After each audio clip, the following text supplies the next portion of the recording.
city and in the territory on west, there's just one way to handle the killers and the spoilers, and that's with a U.S. Marshal and the smell of gun smoke.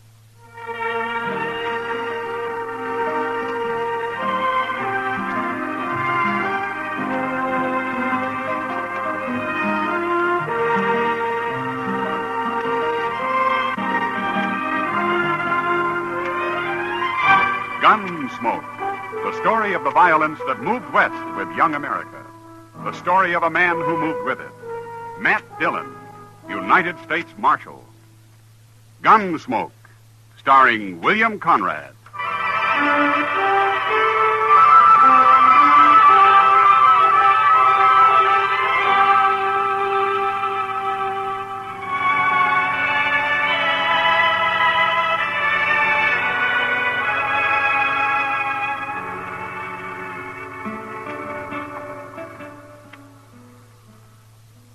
It's a darn shame, Mr. Dillon. Oh, what is, Chester? Well, before long it'll be too cold to set out here of an evening. Winter's too cold, summer's too hot. How do you like spring, Chester? Oh, spring's all right, up here. But I remember back in Waco, we all got the ague every spring. Terrible fever. Makes a man feel like a harp with 1,000 strings. Yeah, I know. I've had it. That stage is mighty late tonight. It sure is. You know, my ma had a theory we'd be immune if we ate 3 hard-boiled eggs on Good Friday. Oh? But if that didn't work and we got the ague anyway, she'd tie salt mackerel onto our feet. Well, that ought to have toughened up your feet anyway. Well, we all survived. Hey, look. Here comes the stage driver. Why, it's Jim Buck. Oh, yeah. Marshal. Hello, Chester. Hello, Jim. Trouble, Jim? I'd call it trouble, Marshal. Got held up. One passenger shot down in cold blood. What? You're the meanest thing I ever saw. Where'd this happen? Other side of Wagon Bed Springs, between there and Jesse Daggett's. Daggett's? He runs the stage station out there near the Colorado line. And I got a mighty strong feeling Jesse Daggett's in on this, Marshal. What makes you think so, Jim? He knew I was carrying gold. After we'd laid over an hour or so at the station, I seen Daggett talking to a man who just rode in. Cussed-looking a gunman as you'd want. Well, then what happened? The fellow rode off. Left before we did. Was alone? Yeah, just him, with his face covered. Never said a word. He took the strong box and robbed the passengers. And then he got on his horse and turned around and shot one of them right through the head. Why would a man do that, Marshal? I don't understand it. Well, maybe he just likes to kill, Jim. But I'll go back with you tomorrow. Maybe we can find out.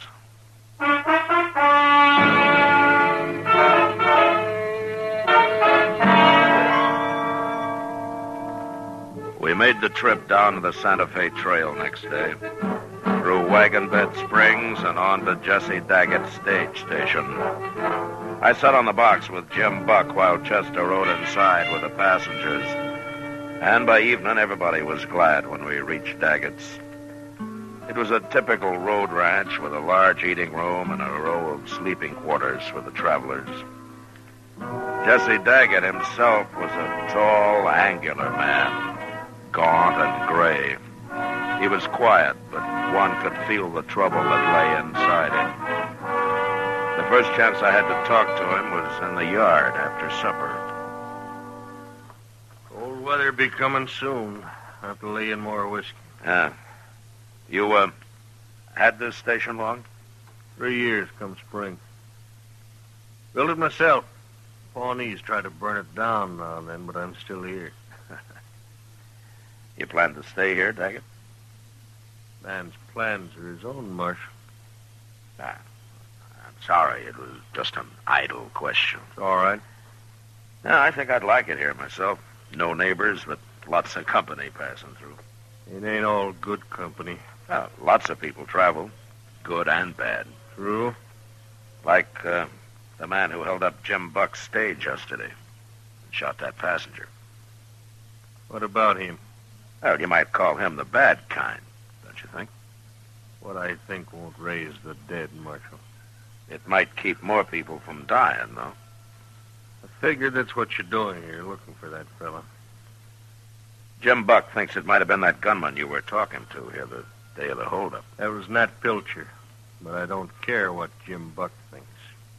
Well, everybody expects a stage to get held up once in a while, but it's a different matter to shoot people down for nothing. I don't figure this man, unless he's just a born killer. He could have a lot of reasons. Men are all different. Yeah, sure. All got different reasons for doing what they do, living the way they live. Guess it's what's happened to them in the past spells it out. That's true.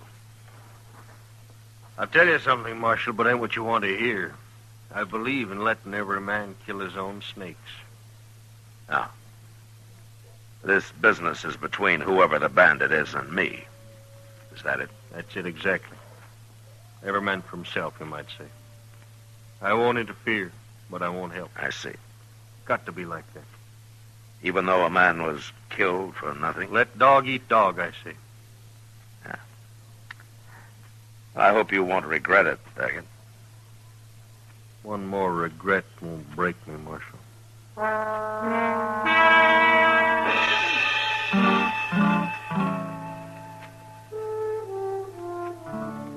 Trying to get anything out of Jesse Daggett was hopeless.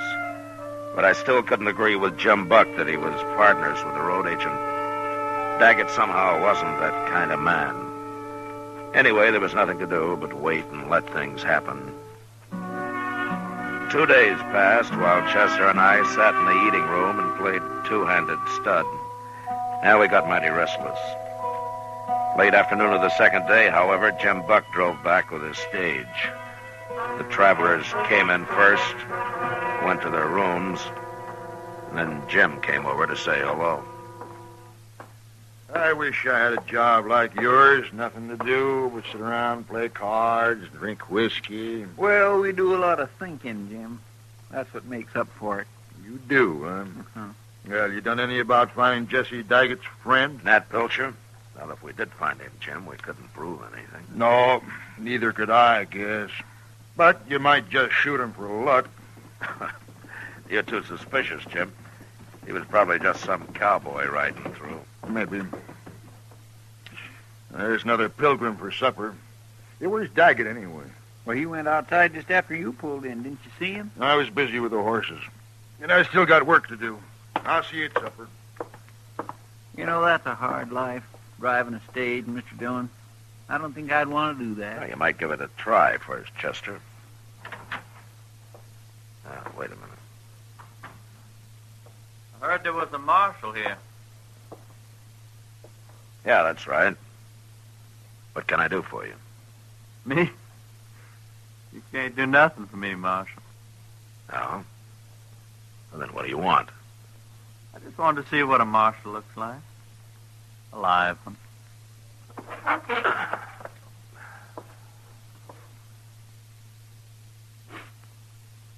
Satisfied? Sure. Then get out of here. You're touchy, Marshal. Real touchy.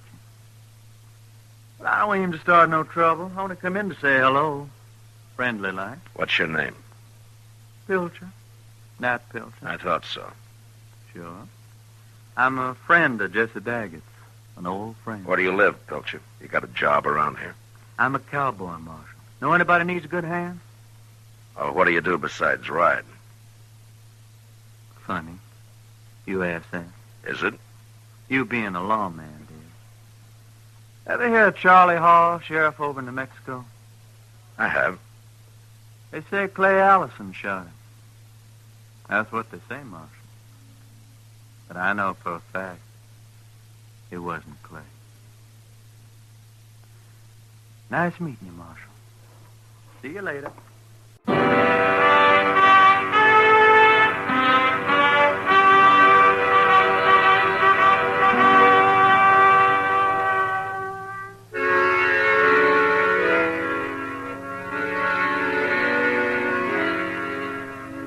Jesse Daggett's stage station lay on the prairie miles from anywhere. It would be an easy thing for a man like Nat Pilcher to ride in long enough to check on a stagecoach and the value of its cargo, and then ride up the road a few miles and wait for it. But I still didn't believe Daggett was in on the deal, even though he and Pilcher had obviously known each other somewhere before. The next morning at dawn, Jim Buck loaded his passengers aboard and pulled on. Daggett and I stood there and watched the little cloud of dust as it moved up the Santa Fe Trail toward Wagon Bed Springs. Make Dodge tonight, and he'll be back here tomorrow. I met your friend, Nat Pilcher, last night, Daggett. Pilcher rode out before supper. Yeah, I know. Seems like he only came in to tell me what a hard case he is. To warn me about it. Didn't have much effect. You're still here. You don't think I scare that easy. You're all right, Marshal. Things will work out here without you. Daggett, I don't know what's going on down here, and if I'm meddling in your affairs, I'm sorry, but the stage has been robbed and a man's been killed, and that makes it my affair, too. I want to thank you for not thinking I got anything to do with all that, Marshal. Well, I wasn't sure at first, but I am now. Even so, I'm not going back to Dodge without a man. No, I suppose you won't. Well, let's go inside. Sure. You, ought to plant some trees there, Daggett. It'd sure improve the place. Not enough water. I'll dig for it, then. You'll never get a woman to come out here and marry you unless you've at least got some trees. How's that? There's no offense. I was just remarking that women like things growing around the place. Let's say I meant it generally. No offense.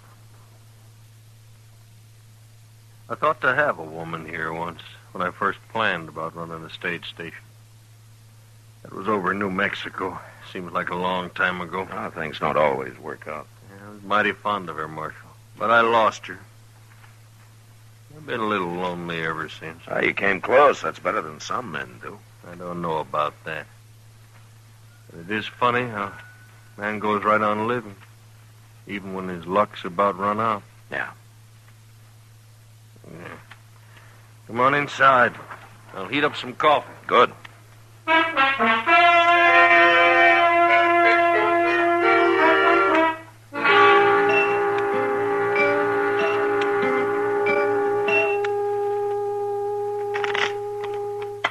Cut him, Chester. Mr. Dillon, do you mind if we don't play anymore? I'm beginning to see things. It's okay with me. The stage ought to be here soon anyway. And just think, Jim Buck's been all the way to Dodge and back, and we just been sitting here another 2 days. Well, waiting's always the hardest part.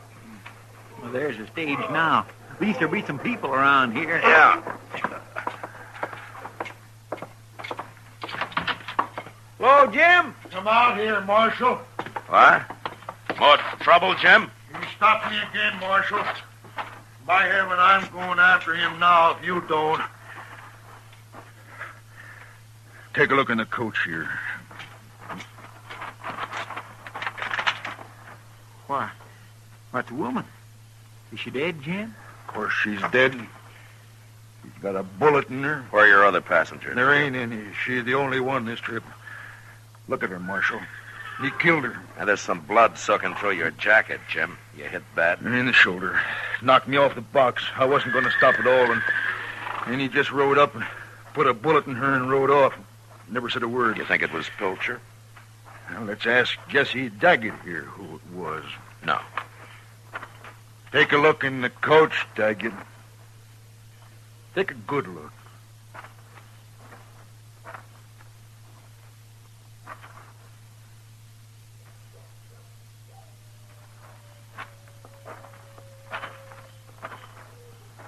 Well, Daggett, what do you think of killing women?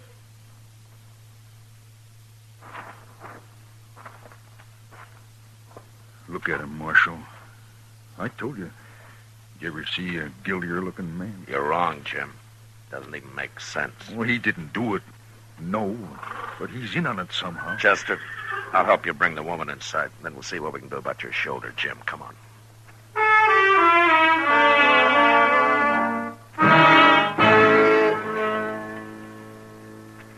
It doesn't make sense. None at all. But I figured it would soon.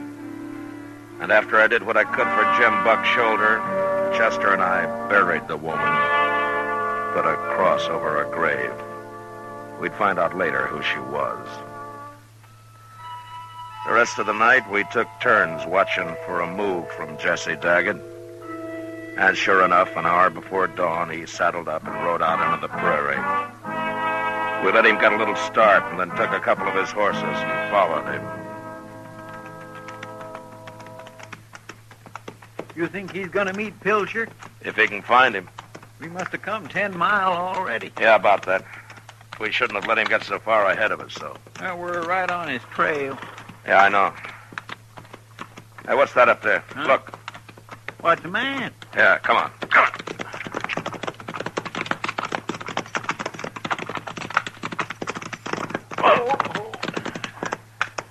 Where's Daggett, Mr. Dillon? He's been shot. Yeah.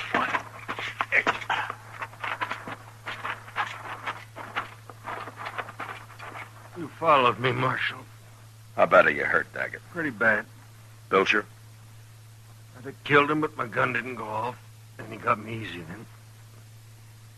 No luck left at all, right? Any idea where Pilcher is now, Daggett? Said he was going back to the station to get you. Took my horse with him. I'd have come with you this morning. Wasn't your business. This was between me and Pilcher. Come here looking for a fight. I didn't want to kill anybody no more. Not even him. So he drove me to it. Finally, that woman yesterday. Knew I couldn't stand that.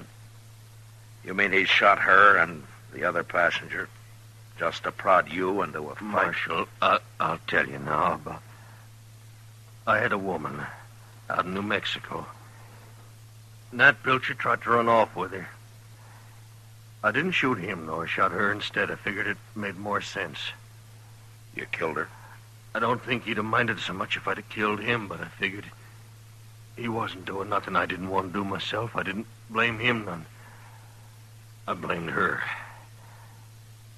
Pilcher's been after me ever since. I could have stopped all this if you'd told me sooner, Daggett. Every man's got to kill his own snakes, Marshal. I tried. You can have them now. I ain't gonna live long. I'm sorry, Daggett. Chester will stay with you. I'm going back to the station. We both go. I can die alone. I ain't afraid. No. Goodbye, Daggett. Bye, Marshal.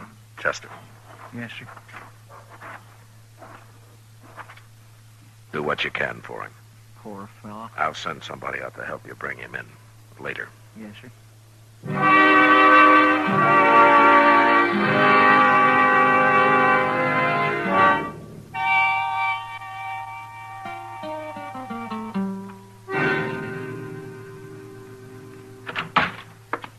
It's about time you got here, Marshal. Where's Pilcher, Jim? Out back, looking for whiskey. Where's everybody else? It's been a busy morning. How's your shoulder? It hurts. I gotta get up to Dodge somehow and see it. Morning, Marshal. Oh. Hello, Pilcher. You been riding? So have you. Man like me rides a lot, Marshal. You should have kept going. I wanted to see you again before I left. That's what Jesse Daggett told me. I'm going to kill you. And then Jim here. Wait a minute. Shut up, Jim. Pilcher, you can drop your gun belt and take your chances in court. If you like. My chances are better right here, Marshal. It's your choice. It's always been my choice. Except for the night Jesse Daggett shot his wife. Did he tell you about that? It doesn't matter now. To me, it does. You... No!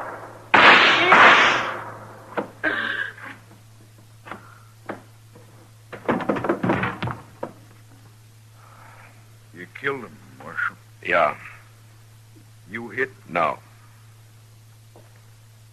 What's this all about, anyway? A woman. Jim, I'm going to hitch up the stage and drive you into Dodge. Yeah. I'd be grateful for that, Marshal. We'll have to go out of our way some. Oh? Why? Daggett's luck ran all the way out this morning, that's why.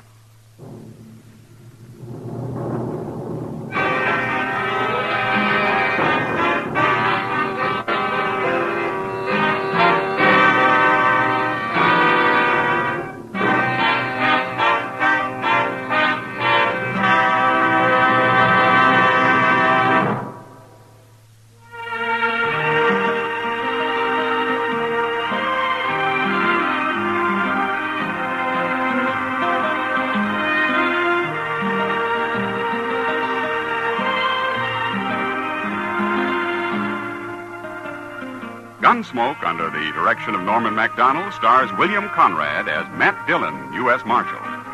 Tonight's story was specially written for Gunsmoke by John Meston, with music composed and conducted by Rex Corey. Featured in the cast were Jack Edwards, Lawrence Dobkin, and John Daner. Parley Bear is Chester. Ken Peters speaking. Our freedom to worship God is a precious national heritage. Attend the church or synagogue of your choice with your family and support it actively. Light your children's life with faith. Bring them to worship this week. Join us again next week as Matt Dillon, U.S. Marshal, tracks a renegade during his fight to bring law and order out of the wild violence of the West in Gunsmoke.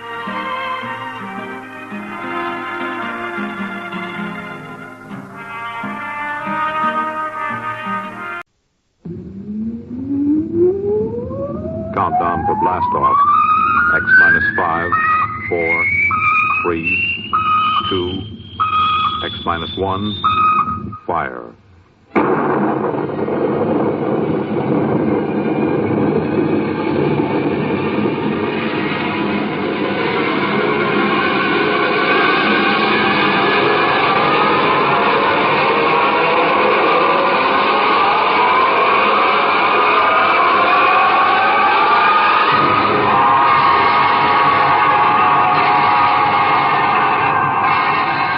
From the far horizons of the unknown come transcribed tales of new dimensions in time and space. These are stories of the future, adventures in which you'll live in a million could-be years on 1,000 maybe worlds. The National Broadcasting Company, in cooperation with Street and Smith, publishers of astounding science fiction, presents X minus 1.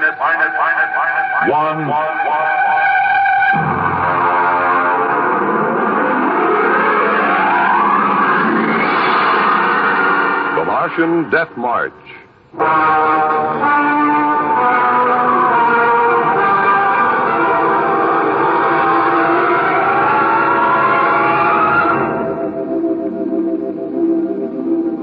I've always been interested in lost causes. The revolt of the Scottish Jacobites against England, the last stand of the Cherokee and Sioux Indians, and the death march of the Martian Highlanders in 1997. There's been a lot written about that march. The UN Commission report covers 4 volumes, but the whole story isn't down on paper yet. I know it because I was on that march from the beginning to the end. There's one part of the story that no one ever mentions. The Martian Death March of 97 was led by an Earthman.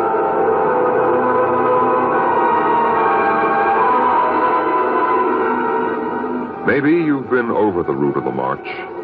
There wasn't any highway there 30 years ago in 97. There was desert. Hot, burning desert. I lived at the edge of the Calmac Canal then with my father. He was a prospector searching the surrounding desert with sonar probe and Geiger counter, scratching just enough ore from under the Martian sands to pay for our grub stake the next year. I remember he was in the Adamson digger in the North Quadrant when I came running out that day. Dad! There's somebody coming, Dad, across the desert. You sure? I saw them. They're a couple of miles out. Well, how many cars? They're on foot. On foot across the desert? Honest, Dad. I saw them. Are you sure it wasn't a light reflection off the canal? No. It was dark against the sand. I don't like that. You run back and get the rifles out. I've got to pull the digger into the shed. Is there going to be fighting, Dad? I don't know. I got a whole year's ore piled out back in the bins, and I ain't going to lose it to no claim jumpers. You go back to the shack and break out those rifles and see they're loaded, you hear? And jump.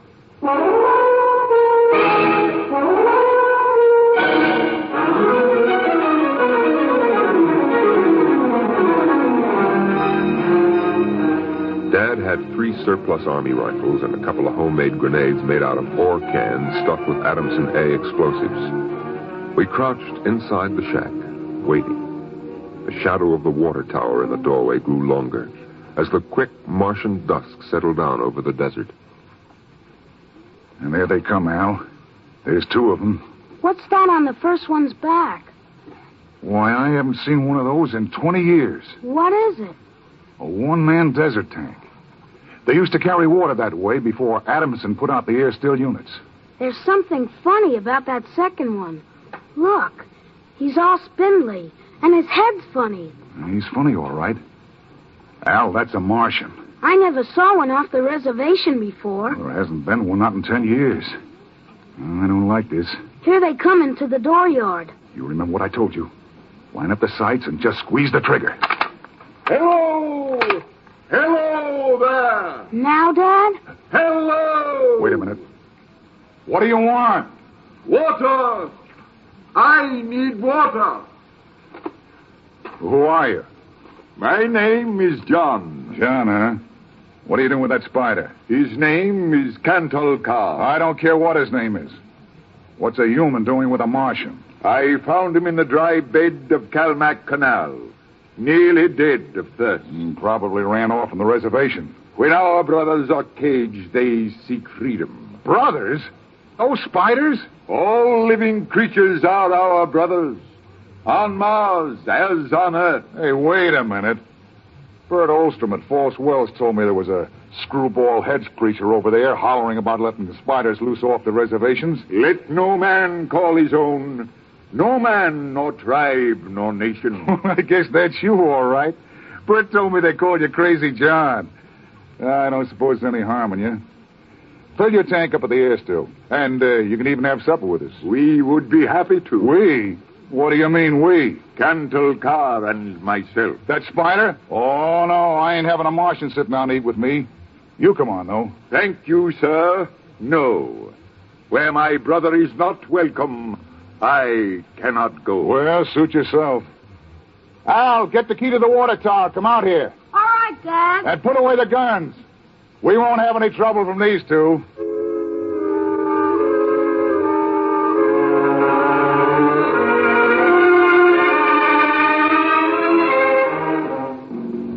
The old man filled his tank at the air-still tower, and the Martian went through the ash pile for half-burned fuel brick.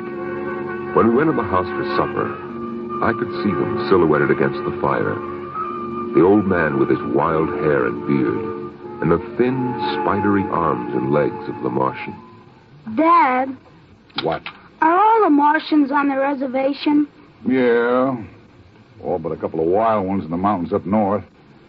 The patrol catches a couple every year. Why? Well, they murder people. No, I mean, why are they on the reservation? Because it's the safest place to keep them. They're pesticide. How many are there? Oh, I don't know. A few thousand. They keep dying off. Why? Well, they catch earth diseases. Chickenpox almost wiped out the whole gang of them 2 years ago. Chickenpox? I had that. It didn't wipe me out. Well, you ain't a Martian. I was born on Mars. Well, I mean you ain't one of those spiders. Now eat your food, it'll get cold. Okay. Dad? Oh, what now? Were the Martians always on the reservation? Well, since the Outpost 3 massacre, they have been. What was that? Oh, back before you were born, they lived wild in the mountains up north. Were they fierce? Fierce enough.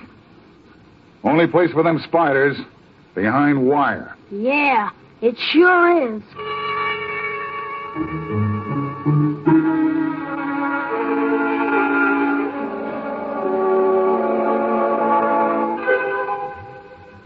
Out in the dooryard, the campfire flickered at the base of the water tower. The first of the Martian moons had set. The other wouldn't rise for several hours. I could hear the sandpeepers out in the desert as I stood there. The old man and the Martian were sitting on the ground, huddled close to the fire. It gets cold fast on the desert when the sun goes down. Is that you, boy? You can come up to the fire if you like. My dad wouldn't like it. All right. But I'm not afraid of no spider. No, there is nothing to be afraid of. How come his arms are all skinny? Ask him. Does he talk? Yes, his name is Cantalca. It is, huh? Hello. Hello, boy. He talks funny. It is not my language. Why isn't he on the reservation? You can get in trouble helping spiders to escape. No man has the right to imprison the innocent. They that are enslaved will be freed. They that are in sickness and misery will be comforted. They that are exiled in a strange place will be restored. My dad says the spiders are treacherous, cowardly, murdering savages. That's what he says. Boy, there was a time on this world when there were no earthmen, when the ships and the machinery of Earth were unknown. Then the people of the highlands lived in peace. But today they are a handful, starving, dying behind the wire. But the reservation isn't so bad. Our home is in the mountains of the north, not the desert. I heard a voice which cried out to me in the desert, "Go to your brothers." Do they really call you crazy, John? I have been called many things. You really think we ought to let those old spiders off the reservation? Boy, we die here in the desert. We die in the sun and of the sicknesses you have brought from Earth. That's 'cause Martians are just weak. I'll bet I could knock you down myself. You could. We are a different people. We have not the strength of muscle of Earthmen. But we will not stay here to die. You won't get off the reservation. The patrol takes care of all that. They won't let any stinking old spiders out. Even in the minds of children is planted the poison of evil. How long?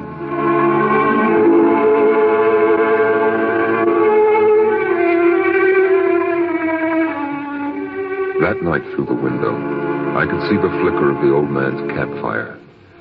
He was walking up and down now, shouting, singing hymns, verse after verse, his white beard catching the light as he passed behind the fire.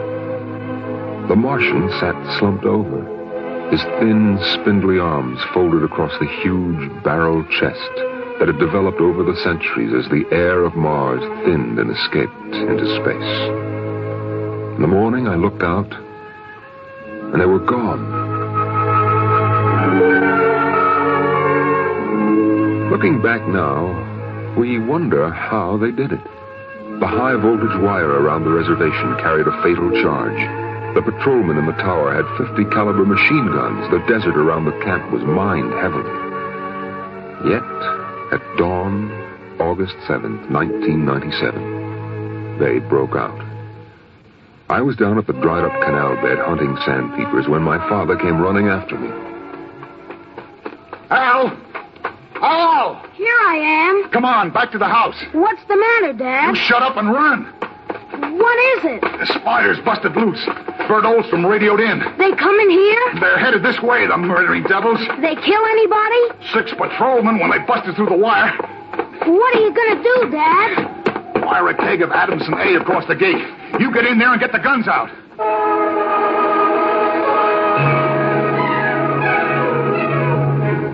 I got the rifles and shoved a full clip in each one.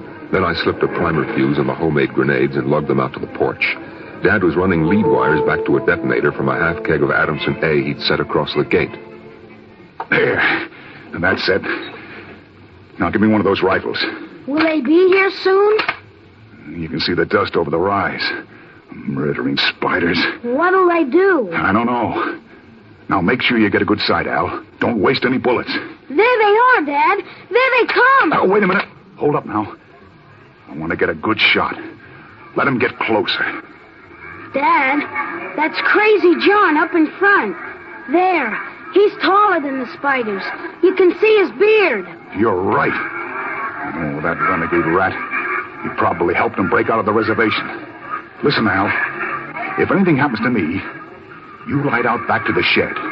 You can hide out in the empty ore bins till they go away. Now, you got that? All right, Dad. We're going to come in. The spider's shouting something, Dad. Probably a trick. Get down a little, Al. You're in the way. We're coming in. I got him clear now. Right in the head. Up a little now. Got him. Got him, Al. Dad, look out. They've got guns. Get down.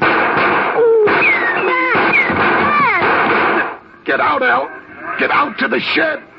Dad, you're hit. Go on. Those spiders are going to rush. Now get going. No, I can't let you. Shut up and get out of here, you hear? Get out.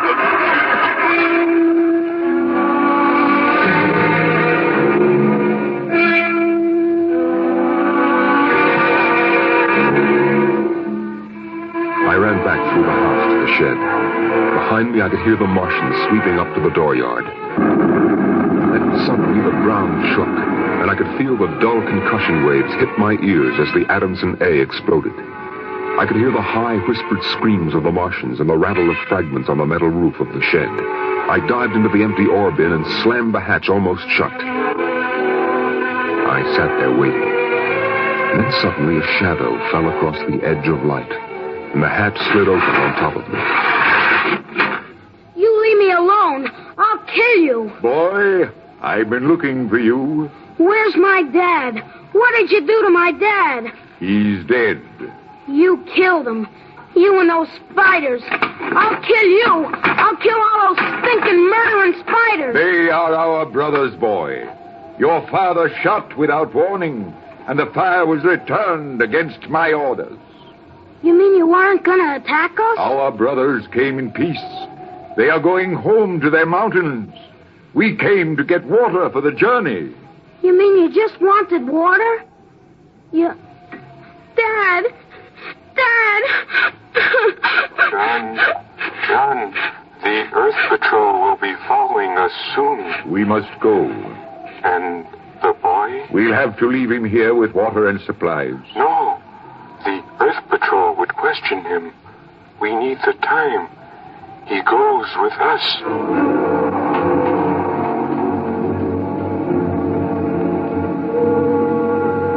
They tore the Adamson air still from the tower and mounted it on poles. They piled our supplies in the yard and loaded them on their backs. And then they started. I marched with the old man at the head, and the column stretched out behind us on the desert. I turned to look back at our house, but the sun was behind it, blinding red. The old man pulled me around as he marched, his eyes fixed on the horizon, where far to the north rose the cool mountains that were the ancient home of the Highlanders. 14 of the Martians died the first day. They dropped to the side of the column when they could go no farther, and died. But the march went on. On the 5th day, we swung wide to avoid a mining settlement, but not wide enough. The miners were in ambush behind a pile of rocks.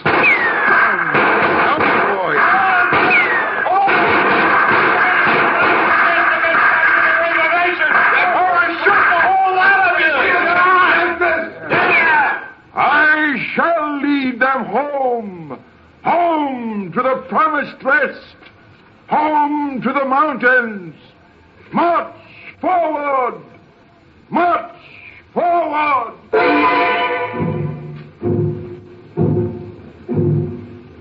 And the march went on. We wound across the desert in wild zigzags, following the paths the old man had traveled through the years. Only once a patrol plane hovered on the horizon, and then shot away. The days went on, the weeks, and the Martians died. They died of exhaustion. They died of the diseases we had given them. And they died of thirst. The Adamson still could produce 27 units of water an hour, no more. And on that, they died of thirst. Here, boy, here's your water. But that's more than the others got. Take it. It's yours. You're giving me your water. It will be provided to me. He that brings justice to his brothers will drink deep of the water of righteousness. He that... Drink your water, boy.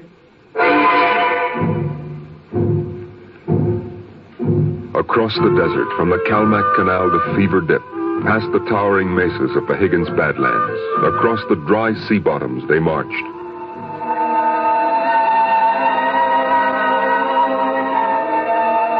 On the 54th day of the march, we halted at evening. The air was thinner, colder now. The rations had long since been exhausted. I lay down to sleep wrapped in the old man's coat. Early in the morning, before sunrise, I woke suddenly. The ground mist that had covered the desert the night before was lifting slowly. I saw the old man standing by the burned-out fire, the vapor swirling around his legs and the cold light of the false dawn edging his wild beard. Go back to sleep, boy. I can't. The end is near. I have led them through the wilderness, dry shod across the seas, and before us lie the mountains. You mean we're almost there? When the mist is taken from the eyes of man, the place of refuge can be seen. You mean the mountains? It's over. We're there. I have led them to their home, and I must go back to the desert. You mean alone? Even now, I hear a voice in the wind. Carry the message to the men of Earth. Bring to this new world the message of the old. All beings created in the universe are my brothers, and he that harms my brother harms me. Goodbye. Goodbye, boy. You'll be safe now. Goodbye, John. Goodbye.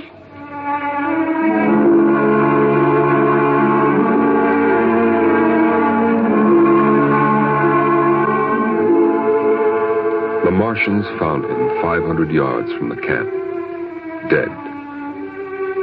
Now the mist rose, and before us towered the highlands, the tall green mountains in the cool sky. The march was over. Of the 7,000 marshals who started, 900 were alive. They gathered now on the rise of ground and faced the hills. Their thin bodies wavered as they stood, and some dropped to the ground as they stood there. But there was a light of hope in their large, staring eyes. Most of them had died, but they had died on the way home. And now the march was over.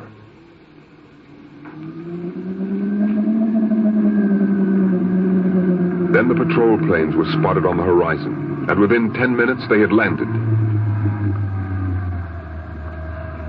The Martians stood silently as the squads piled out and set up the 50 caliber machine guns and the petroleum gel flamethrower. All right, you spiders. Hands up and stay together. Gather in a bunch and don't try anything. Sergeant? Yes, sir. Shoot the first spider that moves. And shoot to kill. All right, where's that boy? There was a boy reported. Here I am. Are you all right, kid? They hurt you? No, I'm all right. John gave me his water ration. Oh, the leader, huh? Well, I've got a warrant for him. Where is he? There. He's dead. Huh? Oh. Well, just as well. I'd hate to be him in front of a settler's jury. What are you going to do to them? The spiders? See those transport planes coming in? We're going to ship them all back to the reservation where they belong. You can't. You can't do that. What are you talking about, kid? You can't take them back. They're home. John said they were home. You can't take them back. It isn't fair. I won't let you. I won't let you. I won't let you. Hey, let go of me. Let go. Sergeant. Yes, sir. Peel this crazy kid off me. All right, now, kid, take it easy. I must be shot. Can't believe he's safe. Yeah, I guess that's it. All right, you spiders, step it up. Move along to those transport planes. It's all over now. You're headed right back to the reservation.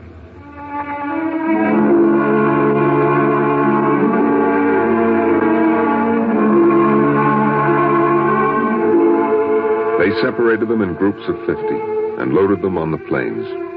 900 out of 7,000. And soon the first big-bellied ships waddled out on the hard sands and lifted slowly into the air, headed back to the south, flying over the trail of dead and dying who started on the march to the highlands, the march to home.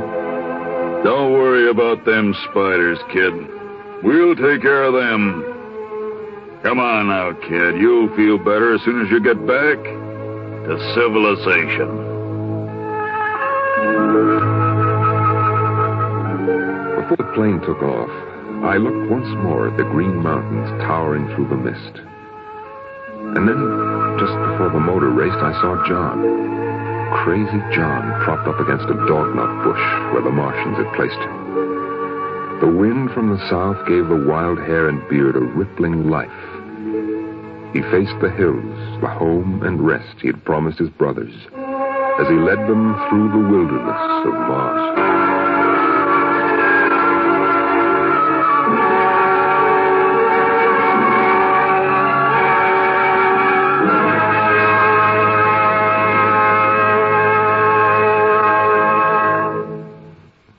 Tonight by transcription, X-1 has brought you The Martian Death March, written by Ernest Kenoy. Featured in the cast were Matt Crowley, David Pfeffer, Edwin Jerome, Lawrence Kerr, John Thomas, Stan Early, and Ralph Camargo. Your narrator was Norman Rose. Your announcer, Bill Rippey.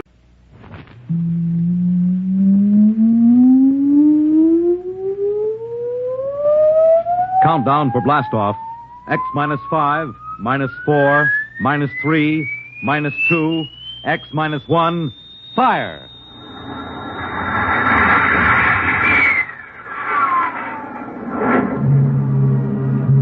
From the far horizons of the unknown come transcribed tales of new dimensions in time and space.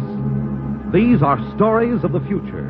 Adventures in which you'll live in 1,000,000 could-be years on 1,000 maybe worlds. The National Broadcasting Company presents X-1.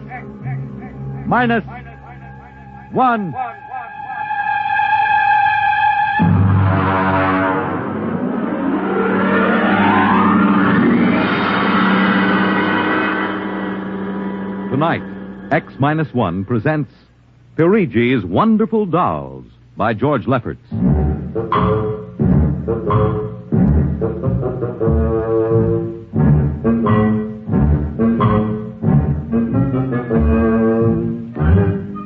The doll shop stood on a quiet Washington side street, not too far from the sprawling Pentagon building. A woman and child waited outside, the little girl peering eagerly through the window at the dolls inside, and the woman glancing impatiently at her wristwatch, as if expecting someone who was late for an appointment. There was nothing about the doll shop to warn them, but they were waiting to keep an appointment with doom.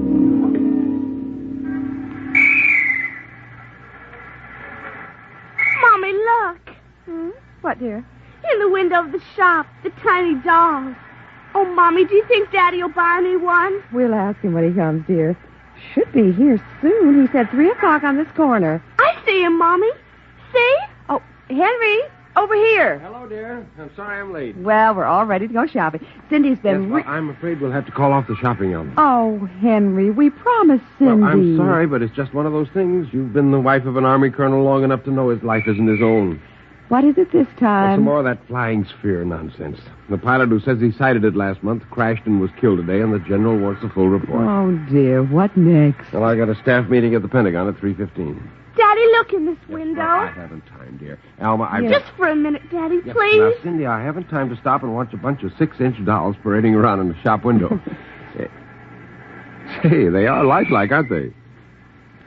Look at that, Alma. Dolls are marching around like a regular review. They've even got their own little band. See the one in the red jacket, Daddy? Yeah. He's the leader. He's bowing to us. Well, they don't look human. Henry, your staff meeting. Oh, yes. Well, I got to run. Can we buy one, Daddy? Well, not now, dear, and I'll run along. Now, don't go spending a lot of money on that nonsense. No, dear. Bye. Bye, Cindy. Bye, Daddy. Oh, look, Mommy, the band is going to play.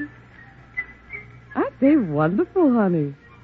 Honey, I must have stood on this corner 1,000 times. I've never noticed this shop before. Look Look at the man inside, Mommy. Who's he? That's the proprietor, dear. Doesn't he look funny with those red cheeks and white mustache? It's easy to see who he models his dolls after.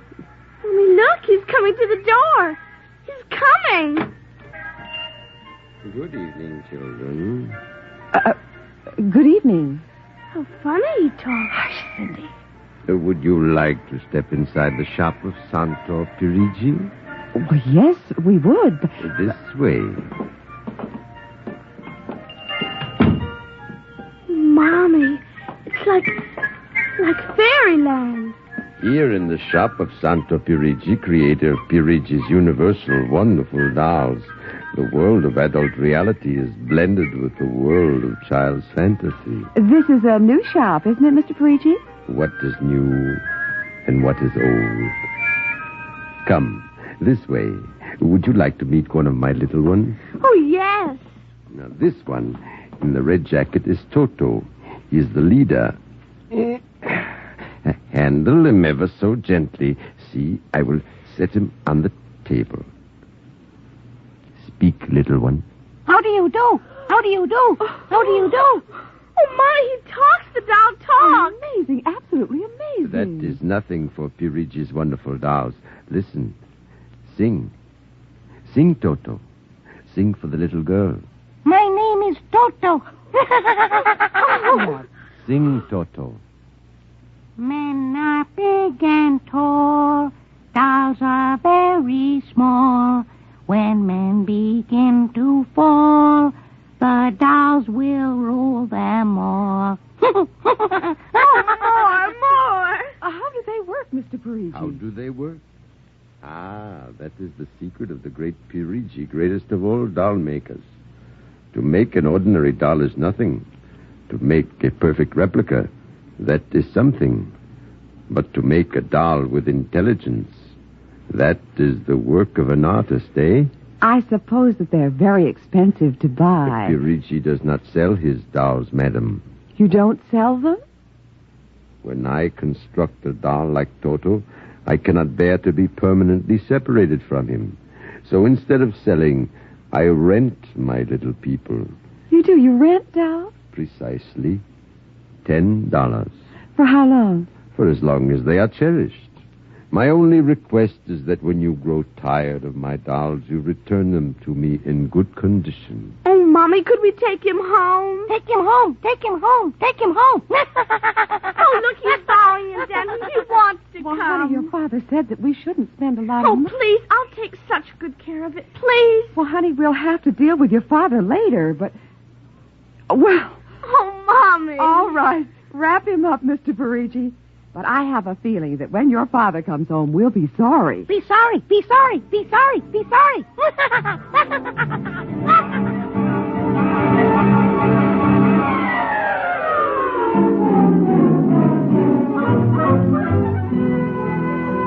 Now, Toto, this is my room, and you're going to sleep right here next to my pillow. I wish you wouldn't laugh like that. I'm going to have to teach you some manners. And you be quiet because my daddy will be home soon. And he's a colonel in the Air Force staff. And he'll bust you to private if you don't behave. Come along now. I'm going to introduce you to my puppy dog, Mr. Blister, so be good. Here, Mr. Blister. Here, Blister. Come on. Mr. Blister, this is Toto.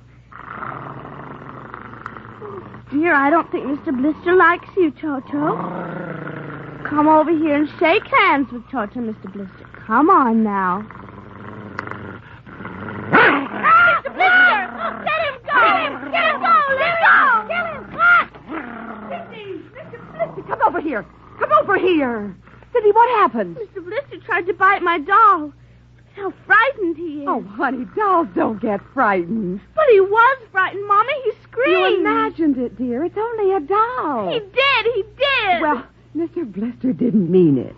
Now, you know he's the gentlest little pup alive. He is, and he's nasty, and I hate him. Oh, now, see? You've hurt his feelings. I don't care. He tried to bite my new doll, and I don't ever want to see him again, ever. Oh, dear. All right, Mr. Blister. You come downstairs with me. Cindy's angry with you tonight. I'll kill him. Cindy! Where did you learn a thing like that?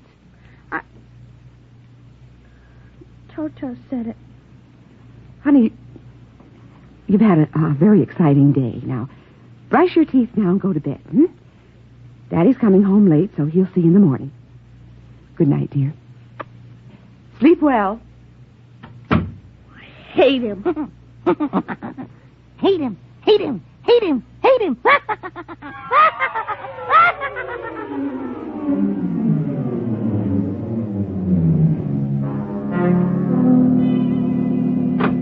Morning, Alma. Breakfast ready? In a minute, dear. How was the staff meeting last night? Horrible bore as usual. I don't know what's got into the old man. Just because a few farmers corroborated the pilot's report, he thinks some strange aircraft has penetrated our radar zone. Well, where's the little one? Up in her room. Now, that's funny. She's usually down here before me. Well, she's probably up to something. Sit down, dear. Say, remind me to take some papers back to the War Department, will you? I left them in my strong box. You haven't been bringing your reports home, have you? Well, it's safe enough. Well, you told me it was against regulations to bring secret papers home. Well, I had to finish some work for the old man, and nobody will ever know the difference. Well, I don't know. Oh, would you feed the puppy before we sit down, Henry? Yes. His bowl's under the sink. Where is he? Say, that's funny. Here's his supper from last night, only half eaten. He's getting fussy. Doesn't like canned dog food anymore. Here, Blister. Here, Blister, Blister, Blister. I wonder where the dickens is that mutt? Maybe he's on the back porch. Here, Blister. Here. Alma. What is it, dear? Alma, look. Henry, is he... He's dead. But how? From the looks of it, he might have been poisoned. But who would do a thing like that to an innocent little puppy? I don't know. Now, let me see his dish. Look at that. I don't understand this at all. Not at all. What, dear? What is it? There are pieces of broken glass in this food. Blue glass, you see? How? Henry. What? I just remembered something. What? It may be coincidence, but in the bathroom this morning... Well, what about the bathroom? Oh, Cindy's blue glass, the one with the Mickey Mouse on it, was broken. I found pieces in the wastebasket. I meant to ask her about it. Alma, for heaven's sake, you aren't suggesting that our little girl... Well, she loved Blister more than anyone. Not last night, she didn't. Why not? He went after Toto. Now, who is Toto? That's her new doll. For what?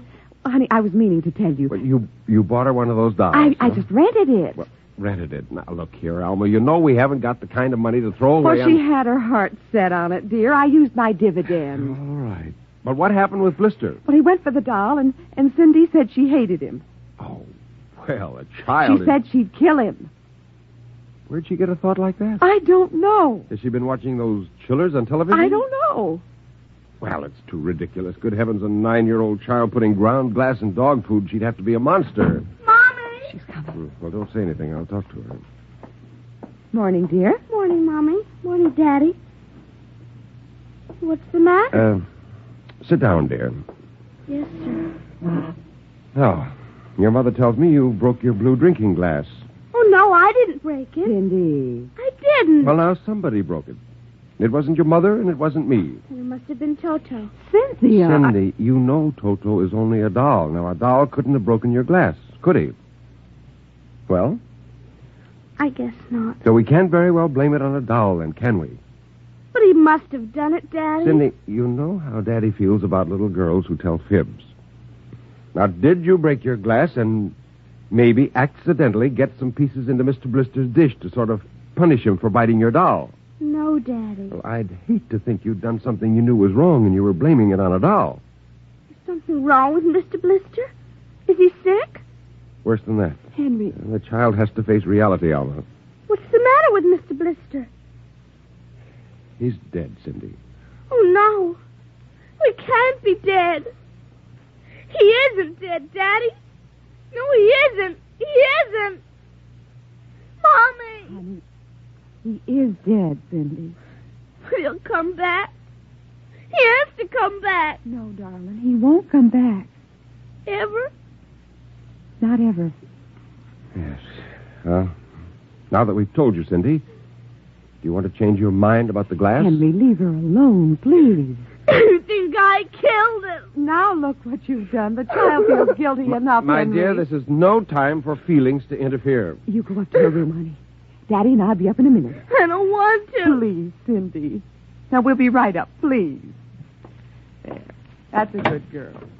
Close the kitchen door behind you.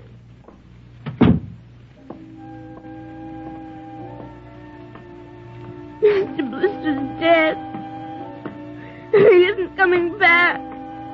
Ever. Ever. Daddy thinks it was me, but it was you. It was you.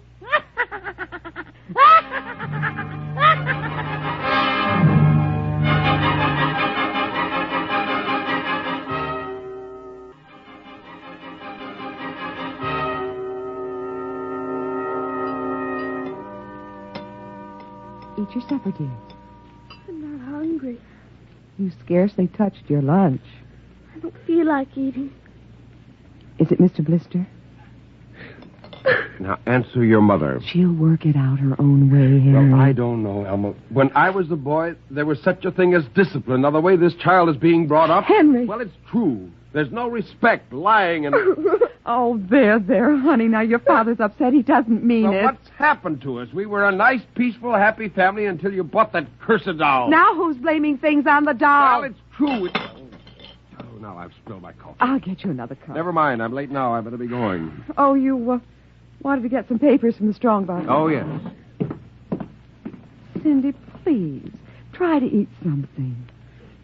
Yes, ma'am. Alma! Alma! What is it? Alma!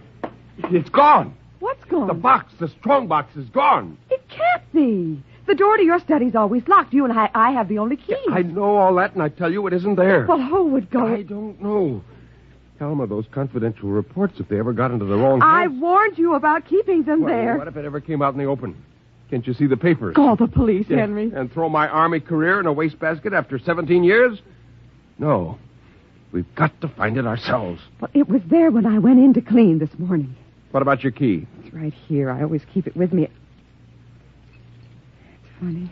Oh, no. My other keys are on the ring. Oh, you've lost it. I don't see how. Alma, how could you do Oh, it? Henry, please. We'll search the house. I can't think of anything else to do. Well, you'll miss the staff meeting. Meeting? My whole career goes up in smoke if we don't find those reports. Somebody got hold of your key and opened that room and... I know.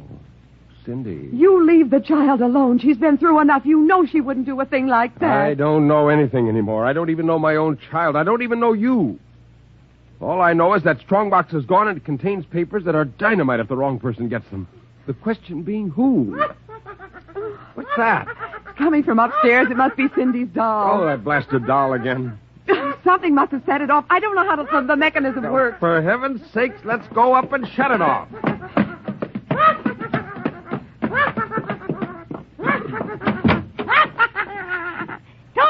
Toto! Kill him! How do you do? Stop it! Blasted little imp. Henry. Ever since you... Henry. What? Look. Where? What? Around the doll's neck. The key. The key to your study. You see, Alma. It was Cindy after all. I don't believe Well, it. good heavens, do you have to have it spelled out for you? Here's our doll with a key around its She neck. wouldn't, Henry. You know she wouldn't. Oh, ever since you got this fool doll, she's been acting half insane. At first the dog, and now this. I think she hates us, Alma. Henry, Cindy is my child. I know her. I know she's a good, sensitive person with no malice in You're her. simply refusing to face the facts, my dear. What are you going to do? I'm going downstairs and have a talk with that young lady.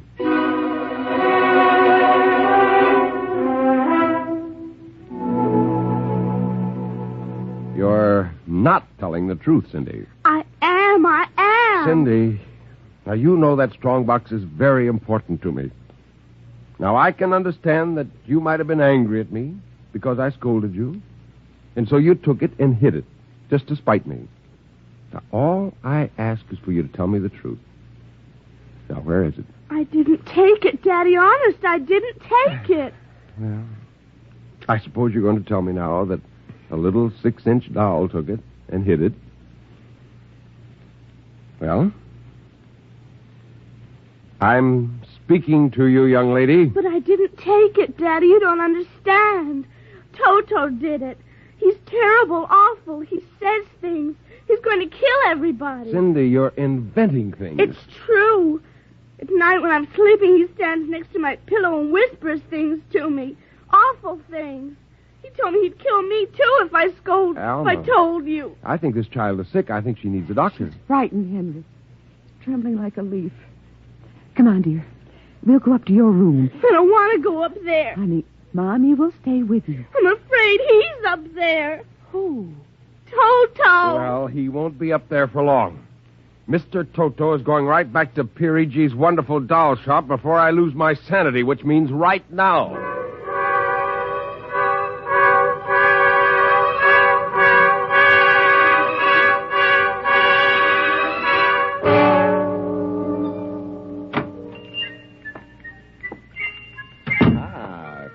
Grayson, welcome to the home of Perigi's wonderful doll. Are you Perigi? Santor Perigi, creator of the universal doll, the doll with a mind, the doll which... I'm returning one of your masterpieces. Oh? If you will step into the rear of my shop. Now the complaint? No complaint. Here's your doll. Good riddance. My little Toto. Rejected.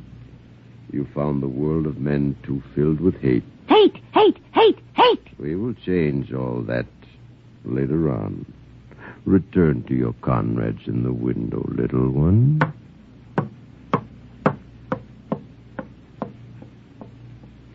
And now, Colonel Grayson. I think we have no further business. But we do, Colonel. Let me see. Yes, here it is. Do you recognize this strong box, Colonel? My strong box? Well, where? My little Toto is very clever, sir. Are you trying to tell me your doll stole that from me? Let us not say stole. I am merely keeping it in custody. What's the game, Perigi? The game, as you call it, is blackmail. You give me what I want, and I do not ruin your career. What do you want? Information. We already know something from the reports of the War Department concerning a certain strange-looking sphere reported by one of your pilots. What government do you represent? I represent Perigi's wonderful dolls, none other. I am not so naive, sir. Perhaps I should explain. Each man hides something from the world. Each man loves something more than life. With the help of my wonderful dolls, I obtain personal information which enables me to control the men who control the world. You're a madman. A genius. You would be surprised at the list of men who have become the confidants for my dolls. Do you think you can blackmail me into betraying my country? If the price is right. And in this case, sir, the price is your career and the lives of your wife and child. Why are you so interested in the flying sphere? Let us say for reasons of my own. Well, Colonel? Hand over the strongbox. I warn you, I have a gun. Give it to me. You are being foolish. Put down that walking stick. Now. No closer. Now.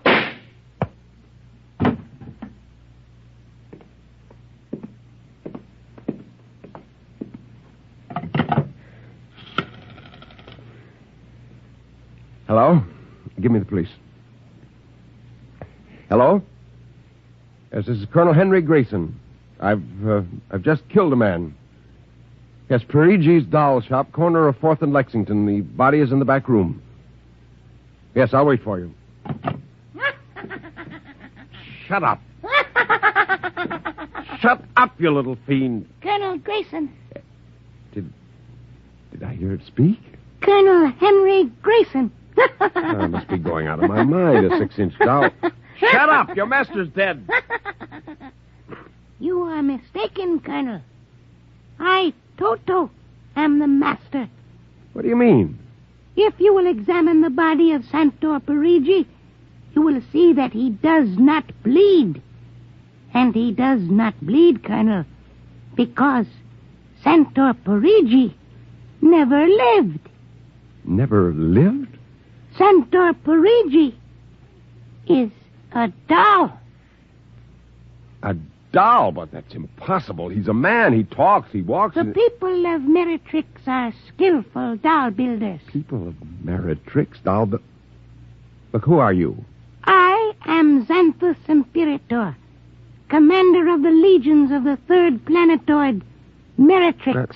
Legions? Planetoid? My people and I, whom you regard as dolls, come from a tiny planet beyond the moon, so small that it cannot support our population. We landed one of our space spheres on Earth 3 months ago with the intention of colonizing. Unfortunately, one of your pilots intercepted us. So that's why you wanted our information. Precisely. Are you human? Oh, quite human. Of course, in order to deal with Earth people without suspicion, we were forced to construct Perigi, a man-sized doll. Well, I can't believe this. I'm having hallucinations. I'm going to get out of here. Oh, that would be impossible. We have weapons of destruction quite unknown to Earth people. Well, I phoned the police, and they'll be here soon. By the time they arrive, my people will have prepared something quite shocking.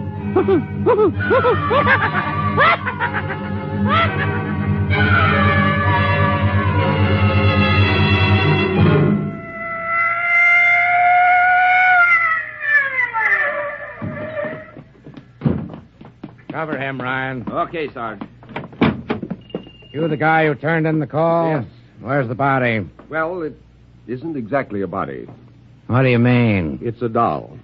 A what? Well, you've got to let me explain. Now, this sounds fantastic, but I've stumbled onto an unbelievable plot to control the world. Keep talking. Now, these little dolls, they aren't really dolls. They're tiny people.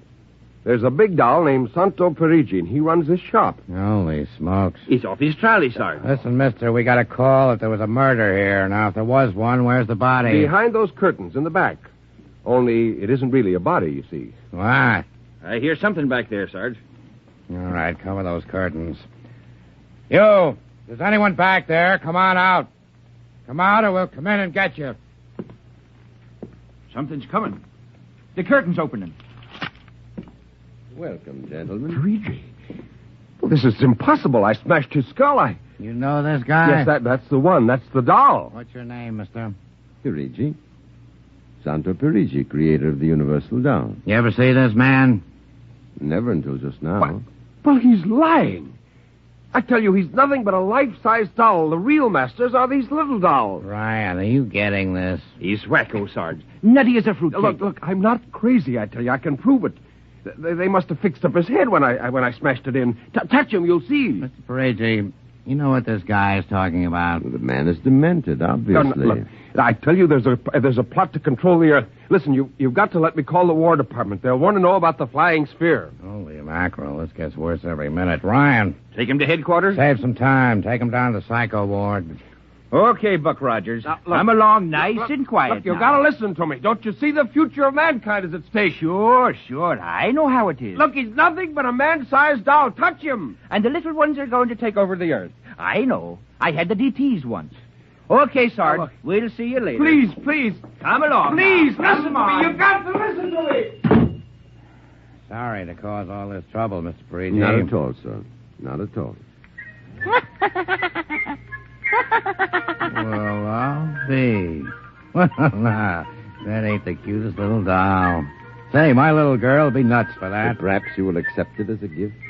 Well, now. For saving my life. That madman might have killed me. No home is really complete without one of Perigi's wonderful dolls, Sergeant. Is that right, Toto? Yes, but I would like in some way to show my gratitude. You will be doing me a favor if you will take the doll home to your little daughter. Say, this ought to make her the happiest girl in the world. Yes, Toto will come as a great surprise. A very great surprise. Won't it, Toto?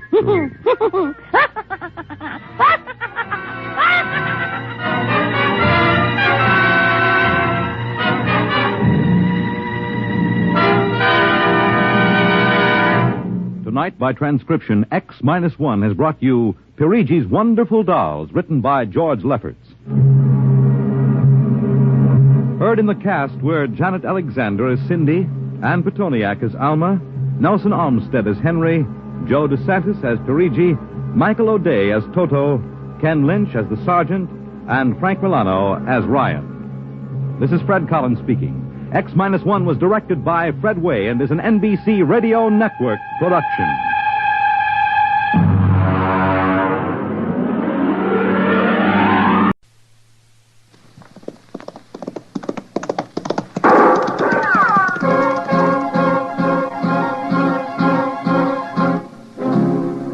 Around Dodge City and in the territory on West, there's just one way to handle the killers and the spoilers, and that's with a U.S. Marshal and the smell of Gunsmoke.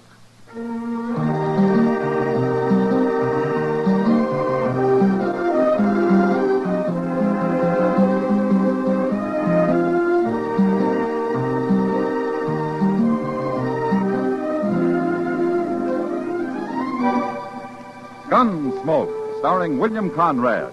The story of the violence that moved west with young America. The story of a man who moved with it. Matt Dillon, United States Marshal.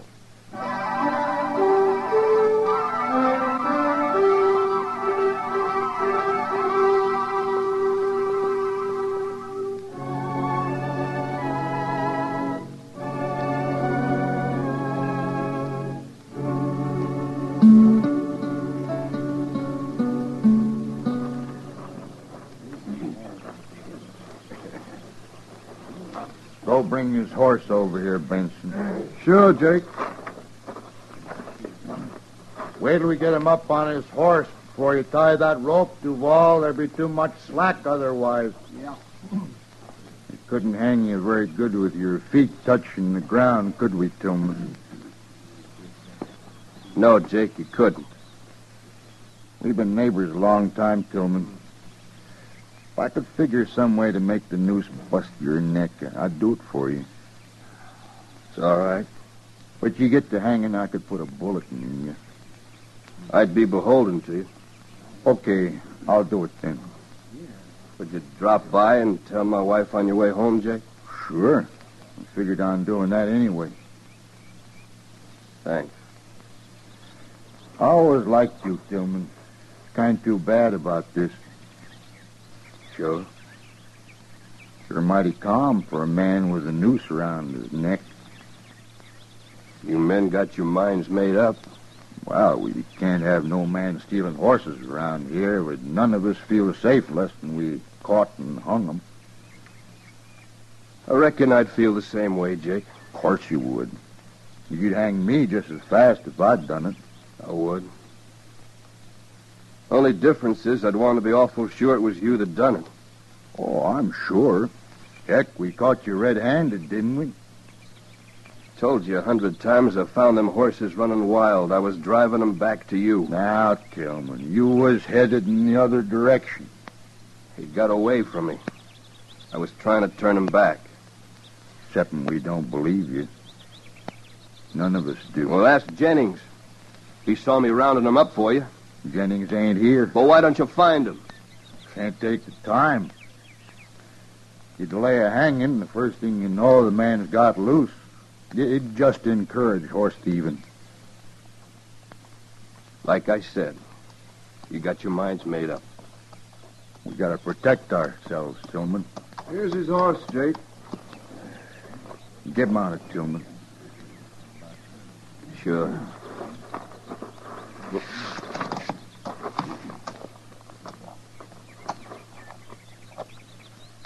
Okay, Duval. Take up the slack and tie it. Hey, look out there, Jake. Someone's coming. So they are. Let's get this done. We might have trouble.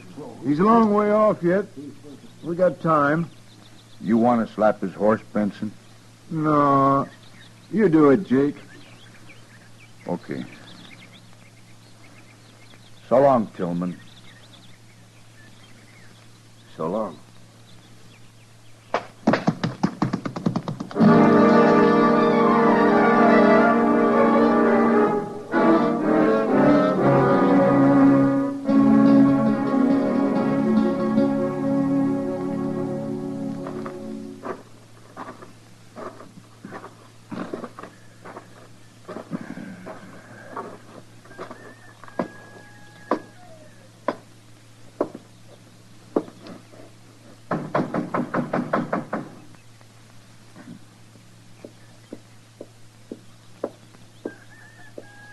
Hello, Jake. Hello, Miss Tillman. Come on inside. Oh, thanks, ma'am. I'll stay out here. Suit yourself. My husband ain't here, Jake. He's out in the prairie someplace. I know. Clave's around, though. Want to see him? No, I wanted to see you. Me? What about? About your husband, Miss Tillman. Something's happened to him. Well, it was like this, ma'am. You know, me and Duval and Benson's been losing some horses lately. I heard. But Tillman ain't, somehow. And when we caught him driving a bunch of mine this afternoon, we figured it was him who's been stealing them. I don't believe it. My husband's an honest man. I know that. Now, Jennings saw him rounding them up where he found them running wild on the prairie. I guess whoever had stole them got scared and left them there. Where's my husband, Jake? That's what I want to explain to you, ma'am. Jennings come and told us about it, but he got there too late. Too late? We'd already hung him. Hung him? Yes, ma'am.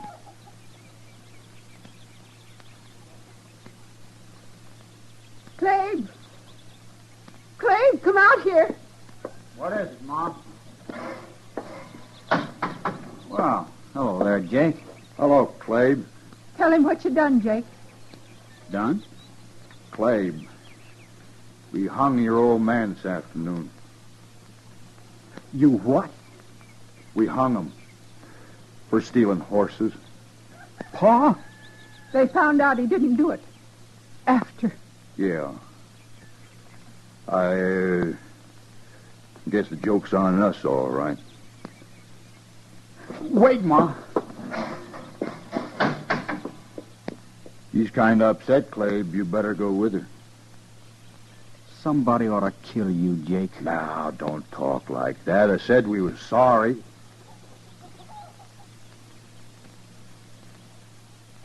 I got to get home. It's kind of late. So long.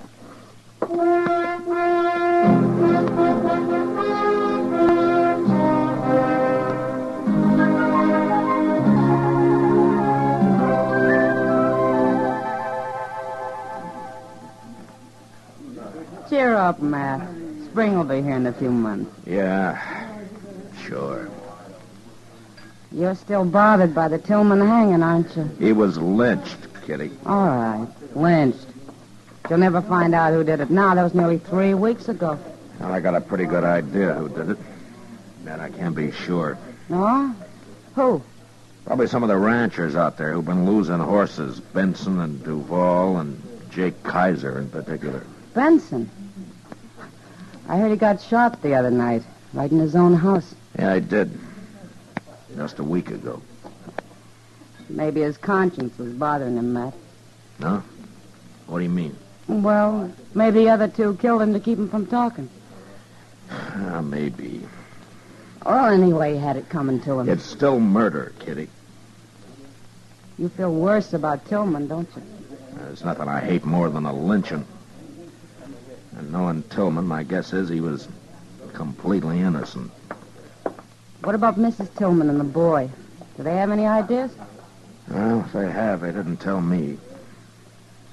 Well, you've done all you can, Matt. Yeah, sure. I might as well be in St. Louis. Huh? I like St. Louis, Matt. Well, why don't you go, then? I don't know. I guess I'm afraid of the dark. What? What are you talking about? Never mind, Matt. Oh, Matt. Oh, hello, Doc. Oh, hello, Kitty. Sit down, Doc. Oh, thank you. Yeah, don't mind if I do. Say, that fella Duval, Matt. Yeah, what about it? He's over in my office. What? Oh, what for? He's been shot, Matt. Shot, dead. What? His hired hand brought him in. What did this happen? Well, early tonight, he said... You know, it's a funny thing, Matt. Duval was shot through the window of his house with a .50 caliber rifle. I dug the bullet out. Just like Benson. Yeah, I thought it was kind of interesting myself.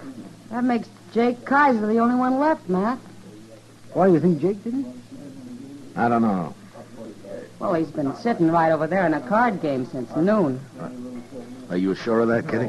Well, I was gone for an hour, but he was there when I left, and he was there when I got back. Well, he couldn't have done it in an hour, Matt. No. Look, Matt, he's leaving.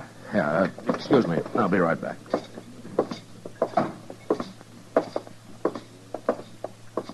Oh, Jake. Hello, Marshal. Jake, let's sit down a minute, huh? I want to talk to you. Sure, Marshal. What's it about? Here's the table.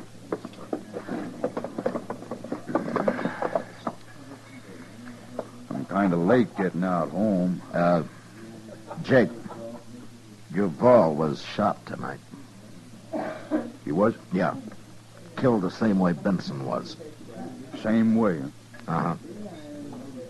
You, know anything about it? Well, I'm beginning to, Marshal. Is that Tillman boy, Clabe. I know it is. Why would he do it, Jake? Oh, he's crazy, that's why. Marshal, I'll tell you. Clabe's took it into his head that we hung his old man. Oh? How do you know he has? I saw him right here in town this morning. And he was here last Saturday, too, come to think of it. You talked to him? Sure. And he keeps saying that we done it. Why? Don't you believe anything he says, nor Miss Tillman either. They're both liars, Marshal. I've known them a long time to be liars. Jake, did Clabe threaten you? Sure he did. You go arrest him, Marshal. There's not much evidence. I just told you. Yeah, I know. You mean you ain't going to arrest him? No, not yet. Well, he ain't going to shoot me. I'm going to go kill him on the way home. Right tonight. You're talking to a U.S. Marshal, Jake. Oh, yeah. Well, all right, then you do something about it. I will. But you got any ideas of shooting him out of your head? If you'll arrest him, I will. And don't you forget what liars they are out there. You leave it to me, Jake. You hear? Sure. Not for long, Marshal. Not for very long.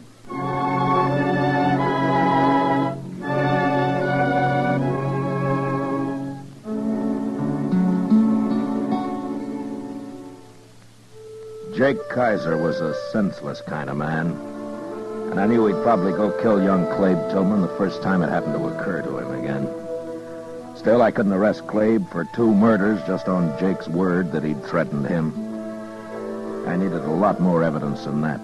And the only way of getting it I could think of was from Clabe himself. So the next morning, Chester and I rode out to the Tillman place. It was only about 15 miles from town, and we got there early. I just don't understand these people, Mr. Dillon. Oh, what do you mean, Chester? Well, sir, if young Clabe was sure enough about Duval and Benson to kill him, why didn't he come to you and have him arrested? He's taking an awful chance this way. Well, nobody came to the law when they hanged Tillman. But maybe someday they'll learn to. Well, they won't if they can go on murdering each other and get by with it. Well, let's tie up here, Chester. Hold on. Oh.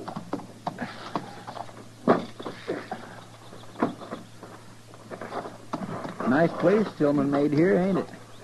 Well, he worked hard on it, Chester. There. Now, come on, let's see if Clabe's around. All right.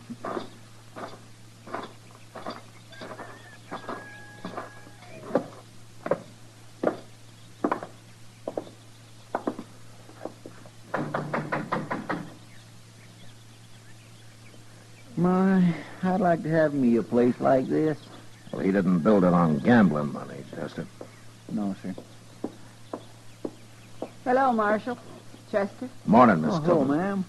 Come on inside. Thank you.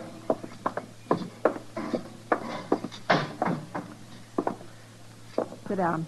Thank you. Well, I don't want to bother you, ma'am. No bother. Well, I was looking for Clabe. I'd like to talk to him. He's out back. He'll be here in a minute. Oh, good. Good.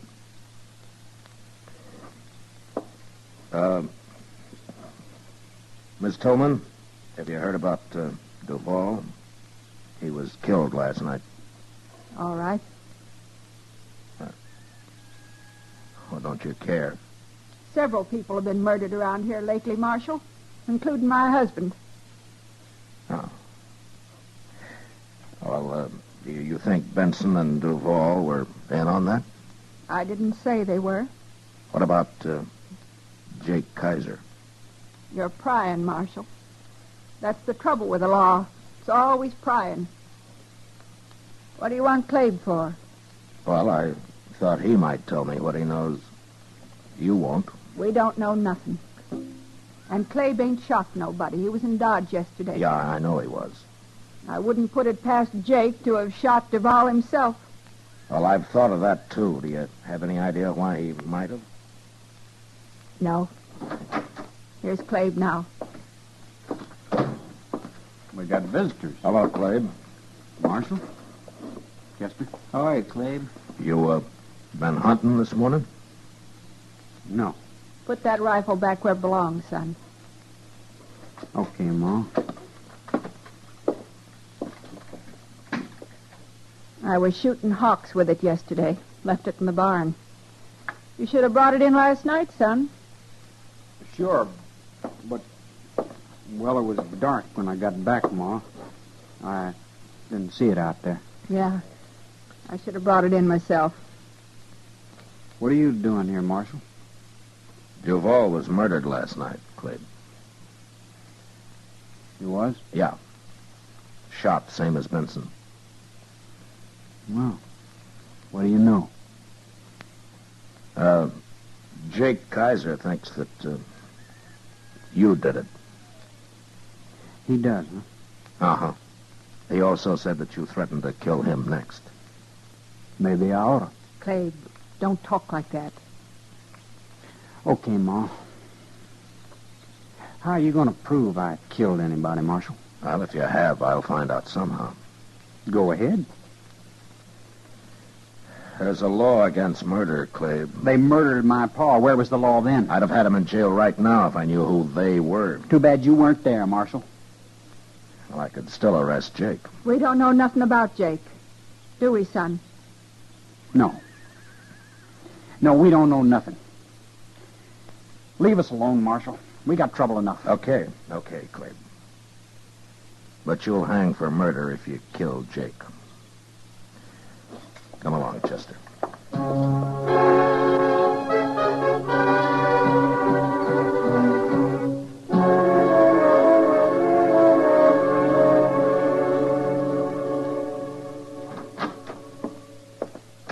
I just saw him, Mr. Dillon, walking right up Front Street. Oh, Clabe? Yes, sir. It's Saturday, and he's back in town, just like you said he'd be. Well, I wasn't too sure, Chester. Jake might have killed him during the week. It must have slipped his mind somehow. I know what you're thinking, Mr. Dillon. Clabe's gonna ride past Jake's place on his way home, ain't he? Well, the man's been killed each Saturday the last 2 weeks. It could happen again. You gonna stop him? Get our horses, Chester. We'll ride out to Jake's. Now? Hadn't we ought to follow Clabe when he leaves? No, it's Jake I want to keep an eye on.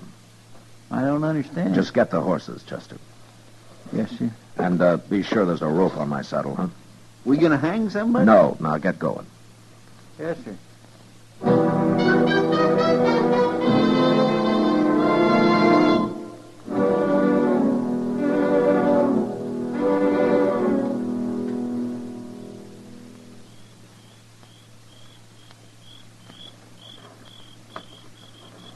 Jake's just sitting in the house there. Plumb unconcerned, Mr. Dillon. Somebody just got off a horse out there by the corral. I thought I heard a horse. Gosh, I wish there was a moon tonight. Oh, it's better dark. Stay out of the way of my rope, Chester. You gonna rope him? Quiet now.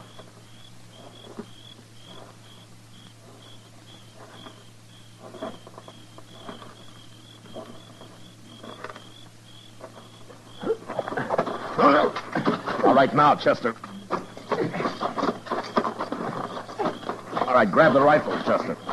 Yes, I got it. No, don't let me go. Why, he's a woman, Mr. Dillon. Yeah, that's why I used the rope. All right, stand up now, Miss Tillman. Come on.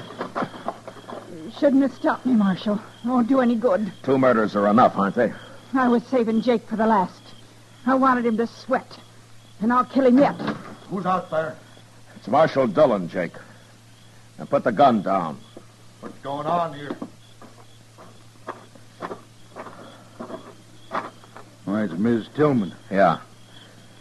She wants to kill you, Jake. A woman? That's a 50 caliber Sharps. I think that'd do it. You sure would. You killed Benson and Duval with it, didn't you? And I'll kill you if I have to use a knife, Jake Kaiser. A woman? Going around killing people. That's terrible. You hung my husband. One of the best men that ever lived. I told you it was a mistake. I said we were sorry. That's what I've been waiting to hear, Jake. No. All right, get his gun, Chester. Here it is, Mr. Dillon. All right, throw it away. With pleasure. Now, you're both under arrest, Miss Tillman. Well, as long as Jake hangs, too. He'll hang. What will Clade think? He knew about this when he found your rifle in the barn last week.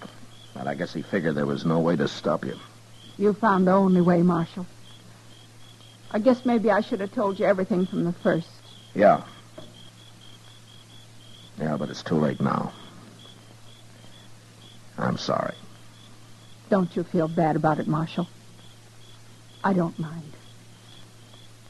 I don't really mind at all. I know you don't, Miss Tillman. And that's the worst part of it.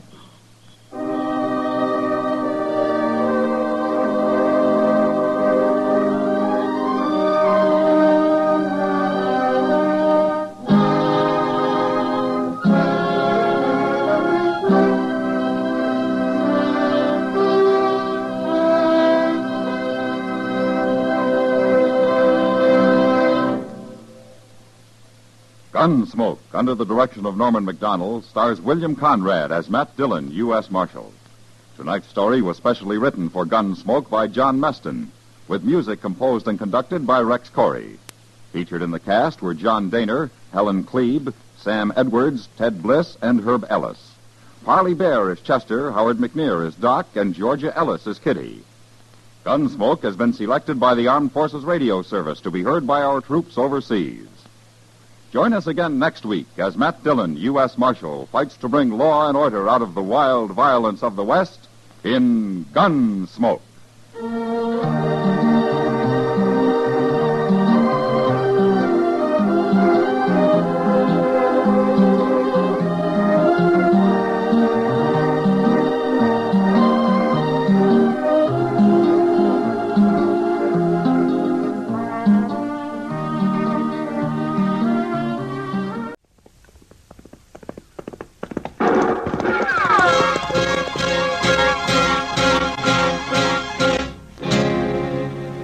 Around Dodge City and in the territory on West, there's just one way to handle the killers and the spoilers, and that's with a U.S. Marshal and the smell of Gunsmoke.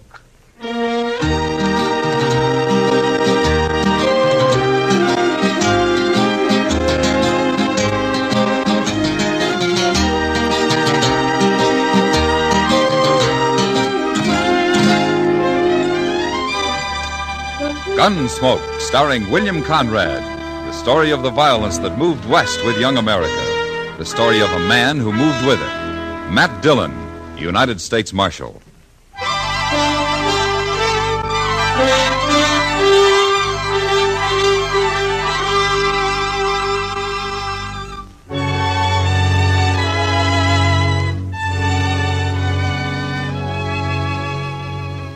Chester had been helping me with some paperwork after the regular day ended, and we didn't get through until about 10 o'clock. And we were both kind of tired.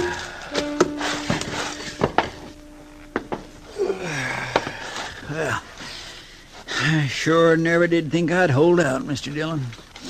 I got a cramp in my hand and a crick in the neck. What I need's a beer. I'll join you, Chester.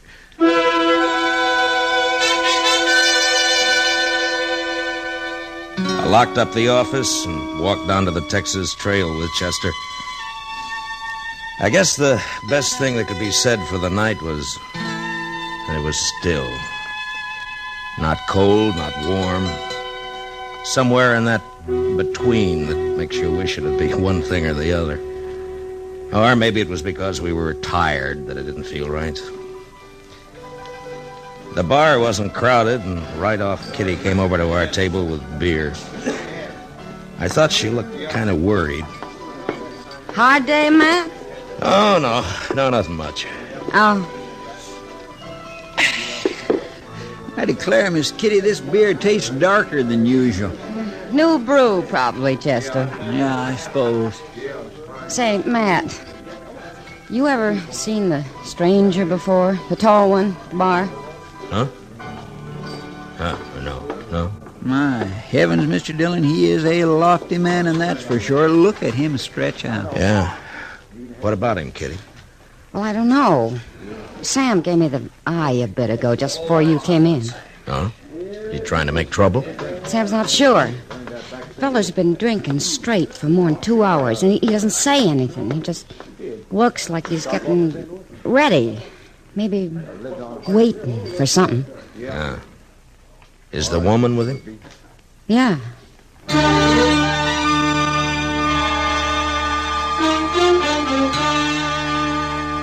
He was a lean, almost stringy man, better than usual tall.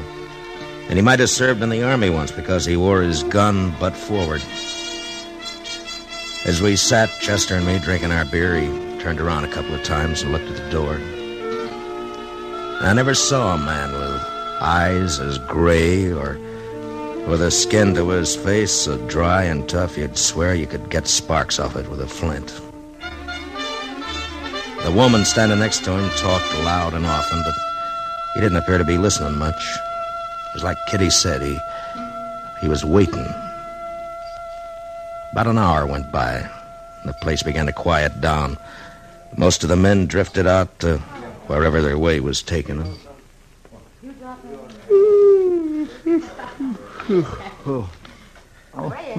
Excuse me, Mr. Dillon. You want to get on back, Chester? Well, yes, sir, I was thinking about it. This beer is so dark, it's making me sleepy. Well, you go ahead. I'll see you in the morning. You staying? Yeah, for a while, I think. On account of that tall fellow? Yeah, maybe. Guess I'll get a little whiskey and sugar. Might keep me awake. No, you go on, Chester. It's all right. Jack, how long you If it's all the same to you, Mr. Dillon, I ain't sleepy. But, Jack, Okay. I'm tired. There's a hotel down the way, miss. They could put you up. You. Shut up. Nobody asked you. Oh, now, Jackie, you ain't got no call to talk to the man like that. He's just being helpful. Say, Mr. Dillon. Chester, be quiet. Honey, I'm tired. I want to go to bed. Trip on the stage and traveling all day. I swear I've never been so... Talk too much. Be quiet. Stay in here with me. But, Jackie... You've been talking ever since we come in here. Stop or I'm going to hit you. Might not be a bad thing if you did, Mr. Dillon. If there's anything in this world I hate, it's a woman who does nothing but clobber her guns. Kitty. I bet he is miserable to be wed to, though. What do you reckon's ailing him? I don't know, Chester. You still here, huh, Matt? Yeah. Sit down a minute, will you, Kitty? Yeah, sure. You, don't know their names, do you? No. They came in on the 6 o'clock stage from Oklahoma territory. That's all I know. She's been talking a lot, but mostly about clothes and liquor. He don't say anything. Yeah. You think they're married? She's wearing a ring. Mm-hmm. I've never seen a man drink as much, Matt. It's like water with him. Honey. Hey, you. Honey. Yeah. Excuse me, Matt. Yeah, sure. What do you want to drink? Huh? Sure. Huh? You want whiskey and sugar, don't you? Thank you, honey. Sure. Where do you think you're going? I'm going to freshen up, Jack. I'm coming right back. See you do.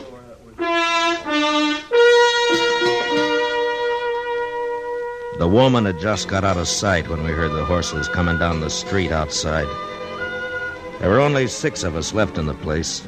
Sam, Kitty, Chester, and me, the stranger at the bar, and a cowboy sleeping it off at a table across the room. The tall man called Jack, with the sound of the horses, turned to the door, and there was a gun in his hand. You fellas at the table, get up. Come over here. Well,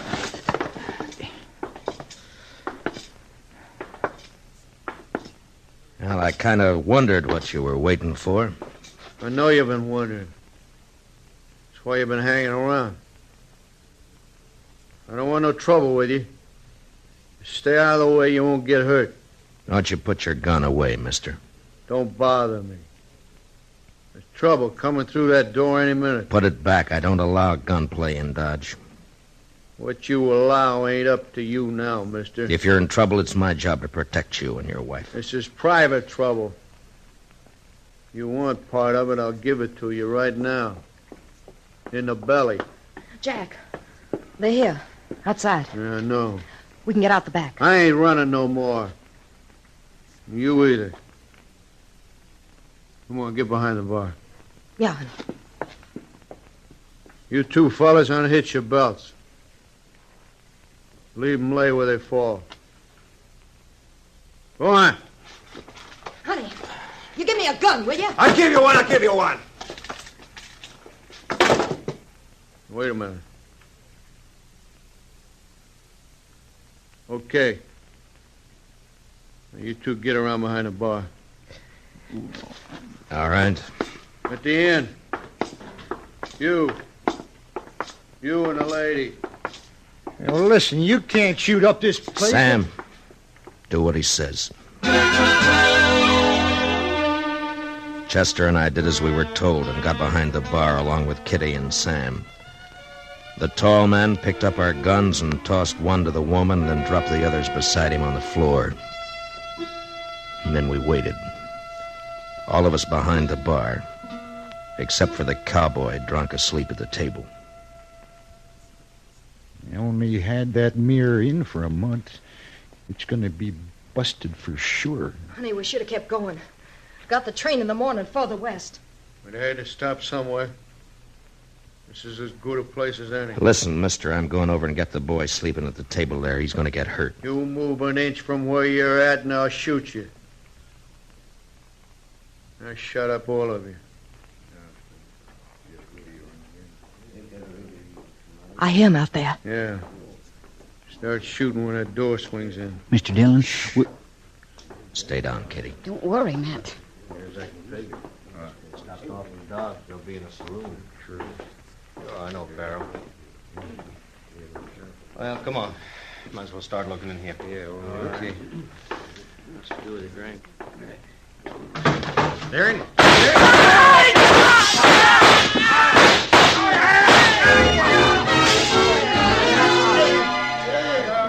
The shooting went on for about 5 seconds, and when the glass started to come down behind us, we covered up. And at that, I felt a warm trickle along the side of my face where a splinter had slashed me.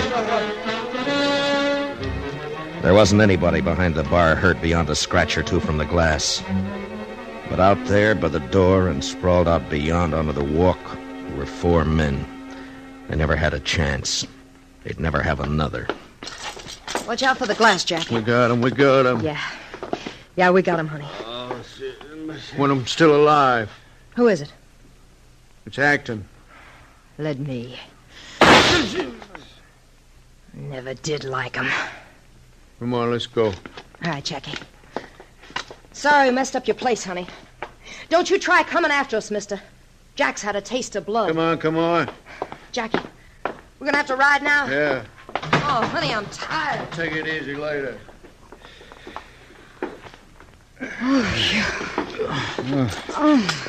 You all right, Kitty? Well, I think so. Hey, look at that mirror. Just look at it. Chester, get some guns from the office. Saddle up and get back here, huh? Yes, sir. Yeah, all right now, folks. There's just been a little shooting, that's all. Everything's going to be just... Kitty, Get Doc, quick. What is it, Matt? This man isn't dead. Huh? Well, go on. Hurry up, will you? Well, yeah, sure.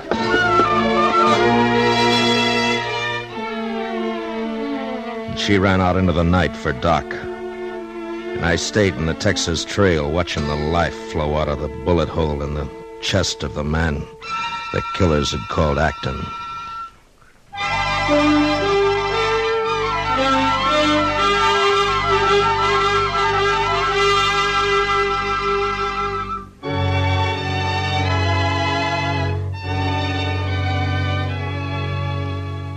His eyes were open, but he didn't see me. And when I talked to him, he didn't hear. While I waited for Doc, I went through his papers. His name was Brad Acton. That's all I could find. About 2 minutes later, Kitty came back with Doc. Didn't take Doc long to shake his head. The poor fella. He's done, Matt. There's not a living chance.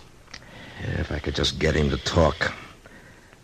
We gotta find out who he is and what they've done, those two. I don't know. He's pretty near gone. We can't... Yeah. Acton. Acton, can you hear me? Acton.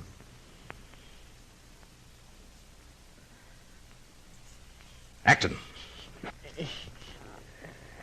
Acton, that fella, Jack Farrow. He and the woman. What did they do? Oh, there's no use. Matt, he Acton. can't say nothing. Now listen to me, Acton. Matt. Acton, who are they? Why did they shoot you? He's trying, the poor devil. He Come just on, can't- come on. Now you're wasting time. I gotta get after him. Now what did they do? I'm dying. I'm dying. We've all gotta die. Oh, Matt. That ain't kindly, mister. Now I want you to wake up. You hear what I'm saying? Yeah. I hear you. If I was on my feet... Now listen to me. Farrow. I heard you call him Farrow. And the woman. Now what about him? Why did you come gunning for him?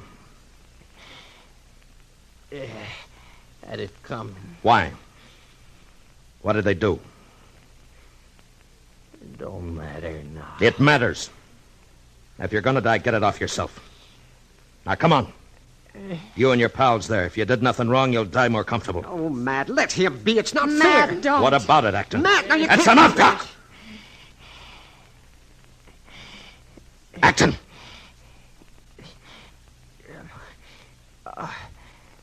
California. Out in California. Farrow, me and the boys, we held up a stage in Farrow. He took the money and lit out with that woman. We've been following. Look out for her. She's mean with a gun. Martha Lou.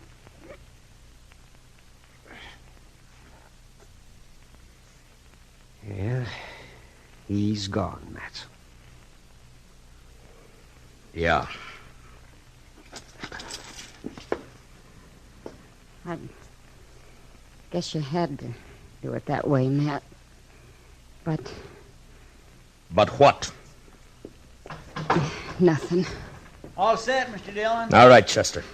You going after him, Matt? Why not? They done murder, haven't they?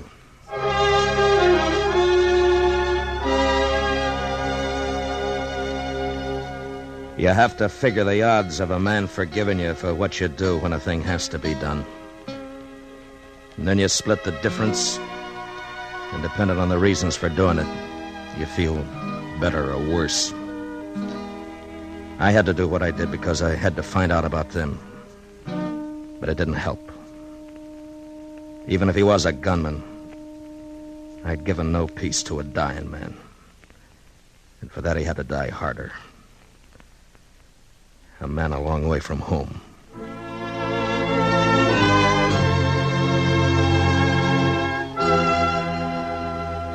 Chester and I rode out into the east. the way we figured Pharaoh and his wife would be headed.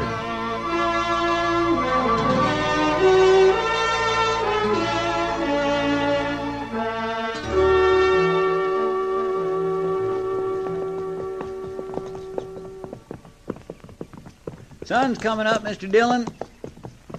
I got eyes. Yes, sir.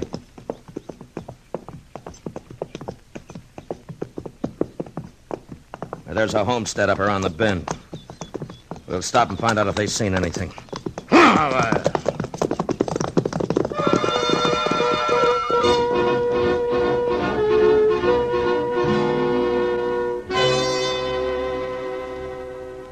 No more than a half hour ago, Marshal. I was fixing to fetch some water when I heard them. They stopped, huh? Yeah. The woman looked tuckered out. Never see a woman with all them skirts ride the way she did. It was some picture. How long did they stay? 5 minutes, maybe. Wife had some coffee, and they drank it, scalding, and then took off. Headed east? Yeah.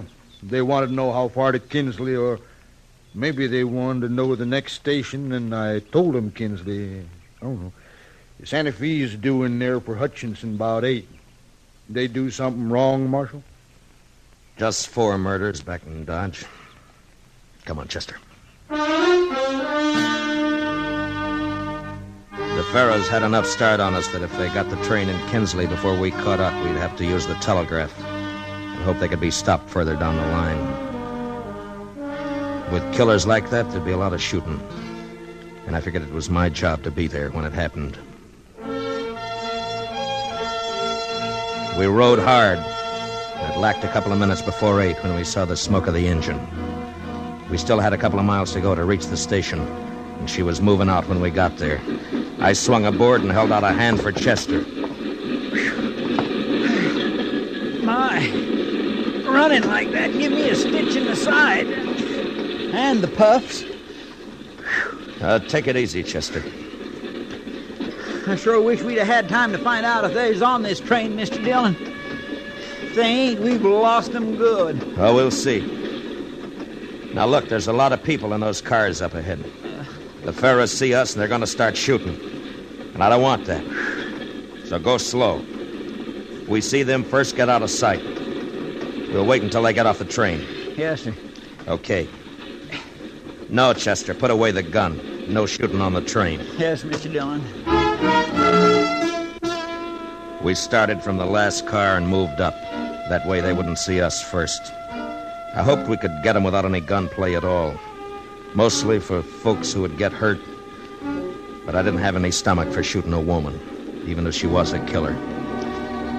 We got to the 3rd car when Chester spotted them. There they are, Mr. Dillon. All right, get back. Okay, we'll just stay here. Conductor's coming this way. Good. Well, howdy, Marshal. Mr. Heinsohn? You on a pleasure ride or business? Business, Mr. Heinsohn. That couple, they're in the 4th, 5th seat from the front. Tall gent? Yeah, and the woman. Yeah, I wondered about them when they got on. Sure are a funny pair. She looks plumb wore out. They both done murder. Oh, Marshal, there's kids in the car. I want to get them without any shooting. As long as they don't see us, it'll be all right. Now, where's your next stop? About 30 miles down the line. Yeah. Well, we'll try to figure something out. I hope you can, Marshal. The train rolled on. I saw Miss Farah take a kid on her lap, play with it. And the mother in the next seat looked on with fond eyes. I wonder what she would have said if she knew. Jack Farah just looked out the window. We didn't make a move at the next stop. 2 men got off, and there were still some 20 people left in the car besides the killers. About 15 miles beyond, the train pulled up again. I could see a big herd of cattle crossing the tracks. It was going to take a few minutes. Mr. Heinsohn came down the aisle to the platform where we were standing. Hey, Marshal, I got an idea. See what you think. Yeah? We'll be about 10 minutes waiting until that herd gets across.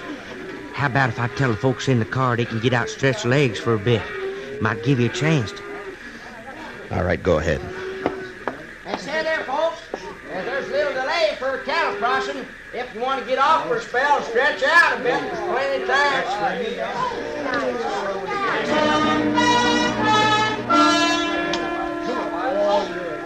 We watched.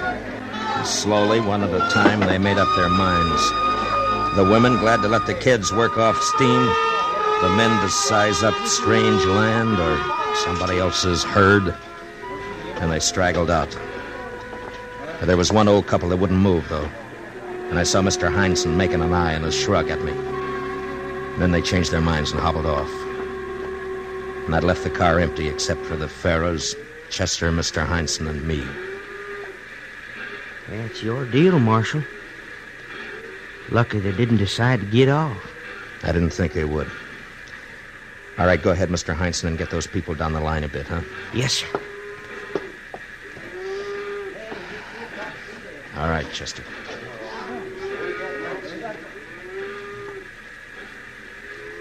This ain't nothing like California, Jackie. I never seen anything so flat. How far you think it goes like this? I don't know. You know, I think I'm gonna take me and Matt. You want to take my gun for a while? Dig him in the rib. Hold on to it. Oh, honey. I said hold on to it. All right, get your hands up, both of you high, and don't turn around. But she must have had her gun already in her hand, wanting to give it to Pharaoh to hold. She was fast. 1 minute she was upright in the seat, and then she was gone. Firing at us from behind the seat.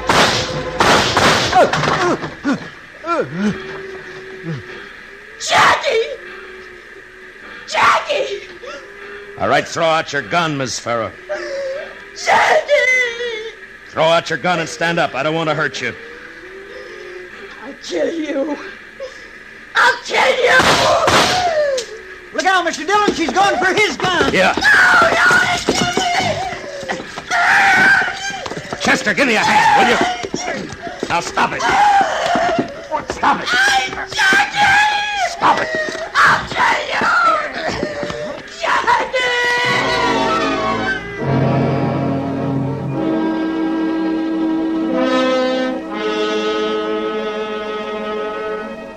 She was like a crazy woman. It took both of us to hold her, and we couldn't even do that right until we had her handcuffed to the seat. And then she shut up. She just sat there looking at her husband's body. When we got off at the next stop to wait for the next train back to Dodge, Jack Pharaoh was taken away in a wagon to be buried. His wife stood by the tracks watching it as it moved off. And it wasn't until the wagon became a dust cloud out on the plain that she started to cry.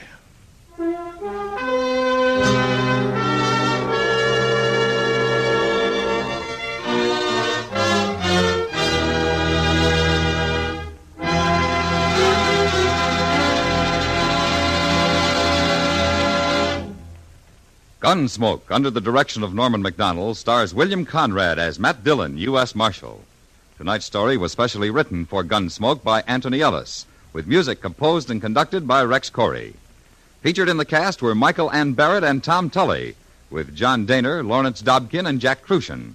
Parley Bear is Chester, Howard McNear is Doc, and Georgia Ellis is Kitty. Gunsmoke is heard by our troops overseas through the facilities of the Armed Forces Radio Service.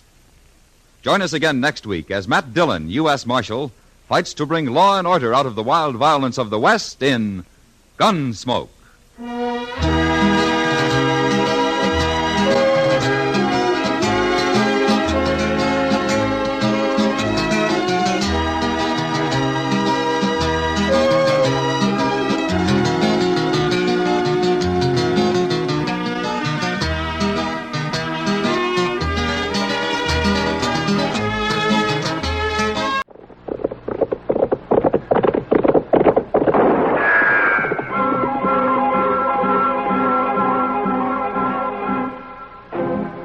Around Dodge City and in the territory on West, there's just one way to handle the killers and the spoilers, and that's with a U.S. Marshal and the smell of gun smoke.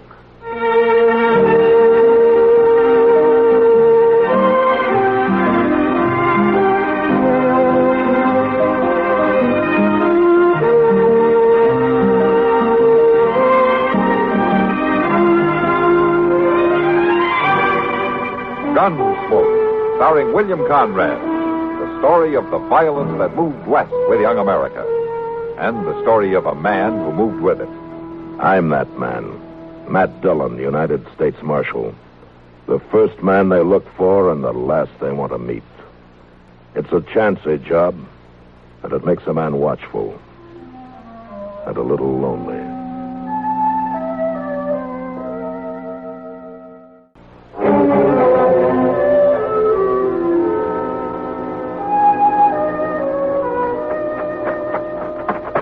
Mr. Dillon?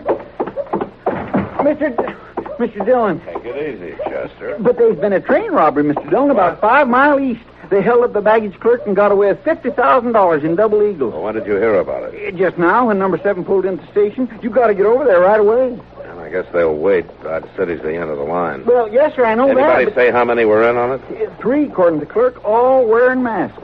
They snuck aboard when the train stopped for water at Cottonwood tanks. Made them cut the rest of the train loose and go on with just the engine and the baggage car. Had horses waiting down the track somewhere. You ought to get over at the depot, Mr. Dillon. The baggage clerk shot pretty bad. Shot? Now, why didn't you say so? Yeah, and another thing. They cut the wire so the train crew couldn't telegraph ahead. Same old story, Mr. Dillon. You'd think them bandits would figure out some new way. Why? This one usually works.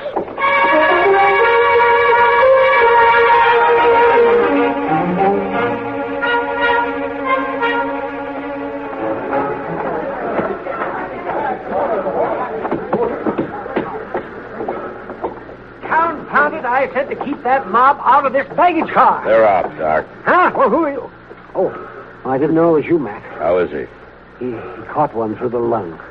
I wouldn't give you a plug nickel for that. Yeah. I want to find out where it happened. I can tell you exactly, Marshal. How? About 100 yards east of milepost 314. It's on the curve where the line swings in toward the river bottom. You one of the passengers? Oh, I'm a legal agent for the railroad and for the bank that owns that money. My name is Crocker, J.L. Crocker. And I want immediate action on this matter. I want that money back at once. And I want the guilty parties brought to justice. Are you getting all this, Chester? Yes, sir, I'm making mental notes. Well, now, Marshal, I don't believe you quite understand who I am. Sure, you're the legal something or other for somebody, and you're bothering me. Now, will you stand back? Doc, is there any chance of talking to him? Well, you can try. All right. Mister, can you hear me? Yeah. Did you recognize any of them? No. Wore masks. Only one said anything. Gave all the orders. He's the one who shot me. Man, about 50. Is that all you can tell me? I don't feel so good, Marshal. I think I...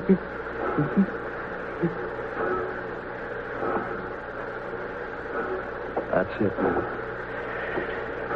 Yeah. Chester, Yes, sir. go get our horses saddled up. We'll ride out to milepost 314. With luck, we can get there before dark. Maybe pick up their trail some way. All right, sir. Well, now, Marshal, in my opinion, you ought to form a posse to go after these criminals. Mr. Crocker, I don't care about your opinions.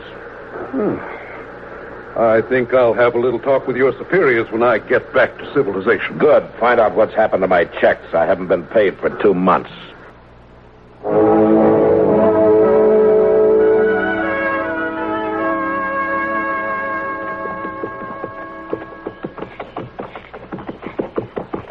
Chester, pull up a second. Yes, sir.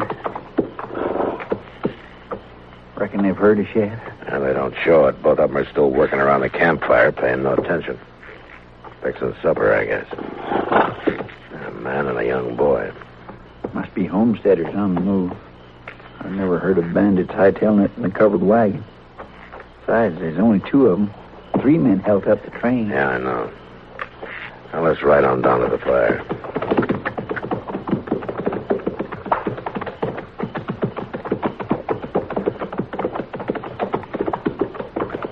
Well, now, howdy, strangers. Evening. Climb down and sit. Have some supper ready here in a spell, such as this. Keep your eye on that coffee, Jerry. I'm watching it, Pa. You men pushing cattle? No, hunting killers. What? Had a train robbery this morning. Now, I'm a U.S. Marshal out of Dodge. My name's Dillon. Proud to know you, Marshal Dillon. I'm Dan Everly. This is my boy, Jerry. How are you, sir? Jerry, how are you? Well, we're heading for Dodge ourselves. How far we got to go yet? About 9 miles. You planted a homestead? That's right. Had a place back at Newton, but it didn't do so good. So, somebody robbed a train, huh? Mm-hmm. 3 of them. Got away with $50,000 in gold. Have you met anybody today? No, nary a soul. Now, Marshal, you just rest yourself there now, and we'll have some side meat and hominy in a few minutes. Oh, fine, thanks. Yeah, you got enough there, Jerry. This is it, Chester. We found them. These two? How do you figure? They're horses. Saddle stock, never meant to haul a wagon. And the third one's over to the right in that thicket covering us. Saw a glint on his gun barrel. What do we do? Move fast. You roll to the left, draw, and cover the two by the fire, and I'll take the one in the brush. You got it? Yes, sir. All right, then. Now. Don't move, you two. You're covered. You there in the brush. Come out with your hands up. Well, now, wait, Marshal. Don't shoot. All right, then. Tell him to get out here with his hands up. They got us. There's no use fighting. Come out, like he says.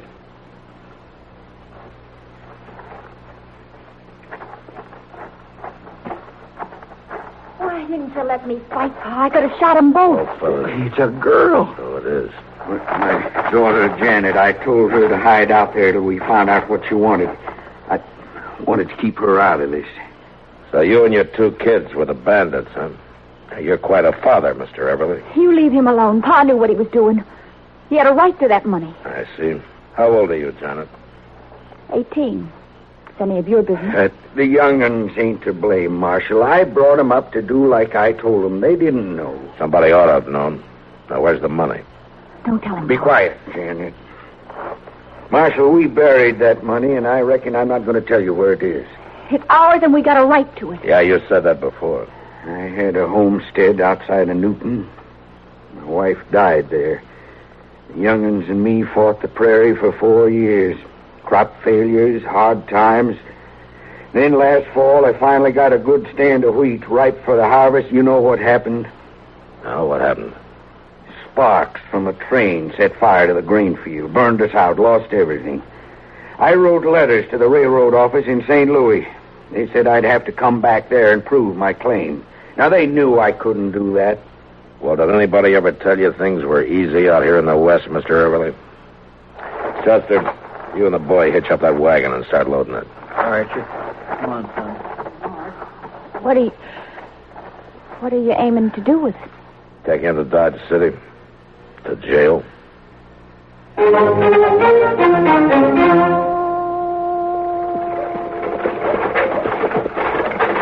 All right, pull up, Everly. Oh, boy. All of you get on.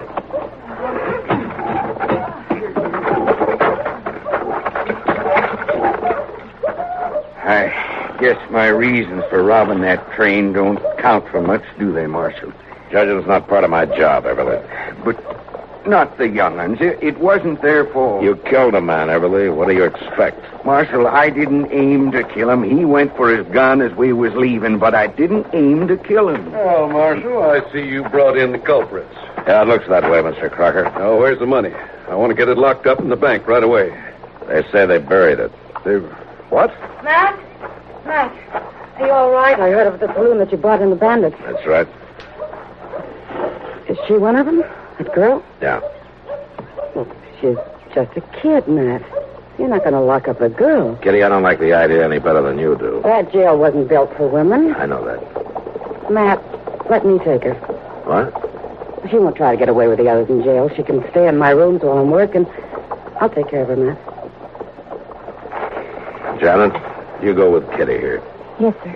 Stay with her and do whatever she says. Thanks, Matt. Thanks a lot. Come on, honey. Just so you take these other 2 inside and lock them up. Yes, sir. Come on. Let's go. Now, Marshal, pretty or not, that girl is a criminal. Why aren't you locking her up? Well, we've got a different attitude toward women out here, Mr. Crocker. We never got around to building jails for them. Well, what about the money? $50,000 missing. That's That's right, it is.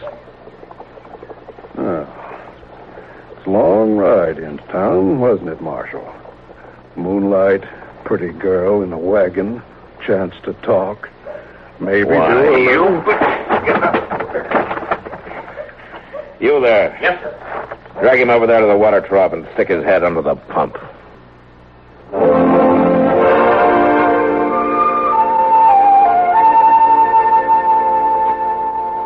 How are you and Kitty getting along, Janet? Oh, just fine. She's been wonderful. The noise downstairs bother you? Keep you awake at night? No, the only thing that keeps me awake is worrying about Pa and Jerry. What are you going to do with us? And I got no say about that.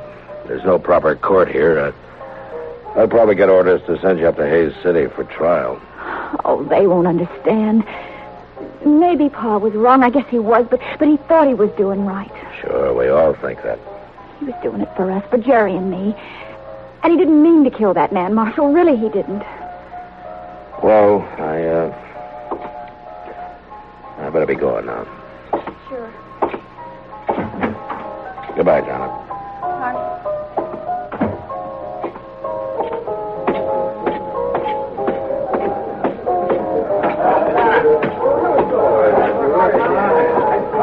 Well, Mac? She's quite taken with you, Kitty. Stories around town say you're a little taken with her, Mac. That's Mr. Crocker's doing. He's been shooting his mouth off for a week now. He's offered a $1,000 reward for the return of that money, no questions asked. Yeah, I know. But how much do you know? What do you mean? Well, people will know you don't pay any attention, Matt, but some of these hangers-on around the saloon wonder if you did make a deal for that money. Who cares what they think? But it's bad, Matt. Crocker keeps prodding them. Some of them are beginning to say that Everleigh might remember where the money is if they had ropes around their necks. A lynch mob, huh?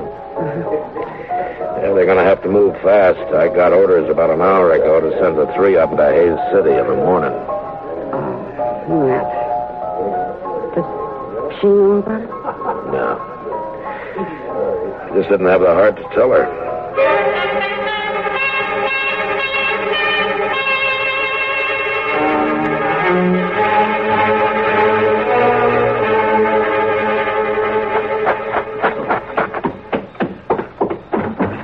Mr. Dillon? Mr. Dillon. What's the matter, Chester? Miss Kitty sent me to get you. Oh? That fella Crocker's over at the Long Branch. He's got a bunch of the boys all liquored up. They're talking about crashing the jail. Well, usually the best way to stop that kind of trouble is to break it up before it starts. Well, that girl's just upstairs right over the head, Mr. Dillon. Yeah, I know. They hadn't bothered her, had they, Chester? Well, they hadn't when I left. All right, you let me handle it. You stay clear and cover my back. Yes, sir, I will. All right, come on. A man that pulls a deal like that ought to be run out of town. And you're just the boys to do it. Now, it's about time somebody took the star off of that tin horn Marshal and shoved it down his throat. And as far as I'm concerned, Go on, Mr. Crocker. You're doing real fine. There's quite a crew you picked up.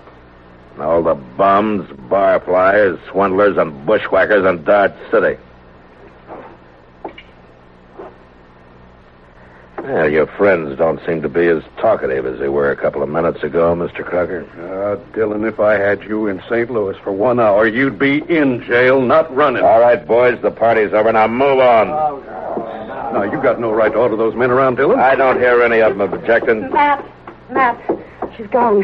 What? Janet's not in the room. She's gone. Well, where would she go? I can tell you, Matt. You had a jailbreak. That girl got her dad and brother out, and they just left town on their horses.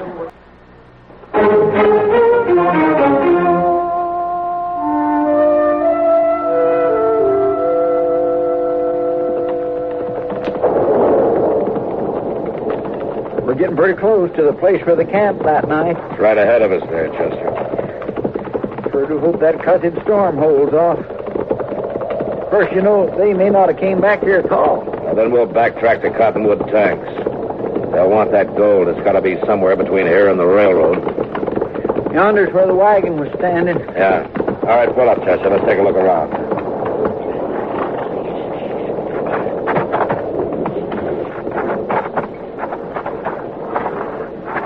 Mr. Dillon, look there. What? A hole dug in the ground. Right where they had their campfire that night. Yeah. Well, they buried the gold there, Chester, and built their fire right on top of it. Get out! It came from that thicket over there. I'm going to fire and roll away, maybe draw a shot. Now, you keep your eyes open.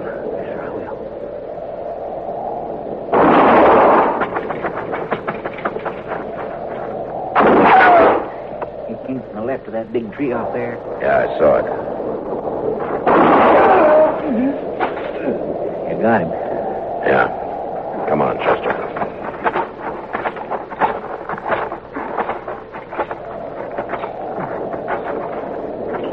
Everly. Now, you're covered, Everly. One move and you're finished. I'm finished anyway. I'm sorry I had to do it. No matter. Want the young'uns to have a chance. They rode on with the money, I suppose. Let them go, Marshal. It's their money. I had a right. Maybe, but you had no right to kill. I didn't aim to, Marshal. The law has to go by acts, Everly, not intentions. Storm coming up? Yeah, it looks that way. Hope the young'uns find shelter. Jerry caught cold there in jail. Used to worry his mother when he coughed. So she's dead now. Died back there. Back. Yeah.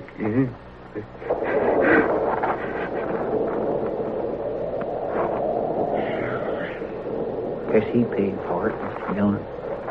Yeah, he paid. Well, let's try to pick up the trail of the other two before that storm. What is it? Horses. A couple of horses coming in fast. All right, hold it. It's all right, Marshal. Wait on. Pa, where is he? We heard the shooting and turned around and rode back. You better get off your horses, both of you.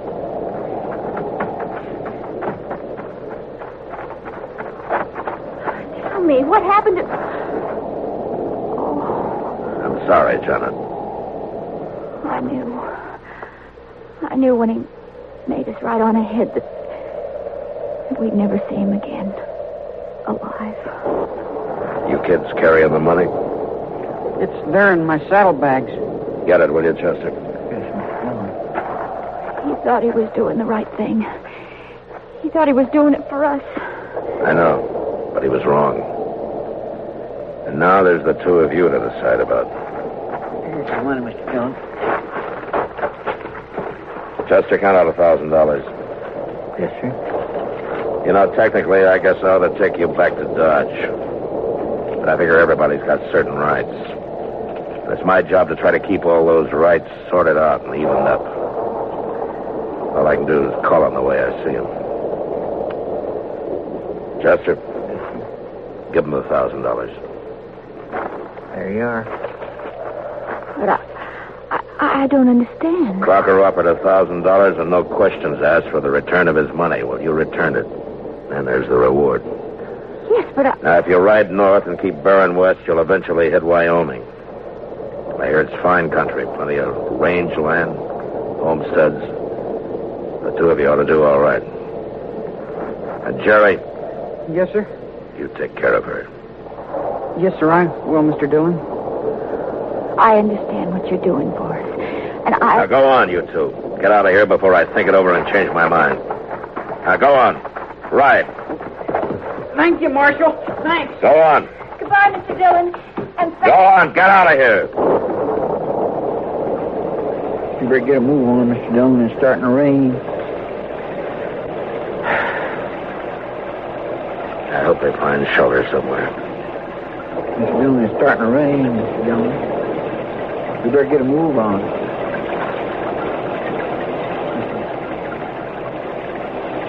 Mr. Dillon?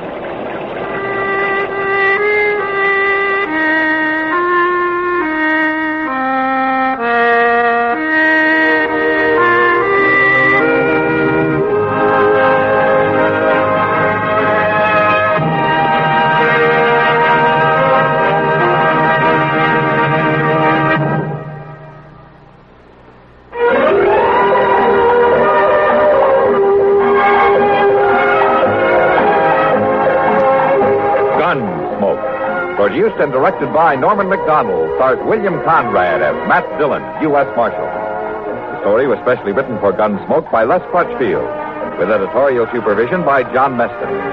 Featured in the cast were Vic Perrin, Barbara Eiler, Sam Edwards, and Bart Robinson.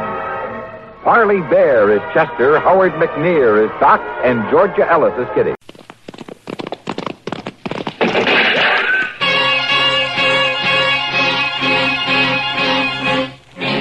Around Dodge City and in the territory on west, there's just one way to handle the killers and the spoilers.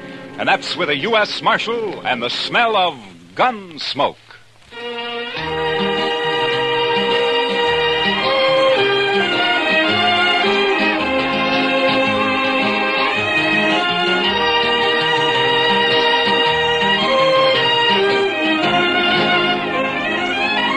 Gunsmoke, starring William Conrad. The transcribed story of the violence that moved west with young America. The story of a man who moved with it. Matt Dillon, United States Marshal.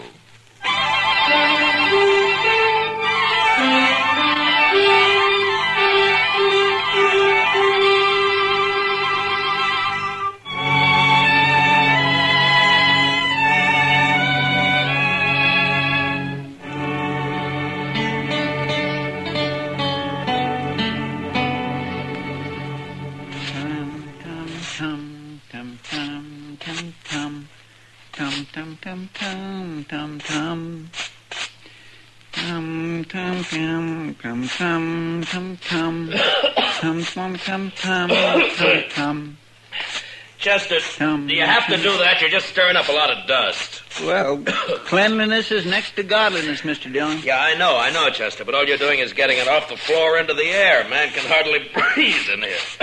All right, Mr. Dillon.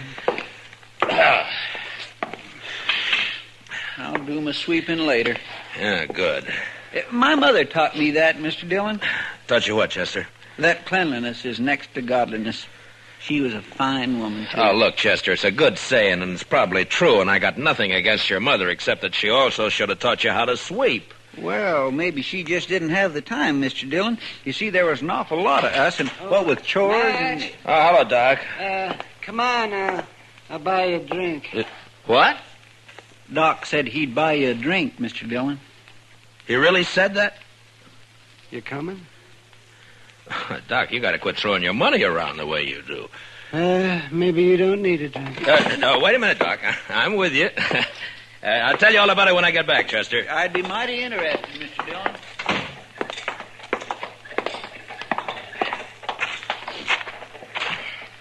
Oh, sure be glad when it gets winter again. Why, Doc? You'll just complain about the cold, then? I suppose.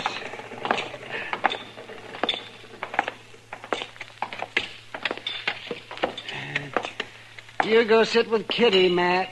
I'll bring a bottle of Irish over. Okay, Doc.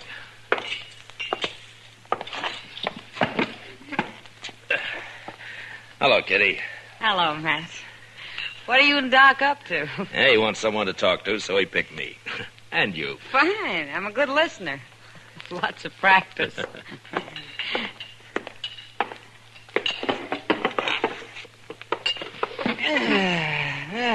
Nice.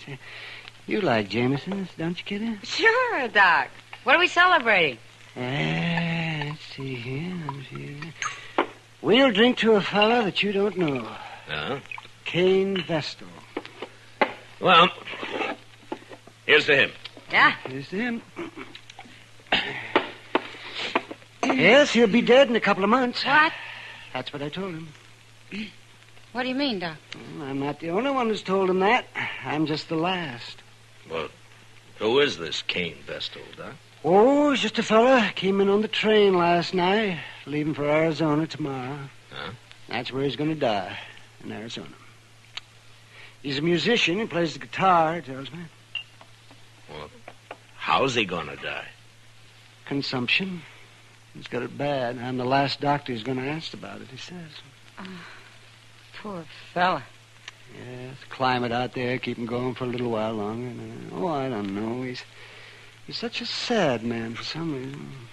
Well, who wouldn't be, Doc? No, Kitty. I think Cain's been sad for a long, long time.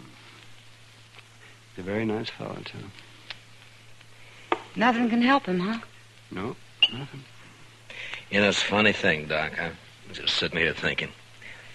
Sometimes you have to tell men they're going to die.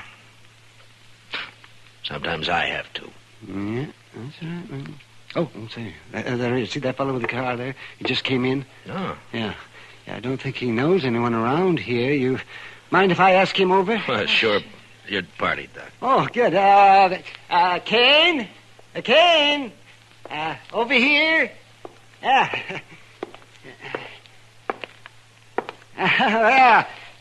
Sit down. Sit down. Cain, this is Kitty. Hello, Miss Cain. Kitty. This is Marshal Dillon. Hello, Marshal. Pleasure to meet you. He's doing it, yeah. There we are. Have a drink. Well, thank you, Doc. This your first trip west, Cain? Yes, Marshal, it is. Well, where are you from? Why, no place in particular, Miss Kitty. I seem to spend most of my life on the Mississippi River. I thought you were a musician. I am. I was hired to ride the river boats and play my guitar for the passengers. Oh. Well, at least you've had a constant change of scenery.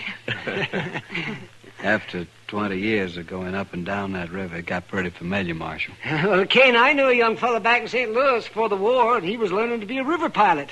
Say, I wonder if you ever ran into him. Name of Clemens, Sam Crevens? No, Doc, I don't believe I did. Oh, he was a very amusing fella. He was just chock full of stories. You leaving Dodge tomorrow, Cain? I'm headed for Arizona, Miss Kitty. No reflection on Dodge, though. If you hit a place out there called Tombstone, I wish you'd look up Virgil Earp for me. Tell him I sent you, huh? Thanks, Marshal. I'll do that. Say, Cain, I wonder, could I ask you a favor? Well, certainly, Miss Kitty. Anything at all. Well, would you play something for us? I had an idea that's what it'd be. Anything in particular? Oh, play something you like, Cain.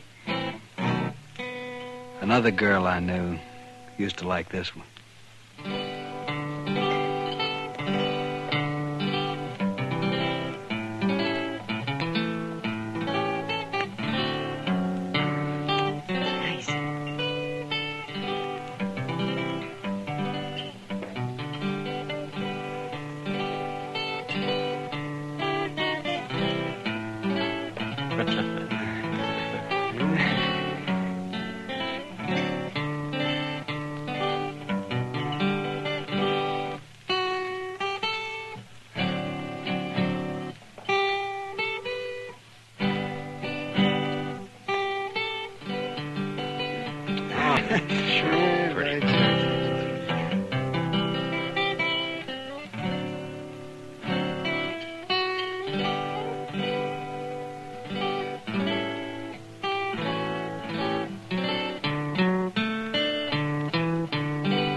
Thank you, Miss Kitty. I wish you were going to stay here a while. Maybe you could teach me to play like that, huh? It'd be a pleasure, Miss Kitty. But I'm afraid I won't be around for long.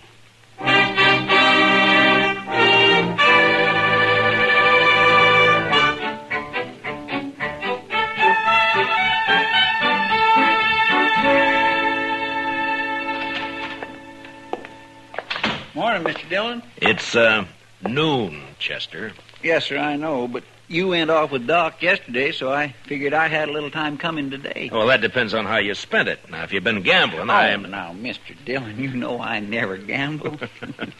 No, sir. I was out helping a fellow learn to shoot a 6-gun, that's all. Now? You mean there's a man in Dodge who doesn't know how? This fellow don't. Never had one in his hand before. He's a musician. What? Plays the guitar, he told me. You mean Cain? Cain Vestal? Yes, sir, that's his name. Nice a fellow as you'd ever want to meet.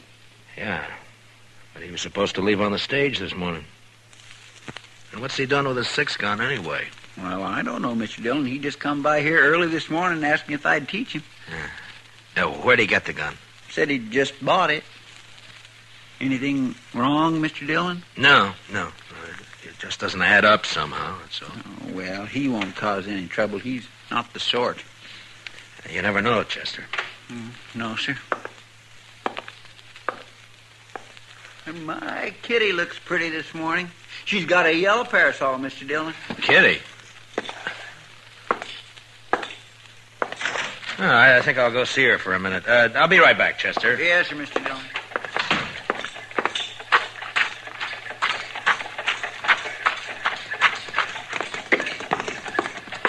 Kitty? Hello, Matt. Kitty, I'd like to talk to you for a minute. Well, sure. What is it? I'm curious about something, Kitty. Maybe you can help me. Maybe. How long was Cain Vestal with you yesterday? Cain? Oh, well, he didn't leave till evening. Why? Well, he didn't go out on the stage this morning, and he's bought himself a 6-gun. You any idea why? A gun? Huh? Doesn't sound like Cain. Anything happened yesterday, Kitty, or did he tell you anything? Oh, yeah, there was one thing, Matt. Joel Adams and a couple of his men came in. Yeah? Cain got pretty upset when he saw him had a bad coughing spell. Oh? Later, he asked a lot of questions about Adams. Well, what'd you tell him? Just that Adams is a big landowner around here, that nobody who isn't working for him likes him very much. That's all I know, anyway. Yeah. They didn't talk, Adams and Cain. No. I don't think they even know each other. Well, anyway, he sure isn't the sort to be packing a gun. Well, you'll just get into trouble, Matt. Yeah. Where's he staying, did he say? Dodge House, I think. Yeah. Thanks, Kitty. I'll see you later.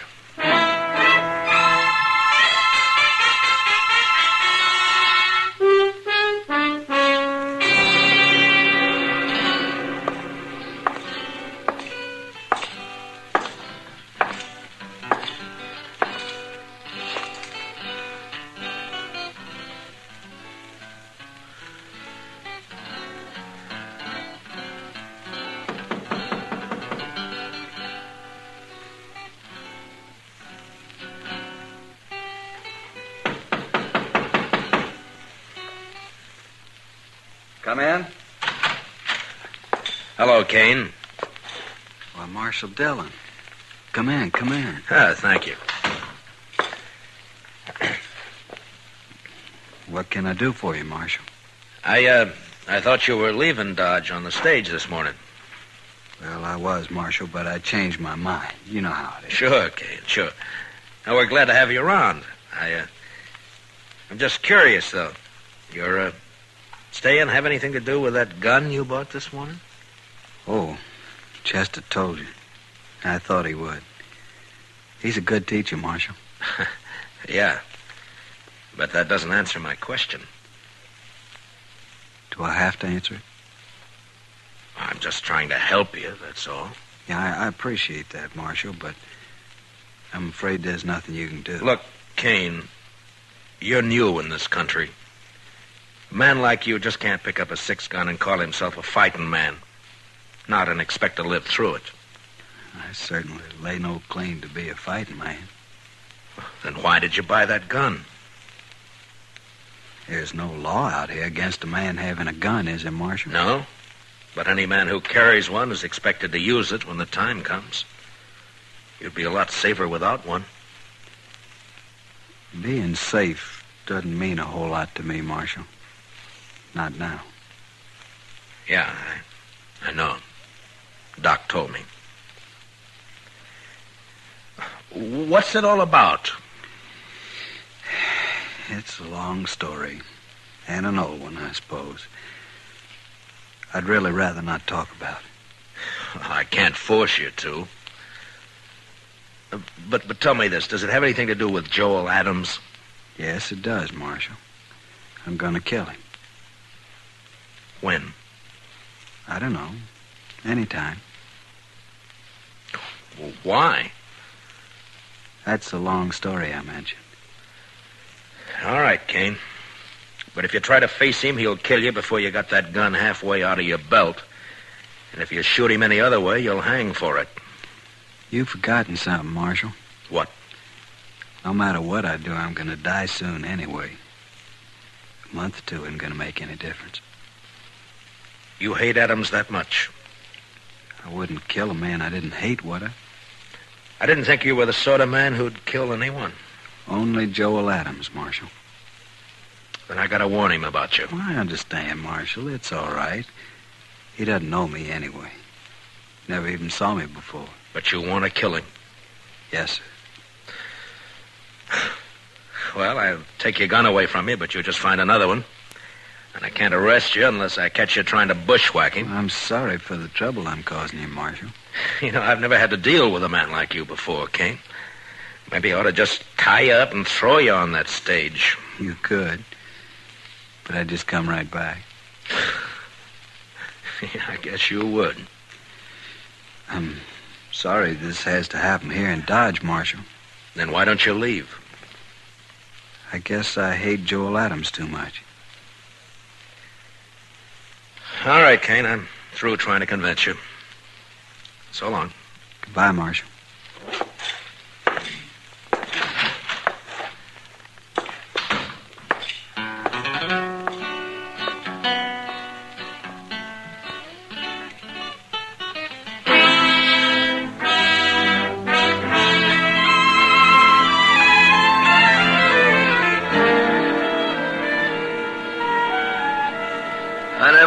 Cain Vestal, Marshal, and I never saw him before last night. You must have known him somewhere, Adams. You're trying to make me out a liar, Marshal. I'm trying to save Cain's life and yours, maybe. Oh, he ain't gonna shoot me. I'll kill him first time he looks sidewise. Maybe you won't see him. Oh, shoot me in the back, eh? Well, in that case... In that case, what? Why, nothing, Dillon, nothing. Forget it. If Cain's shot in the back, you'll be the first man I take in, Adams. I don't even know him. Why should I shoot him? I'm only warning you. Well, just leave me be, Marshal. I can take care of myself. See that you do, Adams, and only yourself. Why, sure, Marshal. Only I don't much like the idea of some stranger gunning for me. Makes me sort of uneasy. There must be some reason for it. Don't start it again, Marshal. Ain't no reason. I know. You've led a blameless life. You never hurt anyone. I told you twice. There are men around here who'd shoot you on sight if they thought they could get by with it. I don't think you were ever any good, Adams, so don't tell me Cain's got no reason. I don't believe it. You're pushing me now, I'm Marshal. tired of your talk, that's all. Maybe it's true you don't know him, but he sure knows something about you. Well, then he'll wish you didn't. That's all I got to say. Well, just keep out of his way. Give it a little time, and maybe there won't be any killing at all. Why, sure. All the time in the world. All right, Adams. I've done all I can. Just don't worry about me. I'm not. Then goodbye, Marshal. Goodbye.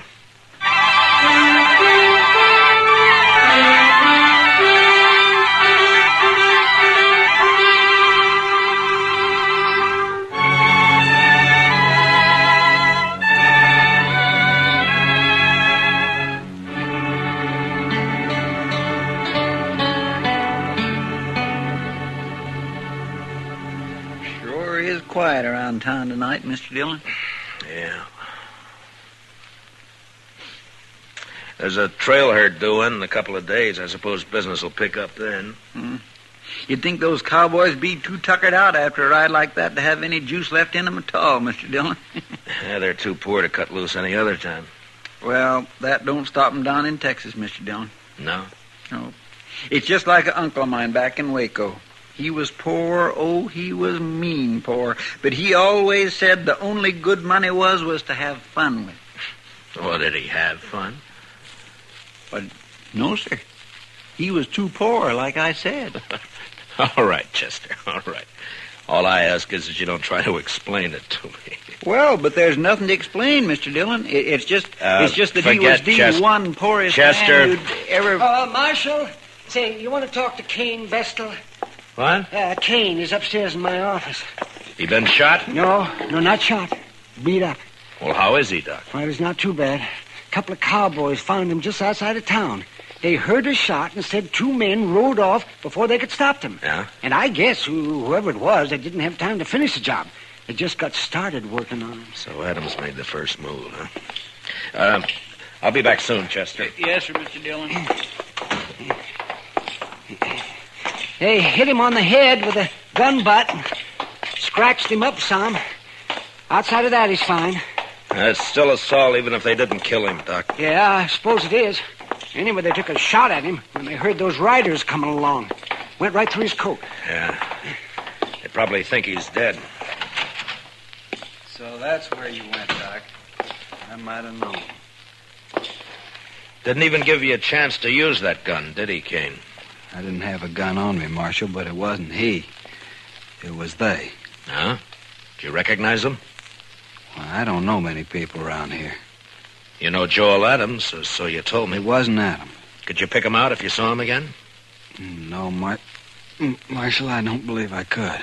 Where were you when they grabbed you, Cain? End of Front Street. I was taking a walk after supper. They rode up behind me, one on each side, lifted me up, and carried me out of town a ways. You must have got a good look at him, at least when they got off their horses.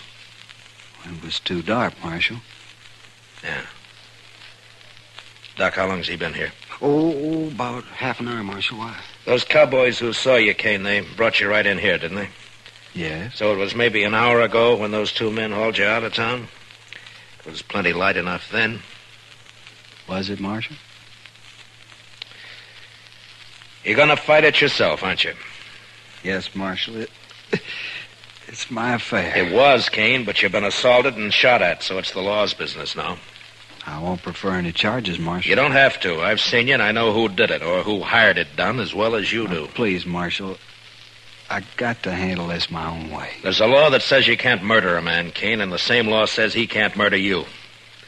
Are you so full of hate you can't get that through your head? I guess that's it, Marshal. All right, Cain. You do what you have to do. So will I.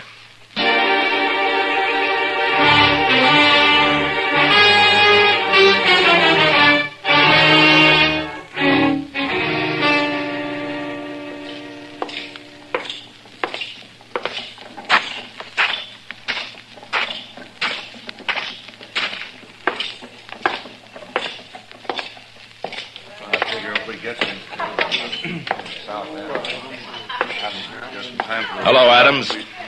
I've been looking for you. That's late, Dillon.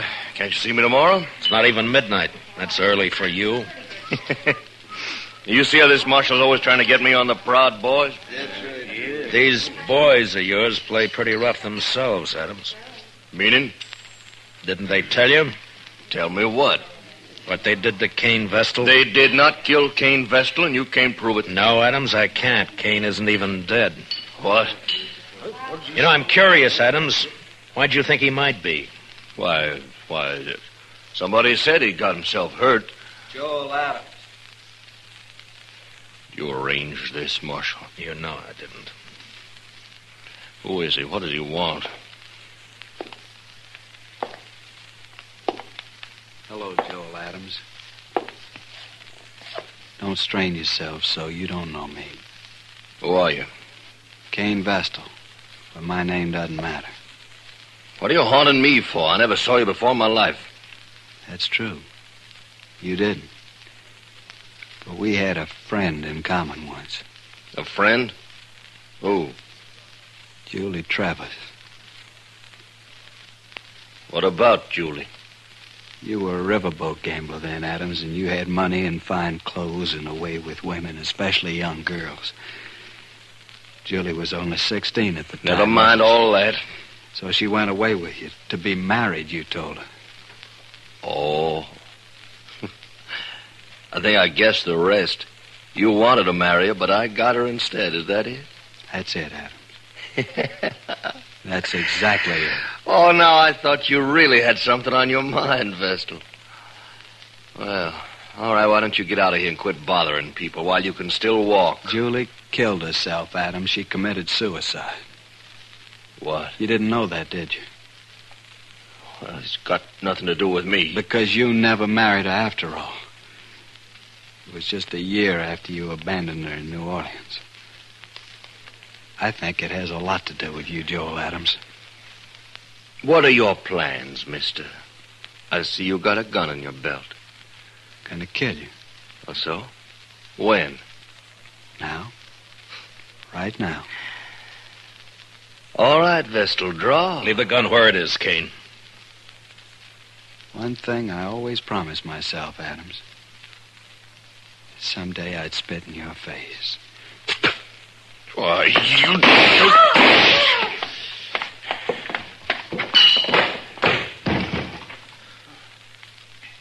Give me the gun, Adams.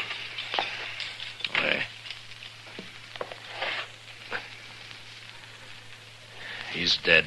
Well, he was going to kill me. You heard him. He wanted you dead, Adams, any way he could manage. I know it. That's what I say. You're under arrest for murder.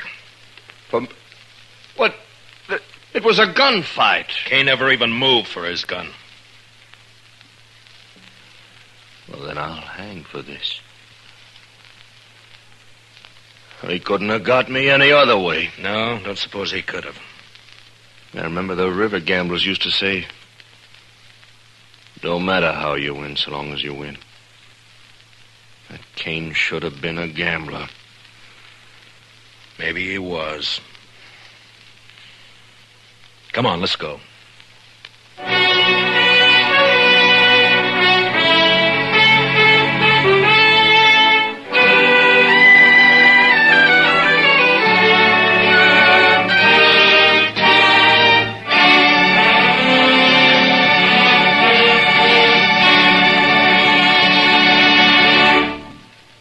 Gunsmoke, transcribed under the direction of Norman Macdonald, stars William Conrad as Matt Dillon, U.S. Marshal. Tonight's story was especially written for Gunsmoke by John Mastodon, with music composed and conducted by Rex Corey. Featured in the cast were Harry Bartell with Georgia Ellis and Larry Dobkin. Parley Bayer is Chester, Howard McNear is Doc. Clancy Cassell speaking. Join us again next week as Matt Dillon, U.S. Marshal, fights to bring law and order out of the wild violence of the West in Gunsmoke.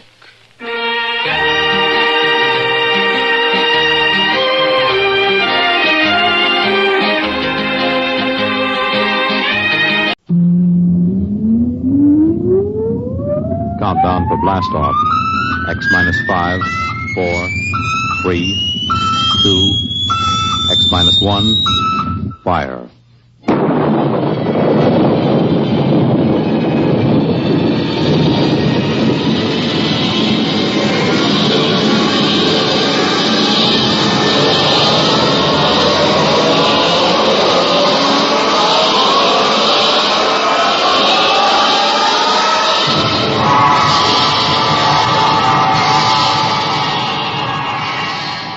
From the far horizons of the unknown come transcribed tales of new dimensions in time and space.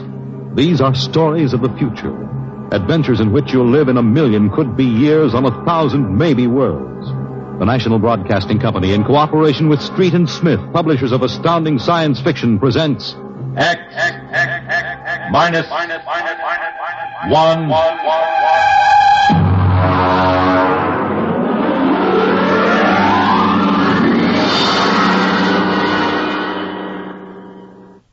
Tonight's story, Requiem, by Robert Heinlein.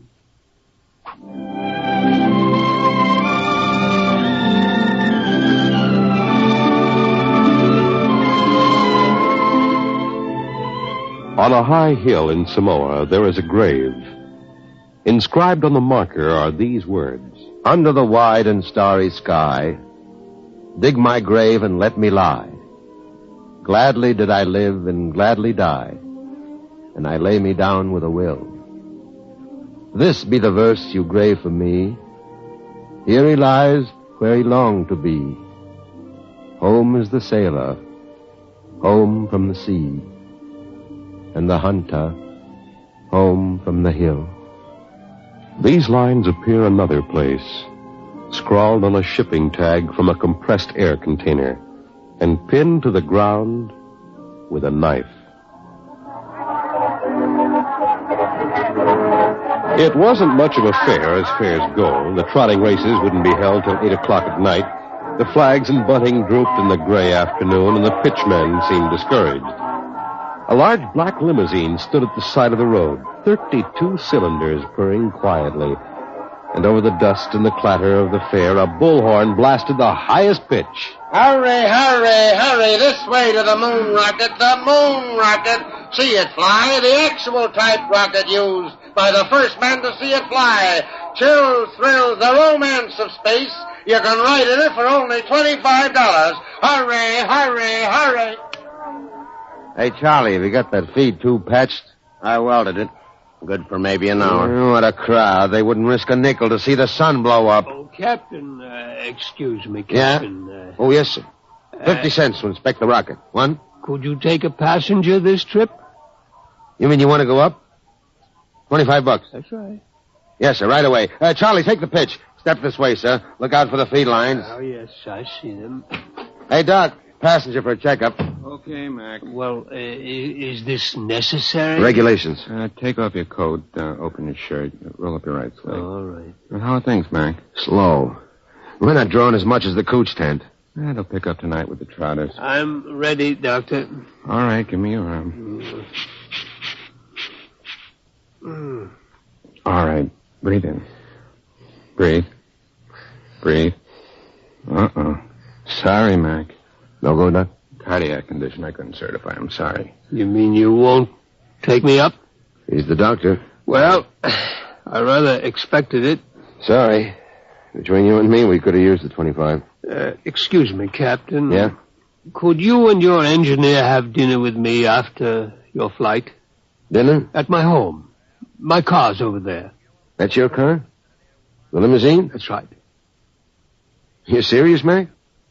You want Charlie and me for dinner? Of course. Okay. Okay. Don't see why not. Thanks.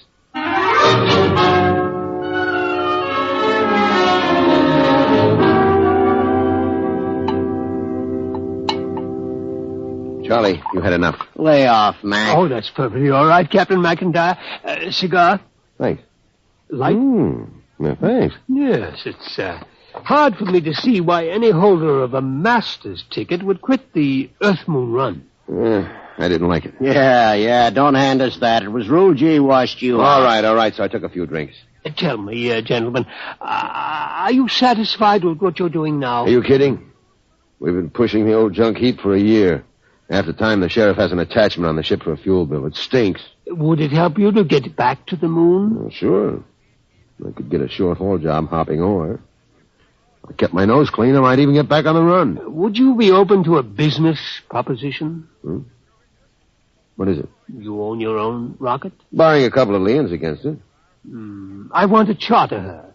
To take me to the moon. You hear what he said, Mac? He wants us to fly that old heap to the moon. He can't do it. The old boat's worn out. Why don't you charter a regular company ship? Oh, no, I can't do that. The company charter comes up before a congressional committee this year. They have to follow the regulations. You can't pass the physical. Now, if you can afford to hire us, why don't you bribe a couple of company medics? It's been done before. I know, but not for me. I'm D. Harriman. Harriman? You own the company. Hey, what are you giving us? I own a large percentage of the company, but the other directors won't permit me to jeopardize the franchise. You tie that, Mac. A guy with half the money in the world, and he's up a creek. Shut up, Charlie. Why do you want to go to the moon so bad, Mr. Harriman? Well, it's the one thing I've really wanted to do all my life. I'm maybe 50 years older than you. When I was a kid, nobody believed that we'd really reached the moon.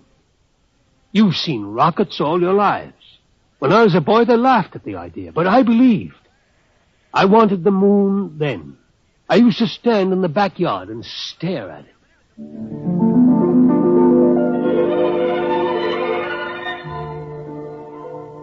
How far away is it, Mom? The moon? Far enough. Why don't people fly to the moon? They can't. Why not? They just can't. But not now, anyway. Someday I will. What? Fly to the moon. Sure. Now, come on, Del. Inside. way past your bedtime.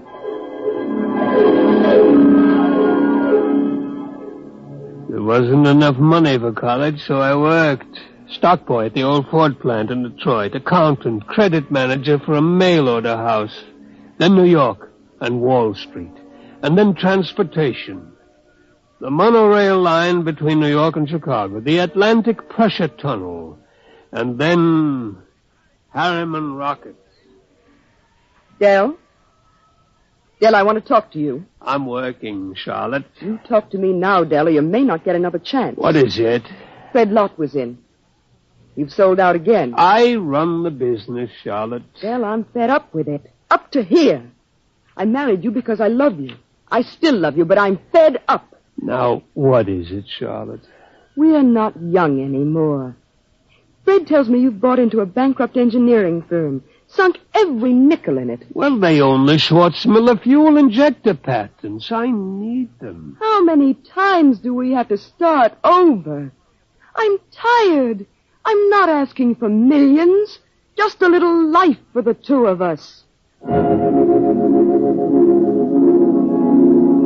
I didn't know about the divorce for a month. I lost the papers under a stack of blueprints and stock prospectus. That night I walked through the park, watching the full moon move across the sky. My old friend. I could recognize the wrinkles. Chrysium, Mare fecundatus, Mare twinkulatus, the lunar Apennines.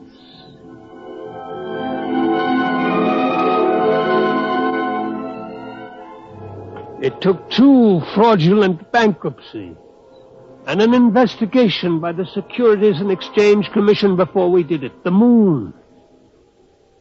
There were 3 injunctions on the rocket before it blasted off. I was going on the second trip, but my considerate board served a court order on me. You can't go there. Fred, I'll break you if it's the last thing I do. Del, you've got a bad heart. That's no secret. No. If you die out there, the whole card house comes down. Now, we've got an equity in this corporation. We're going to see it protected. You've sucked us in on this wild scheme, and now that it paid off, you're going to sit right down here on Earth and see that the dividends come out on time. You're not going to the moon, Del. Forget it. I never went. By the time my lawyers shook off the restraining orders, the first cargo rocket had crashed in the Pacific, and Congress rushed through the Space Precautionary Act.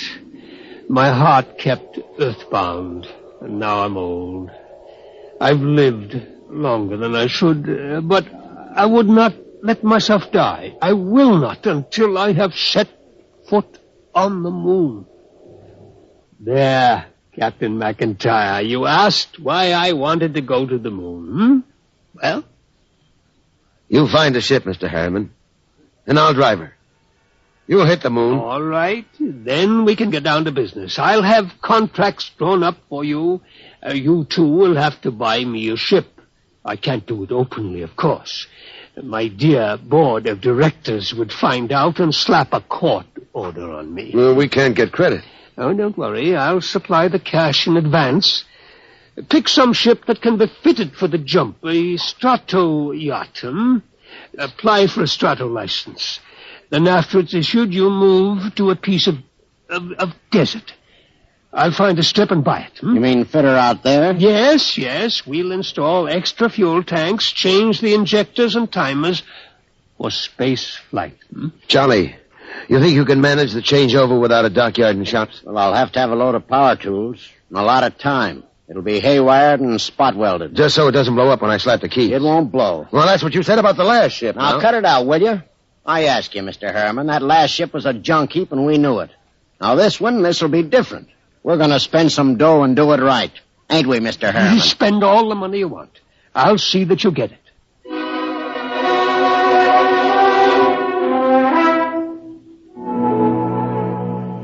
$132 shares of Apex Holding at 60% of par. Check. 52 preferred of Spaceways Fuel, 50% off par. Check. That's the list. Oh, Mr. Harriman, there's a process server outside. Yeah? What is it? I don't know, sir, but I think it's a subpoena. Oh, I was expecting that. Ashley, get Mr. Caymans on the phone. I think it's time for my lawyer.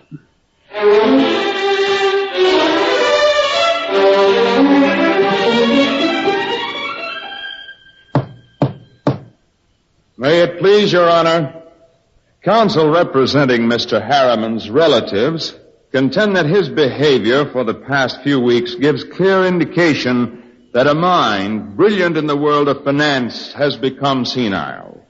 They petition you to declare him incompetent and to assign a conservator to protect his financial interests and those of his heirs. May I suggest that in the last few words my opponent gave away his entire thesis.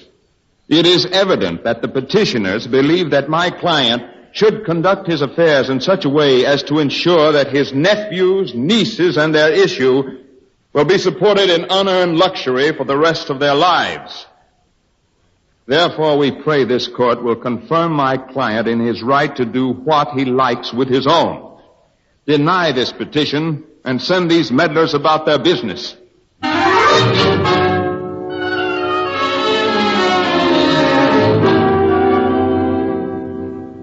Well, Caymans, It could go either way. He might rule against me? He might. We'll know tomorrow.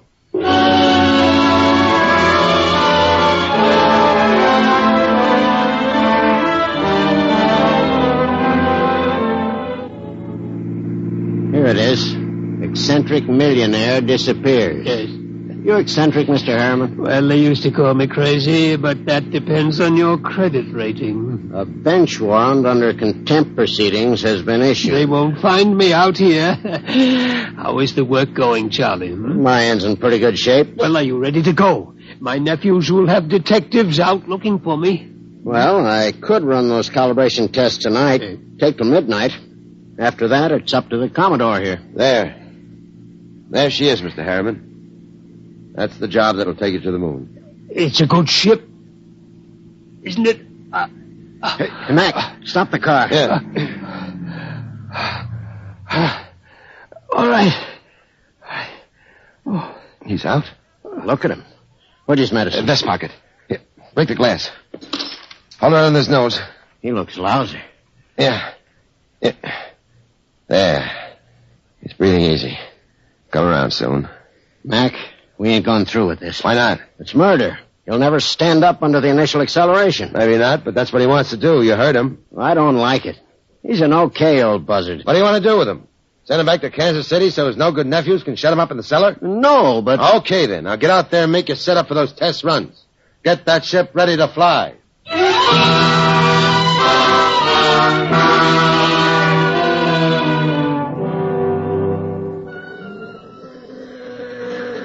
Hey, you. Me? How many other people are there out in this desert? What can I do for you? You James McIntyre? Hey, Mac. What's the matter, Charlie? You McIntyre? Yeah. I'm the deputy federal marshal in this district. I got a warrant for your arrest. What charge? Conspiracy to violate the Space Precautionary Act. I suppose you're Charles Schwartz. I got one for you, too. Thanks. And a man named Harriman. Got a court order to put seals on your spaceship. We haven't got any spaceship. What's that, a kiddie car? Strato yacht. Yeah? Well, I'll put seals on it until a spaceship shows up. Where's Harriman? In the shed. What shed? Oh, my knuckle. That's the one I broke playing football. I'm always hurting that finger. We gotta hurry. Get Papa to the cabin and strap him into his hammock. Right. So long, deputy. Oh, my knuckle.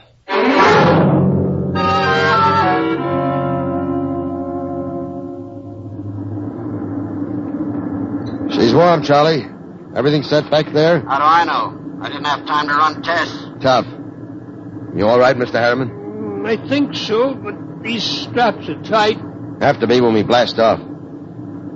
All set, Charlie. Give me control. Check. Test keys. 1 bank. Check. 2 bank. There's an auxiliary out. We don't need it. All right, boy, hang on. Let's go.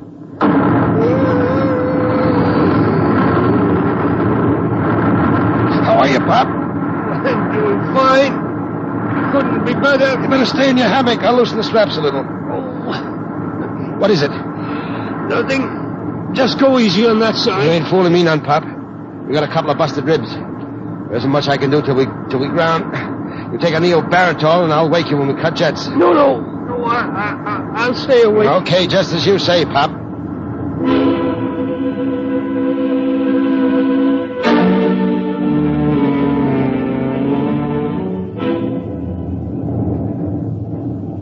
She's on automatic, Charlie. How are the tubes holding up? Fine, tight as a drum. Her handle's nice. How's Pop? Alive. But he's in bad shape. How bad? Cracked a couple of ribs in the takeoff. I don't know what else. You think he'll last the trip? His heart was pounding like an off-time valve. Well, he'll last. He's tough. Tough? He's delicate as a canary. I don't mean that. He's tough down inside where it counts. Just the same, you better set her down awful easy if you want him alive. I'll make a full swing around the moon and ease her in an involute approach curve. It'll go fine if we got enough fuel.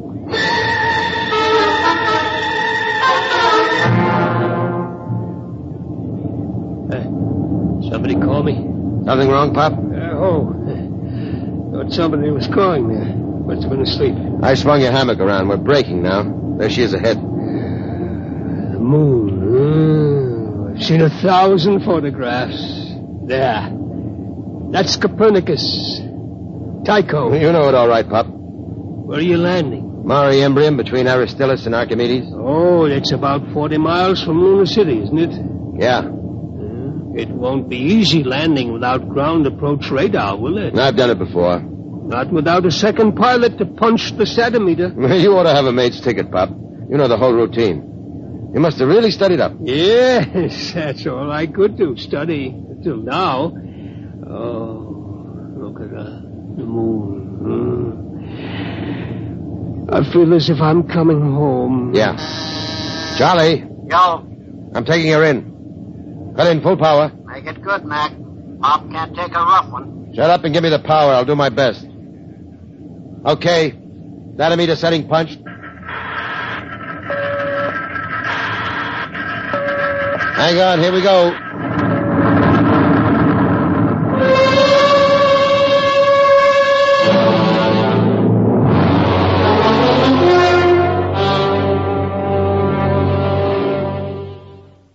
That was a lousy landing, Mac. Nanometer drift.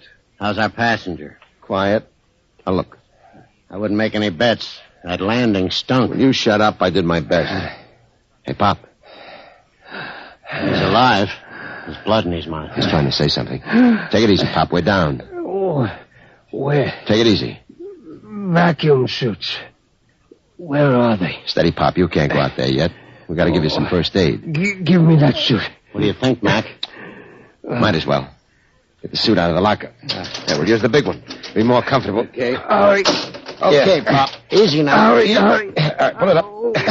Go. Seal these zippers, Charlie. Take it easy. All right. Now, the helmet. Air diaphragm set. Check. Air valve. Set. Lift it on him. Don't hit him. All right. Come on, Charlie. Get into your suit, and we'll carry him out the back.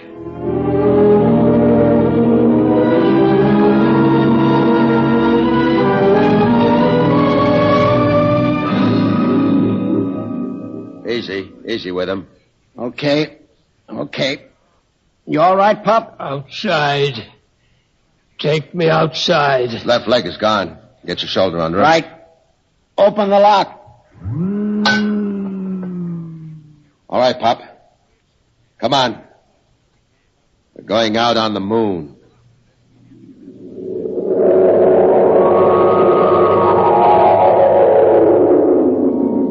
The moon. All right. I'm going to leave you out here to look around while we get ready for the hike to town. You all right? The moon. We have to break out air bottles and rig a stretcher. It's 40 miles into the dome. Charlie, prop something behind his head. Okay. You comfortable, Pop? We'll be back soon.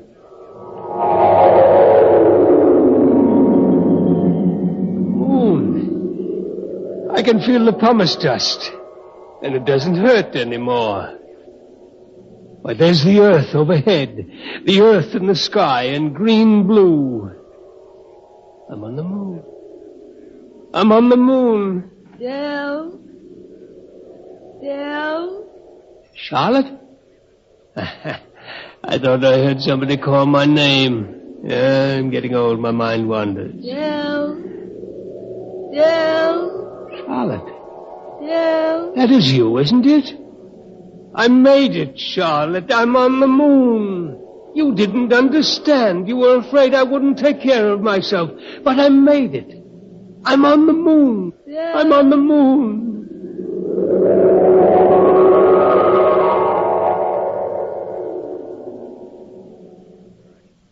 Come on, Charlie. We better get Pop going. Here, give me a hand getting him on the stretcher. Never mind the stretcher, Mac. What's the matter? He won't need it. He's dead. Oh. Better get out the pumice skis and the air bottles. It's a long walk to town. Yeah. What about him? Looks as if he's resting, doesn't he? Propped up, looking out on the pumice. Well, he hit the moon. Come on. Let's start walking.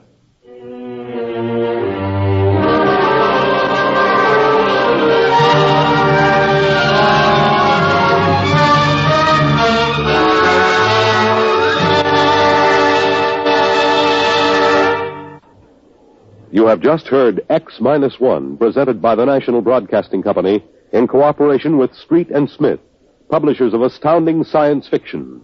Tonight, by transcription, X-1 has brought you Requiem, written by Robert Heinlein and adapted for radio by Ernest Kenoy. Featured in the cast were Joe DeSantis, John McGovern, Rita Lloyd, Jim Bowles, Stan Early, David Pfeffer, and Jack Orison. Your announcer, Fred Collins. X-1 was directed by Daniel Sutter and is an NBC Radio Network production.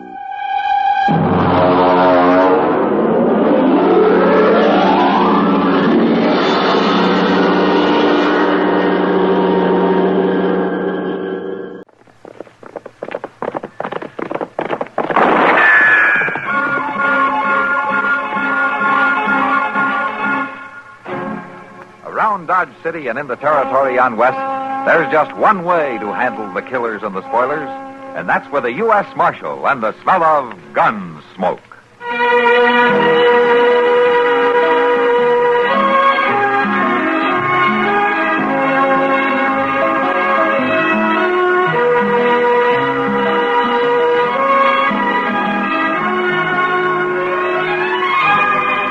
Gunsmoke, starring William Conrad. The story of the violence that moved west with young America. And the story of a man who moved with it. I'm that man. Matt Dillon, United States Marshal. The first man they look for and the last they want to meet. It's a chancy job, and it makes a man watchful. And a little lonely.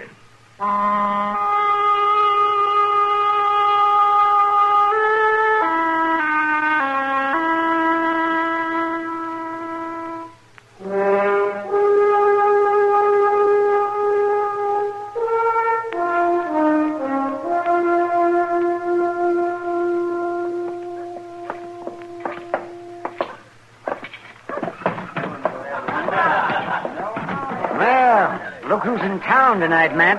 Huh? Over at the bar there. Oh, yeah, I see him. Doc, Marshal, step up. I'll buy you a drink.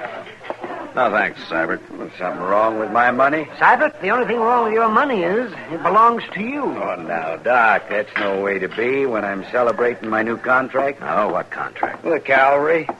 I deliver the first consignment of horses next week. And what's the cavalry going to do with those stringy, wild renegades of yours? Renegades? Now, you don't figure on breaking those horses, do you?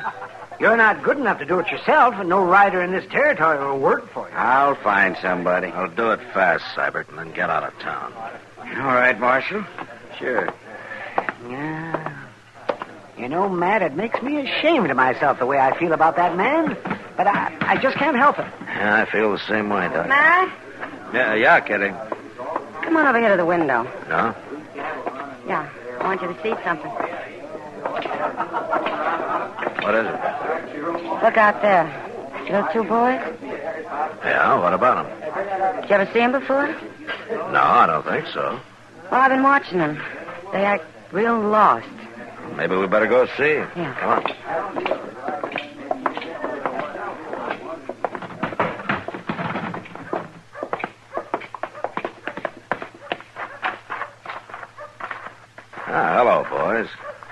Hello, mister. What are you doing out on Front Street this time of night? Is this Front Street? Yeah, it is. Where are your folks? What do you want to know that for, mister? This is Matt Dillon. He's the U.S. Marshal here.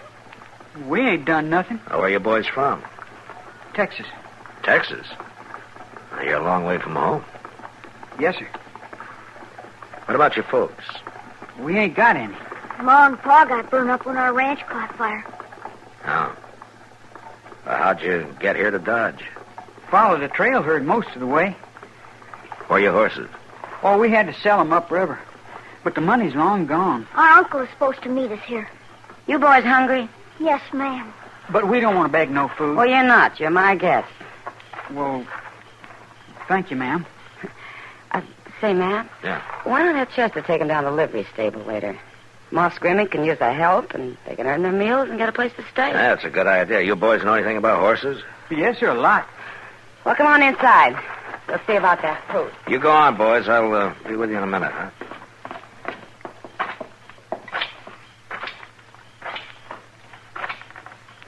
You still here, Severed? I'm leaving, Marshal. Last thing I want is trouble.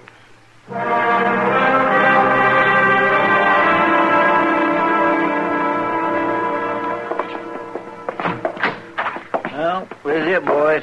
Moss Grimmick says you can sleep up there in the loft. He'll tell you what to do in the morning.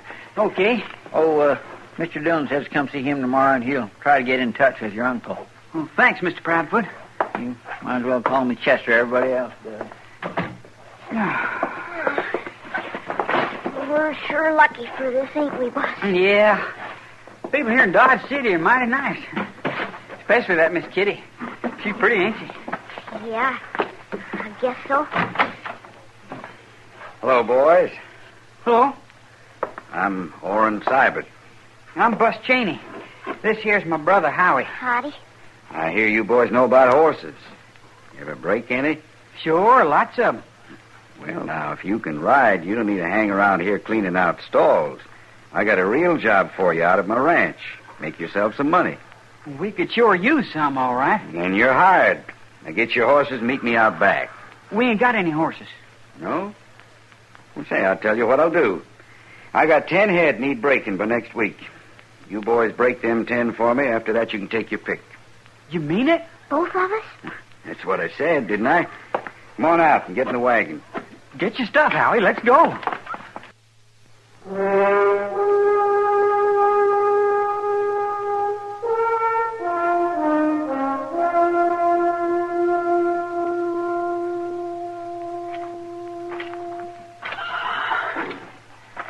Morning, Moss. Oh, morning, Marshal. Nice steak. Yeah, it'll get hot. Well, how are your new helpers working out? What helpers? The Cheney brothers, those two boys that Chester brought down here last night. I ain't seen hide nor hair of them. Oh, what happened to them? I guess they just pulled out and left in the middle of the night. That doesn't seem right. They talk like good, straight boys, Moss. Anything turn up missing? No. I got that telegraph sent off, Mr. Jones. Oh, thanks, Chester. But the way things look, we won't need it. The boys pulled out during the night. They did? Well, that's funny. When I left them here, they was so dog tired they was near asleep on their feet. They seemed mighty grateful for everything, too. You can never tell about footloose youngsters like that, Chester. Well, they're gone. There's nothing we can do about it. Let's get back to the office, Chester. We'll see you, Moss. Good. So long, Marshal. Bye, Moss. Dang, Miss Kitty's sure going to be disappointed. She took a real liking to them boys. Me, too. Yeah, me, too.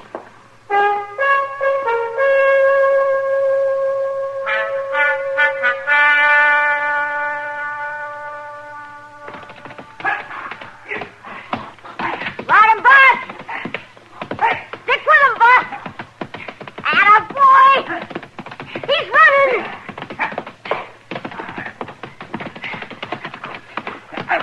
Grab him, Howie. Hang on to him. I got him. Tie him up. Well, I get my wind. I'll take him around again. Oh, that was awful good riding, Bus. Oh. Does your leg hurt you much? Pretty much. But I guess I'm getting used to it after 5 days of this. Anyway, That's number 7. Only 3 more to go. We'll make it. But that big stallion's going to be tough. Hey, you. Oh, yes. Yes, Mr. Sabbath? Go on up to the house. I want you to take the wagon into town. Me too? No. You stay. I don't you do any riding while I'm gone, Howie. Oh, boss, I can Now, you leave them broncs alone, you hear? You just do chores till I get back. Oh, I'll get busy now. I won't be gone long. You just put some feed down. All right, boss.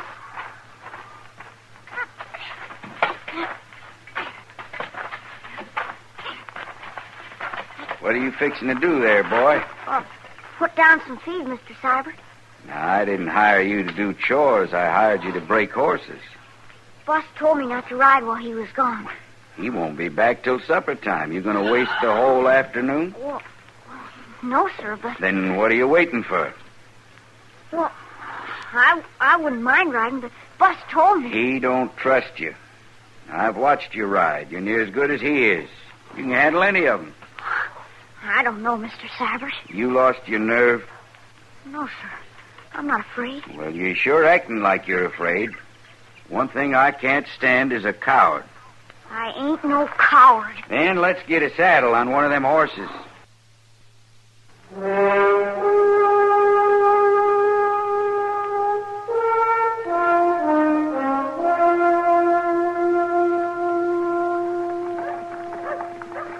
Kitty, if things stay this quiet, maybe you'd like to have supper with me tonight, huh? Well, thank you, Matt.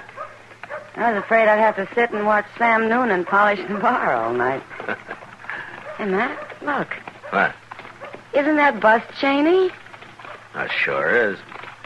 Hey, Bus. Oh, hello, Marshal Dillon, Miss Kitty. Well, we didn't think we'd ever see you again. Where have you been? We've been working. You're all crippled up. We're breaking horses for Mr. Seibert. Seibert? You know him, Marshal? Yeah. Say, did he come to the livery stable that night and hire you boys? Yes, sir. I should have figured that. Now, what kind of a bad deal did he give you? Oh, he gave us a real good deal, Marshal Dillon. We break 10 head for him, and he's going to give me and my brother each a horse. We can take our pick. How near finished are you? Only got 3 more to go. And how long has your leg been like that? 5 days. You have Doc take a look at that, young man. Well, I got to send a telegram for Mr. Seibert and pick up some things at the store. Then maybe I will. Bus, I'm not going to stop you from going back to your job, but Orrin Seibert's no good. He'll try to weasel out of your deal some way. Mr. Dillon, we better get... Oh, my. Hello, Chester. What is it, Chester? We got to find Doc right away. A fellow just rode in and told me. Told you what? Well, he was passing Seibert's place, and there's somebody hurt real bad out there. Who? Oh, Bus, it's your brother.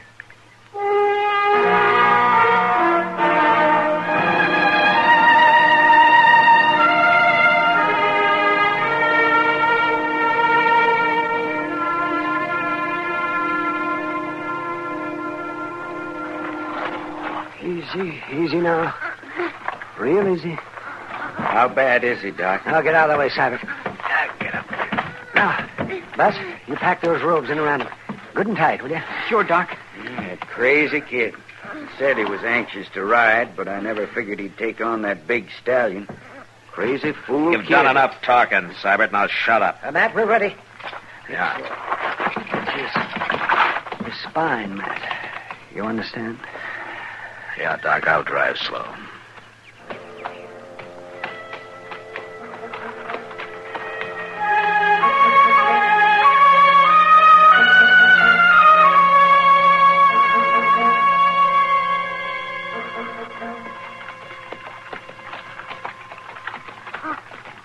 Bus. I'm here, Howie. It's getting cold since the sun went down. Yeah, it is. I ain't no coward. Am I, Bus? Coward? Of course you ain't. Who says so? Mr. Seibert said... Bus, I ain't no coward. Doc, come back here. Keep driving, Matt. Here, let me.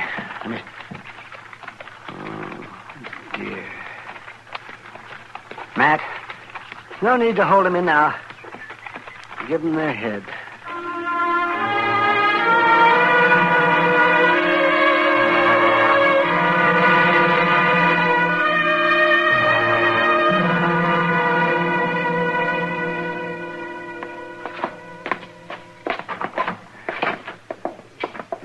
Matt, I'll get the lamp. There we are. Lay him here on the couch, man. Yeah. That's it. Bus. Come away, Bus. It won't do any good. No. Matt, there's some coffee in the kitchen. Ah, good. I can use some. Reach that cup there, man. Yeah. The coffee's been sitting all day. It's pretty strong. Thanks. Well, he stared at his brother's body all the way back to town, and he's in there staring at it now. I know. You know something else? Yes. He hasn't cried. Not one tear. I wish he'd cry and let some of that grief out. That's not natural, Doc. Come on, let's get it. Bus? He's gone, Doc. Come on.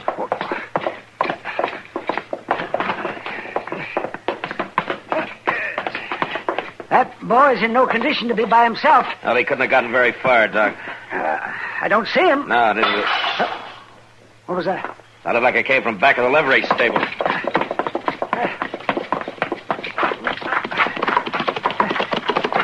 That's him, Doc. It's got to be. Heading back to Cybert, you mean? Marshal, is that you? Moss? Marshal, somebody just broke into the stable. Made off with a horse. Yeah, we heard it. That gun I kept behind the office door, it's gone, too. Come on, Doc.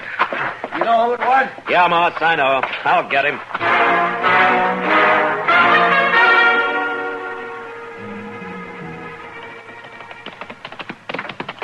There's no light showing in the house.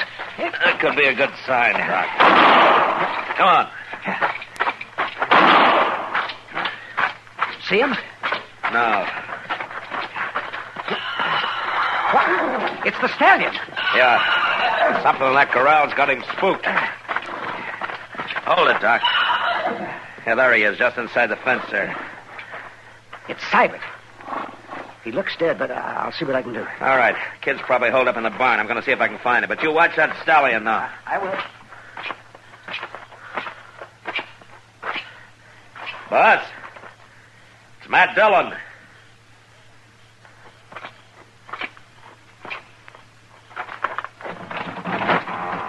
Stay out of this barn, Marshal. You young fool. He killed my brother. You should have left him to me. You never could have proved it on him.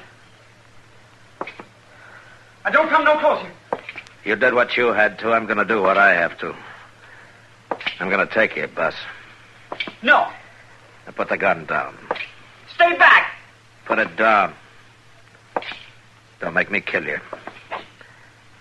I said put it down.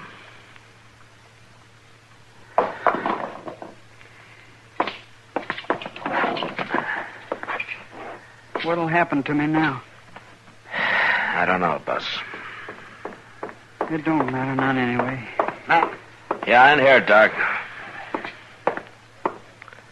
Cybert. He's dead, Matt. Ah, that's too bad. No, it's a good thing. I was thinking of the boy. So was I. He can ride, but he can't shoot. What? There's no bullet hole in Cybert. I figured the shots did nothing more than scare him. But they scared him so bad he turned his back on that stallion. That's what killed him. Did you hear that, Bus? Yes, sir, I heard. Marshal Dillon. Now, don't be ashamed. Just let it out, son.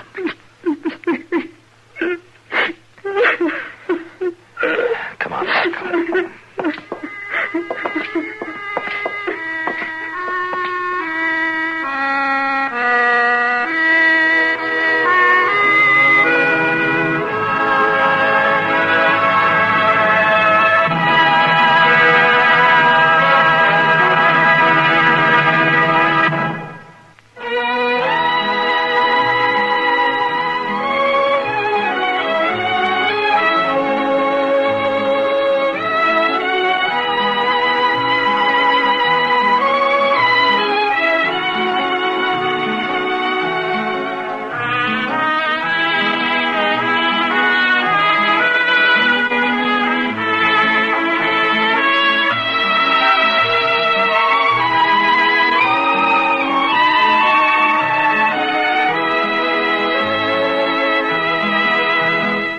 Gunsmoke. Produced and directed by Norman MacDonald, stars William Conrad as Matt Dillon, U.S. Marshal.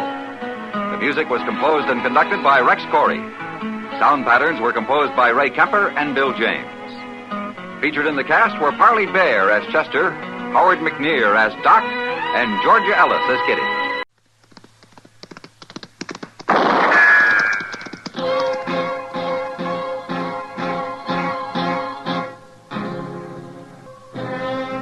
Around Dodge City and in the territory on West, there's just one way to handle the killers and the spoilers, and that's with a U.S. Marshal and the smell of Gunsmoke.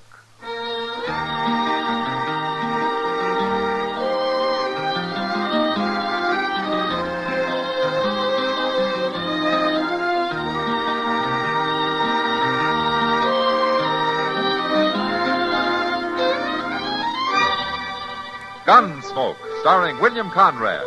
The transcribed story of the violence that moved west with young America. And the story of a man who moved with it. I'm that man. Matt Dillon, United States Marshal. The first man they look for and the last they want to meet. It's a chancy job, and it makes a man watchful. And a little lonely.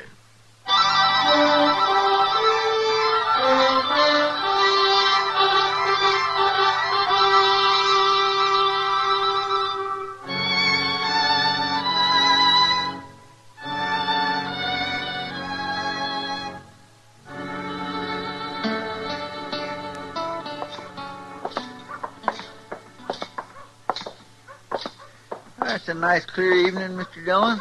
It'll be cold before morning, though. Maybe old Doc ain't too far wrong. Oh, what about? Well, he claims winter's coming early this year. He claims we'll have snow before the end of the month. He's just passing along Indian talk, Chester. They're all claiming the same thing. Evening, Marshal. Oh, how are you, Jezra? Miss Cobb? How do, Marshal? Chester. Evening, ma'am. Eat up there. You do declare, Mr. Dillon, that ain't the most dilapidated old buggy I ever seen anywhere. Jezra believes in getting full value out of things. Making do, as he calls it. Yeah, let's get something to eat, huh? Well, now, eating is something I get full value out of. Yeah, I know. Well, let's sit over there by the window. That team of Jesuits could do with some eating. The way their bones are sticking out. Jezra figures fat on a horse is a sign that grain's being wasted. Will you shortly, Marshal? Okay. You must figure the same thing about women. Miss Cobb's bones were sticking out some, too. He probably works her half to death. Has to run a farm that size without any hired help. Well, they sure do keep to themselves. People just don't take to Jezra much. He's got a pretty cold way about him. But it's hard to say what she's like. That poor lady don't even open her mouth less than he tells her she can. Plain mousy, that's what she is. What are you figuring to eat, gents? Well, what do you got? Stewed beef and boiled greens. I guess that's what we'll eat, Chester? All right, I'll bring it right out. Boiled greens. Boiled Jimson weed more than what? Hey, that was up the end of the street, Mr. Dillon. Yeah, come on, Chester.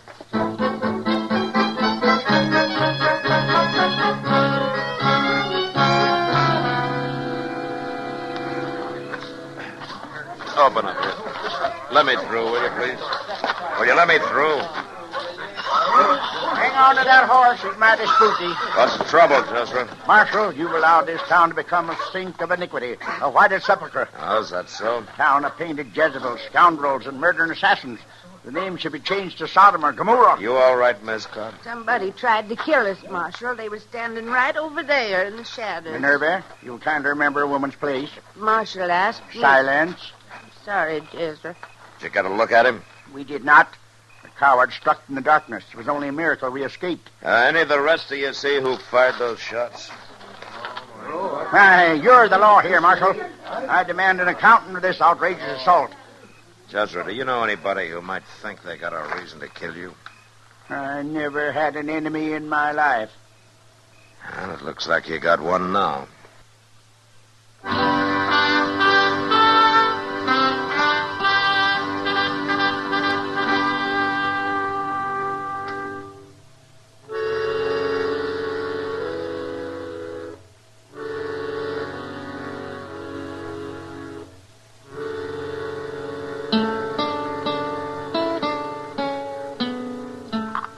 Yeah, put a little more sugar in. Yeah, that should fool Mrs. Pudlin.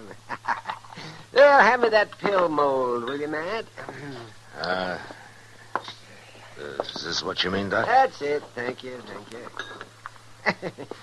Well, I got to make this prescription look real authentic. Oh, what do you mean? These are fooling pills. Got nothing in them but sugar and some chalk and a little gum araby to bind them. So that's the kind of medicine folks get from you. Oh, no, it's the kind old Mrs. Prudlin gets. As long as she figures they help her. That's all that's necessary. At least they don't do her any harm. Nothing wrong with her anyhow, except in her mind. There you are. We'll let that sit a while and dry, and then... Oh, say, you found out yet who fired those shots at old Jezra Cobb? No, Doc. Not a hint. That's a funny thing, Matt. I don't think I know a soul in Dodge that likes old Jezra. Yeah, I know, Doc. But nobody really hates him either. They just stay clear of him as far as they can. Yeah, that's just it. He just isn't the kind of a man to rouse up strong feelings in anybody, good or bad. Well, he must have roused some in whoever tried to kill him. Or kill her. I don't even know for sure which one they were after, him or his wife. You busy, Doc? Huh? Oh, well, come right in, Kitty. Hello, Kitty. Matt, what are you doing here? Well, he's hiding from Jezra Cobb. What? Don't mind, Doc. I'll step outside, Kitty. Oh, no, don't go, Matt. I just wanted to get something for a headache, Doc. Oh, it's too bad. Well, dip yourself some water there. Here are some pills I just made up, Kitty. Oh, not Doc. You're not... Formula came straight from Boston. Well, if they can take care of this headache, they're miracle pills. That's exactly what they are. Here you are. You swallow a couple of those. Thanks, Doc. I personally guarantee those to stop the world's worst headache in 1 minute flat. Yeah, they done wonders for Miss Prudlin. Mrs. Prudlin? Pay no attention to him, Kitty. He's all upset over that shooting. Well, I could name a few people who aren't upset over it. Oh, which people? Some of the girls at the Long Branch. He drops in about 3 times a year. Jezra Cobb at the Long Branch? Old self-righteous Jezra. And every time it means trouble. He always drinks too much and he bothers everybody. Bothers him how? By trying to reform him. And it's the girls who always get the worst of it. Now, who'd have thought it? He calls them painted Jezebels. Says he means to cure them of their transgressions. Of course, the only cure he seems to know is to grab a cane and beat the daylights out of any of them he can get his hands on. I didn't know Jezra was that bad. You ask some of the girls, Matt. Daisy or Billy Bell. Yeah, I will, Kitty. Doc, could I have some of those pills to take with me? Look, Kitty, Doc was just playing. They're real good, Doc. My headache's all gone. What'd you start to say, Matt? Nothing, Kitty. Nothing.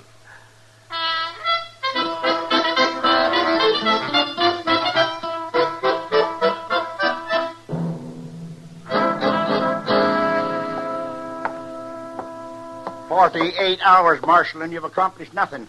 I demand legal action." You haven't helped things any by lying to me, Jezra. Lying to you? You told me you never had an enemy in your life, but 2 or 3 young ladies over at the Long Branch disagree with you. Dance hall girls. Maybe so. But I'd sure hate to have them looking at me over a set of gun sights. Abandoned. Painting their faces. Cavorting in public to the devil's music. And stay away if you don't like it before you get a bullet in your back. It wasn't the woman who fired them shots. A woman wouldn't have to fire them, Jezra. She could get a man to do it for her. Then why don't you jail them girls if they're plotting to kill me? I don't have any proof of anybody plotting anything. You're in league with the adversary, Marshal.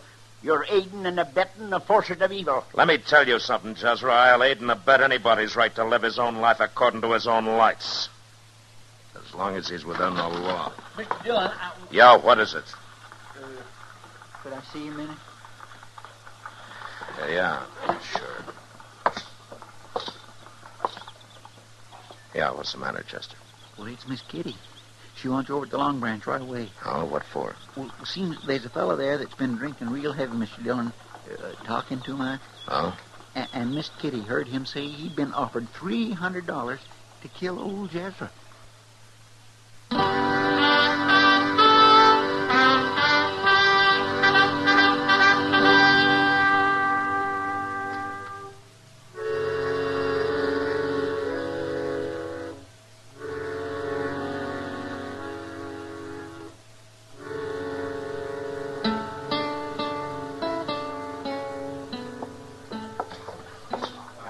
This way, Matt. Right, Kitty.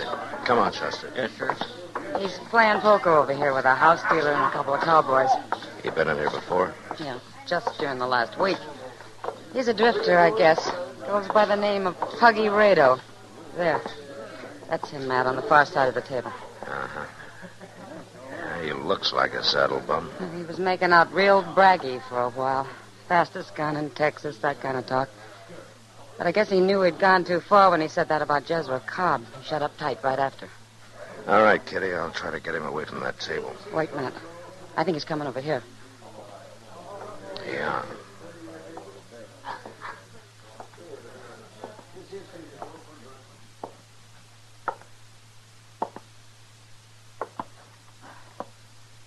Reckon you're the marshal, ain't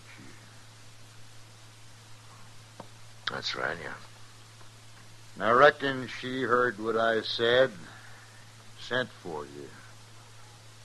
That's just what I figured she was doing. Go me! Hold it, Marshal. You make one move toward that gun, and I'll put a bullet right in her back. You got your hands off me. Take it easy, Kitty. You tell her, Marshal. Tell her me and her is leaving now. And if anybody lays a hand on a gun, there's going to be a pretty corpse on the floor. Told you to let go.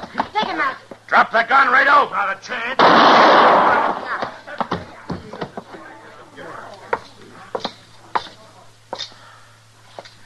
You all right, Kitty? I'm all right. Thanks, Matt. I had to kill him now. There was no time for anything else. Marshal, was that the man? Yeah, it looks that way, Jezra. He was claiming somebody had offered him $300 to kill you. Why, that's the fellow who...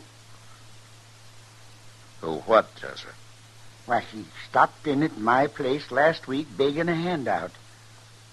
Did you say $300? Yeah, that's right. Well, I got to be getting on home, Marshal. Got stock to tend to. Got a lot of things to tend to. Well, forevermore, what come over him so sudden? I don't know, Chester. But I think I can guess.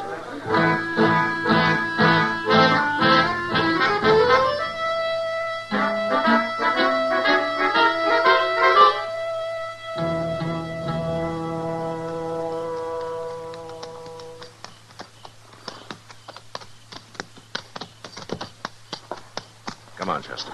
Yes, sir. Yeah.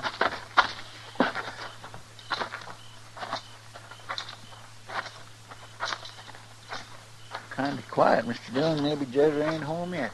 There's a light on in the house.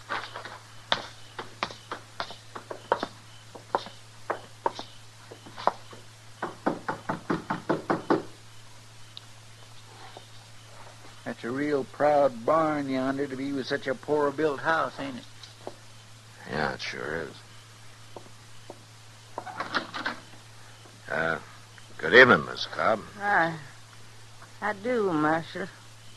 Chester. Miss Cobb. Your husband get home yet, Miss Cobb? He's out there in the barn.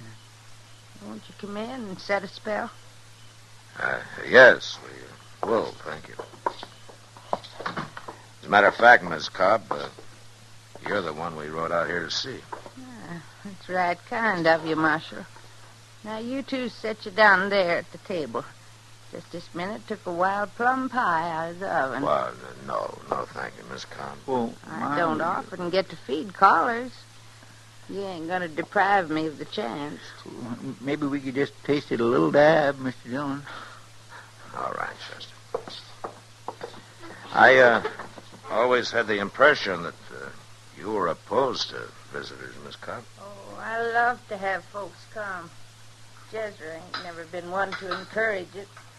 Oh, I see. The righteous must turn their faces from the world. For the world is the cradle of sin. That's what Jezra always said. There you are, piping hot. My gracious, that smells good. Well, eat hearty. There's plenty more. It'll just go to waste. Jezra's never cared too much for plum pie. Miss Cobb, how long have you and Jezra been married? 27 years, Marshal. 27 years. Uh-huh. And over those years, Miss Cobb, how many times did he beat you? Hundreds of times. For my transgressions, he told me.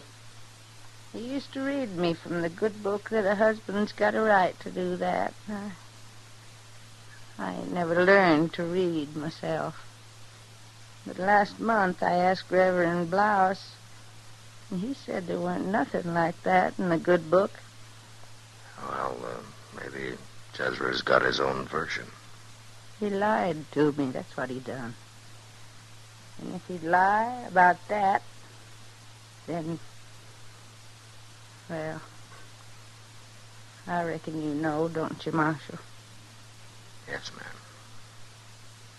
About you offering money to that drifter who rode through here last week. That you hired him to kill Jezra.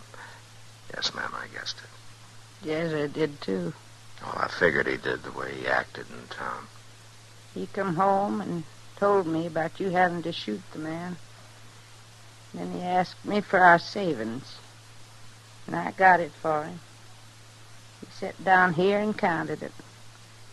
And when he seen it was the same as that fella had been talking about, $300, then he knowed for sure. What did he say? Oh, nothing much. He just sat here a while, smiling at me kinda in that cold way of his. His glory smile, I always called it. And then he got up and went out to the barn. And, of course, I knowed what he was going for. What do you mean? He was aiming to fetch a hickory stave. He always keeps some out there to mend fences. I declare, Mr. Dillon, a man like that ought to be, well... I think, ma'am, maybe I better go have a little talk with Jezra. Won't be no use, Marshal. Just won't be no use. I think it will, ma'am. Listen to me, Marshal. You're wasting your time. I'm trying to tell you. When he went to fetch that stave, I knowed what he was aiming to do. And I followed him out to the barn. Yes? I stood real close, Marshal, so I wouldn't miss. And I pulled the trigger 4 times. I put the gun there in the cupboard. I figured you'd be wanting it. Jezra ain't never gonna beat me no more. You sit right back down there and finish your pie.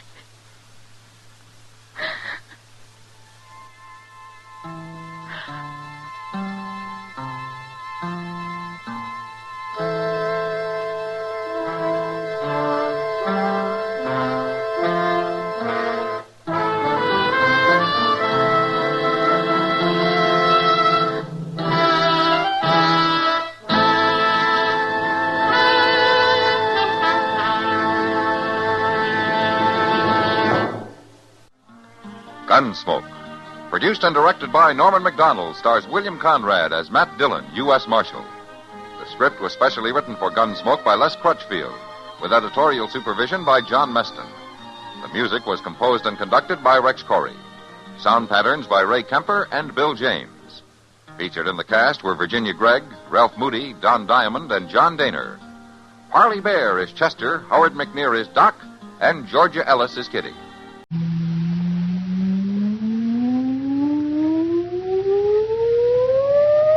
Countdown for blastoff. X minus 5, minus 4, minus 3, minus 2, X minus 1.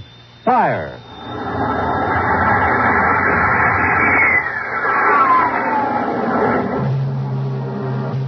From the far horizons of the unknown come transcribed tales of new dimensions in time and space. These are stories of the future. Adventures in which you'll live in 1,000,000 could-be years on 1,000 maybe worlds. The National Broadcasting Company presents X minus 1.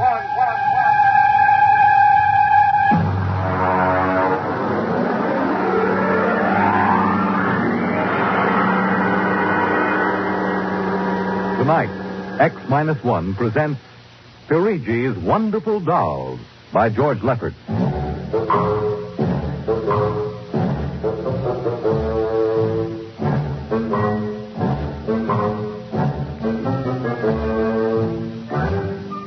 The doll shop stood on a quiet Washington side street, not too far from the sprawling Pentagon building. A woman and child waited outside, the little girl peering eagerly through the window at the dolls inside, and the woman glancing impatiently at her wristwatch, as if expecting someone who was late for an appointment. There was nothing about the doll shop to warn them that they were waiting to keep an appointment with doom.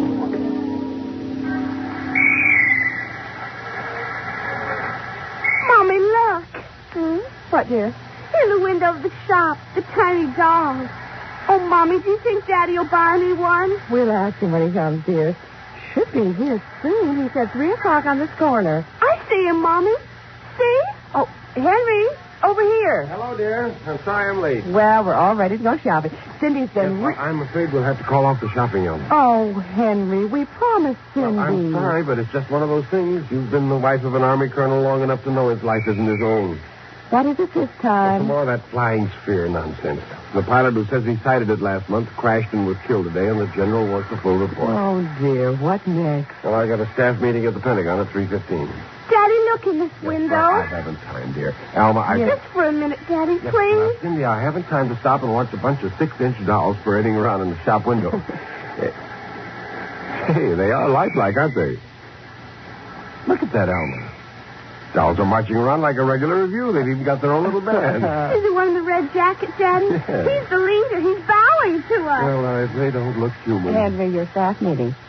Oh, yes. Well, I got to run. Can we buy one, Daddy? Well, not now, dear, and I'll run along. Now, don't go spending a lot of money on that nonsense. No, dear. Bye, Cindy. Bye, Daddy. Oh, look, Mommy, the band is going to play. Aren't they wonderful, honey? Honey, I must have stood on this corner 1,000 times. I've never noticed the shop before. Look at the man inside, Mommy. Who's he? That's the proprietor, dear. Doesn't he look funny with those red cheeks and the white mustache? It's easy to see who he models his dolls after. Look, he's coming to the door. He's coming. Good evening, children. Good evening. How funny he talks. Would you like to step inside the shop of Santo Perigi? Oh, yes, we would. This way. Mommy, it's like fairyland. Here in the shop of Santo Perigi, creator of Perigi's universal wonderful dolls, the world of adult reality is blended with the world of child fantasy. This is a new shop, isn't it, Mr. Perigi? What is new and what is old? Come, this way. Would you like to meet one of my little ones? Oh, yes. Now, this one in the red jacket is Toto. He's the leader. Handle him ever so gently. See, I will set him on the table. Speak, little one. How do you do? How do you do? How do you do? Oh, Mommy, he talks. The doll talks. Amazing. Absolutely amazing. That is nothing for Perigi's wonderful dolls. Listen. Sing. Sing, Toto. Sing for the little girl. My name is Toto. Sing, Toto. Men are big and tall. Dolls are very small. When men begin to fall, the dolls will rule them all. More. How do they work, Mr. Perigi? How do they work? That is the secret of the great Perigi, greatest of all doll makers. To make an ordinary doll is nothing. To make a perfect replica, that is something. But to make a doll with intelligence, that is the work of an artist, eh? I suppose that they're very expensive to buy. Perigi does not sell his dolls, madam. You don't sell them? When I construct a doll like Toto, I cannot bear to be permanently separated from him. So instead of selling, I rent my little people. You do? You rent, Darrell? Precisely. $10. For how long? For as long as they are cherished. My only request is that when you grow tired of my dolls, you return them to me in good condition. Oh, Mommy, could we take him home? Take him home. Take him home. Take him home. Oh, look, he's bowing and dancing. He wants to come. Honey, your father said that we shouldn't spend a lot of money. Please, I'll take such good care of it. Please. Well, honey, we'll have to deal with your father later, but...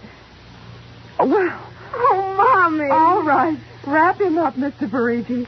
But I have a feeling that when your father comes home, we'll be sorry. Be sorry. Be sorry. Be sorry. Be sorry.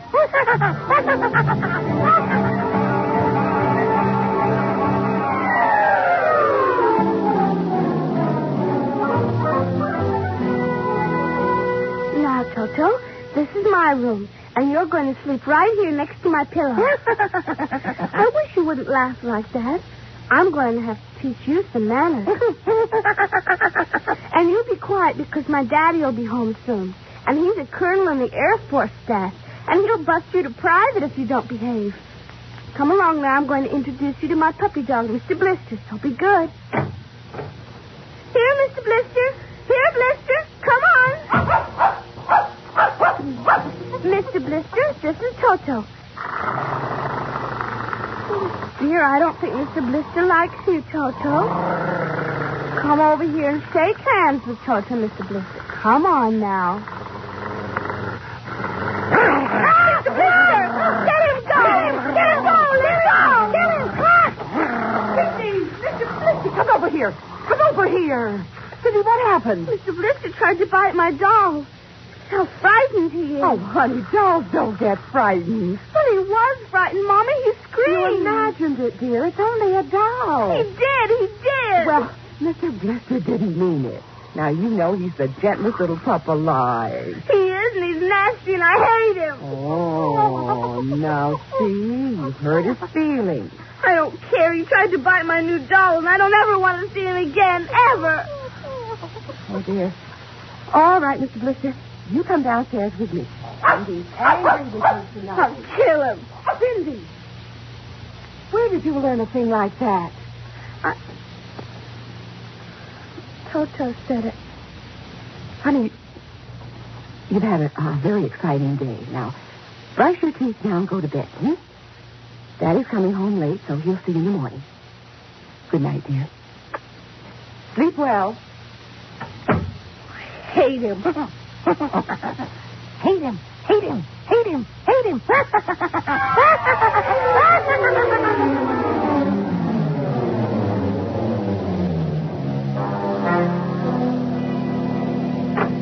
Morning, Alma. Breakfast ready? In a minute, dear. How was the staff meeting last night? Horrible bore as usual. I don't know what got into the old man. Just because a few farmers corroborated the pilot's report, he thinks some strange aircraft has penetrated our radar zone. Well, where's the little one? Up in her room. Now, that's funny. She's usually down here before me. Well, she's probably up to something. Sit down, dear. Say, remind me to take some papers back to the War Department, will you? I left them in my strong box. You haven't been bringing your reports home, have you? Well, it's safe enough. Well, you told me it was against regulations to bring secret papers home. Well, I had to finish some work for the old man, and nobody will ever know the difference. Well, I don't know. Oh, would you feed the puppy before we sit down, Henry? Yeah. His bowl's under the sink. Where is he? Say, that's funny. Here's his supper from last night, only half eaten. He's getting fussy. Doesn't like canned dog food anymore. Here, Blister. Here, Blister, Blister, Blister. Well, where the dickens is that mutt? Maybe he's on the back porch. Here, Blister. Here. Elma. What is it, dear? Elma, look. Henry, is it... He's dead. But how? From the looks of it, he might have been poisoned. But who would do a thing like that to an innocent little puppy? I don't know. Now, let me see his dish. Look at that. I don't understand this at all. Not at all. What, dear? What is it? There are pieces of broken glass in this food. Blue glass, you see? How? Henry. What? I just remembered something. What? It may be coincidence, but in the bathroom this morning... Oh, what about the bathroom? Oh, it's Cindy's blue glass, the one with the Mickey Mouse on it, was broken. I found pieces in the wastebasket. I meant to ask her about it. Alma, for heaven's sake, you aren't suggesting that our little girl... Well, she loved Blister more than anyone. Not last night, she didn't. Why not? He went after Toto. Now, who is Toto? That's her new doll. What? Honey, I was meaning to tell you. But you bought her one of those dolls. I just rented it. Well, rented it. Now, look here, Alma. You know we haven't got the kind of money to throw away. Well, she had her heart set on it, dear. I used my dividend. All right. But what happened with Blister? Well, he went for the doll, and Cindy said she hated him. Oh, well, a child... She said she'd kill him. Where'd she get a thought like that? I don't know. Has she been watching those chillers on television? I don't know. Well, it's too ridiculous. Good heavens, a 9-year-old child putting ground glass in dog food, she'd have to be a monster. Mommy! Well, don't say anything. I'll talk to her. Morning, dear. Morning, Mommy. Morning, Daddy. What's the matter? Sit down, dear. Yes, sir. Now, your mother tells me you broke your blue drinking glass. Oh, no, I didn't break it. Cindy. I didn't. Well, now, somebody broke it.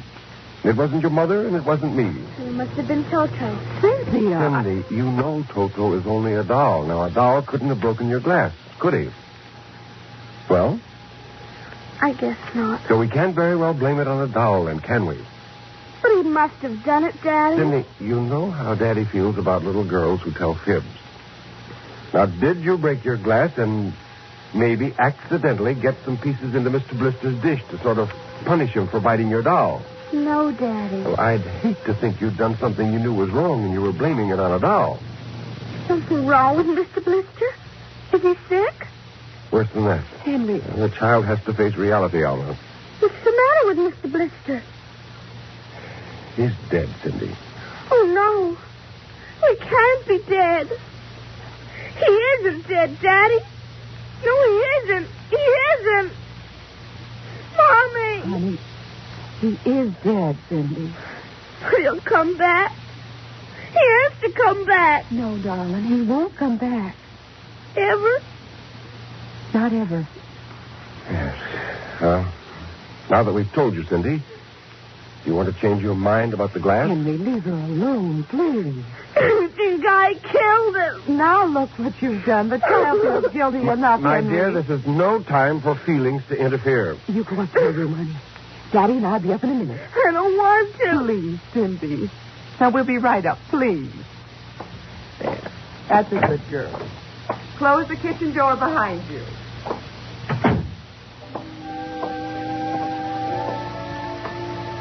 Mr. Blister's dead. He isn't coming back. Ever. Ever. Daddy thinks it was me, but it was you. It was you.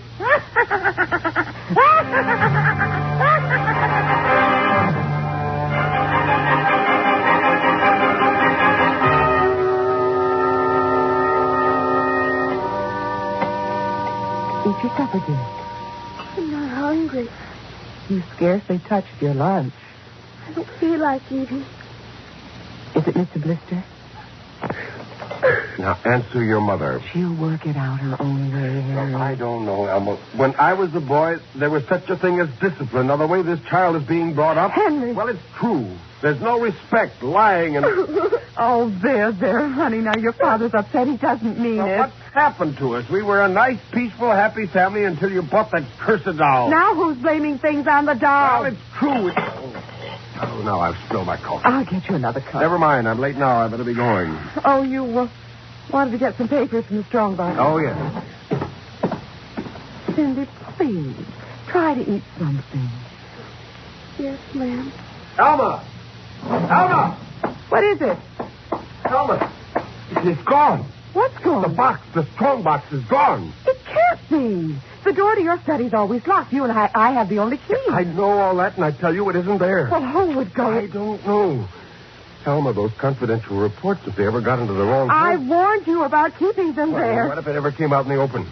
Can't you see the papers? Call the police, Henry. And throw my Army career in a wastebasket after 17 years? No. We've got to find it ourselves. Well, it was there when I went in to clean this morning. What about your key? It's right here. I always keep it with me. funny. Oh, no. My other keys are on the ring. Oh, you've lost it. I don't see how. Alma, how could you do Oh, it? Henry, please. We'll search the house. I can't think of anything else to do. Well, you'll miss the staff meeting. Meeting? My whole career goes up in smoke if we don't find those reports. Somebody got hold of your key and opened that room and... I know. Cindy. You leave the child alone. She's been through enough. You know she wouldn't do a thing like that. I don't know anything anymore. I don't even know my own child. I don't even know you. All I know is that strongbox is gone and it contains papers that are dynamite if the wrong person gets them. The question being who? What's that? Coming from upstairs. It must be Cindy's doll. Oh, that blasted doll again.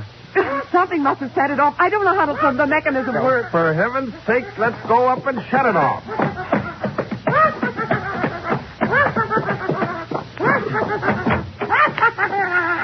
Toto! Kill him! How do you do? Stop it! Blasted little imp. Henry. Ever since you... Henry. What? Look. Where? What? Around the doll's neck. The key. The key to your study. You see, Alma. It was Cindy after all. I don't believe well, it. Good heavens, do you have to have it spelled out for you? Here's our doll with a key around its neck. She wouldn't, Henry. You know she wouldn't. Oh, ever since you got this fool doll, she's been acting half insane. At first the dog, and now this.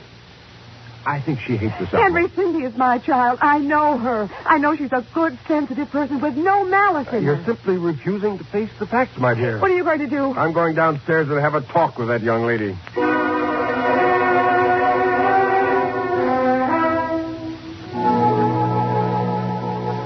You're not telling the truth, Cindy. I am.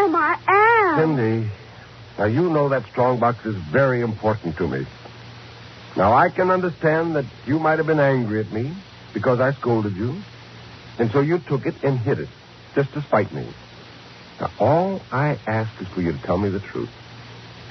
Now, where is it? I didn't take it, Daddy. Honest, I didn't take it. Yeah. I suppose you're going to tell me now that a little 6-inch doll took it and hid it. Well, I'm speaking to you, young lady. But I didn't take it, Daddy. You don't understand. Toto did it. He's terrible, awful. He says things. He's going to kill everybody. Cindy, you're inventing things. It's true. At night when I'm sleeping, he stands next to my pillow and whispers things to me. Awful things. He told me he'd kill me, too, if I scolded. Alma. I told you. I think this child is sick. I think she needs a doctor. Frightened, Henry. Trembling like a leaf. Come on, dear. We'll go up to your room. I don't want to go up there. Honey, Mommy will stay with you. I'm afraid he's up there. Who? Toto. Well, he won't be up there for long. Mr. Toto is going right back to Perigi's wonderful doll shop before I lose my sanity, which means right now.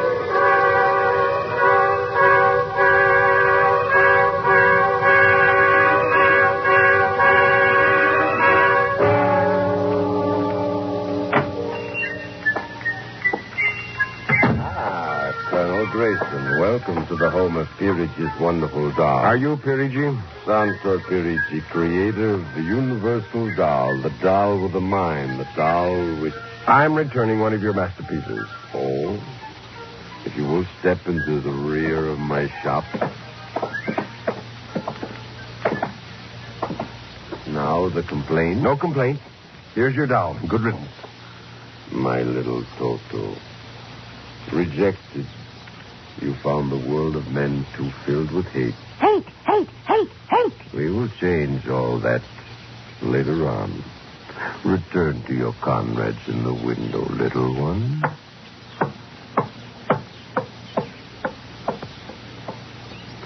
And now, Colonel Grace. I think we have no further business. But we do, Colonel. Let me see. Yes, here it is.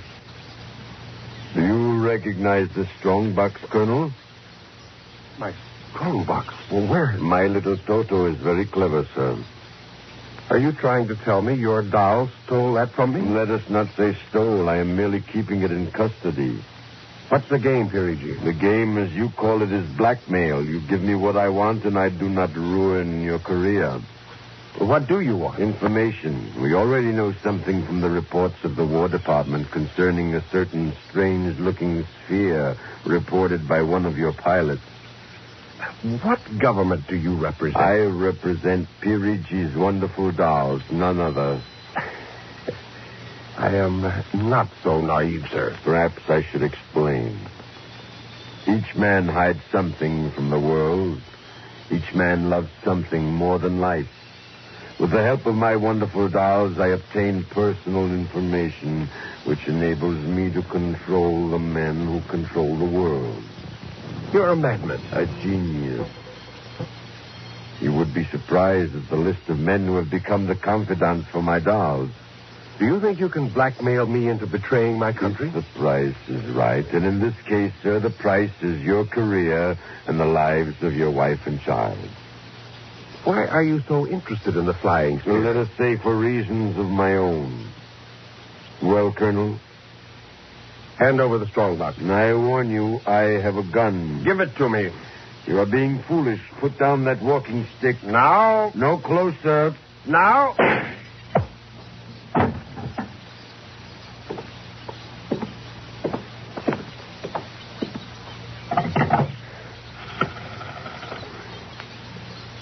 Hello? Give me the police. Hello? Yes, this is Colonel Henry Grayson. I've just killed a man. Yes, Perigi's doll shop, corner of 4th and Lexington. The body is in the back room. Yes, I'll wait for you. Shut up. Shut up, you little fiend. Colonel Grayson. Did I hear it speak? Colonel Henry Grayson. I must be going out of my mind. A 6-inch doll. Shut up. Your master's dead. You are mistaken, Colonel.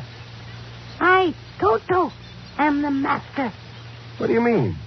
If you will examine the body of Santor Perigi, you will see that he does not bleed. And he does not bleed, Colonel, because Santor Perigi never lived. Never lived? Santor Perigi is a doll. A doll? But that's impossible. He's a man. He talks. He walks. The people of Meretrix are skillful doll builders. People of Meretrix doll builders? Look, who are you? I am Xanthus Imperator, commander of the legions of the 3rd planetoid, Meretrix. Legions? Planetoid? My people and I, whom you regard as dolls, come from a tiny planet beyond the moon. So small that it cannot support our population. We landed one of our space spheres on Earth 3 months ago with the intention of colonizing. Unfortunately, one of your pilots intercepted us. So that's why you wanted our information. Precisely. Are you human? Oh, quite human. Of course, in order to deal with Earth people without suspicion, we were forced to construct Perigi, a man-sized doll. Well, I can't believe this. I'm having hallucinations. I'm going to get out of here. Oh, that would be impossible. We have weapons of destruction quite unknown to Earth people. Well, I phoned the police, and they'll be here soon. By the time they arrive, my people will have prepared something quite shocking.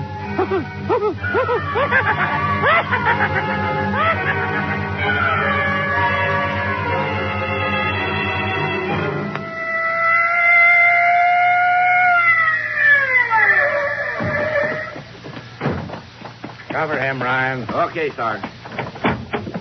You the guy who turned in the call? Yeah. Where's the body? Well, it isn't exactly a body. What do you mean? It's a doll. A what? Well, you've got to let me explain. Now, this sounds fantastic, but I've stumbled onto an unbelievable plot to control the world. Keep talking. Now, these little dolls, they aren't really dolls. They're tiny people. There's a big doll named Santo Perigi, and he runs this shop. Holy smokes. He's off his trolley, Sarge. Listen, mister, we got a call that there was a murder here. Now, if there was one, where's the body? Behind those curtains in the back. Only it isn't really a body, you see. What? I hear something back there, Sarge. All right, cover those curtains. You, If there's anyone back there, come on out. Come out or we'll come in and get you. Something's coming. The curtain's opening. Welcome, gentlemen. Perigi. Well, this is impossible. I smashed his skull. You know this guy? Yes, that's the one. That's the doll. What's your name, mister? Perigi. Santo Perigi, creator of the Universal Doll. You ever see this man? Never until just now. What? Well, he's lying. I tell you, he's nothing but a life-size doll. The real masters are these little dolls. Ryan, are you getting this? He's wacko, Sarge. Nutty as a fruit cake. Look, I'm not crazy, I tell you. I can prove it. They must have fixed up his head when I smashed it in. Touch him, you'll see. Mr. Perigi, you know what this guy is talking about? The man is demented, obviously. Look, I tell you, there's a plot to control the Earth. Listen, you've got to let me call the War Department. They'll want to know about the flying sphere. Holy mackerel, this gets worse every minute. Ryan. Take him to headquarters? Save some time. Take him down to the psycho ward. Okay, Buck Rogers. I'm along nice and quiet. Look, you've got to listen to me. Don't you see the future of mankind is at stake? Sure. I know how it is. Look, he's nothing but a man-sized doll. Touch him. And the little ones are going to take over the Earth. I know. I had the DTs once. Okay, Sarge. We'll see you later. Please. Come along. Please, listen to me. You've got to listen to me. Sorry to cause all this trouble, Mr. Perigi. Not at all, sir. Not at all. Well, I'll see. That ain't the cutest little doll. Say, my little girl will be nuts for that. Well, perhaps you will accept it as a gift. Well, now. For saving my life. That madman might have killed me. No home is really complete without one of Perigi's wonderful dolls, Sergeant. Is that right, Toto? Yes, but I would like in some way to show my gratitude. You will be doing me a favor if you will take the doll home to your little daughter. Hey, this ought to make her the happiest girl in the world. Yes, Toto will come as a great surprise. A very great surprise. Won't it, Toto?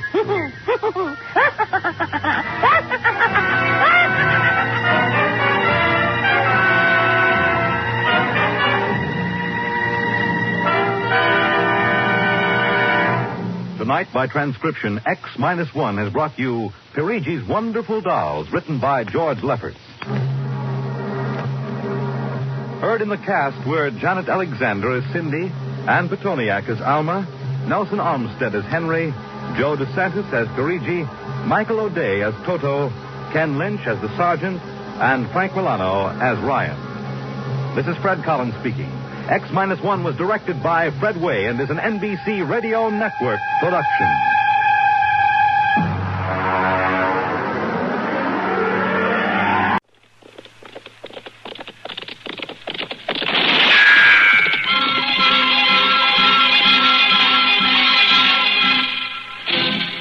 Around Dodge City and into territory on west, there's just one way to handle the killers and the spoilers. And that's with a U.S. Marshal and the smell of Gunsmoke.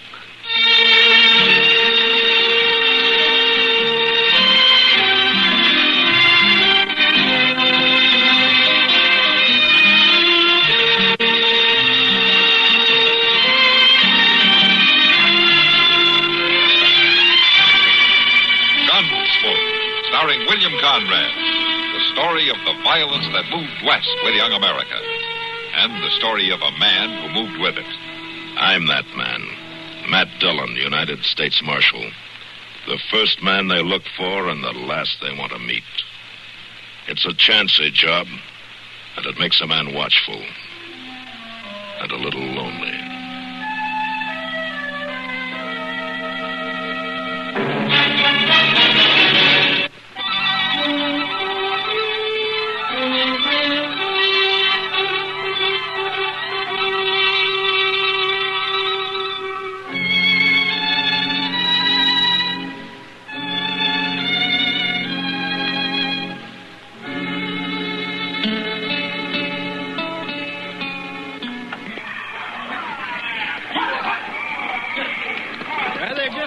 Mr. Dillon? Yeah?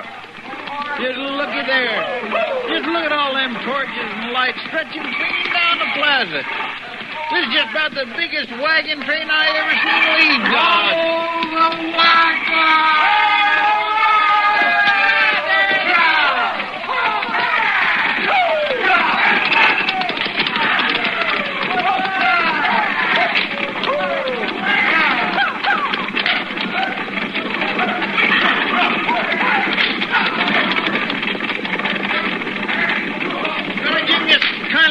want to go to California, too, Mr. Dillon. Well, then why don't you? Well, no, I never really thought about it. And why are you saying you'd like to go? Well, it's all the excitement, I guess. The excitement will die down when the sun hits them tomorrow. Well, it's all this that makes me want to go and all that makes me stay. California! Yahoo! Oh, Chester, stop that. What's the matter with you? Do you have to do that right in my ear? Doggone it, Doc. I'm sorry. I didn't see you standing there. You didn't see me. I didn't. Hello, Matt. Oh, what's the matter with you? You wish you were going along? No. Why not? A lot of good-looking women in that train.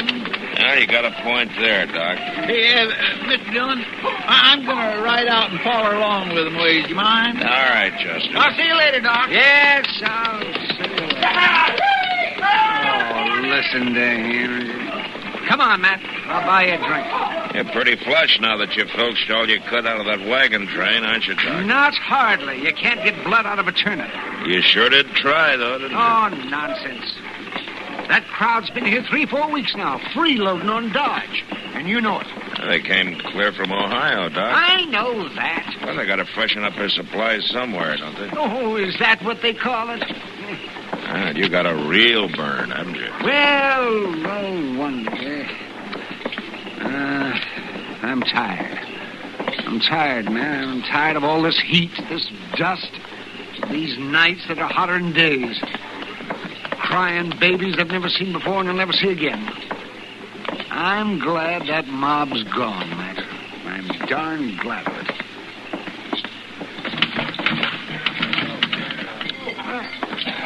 Who broke all those glasses? Sam, we got nothing left around here. Hello, Kitty. Oh, You well, feeling it, too? if you're asking me, am I fed up? The answer's yes. Whiskey, Sam? None of that trade whiskey you've been throwing into our recent guests, either. I'll be sitting over here. Kind of got the doc, hasn't it? Yeah, all of us, Kitty. Yeah, the place is pretty empty, isn't it? Well, it sure wasn't 2 hours ago. The whole town was in here to say goodbye to that crowd. Yeah, I know. Come on, let's step out back. It's too hot in here. Yeah. Maybe Greavy was right, starting out at night. At least they'll miss one day of sun.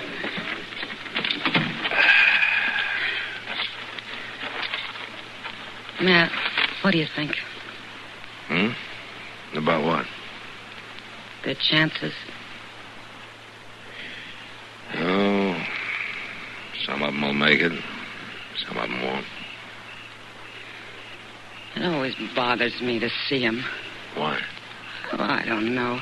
They're so fresh and eager when they hit Dodge. They think they've already been through it. They've forded rivers. They've seen a few blanket Indians. Their kids have had the fever. But they don't know what's waiting for them out there on the high plains. Yeah, that's what's biting Doc, too.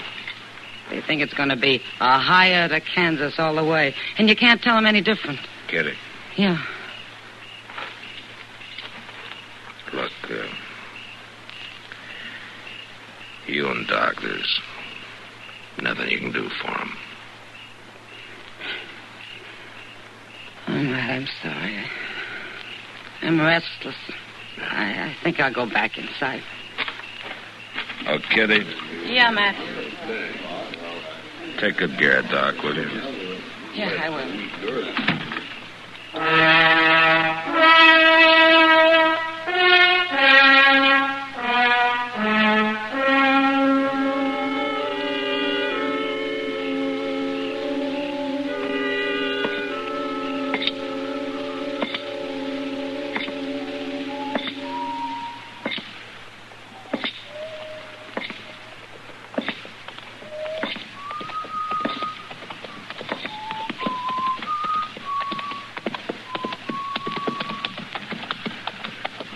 That you, Mr. Dillon? Yeah, ask me, Chester.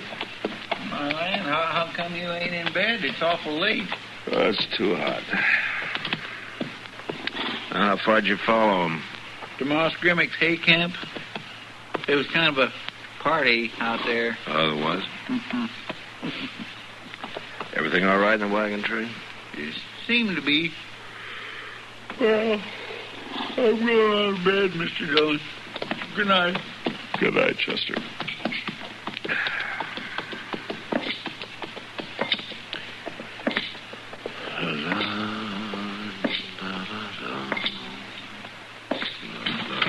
Can you make the duck?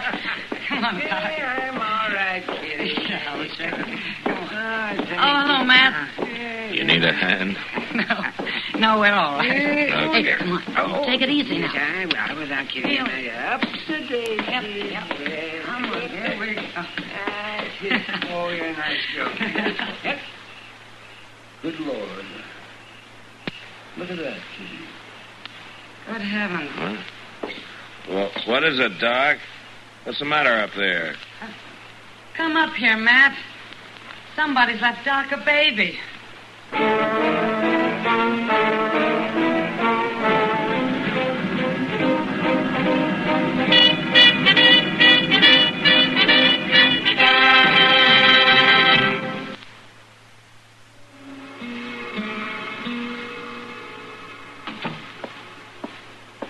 They all right, Kitty? Sure. Both of them. They're asleep. Yeah. Doc was sure feeling his liquor. But he still insisted on checking that baby before I could get him to lie down. Yeah. Imagine, Matt. It's a girl. She's awful little. Kitty, how much you know about taking care of a baby, huh? Less than you'd think. You know it's going to be your responsibility. Mine? Well, I mean, until we find the mother. Oh. She must be in that wagon train. Chester and I'll ride after him tonight. We can catch him by morning. Yeah, you better. Wait till Doc wakes up and finds that baby in his room. He'll never take another drink.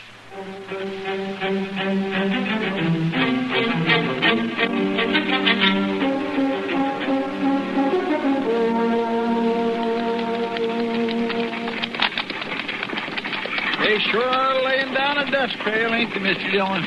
Gravy said he was going to keep pushing till the sun got overhead. It ain't but 7 or so now, and it's uncommon hot. Howdy. Morning, ma'am. Hello, John. Mr. Dillon, there's Mr. Greavy way up ahead there. Yeah, I see him. Come on.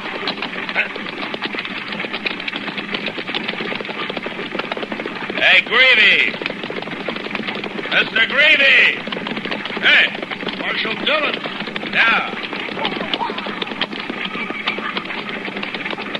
What brings you way out here? I want to talk to your people, Greavy. Can you hold them up a little while?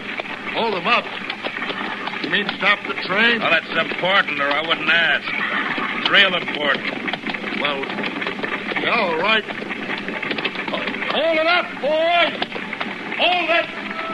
Hold it! Chester, go back down the line and tell everybody I want them to meet at the center of the wagon train, huh? All right, sir. What's this all about, Marshal? You gotta bear with me, Greavy. I gotta do this. Come on, I want you too.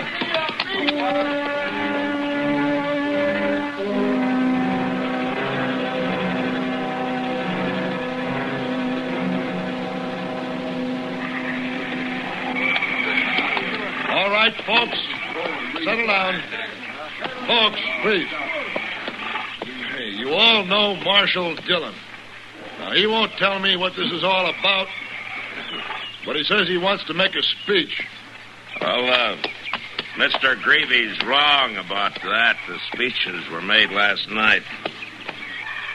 Now, Dodge was glad to have you folks, and we all wish you well. But what I've got to say is only for one person, or maybe two.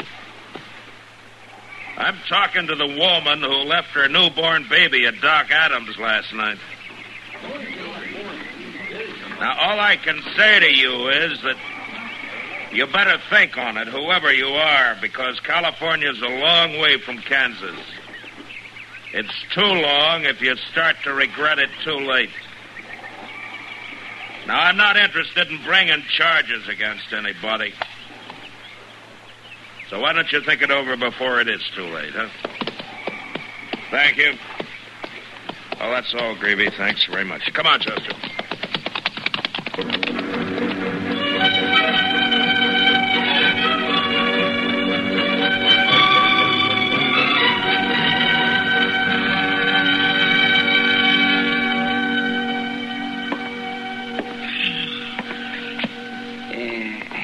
Sit down. How'd it go out the wagon train today, Matt? Well, I told him. That's all. Sit down. No. I'm going out to Long Branch for a minute. Now, you know that stuff's habit forming, don't you? For your information, I need sheets. Torn bed sheets. Oh.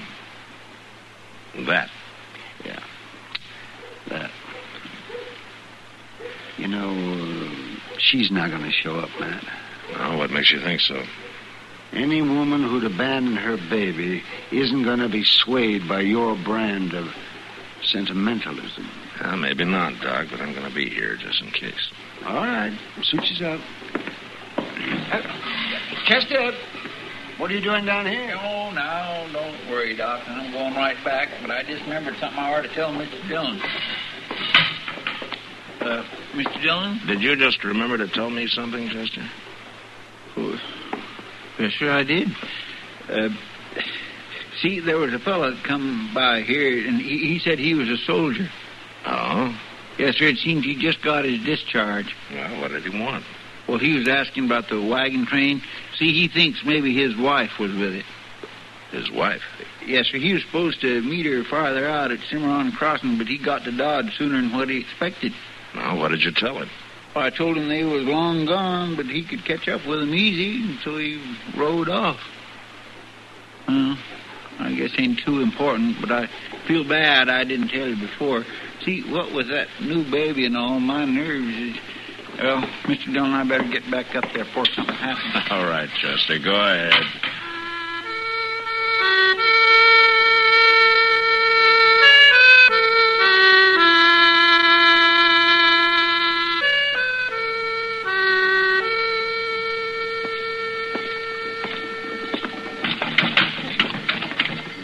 Matt, over here. Hello, Kitty. Sit down. What'd you do with Doc? Very little. He got his sheets, but he'd hardly speak to Sam. Well, maybe he's blaming Sam for what happened. Well, Doc's got quite a homey problem with that baby. Yeah, I know. What are you going to do, Matt? Oh, let nature take its course, I guess. You always were an optimist. Well, in my business, I have to be. Say, Kitty, could you get me something to eat? Sure, Matt. Mr. Dillon? Yeah, what is it, Chester? She's here, Mr. Dillon. Huh? That little baby's mama is waiting for you over at the office.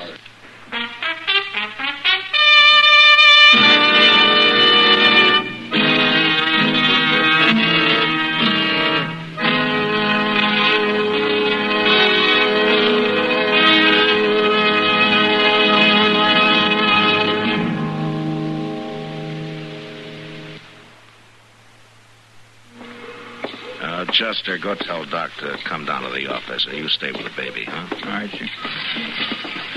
Oh, this here is Marshal Dillon, ma'am. I'm Mrs. Bailey. You were with the wagon train, weren't you, Miss Bailey? Yes, I've come for my baby. Oh, where's your husband? Didn't he come with you? Well, Marshal, my husband's been away in the Army for 2 years. Oh, I see. That's why I left my baby. Yes, Matt? This is Dr. Adams, Miss Bailey. Oh, well... Oh. Matt, can I have a word with you? Well, right now, Doc? Right now. Marshal, I'm Clint Bailey. I rode all the way out to that wagon train. Jenny? Clint. Oh, hello, Clint. Good to see you. Marshal, this is my husband. But what are you doing here? Now, something wrong? Jenny, what is it? Marshal, you tell him. Oh, Mr. Bailey, your wife came for her baby. Came for a baby? What do you... Jenny. She could have left it, but she didn't. Is it true, Jen? Well, is it? Yes. But, Jen, we never had kids. All the years we've been married. I know, and we never... Clint, it wasn't for me not wanting them. Well, what is this baby? It's a girl. Girl. Well, that's good. That part's good. Can we keep her, Clint? I've been waiting 2 years to come back to you, Jenny. And I can't lose you now.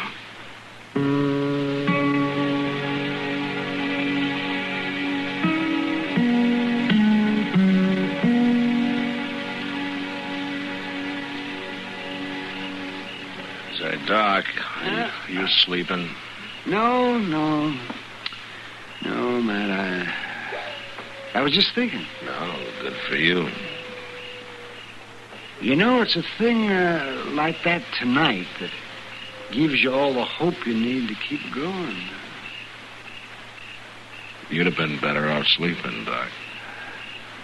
It wasn't her baby, you know. What? What are you talking about? Why, she came to me 3 weeks ago. I told her then that she could never have a baby.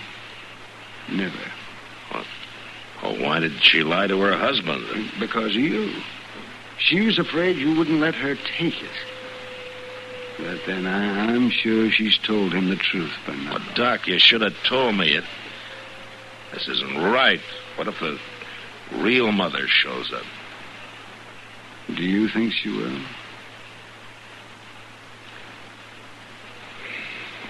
No, Doc. I don't. Can I buy you a drink, man? Just one, of course. Just one? I think that'd be fine, Doc.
Gunsmoke. Produced and directed by Norman McDonald.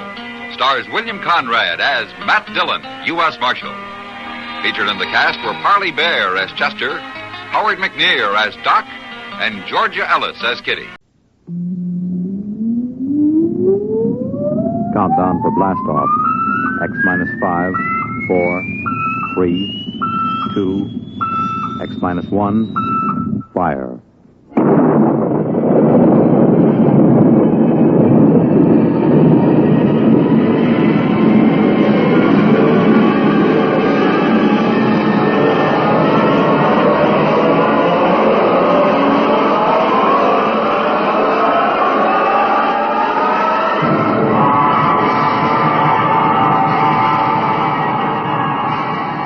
From the far horizons of the unknown come transcribed tales of new dimensions in time and space. These are stories of the future, adventures in which you'll live in 1,000,000 could-be years on 1,000 maybe worlds. The National Broadcasting Company, in cooperation with Galaxy Science Fiction Magazine, presents X, minus 1.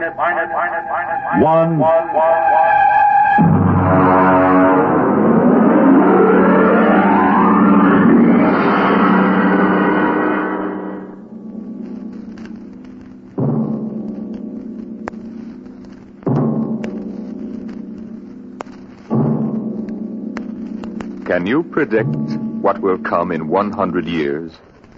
Or in 10? Or in the next minute? Some people think they can. Nuclear scientists, mathematicians, astronomers, biologists. They'll predict the shape of the future. Why? Because they make the future. Because they see beyond the known dimensions of time and space into the unknown. Dimension X. We go ahead now in time to 1965. We're on a vast concrete runway set in the desert of the Southwest. A giant metal ship stands before us, prow pointed for the stars. And in 5 minutes, the signal will flash, and it will tear up through the atmosphere to the outer limit. Attention. Clear field for takeoff. Clear field. 5 minutes, Steve. For takeoff. Warmer up, Charlie. Turn her over. I want to go over procedure again, Steve. Don't worry, I got it straight. You just make sure. Okay. I take her up on jets to 50,000, then I cut in the rockets. No lower, or your tail blast will burn out 3 counties. I climb 4 minutes on rockets, then start maneuver tests. Remember that, no more than 4 minutes. Right. This ship isn't like those strato-rockets you've been testing. She's the first one built for outer space. If she works, she can go clear to the moon. If I'd have known that, I'd have brought my toothbrush. Well, not this trip. Now get this, Steve. You've got power there to clear the Earth's gravitational field. But remember, after you cut in the rockets, you've only got 10 minutes fuel. If you go beyond the outer limit and don't save fuel for the return... I know, I won't get down again. That's right, Steve. You'll drift off into space. Get that now. 10 minutes fuel. Gotcha. Now, as far as I'm concerned, this project is a lot more important than that cosmic ray bomb they're testing out in the Pacific tonight. Well, the Security Commission brass doesn't think so. I don't see any undersecretaries under anything. Don't worry. In the long run, our ship will make the CR bomb back-page stuff. But in the meantime, it's just as dangerous. Remember, half the principles in this ship are pure theory, Steve. Slide rule stuff. If anything goes wrong, we may have to scrape you off the landscape with a soup spoon. You have a charming sense of humor. Now, here's what I'm getting at. We're risking your neck in this test. If anything blows, we don't want to have the next man pull the same boner. I know, Hank. So keep your mic open and keep talking. If anything goes wrong, we want to know exactly why. And we won't be able to ask you. Let us know before you pull every switch. Before you do anything. You got that? Yeah. Even if you only have to blow your nose. All right, get those fuel lines away. Okay, Mr. Crow. Well, I guess that's about all, Steve. Hey, that reminds me. Look, if Mary calls, I'm just up on a milk run. I didn't tell her today was it. How is she? She's okay, but she's due about now, and I don't want her to be nervous. Hey, I didn't know the baby was that close. Yeah? Steve, I really ought to be sending a single man on this job. What, and cut me out of a soft paycheck? Forget it, Hank. You know you can't get anybody else who can take 15 G's acceleration when those rockets cut in. Yeah, I know. It's time, Steve. Yeah. Well, see you later. Don't worry, Hank. I'll sweat for both of us. Button her up, Charlie. So long, Hank. So long. We'll give you the light from control.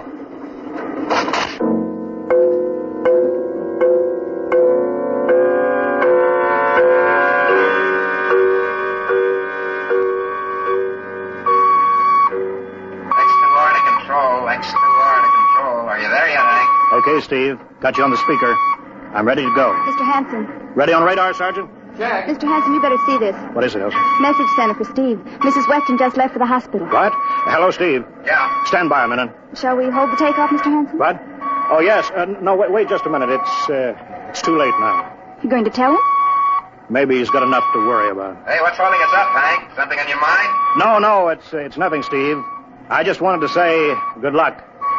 Clear for takeoff, Charlie? Right. Okay, give him the light.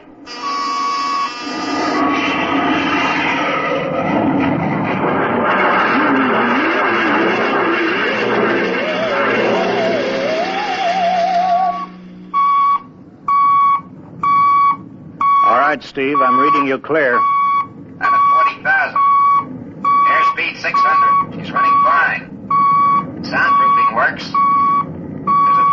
waiver in the AGY pressure. Got that, Charlie? Check. Dead center on radar, Mr. Hanson. 50,000 now. Cutting out the port jet. Now the starboard. I'm off jets. Airspeed dropping. I'm opening the rocket ports. Switch sticks a little, Charlie. Oxy alcohol pressure is 350. All right, now I'm advancing the ignition key. There goes rocket one.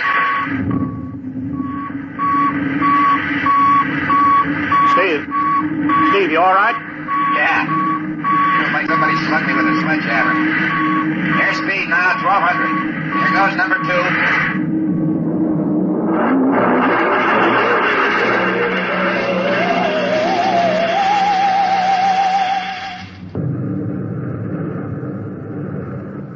Hello, Steve.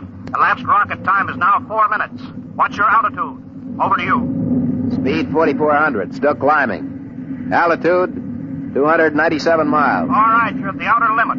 Level off for maneuver test. You've got exactly 6 minutes fuel left. Okay. Starting a 3-degree left bank. It's a little sluggish. There, it's all right now. There's a low vibration someplace. Maybe the cockpit hatch. Now I'm straightening out. 5 minutes fuel left. Now I'm starting a 3-degree Hey! What's the matter? What's wrong? There's something up here. Something shining. What are you talking about? There's something above me, Hank. I'm going to chase it. Steve, you're at the outer limit now. I can see it plain now. Steve, don't go any higher. You've only got 4 minutes left. You've only got... Getting static. I can't hear you, Hank. It's dead ahead now. I'm going to make a pass at it. Get a good look. Hey, it's swerving to meet me. It's dead ahead now. It's dead ahead.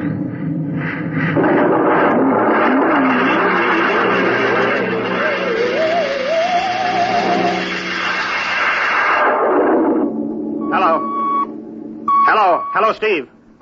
Steve, come in. 9 minutes fuel gone. Still no sign on radar. Hello, Steve. Steve, what's happened? Charlie, get out the crash squad. Tell the Army squadron to alert their search planes. Right. 9.5 minutes gone. Hello, Steve. Squadron. What's happened? Where the devil is he? Charlie, hello. for Mr. Hanson. Come in, Steve. We need a search squadron. Come in. No, Mr. Hanson's busy. Hello, Steve. Hello, Steve. 10 minutes, Mr. Hanson. That's the end of this fuel.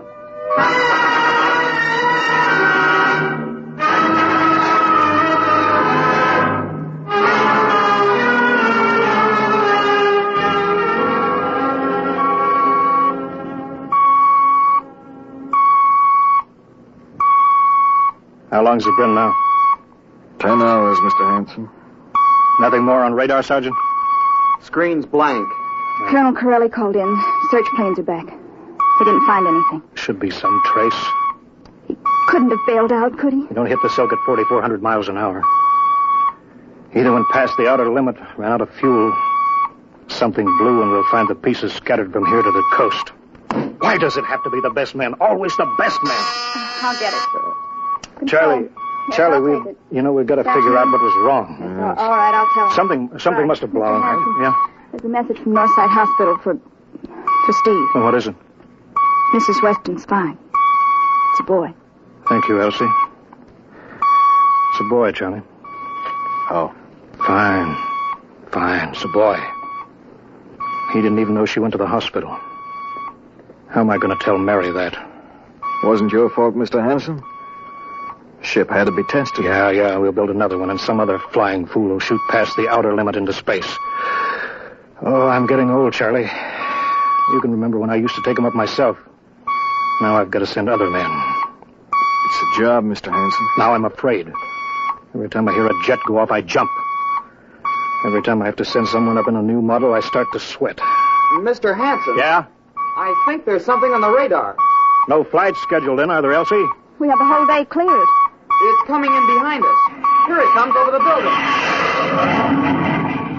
What crazy jockey is buzzing the field like that? Is that an Army plane, Charlie? I can't see. It's turning. Charlie, alert the field. I know that engine. Steve. That's impossible. Look, that's his ship. It can't be. Well, there's no other model like that. It's Steve, all right. It's coming in. Thank God. Thank God.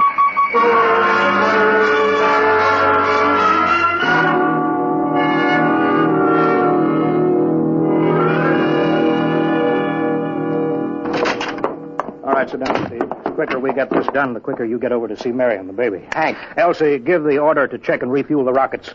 I don't want anybody in here till I get Steve's reports. Bury any calls. All right, let's have it. What the devil happened to you? Hank, does that cosmic ray bomb still go off tonight? What are you talking about? Straighten out, Steve. Where you been for the last 10 hours? Listen, Hank, there's something more important. Come on. I've got to get a report on the screen to Washington, so let's have it. I've got to know how you stretched 10 minutes fuel to keep you in the air for 10 hours. Now, one thing before I talk. Look, Steve. Have the Geiger men run over the ship before they refuel. What'd you run into? So help me, Hank, I don't know. But we better check and make sure it isn't radioactive. Elsie, add a Geiger report on the standard check. Steve, maybe we better have the doc look you over, too. No, I'll be all right.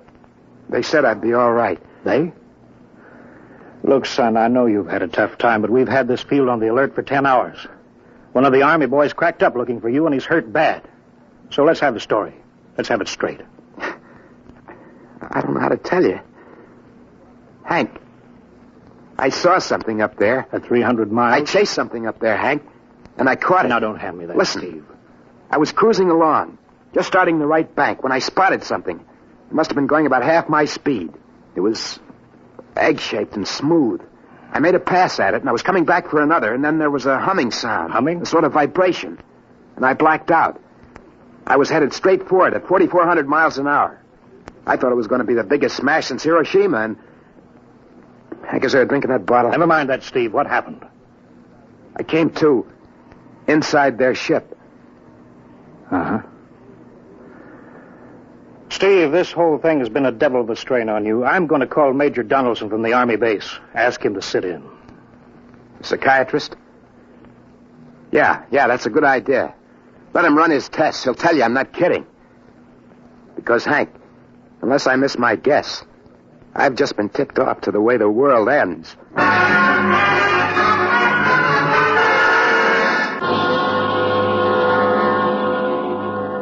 All right, Mr. Weston, suppose you continue your story. Yes, let's have it, Steve. You woke up inside the ship? Yes, and the place was jammed with machinery. Dials, blinkers. I couldn't recognize anything. And you were surrounded by these men from Mars? I didn't say anything about men from Mars. I didn't even say they were men. I couldn't see them clearly. They were just there. Where did they come from, then? Another galaxy. Millions of miles outside of our solar system. That's all I know. You figure out where they came from. And they came all that distance to find the Earth? Yes. Did they tell you that? Yes. You mean they spoke English to you? No, they didn't. It's funny. I hadn't thought. They didn't really speak to me at all. They just planted the thoughts in my mind. You mean thought transference, telepathy? Yes, that's right. Well, Steve, what brought them here? We did, Hank. We rang their bell. We brought them in. How? With our atomic explosions. Hank, that's why you've got to stop that bomb test tonight. I'll give up. Look, you've got to believe me, Hank. Oh, how can I make you understand? Maybe I can help, Mr. Weston. Would you submit to narcopsychometry? What's that? Under proper drugs, I can put you back in this ship by suggestion. Then we can get a playback record of your memory pattern on the audio circuit. And how long will that take? Half an hour. We'll have to go over to the lab. Will you believe me if it checks? It will give us an accurate memory picture of what your mind reports. All right, let's go. Hank, you got to believe me. We haven't got much time.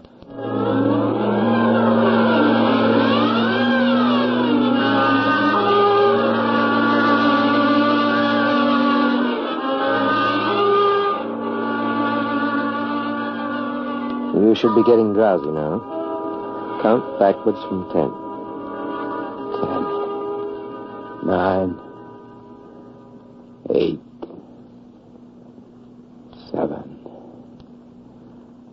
6.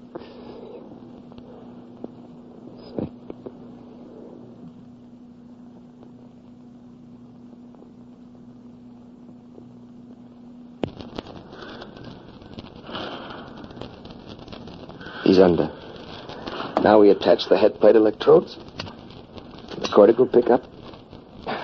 Look out for that wire, Mr. Henson. 3-0 setting. 31.3. Now throw that switch, Mr. Henson. I have to start him off by suggestion. All right, Steve. You're in your ship now. You're in the rocket. You're in the rocket. You're in the rocket. And you've just sighted something strange. Now I'm starting at 3 degree right. What's that? Hey, there's something up here. Something shining. His memory pattern. We're picking it up electronically. There's something above me, Hank. I'm going to chase it. It's piped through the audio circuits. I'm getting static. I can't hear you, Hank. This is where we lost contact with him. I'm going to make a pass at it and... Hey, it's swerving to meet me. It's dead ahead now. It's dead ahead. Now what? This is where he blacked out. There's no telling how long, minutes or hours. What's that noise? I don't know. Quiet. Where? How did I get in here? What? Who are you? Is he seeing things? Intergalactic Patrol. What's that? What are they saying, Steve? What are they saying? It's about nuclear fission. They know about it. They know the danger of it. Long ago, they had wars that almost destroyed them. But finally, they learned. Now they've outlawed war. Go on, Steve. They patrol space. When their detector picks up an atomic explosion, they send a patrol. What are they going to do? They've quarantined us. Quarantine? They've isolated the Earth. Because we don't know how to control ourselves yet. And until we learn, we'll be a menace to the whole universe. What is this nonsense? Quiet. How are they going to do it, Steve? They've spread a layer out here of... I don't know how to call it. All around the Earth. It's miles deep. When there's an atomic explosion on Earth, the radioactive particles will drift up to this layer and set off a chain reaction. It'll go around the world in microseconds. And that's the end. The end? What's he... Wait. Yes. Yes. I understand. I've got to bring back the warning. You're going to put me back in my ship to bring the warning.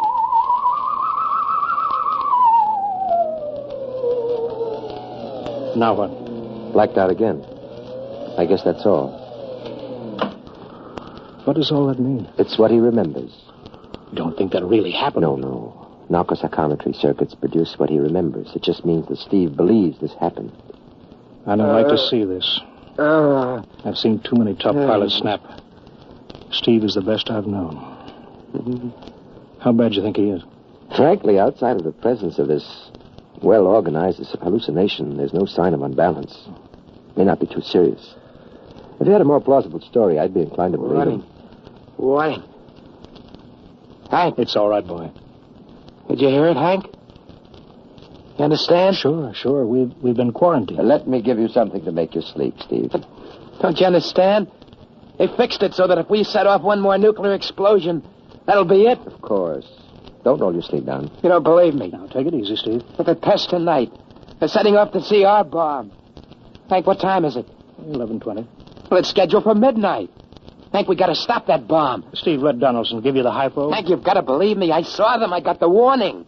If we touch off that bomb tonight, it'll be the biggest galactic 4th of July of all time. The whole Earth will go up like a Roman candle. April 10th, 1965, the end. Now, look, Steve, you better calm down. Don't you want to see Mary and the baby? You've got a new son, remember? Yeah, that's just it, Hank. I want to see my son. I want him to live. If that bomb goes off, Hank, we've got to stop them. Mr. Hanson, I think we'd better get over to the base hospital. Hank, you've got to believe me. Yeah, sure, Steve. Maybe there is something to it. Look, it's out of your hands. I'll put it in a report and shove it into Washington in the morning. In the morning? There isn't going to be any morning, Hank. Don't you understand? You've got to call Washington now. Get the head of the Security Commission and postpone that test. Now, you know I can't do that, Steve. My neck would be out a mile. Besides, this is 1965, not 45. 20 countries have atomic bombs now. What's the use of stopping just this one? The rest will keep right on popping them Well, then off. we'll have to call an international conference. Can't you understand, Hank? The first one that goes off finishes us at the end. They've given us the quarantine warning. Steve, I think you'd better go with us to the base hospital. Look, Steve, we can call up for a detail if we have to. All right. I'll go with you. You don't need a straitjacket. That's the way, Steve. You'll probably feel better by morning. Let's go.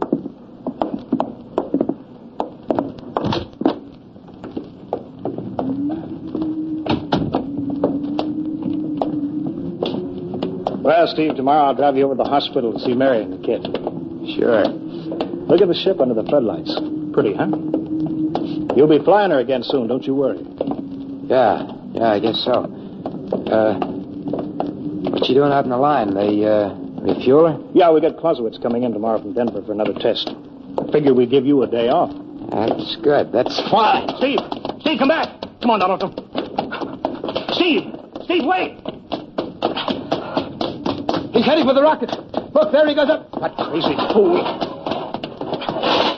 We can't get at him now. That covers armor glass. He's waving. Yeah, towards control. It's the radio. He means the radio. Come on. I should have gotten help. Now the radio's still hooked up here. Hello, Steve. Listen to me, Hank. You gotta call Washington now. Come out of that rocket, Steve. I'll call my men. Don't try anything, Hank. They've refueled the rocket for tomorrow. Take it easy, Steve. Listen, you know what'll happen when I fire the rocket tubes down here? Steve, don't. It'll burn out every building for 5 miles. All of us in one big blast. Steve, what do you want? You've got to stop that bomb. You got to call Washington right now. They won't believe me. You make that call or I cut in the rocket. Now, I mean it, Hank. Now, hook my screen to yours in parallel. I want to see exactly what you're doing. All right. Just don't fire those rockets. Get going, Hank. You got 12 minutes to make that call and stop that bomb. All right, I'm making the parallel hookup right now. Donaldson, you think he'll really blast? I don't know. Up to now, I'd almost say he was normal, but now he's liable to do anything, Hanson. Steve, there, you getting it on your screen? Yeah. Now put that call through. All right. Operator. Visit screen to Washington. The Visiscreen circuits are busy, sir. If you'll try again in half an hour. This is Security Commission priority. Break in, get me a line. Yes, sir. Just a moment, please. 10 minutes, Hank. Listen, Steve, I'm trying. Ready to take your call, sir. Washington, Security Commission 3. This is urgent. I want Undersecretary Herbert Ames. Washington 3. 1 moment, please. Hurry, will you? 1 moment, please. What time is it, Donaldson? 11:51. Do you think he'll fire those rockets? He might. Washington? Visit screen 3. Mr. Herbert Ames, please. That is a coded exchange. I cannot accept your call without clearance. Get it through, Hank. Listen, Washington, put it through. This is Mr. Hanson at San Marco Air Base. This is a priority call. I'm coded. 1 moment, please. I will check your code number. Get that through, Hank, or that bomb goes off at 12. Will you be reasonable, Steve? Your call has cleared, San Marco. Washington, visit screen 3. Herbert Ames, please. Security Commission Ames. Listen, Ames. Oh, hello, Hanson. Ames, you got to get me to the chief. Are you kidding? He's at the test control room. Yes, I know, but get him for me. What's up? You look lousy. Or is it a bad circuit? There's no time. I've got to get him before the test. It's about the CR bomb. I can't take that responsibility. Get that through, Hank, or I blast. Hey, what's going on there? Ames, my project has a high enough rating. This is a priority A call. What? Well, okay, it's your neck. I'll try to get him for you. He's in the control room, so you'll have to switch off your screen and speaker and go on earphones. Too much going on in there. Security ruling. You hear that, Steve? I've got to cut the incoming screen. All right, but don't try anything. 8 minutes, Hank. Hello. What? You got him, Hank? Yes. This is Hanson at San Marco. No, sir. Priority A request to cancel the bomb test. No, I'm serious. This is deadly serious. We sent the X2 JTR up today to the outer limit. We uncovered evidence. Yes, on the automatic instruments. What's that? No, possible chain reaction. No, I can't tell you the whole story. There isn't time here. Yes, I'll bring the readings into Washington in the morning. You've got to postpone the test till you see them. Look, I've worked on contracts for the Commission for 10 years. Yes, I have complete confidence in my information. You can record that. All right, I'll call you back immediately. Bye. Hank? He's agreed to cancel, Steve. The bomb won't go off. All right, boy. You can come down out of that ship.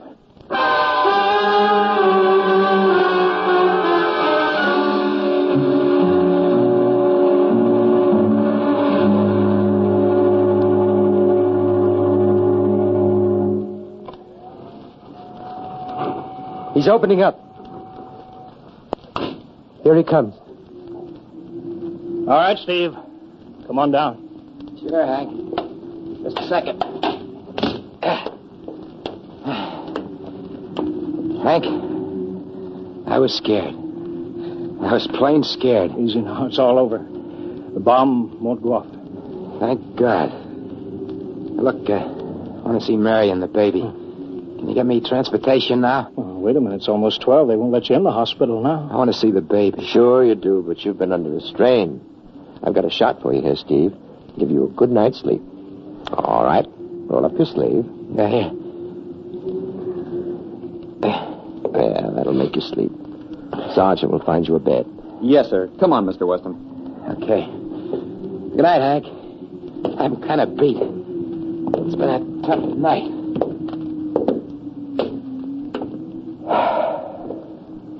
It sure has. I thought for a minute he was going to blast those rockets and send us all to Kingdom Come. Yeah.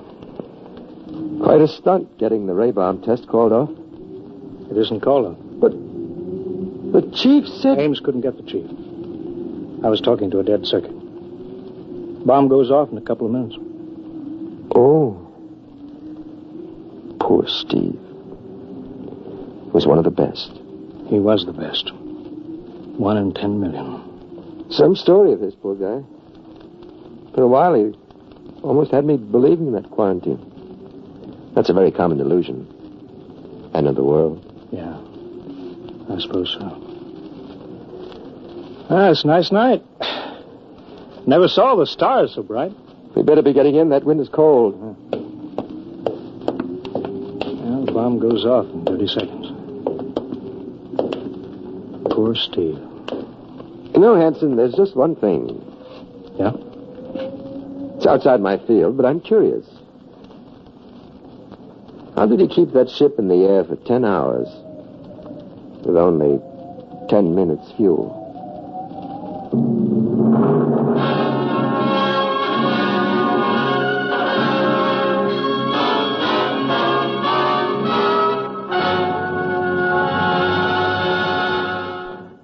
Your announcer, Fred Collins. X-1 was directed by Bob Maurer and is an NBC Radio Network production.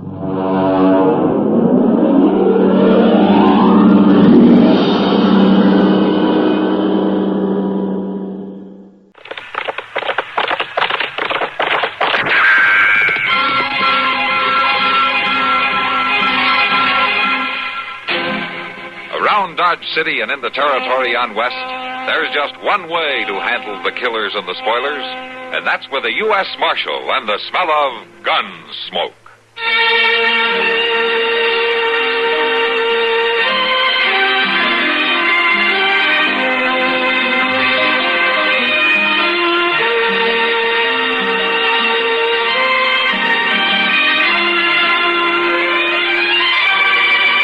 Gunsmoke, starring William Conrad. The story of the violence that moved west with young America. And the story of a man who moved with it. I'm that man. Matt Dillon, United States Marshal. The first man they look for and the last they want to meet. It's a chancy job, and it makes a man watchful. And a little lonely.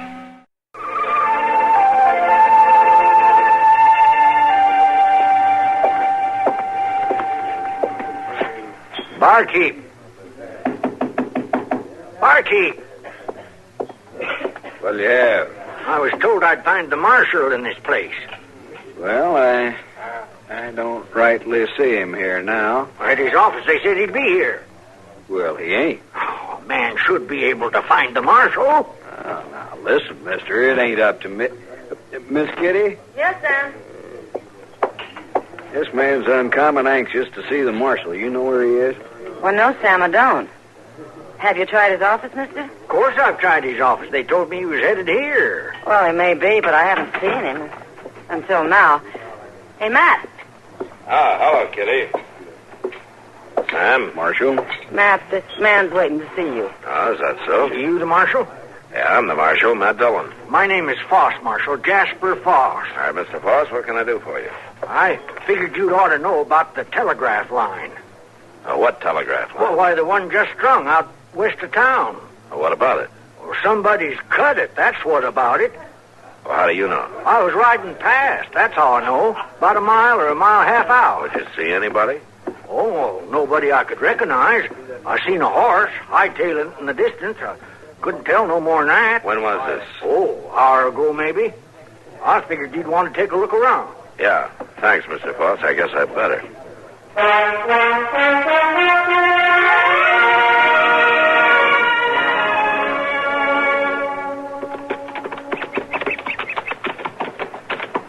Mr. Dillon, you reckon that fellow knows what he was talking about? Well, I don't know yet, Chester. I swear we rode most of the mile already. There ain't been no break. I guess we can make it a little farther. Well, sure, we can make it. We can make it all right, but I was just wondering if it was worth all this tracking around in the hot sun. You know, a man's brain can get addled by too much of it. Yeah. Sometimes it doesn't take too much sun. How's that? Never mind, Chester. Look up there, ahead. Well, I do declare. Looks like them army fellows is out riding themselves. So working on the line. All right, come on.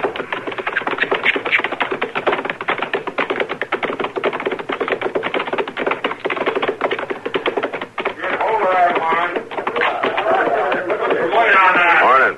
You tell me where the lieutenant is? Oh, I see him. Lieutenant? Yeah? Are you having trouble with the line?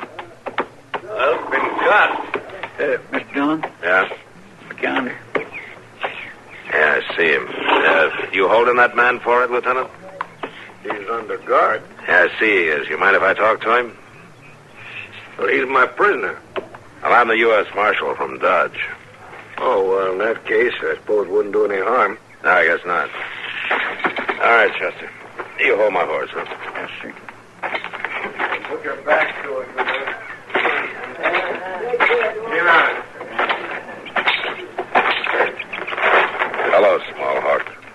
Small Hawk is dishonored before his old friend. Sorry to see you like this. The marshal will have them set Small Hawk free. I don't know if I can do that. Did you cut the wire? It was cut by my knife. And they have a right to hold you. They have no right to send the wire across the land. Oh, why not? Wire doesn't hurt you. It is bad magic. It carries bad sounds across the land of my people. It can be good magic, too, Small Hawk. The white man makes no good magic for my people.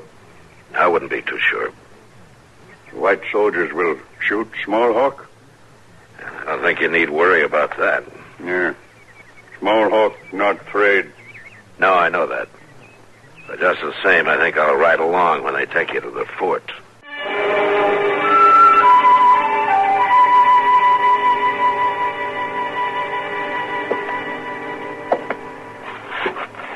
Now, this is an unusual request, Marshal Dillon. Yes, Colonel, I know it is, but I think it might do some good in our dealings with the Indians. I don't know. The Army hasn't found it wise to be too lenient. You're not telling me that the Army believes the only good Indian is a dead Indian? No, Marshal. Certainly not. But I know this man, Colonel. Small Hawk is not a troublemaker. He cut the wire. He cut it out of fear. It's been cut several times. Small Hawk says he cut it only once, and I believe him. Well, what do you want me to do? I'd like you to release Small Hawk to me, Colonel Hooper. How can I be sure he won't go right out and cut the wire again? Because I'll be responsible for him. You have a lot of confidence in this Indian, Marshal. Yes, I have. Well, what do you base it on? Taking away his fear. How do you propose to do that? I think I can show him that the wire isn't bad magic. Then he'll leave it alone. All right, Marshal Dillon. I'll release him to you. Thank you. But remember this. We're all in for serious trouble if he touches that wire again. Yeah. So is Small Hawk.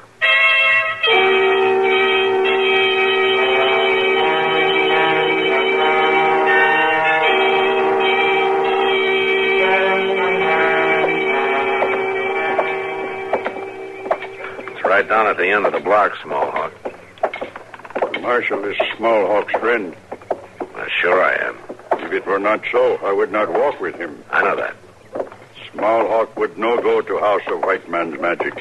I want to show you it can be good magic, Small Hawk. let's go in.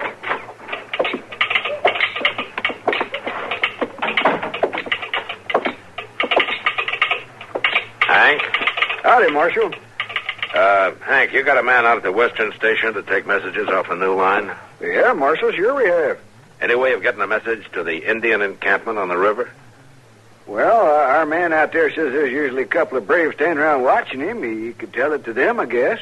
Why? Because my friend wants to send a telegram. Smallhawk does not trust bad magic. Well, you trust me, don't you? Yeah. All right, then listen to me. Now, they took your horse at the fort, didn't they? Soldiers took horse, yeah. So you got a long walk home. Smallhawk will walk with his head high. Yeah, but it would be even higher if you were on horseback. Now, what if the wire carried word to your son to bring you a horse? There is that magic in the wire? Yeah, there's that magic. Smallhawk will see if horse comes. Well, that's fair enough. Now, you tell me your son's name. Brown Wing. All right, Hank, you tell your man to get a message to Brown Wing to bring a horse to the road fork just outside Dodge. Tell him his father will be waiting. All right, Marshal. There's just one thing. Yeah, what's that? Who's going to pay for it, you or the Indian? Yeah, the government ought to pay for it. Now, Marshal, that kind of money ain't easy to collect. Yeah, I know that better than you. All right, I'll pay for it, Hank. Come on, Smallhawk. We better get you started out to meet your horse.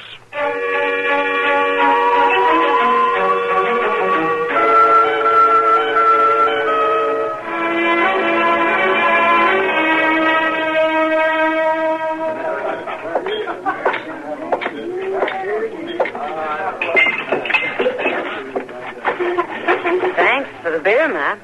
That's all right, Kitty. I think you're worth buying a beer for once in a while. I'm surprised you have to order it like us ordinary people. Oh? Just what does that mean? Why, from what Chester's been telling me, you've been working magic tricks with the telegraph line. Oh. Chester thinks that's pretty funny, does he? No, not exactly funny, Matt. He was really pretty impressed. Yeah. Well, I hope it worked, that's all. I'm surprised you could talk that starchy colonel into letting Smallhawk go. Oh, you know the colonel? Yeah, I met him once. I never figured him to give anybody any kind of chance, much less an Indian. Yeah. Maybe he wants to be able to say, I told you so. You'd enjoy that. I know that much. Oh, hello, Marshal. How are you, boss? Found I was right about that wire, didn't you? Yeah, you were right. I've been wanting to talk to you about that. I'll see you later. No, there's no need for you to leave, Kitty. I want to see Sam. No, all right. Well, what's on your mind today, Mr. Foss? Well, I just wanted to tell you you'd ought to be keeping an eye on things. Oh? That happens to be my job. Well, sometimes doing a good job ain't enough, Marshal. Sometimes a man can get fooled even so. That so? Yes, sir. Now, I done a good job. All my life I done a good job, but it weren't enough. You got to remember that now. It weren't enough. What happened to you? Why, they let me go, Marshal Dillon. Said I wasn't good enough no more. Said I was too old. Put in some young greenhorn that won't even know as much as I've already forgot. They just turned me out overnight like I was a old broke-down horse. I'm sorry about that, Mr. Foss. Well, they had no right to do a thing like that. I'm a better man than that young feller, Marshal Dillon. And I'm going to show him about it, too. Yeah, you do that, Mr. Foss. Well, I got to be getting back to the office. Oh, yeah, you go tend to your job, Marshal. And watch out for that Indian. Well, you leave that to me, huh? Don't you worry about it. Oh, I ain't worrying about him, Marshal Dillon. No, not at all.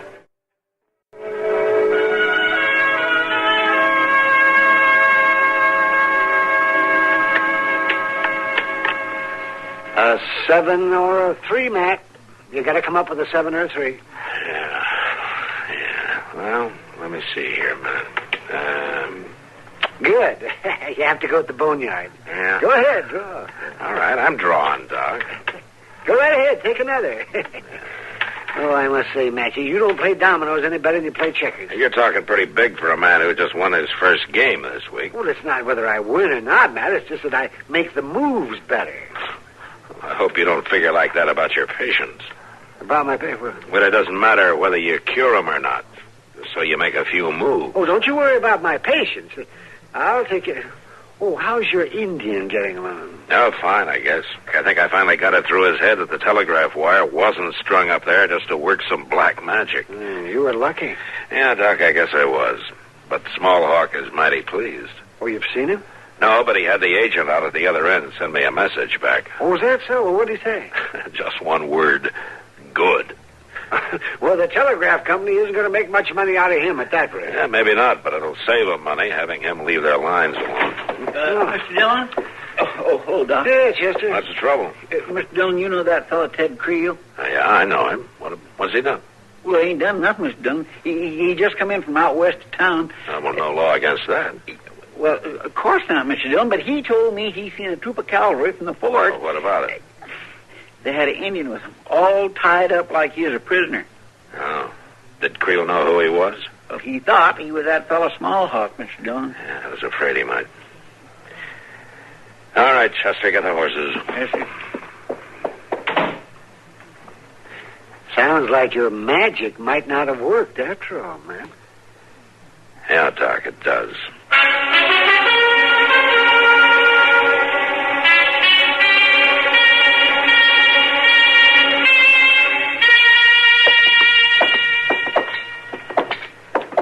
Well, this is very regrettable, Marshal. Yeah. My superiors will want a full explanation. I'd like one, too. Well, you might. You gave me your word you'd be responsible for that Indian. My word still goes, Colonel. A little late now. You're not sure he cut your wire this time? My men picked him up right near the break. I'd still like to know what he has to say. Well, he's right in here. Guard? Yes, sir. The Marshal has permission to see the prisoner. Yes, sir. I'll be in my office when you're finished. Thank you, Colonel.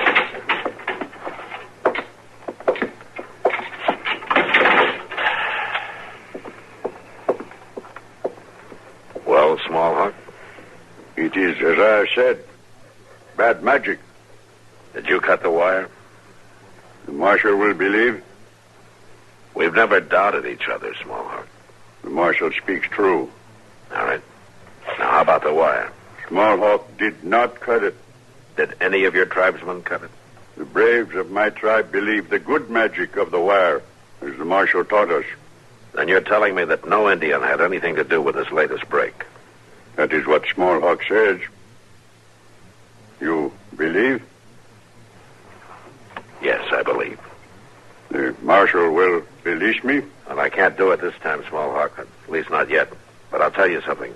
If there's any way of tracking down the man who did cut that wire, you'll be out of here soon.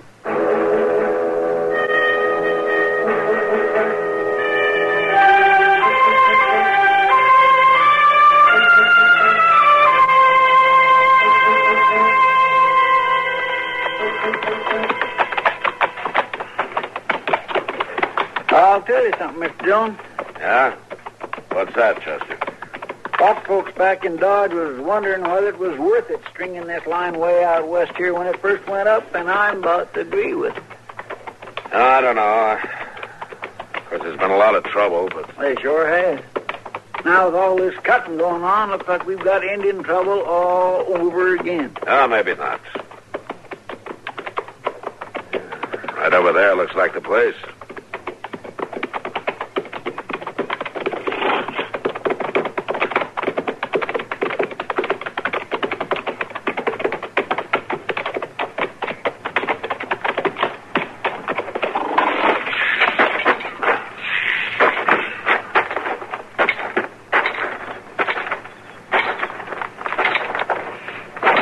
Sure has been a lot of horses around here. I hope they haven't trampled all the tracks. Looks like they tried. Uh-huh.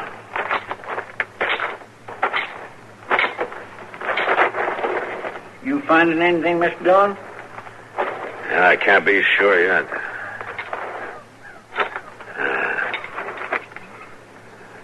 This might be a lead.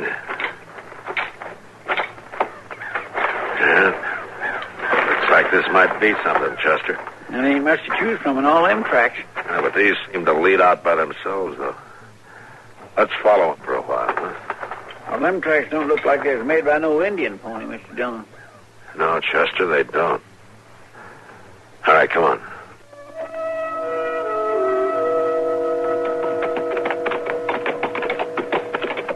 Mr. Dillon? Uh-huh. They're just going across the country aimless like. No, not quite. How's that? And if you can see, we're a lot closer to Dodge than we were back there at the telegraph line. Oh, that's right. I guess you're right. Them tracks didn't start off the Dodge, though, did they? No. Like somebody was laying a false trail on purpose. Yeah, that's the way it looks to me, Chester. Wait a minute, look. See, they're heading off toward that shack over there. Yeah.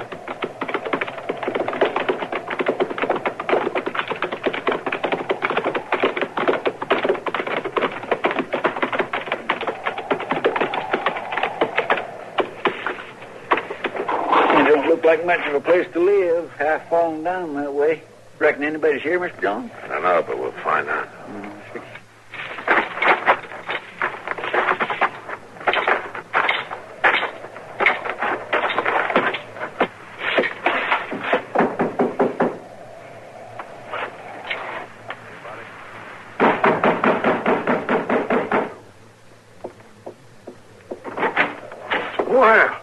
Well, there's no need for pounding, Marshal. Hello, Mr. Foss. I didn't know you lived out here. Oh, it's Chester Proudfoot. Glad to meet you, Mr. Foss. Proudfoot? What brings you out this way, Marshal? That's that telegraph line you're so interested in. I'm glad to see you're on the job. Oh, not that it'll do you any good. I was always on the job myself. I remember that. Yeah, you told me. I see you've been out looking it over out there. Looking what over? The line? Oh, what makes you say that? Well, we followed your tracks here. My tracks? Now, you want to tell me how you happened to be out there? I told you the other day. I was riding past. Now, you were talking about the other break in the line that day, Mr. Foss. This one was a mile or so away. Are you sure about that? Yeah, I'm sure. Well, I'll tell you, Marshal, it's only right that I've been keeping track of that line. Oh, how's that? That I was near 25 years sending messages out over lines just like them. I got an interest in them, you might say. That's what your job was, sending messages? I had a mighty nice touch on the key. A mighty nice touch. These greenhorns can come close to it. The telegraph people were the ones who took away your job, then. Them was the ones, all right. A man with a touch like mine. I guess you would have an interest in the line, Mr. Foss. You might even have an interest in seeing that it didn't go through. Well, Marshal, I don't even know what you're talking about. I think you've been cutting that wire right regular. I think you figured it was a way to get back at the people who cost you your job. Now, you hold on a minute, Marshal. What about that Indian?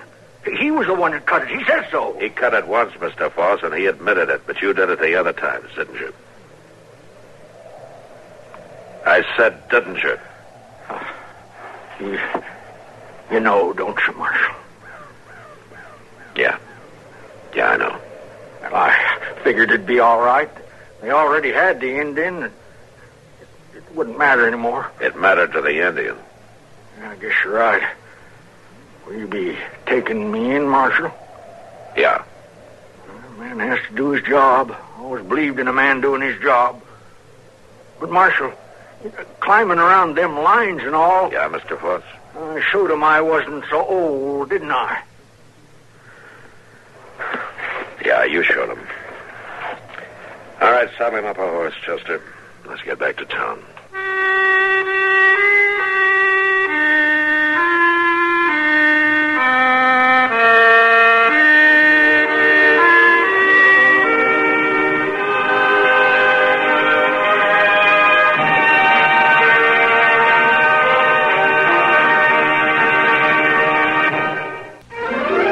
Gunsmoke. Produced and directed in Hollywood by Norman Macdonald, stars William Conrad as Matt Dillon, U.S. Marshal. The story was specially written for Gunsmoke by Marion Clark, with editorial supervision by John Meston. Farley Bear is Chester, Howard McNear is Doc, and Georgia Ellis is...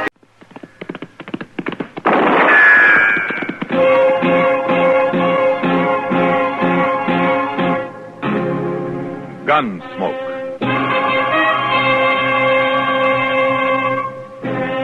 Around Dodge City and in the territory on west, there's just one way to handle the killers and the spoilers, and that's with a U.S. Marshal and the smell of Gunsmoke.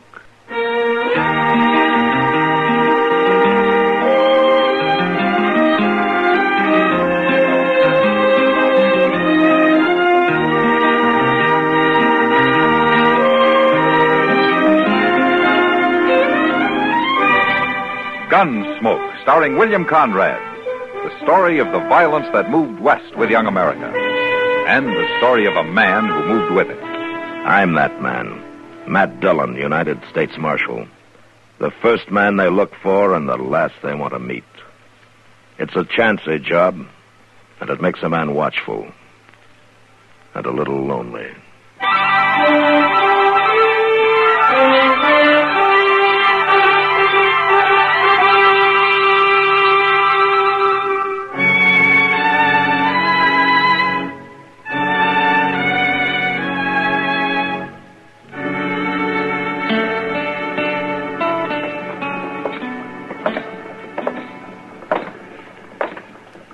You know, Mr. Dillon, it's pretty doggone funny when you stop to think about it. What is, Chester? Life is. No? You, been reading another book? Well, yes, sir, I have. It's one Doc lent me. It was wrote by some fellow named Shakespeare. Did you ever hear of him, Mr. Dillon? Shakespeare? Yes, sir. Pretty well known in his day, I guess. He died, though, quite a while back, according to Doc. Oh, yeah, so I understand, Chester. He don't use English too good. He's one of them foreigners, so it makes it kind of hard to follow him, you know. But I'll say one thing, Mr. Dillon. He sure does call the turn on the way people act. Is that so? Why, the things that was going on over there in Europe and all them cities in the olden days, it's just the same as what modern folks are doing here in Dodge right now. You don't say. Why, they were scheming and plotting and lying to one another just the same as now. Well, then at least things aren't getting any worse, huh? Every time a person turned around, somebody was killing somebody, seemed like. Used swords and knives, mostly. It appears they didn't have no guns to speak of back then. Stay out! Wait a minute, Don't come Chester. back here again unless you're sober. Well, that's Buck Weber, Mr. Dillon. Yeah. Come on. Come back here. I'll show you if I'll come back here, Noonan. Hello, Buck. Marshal? What seems to be the trouble? No trouble, Marshal. No trouble at all. No? If Sam Noonan was to throw me out of the Long Branch, I'd call it trouble. He didn't have no cause to. Well, he must have thought he did. Sam's a pretty fair man, ordinarily. I wasn't doing nothing. I just wanted to see Rancy was all. Rancy? What's she doing in there? She's working. What do you think a woman would be doing in there? Your wife's working on the Long Branch? 3 days ago, she took some of her things and come into town. She said she was leaving the farm. She was leaving me. Wouldn't come back no more. Oh, Buck, you know how a woman is. She'll say a lot of things when she's mad. Now, Rancy, she ain't like that. She meant it, Marshal. And I ain't aiming to let her do it. I'll give her some rope. She'll cool off in a few days, maybe. No, with that tin-horn gambler hanging around her, she won't. I'm going back there and kill that no good. Wait a minute, Buck. Wait a minute now. Sam told you to stay out, and from the shape you're in, I think maybe he's right. What do you mean, the shape I'm in? Well, you had a little too much to drink, I think. Come on, let's take a walk, huh? I want to walk. Take his other arm, Chester. Yes, sir. I want to go back there and talk to Rancy. Come on, it'll keep. It'll keep, all right. That slick-talking gambler hanging around, filling her full of lies. Which gambler? What do you mean? Well, that Frisco Bates. He's been in there every night since she started. Talking soft to her. Trying to give her doubts about her rightful place in the world. She must have had a few doubts already, Buck, or she wouldn't have left you. Carrying on the way she is with that Frisco Bates. Everybody laughing at me. I'm going back there and kill her. Wait, no, you're not. No, you're not. Now, come on. That's it. That's it. Whole town talking behind my back. Well, a funeral wouldn't give him any less to talk about, you know. You take me to jail, Marshal? Not just for tonight, Buck. It's the only way to keep you out of trouble. Whose side are you on, anyhow? Mine or that no-good gambler's? Maybe neither one, Buck. There's another side to it. Whose? Your wife's.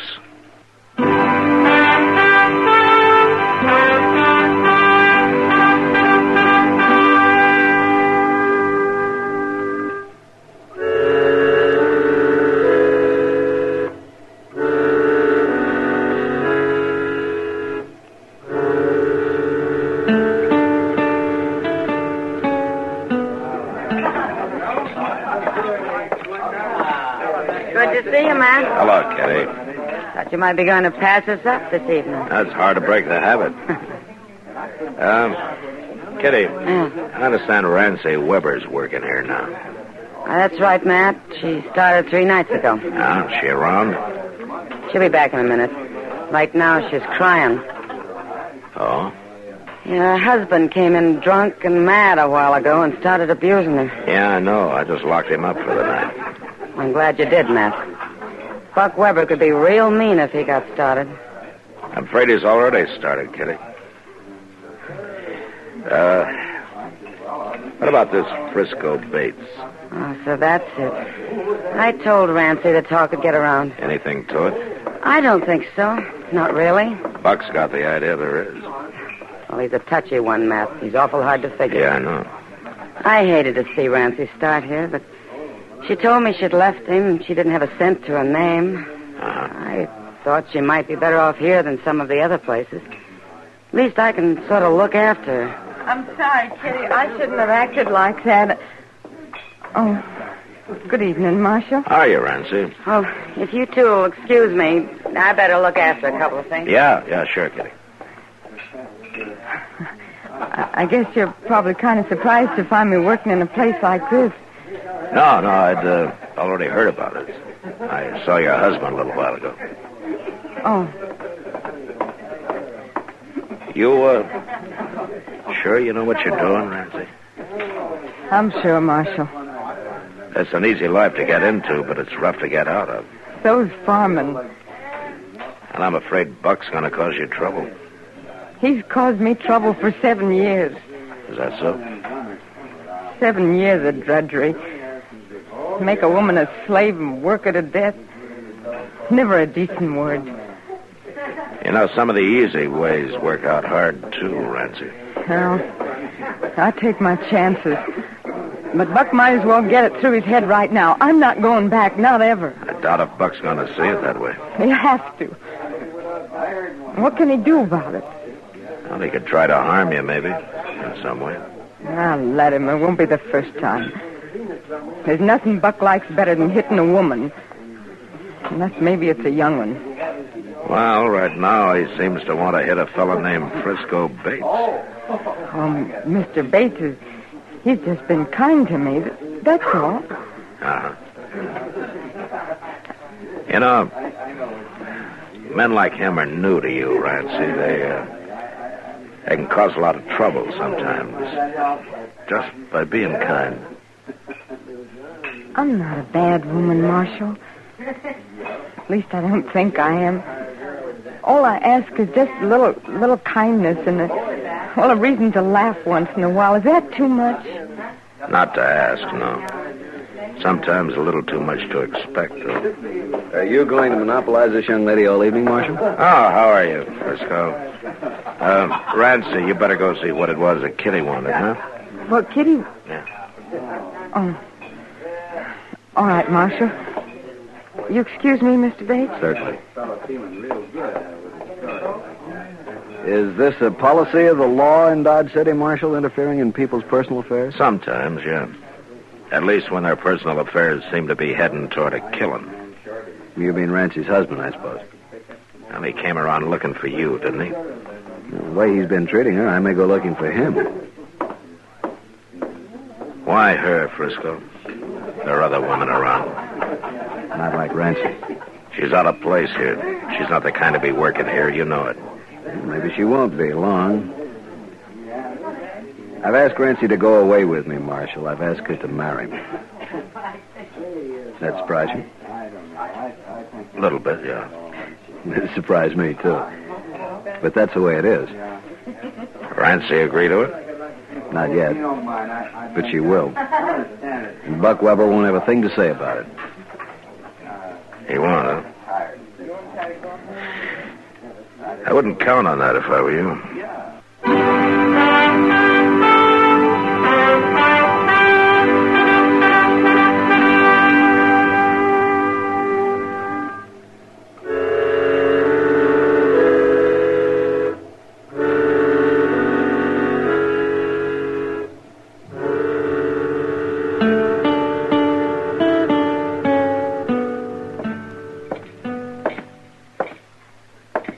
Morning, Buck. Marshal? Did you sleep all right? Tolerable. Well, I hope you slept off some of those crazy notions you had last night.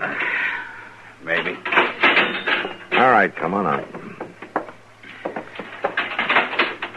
I got your belongings out here in the office, Buck. There's no charge against you. You're free to leave. Glad to hear that, anyway.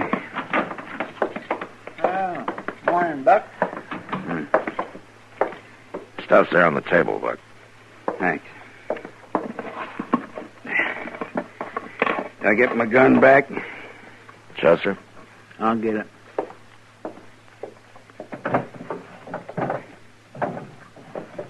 There you are, Buck. What are your plans?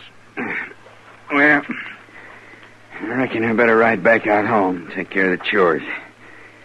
Stock's used to being fed a couple hours earlier than this. Not what I meant, Buck. What about Rancy? I ain't rightly made up my mind yet, Marshal. Leave her alone, will you? Give her a chance to use her own judgment. Don't seem like she's got much of that. From the folks she's took up with the last few days. It's her own business. She's a grown woman. She's a married woman, too. She hadn't ought to be carrying on the way she is. She hasn't done anything wrong. I ain't saying she is. I got nothing against Rancy. Any woman's liable to get out of hand once in a while and start thinking fancy. I get her back out there in the farm for a week or two, she'll come to her senses. Uh-huh. It's just that Frisco that's causing all the trouble, trying to turn her head. As far as I can see, all he's doing is treating her with a little respect. It's a matter of opinion, Marshal. Well, if the law's got no more dealings with me, I'll be getting on. No dealings, Buck. Not right now, anyway. Good.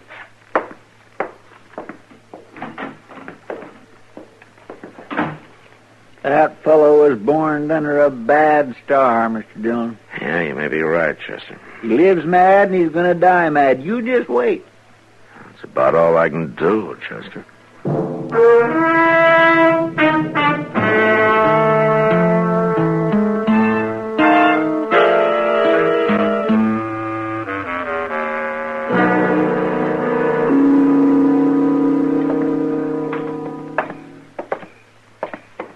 You know, Matt, the best time of day is at night. I always look forward to it. Oh, why so, Doc? Because after dark, this flea-bit town doesn't look so goddamn ugly. That's why. I see. If a man puts his mind to it, he can even imagine he's someplace else. Seems to me if a man really wanted to, he could pull up stakes and be someplace else. I don't know about that.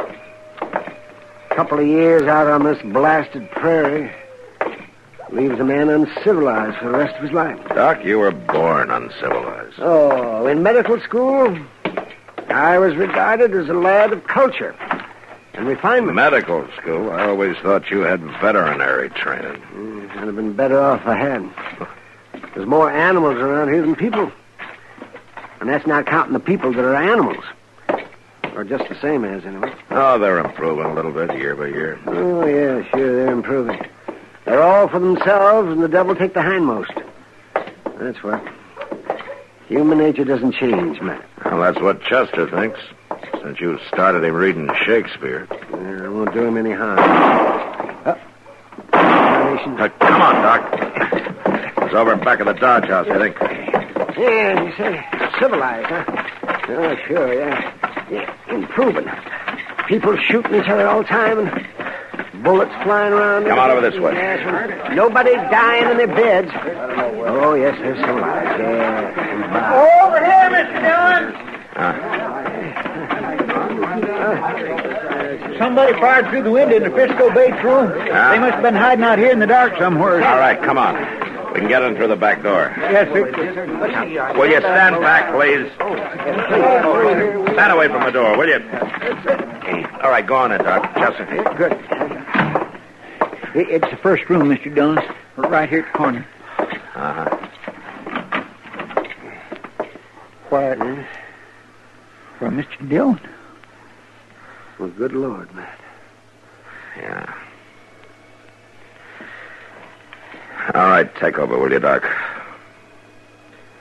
I got some dealings with him, man.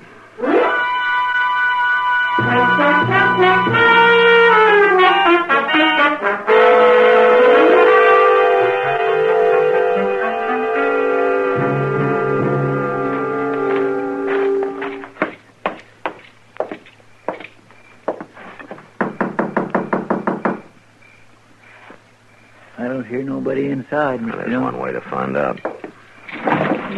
All right, hold it, Buck. Why, Marshal, I thought I heard somebody knock. You did. Been doing some shooting, huh? No, I was just cleaning my gun. Sit down, Marshal. I'll clear this stuff off the table. Never mind, Buck.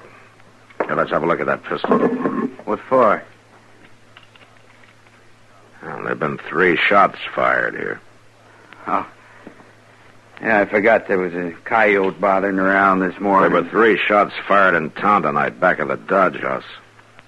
It's so. And a half a dozen people saw you running away from there right afterwards, Buck. Why, I ain't been out of the house since dark. Huh? And somebody's been riding one of your horses pretty hard, still lathered. You don't say. Way I figured, Buck, you waited outside Frisco's window till you saw the lamp lit and a shadow on the blind, then you fired through the window and ran for your horse. Is that about the way it was? Yeah. Just about. And you're under arrest for murder.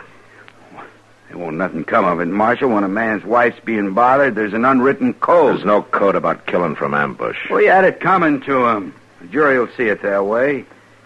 He was trying to get her to run away with him. Everybody in town knew about it. They didn't know she'd made up her mind not to do it. What do you mean?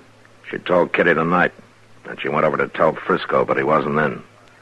The clerk of the Dodge House gave her the key to Frisco's room so she could go back and wait for him. What are you saying, Marshal? It was Rancy who lit that lamp tonight. It was her shadow on the blind. Then I... That's right, Buck. She's dead. And juries don't have much sympathy for men who kill women. You're gonna hang, Buck. Just as sure as shooting.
Gunsmoke. Produced and directed by Norman McDonald. Stars William Conrad as Matt Dillon, U.S. Marshal. Featured in the cast were Parley Bear as Chester, Howard McNear as Doc, and Georgia Ellis as Kitty. Countdown for blast off. X-5, 4, 3, 2, X-1, fire.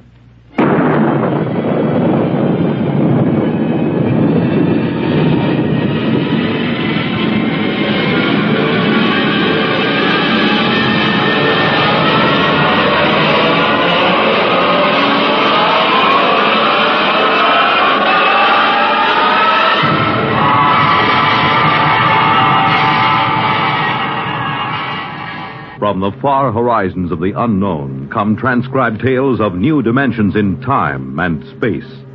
These are stories of the future, adventures in which you'll live in 1,000,000 could-be years on 1,000 maybe worlds.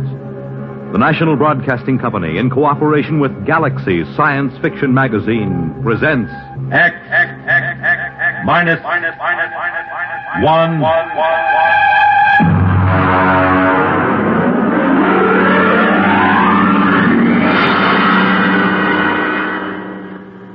Tonight, Clifford D. Simak's story of the 21st century, How To.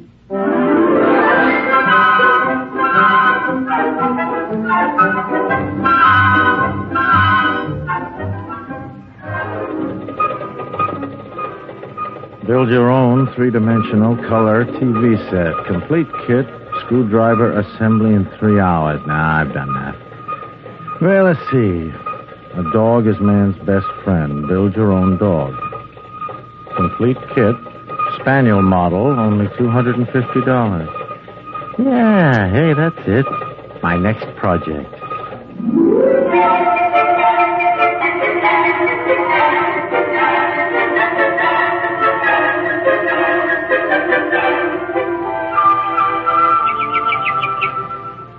Gordon, is that you? Yeah, yeah. Where are you? Out on the terrace. I'm just finishing a landscape. Oh, hi, yeah. Grace, look, did it come? Don't kiss me. You'll get all full of paint. I wasn't going to. Where's the package? Well, they set it against the side of the house. Over there, see? Oh, it came, huh? I want to look at it. I would have put it down in the basement, but I couldn't lift it. Hey, this is pretty heavy for a spaniel.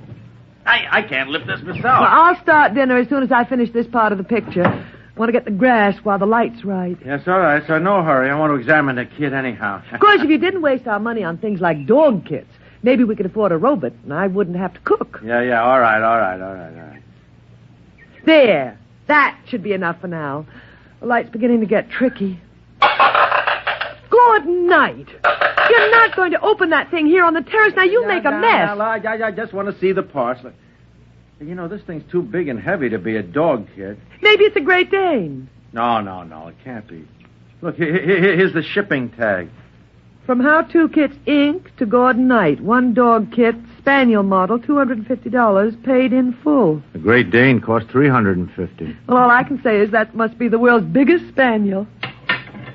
Hey, you know, that's darn funny. I told you, I don't want you fooling around with it up here. Now, take it down in Grace, the basement. this can't be a dog kit. You know what I think? It's a robot. A robot? But you didn't order a robot. What did you? No, certainly not. They made a shipping error. That's about the size of it.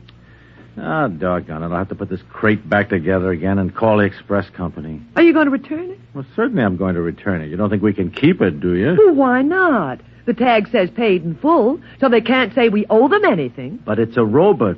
They're expensive. Well, I don't see how the company will ever know. When inventory time comes around, they'll be short one robot and long one dog. Of course, I've always wanted to put together a real robot. Lord knows when I'd get another chance. Then it's settled. No, it is not settled either. I tell you what, I'll put it together just to see what it's like. But I won't activate it, see? I mean, I'll disassemble it right away and ship it back to the company.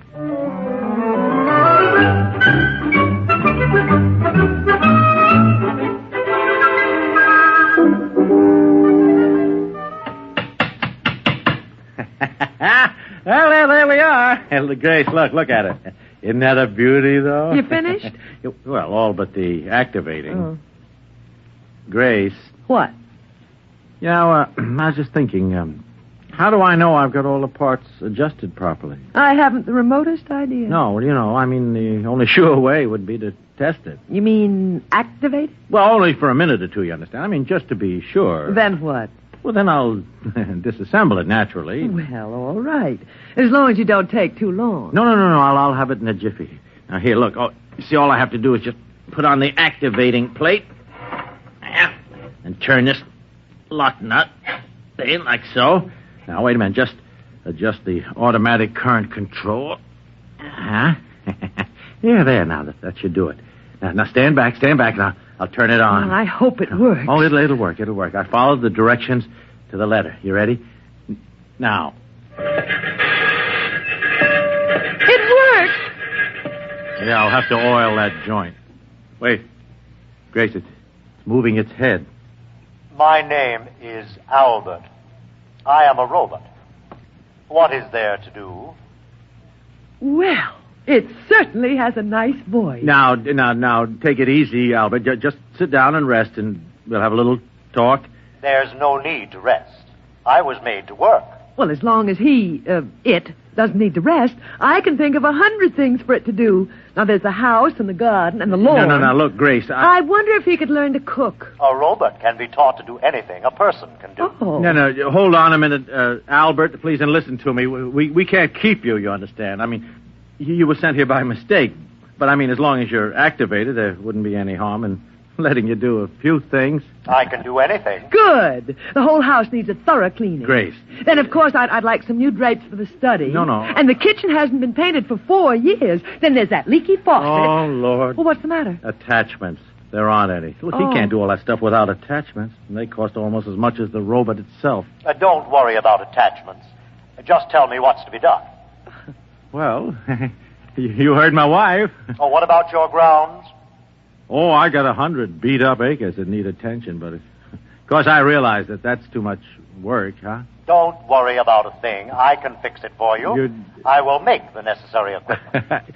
Make your own attachment? Don't worry about a thing. Yeah, but how? Oh, for heaven's sake, stop arguing with him and let him get to work. I'm not arguing.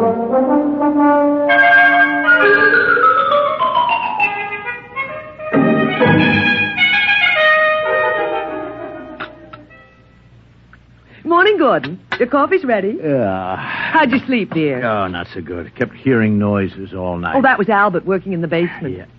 Albert? Hey, gosh, that's right. I forgot robots don't sleep. He was working all night. When I came into the kitchen just now, I found the breakfast all prepared. He can cook. Isn't that wonderful? Yeah. What's he doing now? Oh, I don't know. Making something, I think. Oh, Gordon, he's going to be such a tremendous help to me. I'll be able to spend more time than ever with my painting. Now, wait a minute. What makes you think we can keep him? I mean, no, Grace. I mean, we could get into trouble. Well, I don't see how. I'll tell you what. Why don't you walk over and call on Anson Lee? He could advise you. What does he know about it? He's a lawyer. Well, technically, he's a lawyer. I mean, never seems to work at it anymore. Well, you have to understand Anson, that's all. Look, I understand him all right. He's a reactionary, a throwback to the 20th century. Spends all his time lying in a hammock, drinking and reading Proust. Well, it's what he enjoys doing. I'll bet that guy never assembled a kit in his life. Can you imagine that? Well, we all have our peculiarities. Just the same, he could give you legal advice. Well, all right. I'll go over after breakfast if it'll make you feel any happier. Pass the cream.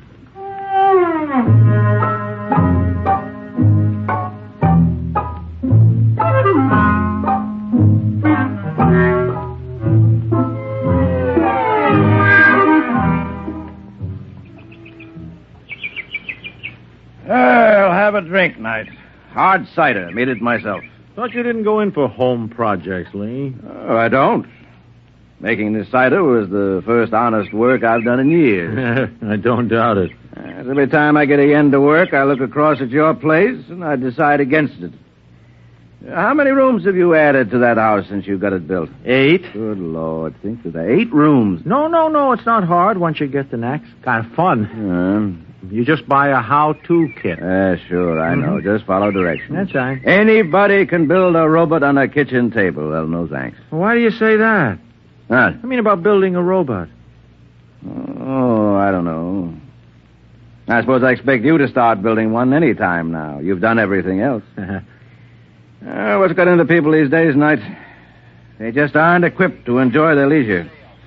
That is, most of them aren't. Me? I am. I read, and I lie in a hammock, and now and again I even think. Yeah. Yes, I guess that makes me an eccentric. Here, have another drink. Oh, no, thanks. I'll have to get back to my place.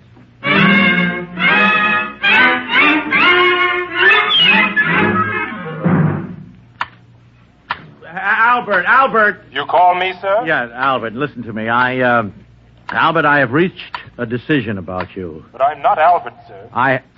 Huh? You would hardly expect Albert to be clipping hedges. Well, if you're not Albert, who are you? Abe. Albert is down in the basement. Well, what are you doing? Where did you come from? If you wish to talk to me, you will have to move along the hedge with me. Oh. I cannot stop working. Oh, okay, move along. But where did you come from? Albert made me. Albert made you? And now he's down in the basement working on Alfred. Alfred? Another robot? Certainly. That is what Albert is for. He makes robots. Oh, no.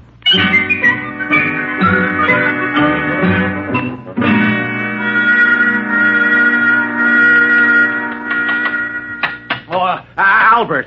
Oh, there you are. Albert, what's going on here? I'm reproducing. What? I have a built-in mother urge. I don't know why they named me Albert. I should have had a female name. Oh, but you shouldn't be able to make robots. Look, boss, you worry a lot. You want robots, don't you? Well, yeah, I guess everybody could use a robot. I make robots. I'm making all you need. Albert, put down that head and listen to me. I want to have a serious talk. Sure, boss. What's on your mind? Now, Albert, I just looked through your packing case and I found this tag. Look, it says X, 190. X, Albert. Don't you understand? That means you're an experimental model. That's correct. You were never meant to be sold. That is also correct. I know. Don't you see? That means trouble. I can't keep you. I've already taken care of that. How do you mean? I filed off my serial number and replated the surface. Well, why did you do that? So that they can't come around and take me back. They made me, and then they got scared and shut me off. But you're not afraid of me. I'm not. You assembled me and let me go to work. I'm sticking with you, boss. Wait a minute. This could mean a lot of trouble for me, Albert. No trouble. They can't prove a thing. I'll swear that you made me. I'll not let them take me back. They will take no chances next time. They'll break me up for scrap. Oh, but look, if you make too many robots... Robots are useful. You need a lot of them in this place. Now, don't worry, boss. Everything will work out. Well... I'll take good care of you. Yeah. Now, I must go back to work. Adalbert is nearly finished.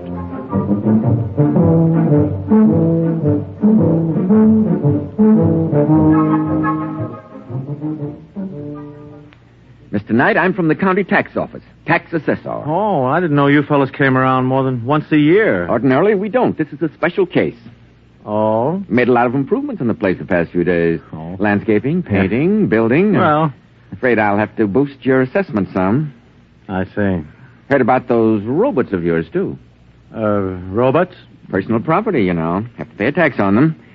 Just, how many have you got? Oh, one or two. I've been counting. They move around so fast I can't be sure, but I estimate the number at 38. That right? If you say so. 38 it is, then. They cost $10,000 apiece. I'll assess them at 5. That's $190,000. Oh, no, hey, that's pretty steep. But I'm going easy on you. By rights, I should only allow you a third for depreciation. Well, that's it, Mr. Knight. $190,000. Wait. We'll send you the bill with your quarterly statement. But... Good day. Good day.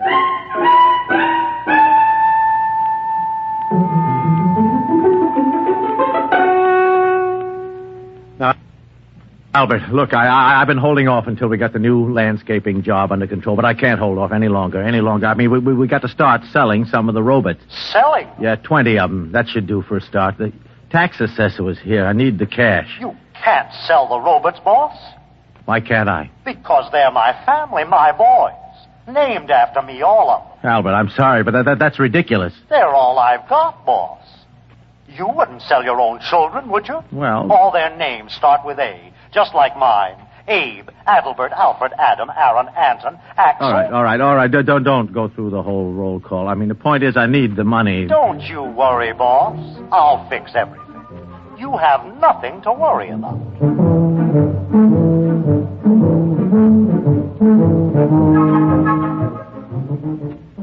The point is, Mr. Knight, the Internal Revenue Department is always interested when a citizen shows a substantial capital gain during the year. Capital gain? I haven't made any capital gain. Oh, come, sir. I'm talking about the matter of some 52 robots.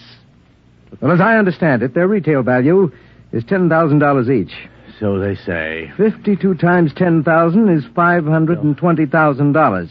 On capital gains, you pay 50% or $260,000. 200, oh. A tax,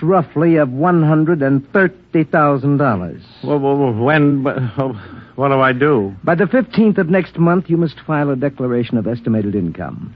You pay half of the due tax at that time, and the balance in monthly installments. And there's one other matter. One other matter? We investigated. We found you make $10,000 a year. Huh? Would you tell me, out of personal curiosity, you understand? I understand. Just how a man of your particular means could show a capital gain of $500,000 in so short a time? I'm beginning to wonder myself. Well, our only concern is you pay your tax. Yeah. However, some other branch of the federal government might very well want to ask some questions sometime. Oh? If I were you, Mr. Knight, I would be ready with some answers. Yeah. Good day. Good day.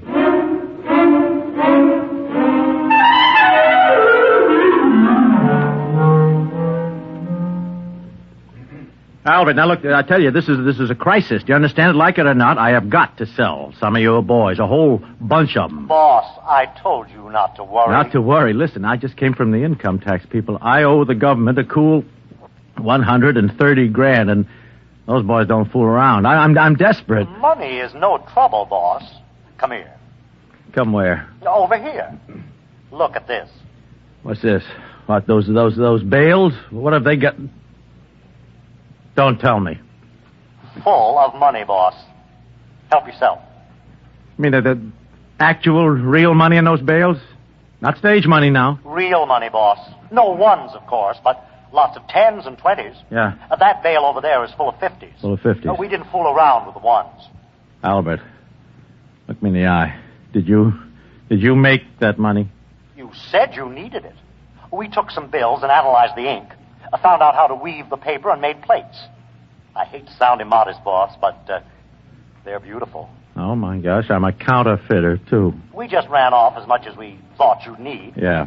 If it's not enough, we'll make some more. It's enough, not another dollar. Well, you're the boss. Albert, listen to me. There are laws in this country. I mean, you just can't go out and print money. That's a crime, don't you understand? Now, look, you take it all outside and burn it right up. You understand? And don't print any more. That is an order. Gordon, are you down here? I'm busy. I hate to disturb you, dear, but I thought you ought to know about the sheriff. I don't want to know... The sheriff? He was here with a subpoena, or whatever you call them. That's what you call him. Seems the how-to company's going to sue us. Oh, no. Oh, no, all right, that does it. Gordon, does it. Where are you going? To see my lawyer.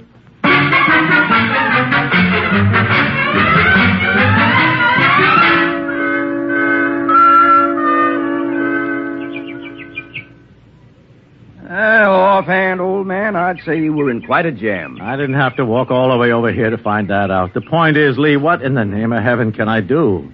Well, first, you'll have to file a declaration of estimated income. Even if I can't pay? Well, especially if you can't pay. Oh? Technically, then, you haven't violated the law, and all they can do is to try to collect what you owe. Yeah. They'll probably slap an attachment on your bank account. What bank account? I'm broke. Oh. Well, then I'd say your major worry is the how-to company suit. Now, if I were you, I'd settle it out of court. Out of court? Mm-hmm. They might call off the action if you returned all the robots.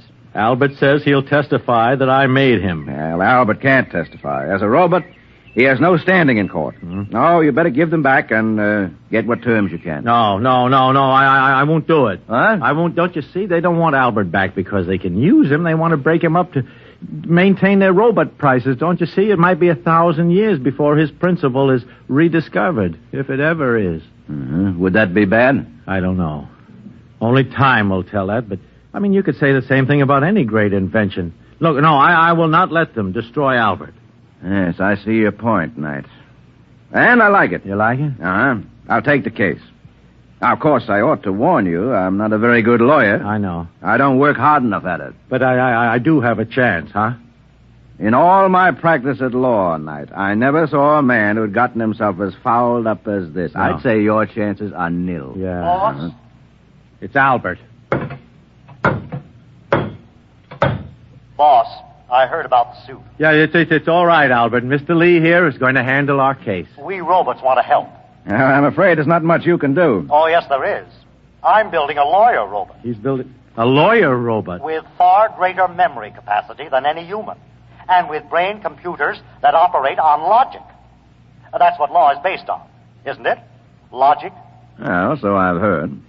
But it won't work, Albert. To practice law, you must be admitted to the bar. To be admitted to the bar, you must have a degree in law and pass an examination. And although there's never been an occasion to establish a precedent, I suspect the applicant must be human. Lee, wait a minute. What about law clerks? I mean, they don't have to be human. Well, I'd say that was completely true. Yeah, then Albert's robots can be clerks. Mm-hmm. Well, could be. See what I mean? Yes.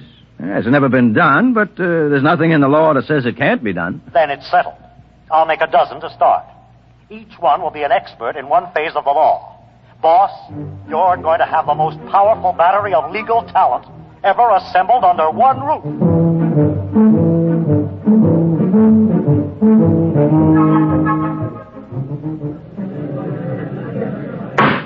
Quiet in the court. Mr. Lee, what is the meaning of this outrage?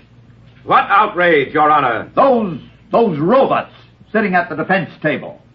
These, Your Honor, are my valued assistants. Robots? Yes, Your Honor. Take them away. They have no standing in this court. If Your Honor will excuse me, they need no standing. I am the sole representative of the defendants. My client is a poor man, and he is opposed by the most formidable array of legal talent money can buy. Now, surely the court will not deny him whatever assistance he's been able to muster. This, sir, is highly irregular. If it please Your Honor, I should like to point out that we live in a mechanized age. The court clerk uses a machine to take down the transcript of these very proceedings. To my certain knowledge, no court has ever challenged the presence of such a device as an aid to the furtherance of justice. Now, if Your Honor can point out anything in the law specifically barring these robots from the court... That's ridiculous, sir.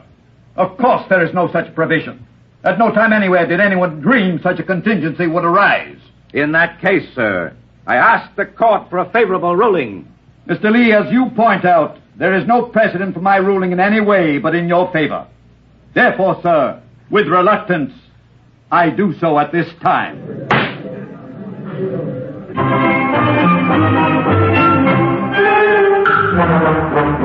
And what kind of a day has it been? It's a day in which a new kind of trial has suddenly captured the imagination of the public. A trial in which a man accused of misappropriating a robot has brought into court a whole battery of robots to aid in his defense.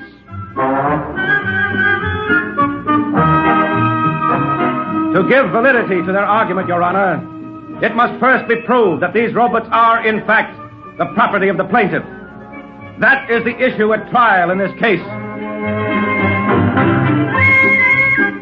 So, in the now famous robot case, the issue has come down to this. Was the robot stolen or was he liberated? It is a far-reaching question indeed.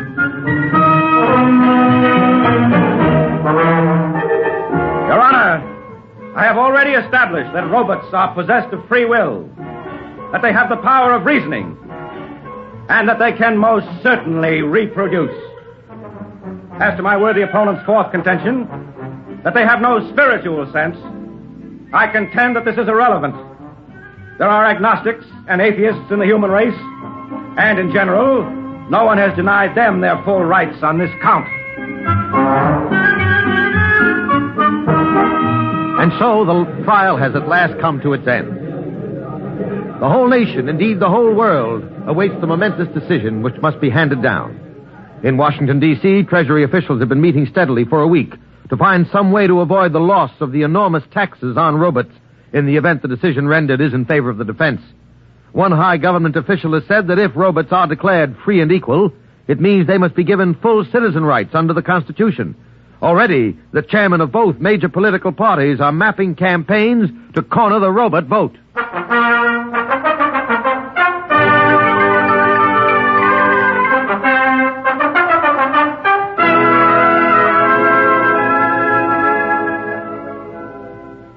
Welcome home, darling. Yeah, thank you. But what's going on here, Grace? I had more trouble getting into my own home than into the Pentagon. Oh, you mean the robots?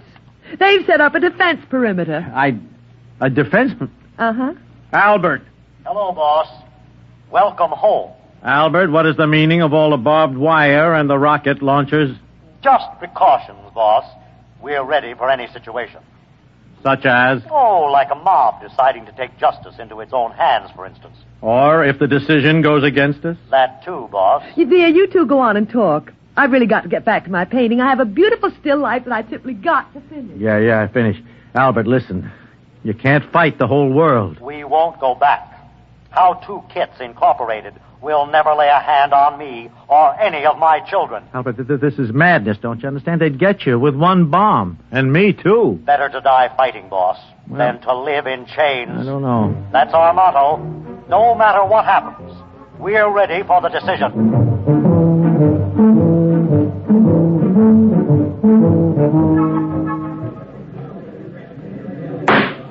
The court is ready to render its decision. It is the most difficult decision I have ever made. For in following the letter of the law, I fear I may be subverting its spirit. After long days of earnest consideration of both the law and the evidence, as presented in this court, I find for the defendant, Gordon Knight. I cannot rule otherwise. May I add that this ruling, in spite of the fact that I myself made it, outrages my social conscience.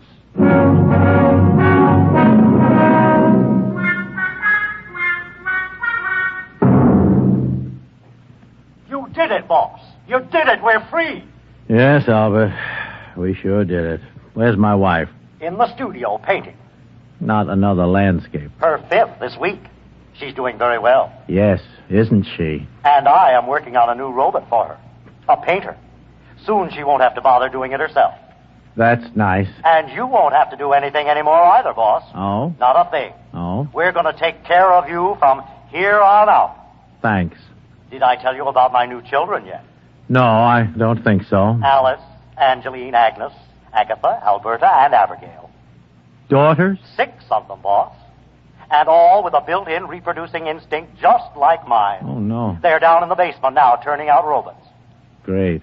We've got everything worked out for you, boss. You won't have to worry about a thing for the rest of your life. No, Albert. Not a thing.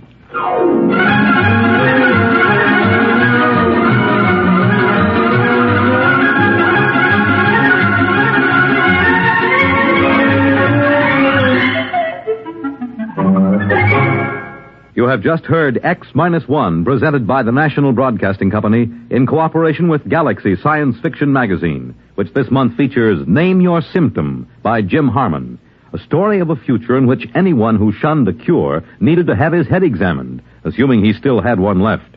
Galaxy Magazine on your newsstand today. Tonight, by transcription, X-1 has brought you How To, a story from the pages of Galaxy written by Clifford D. Simak and adapted for radio by William Welch.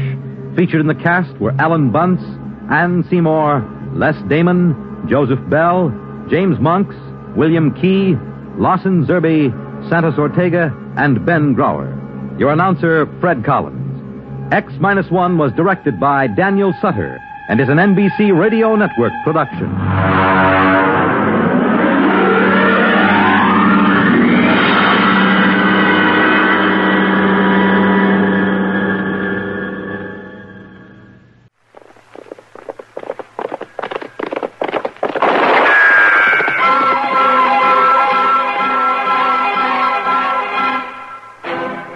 Around Dodge City and in the territory on West, there's just one way to handle the killers and the spoilers, and that's with a U.S. Marshal and the smell of Gunsmoke.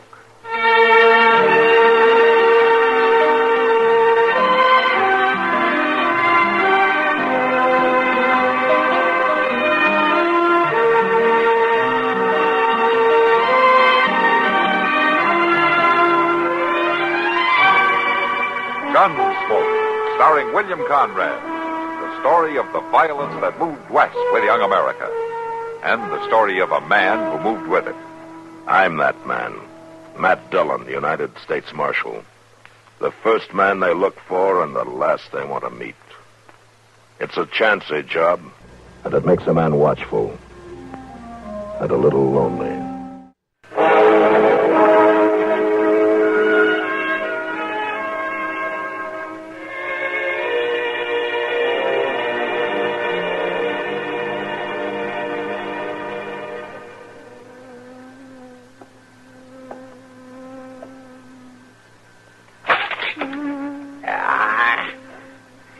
stay still so somebody could get at you. Doggone bee buzzing around his head all they can addle about his brain. Ah! Oh, God, no luck. No, a sting doesn't do him any good either, Chuck. Oh, Mr. Dillon. Well, I tell you, I'd as soon get stung as listen to all that buzzing. Well, let him sting you then and get it over with. Now, Mr. Dillon, I can't rightly do that. Why don't you try opening the window? No, I just closed it. That's how he got in the first place. All right.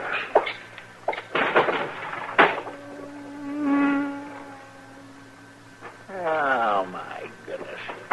Flew right out that window.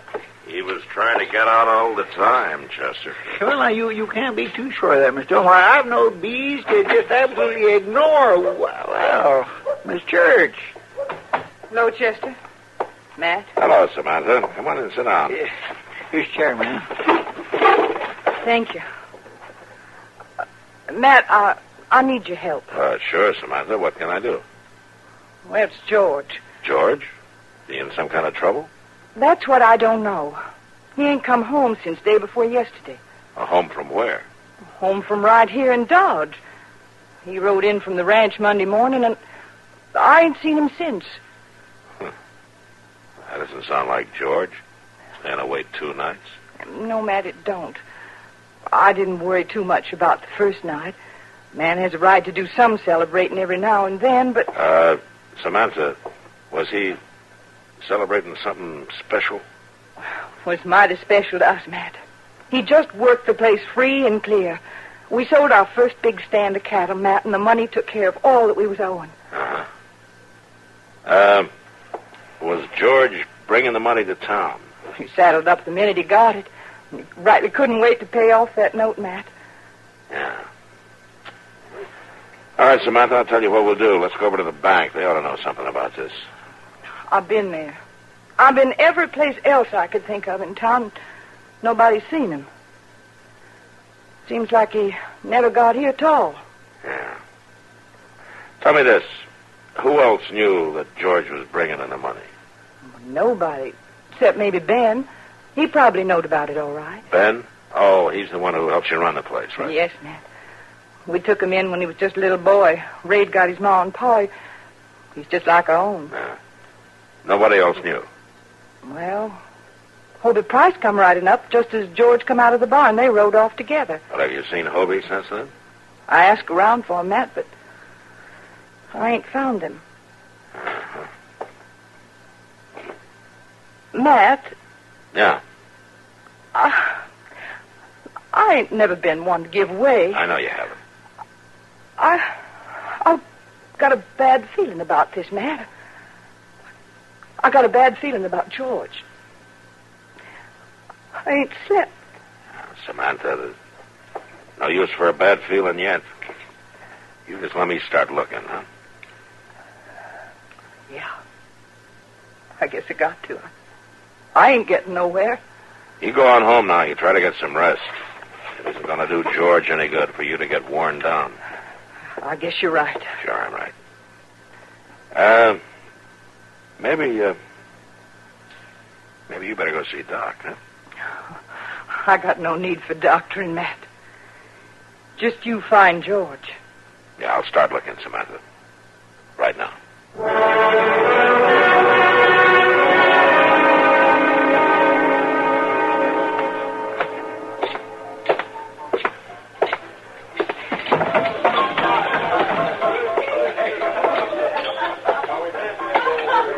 Hello, Matt. Hello, Kitty. Down. I haven't got time, Kitty. I'm looking for Hobie Price. Hobie Price? Yeah. Has he done something? I'm not sure. You seen him lately? Oh, no, let me see. We hasn't been in today. It's the last couple of days I'm interested in. What, last night? No, night before. Hobie was in then, all right, man. Did you talk to him? Nobody could have talked to him that night. What do you mean? He was drinking whiskey like he wasn't ever going to get any more. Buying drinks for everybody in the place. I see. You haven't seen him since? No, man, I haven't. I wouldn't be surprised, though, if he was still sleeping it off. All right, Kitty. Thanks. Are you off to look for Hobie Price? He's one of the people I'm looking for. I'll see you later, Kitty. Sure, Matt. See you later.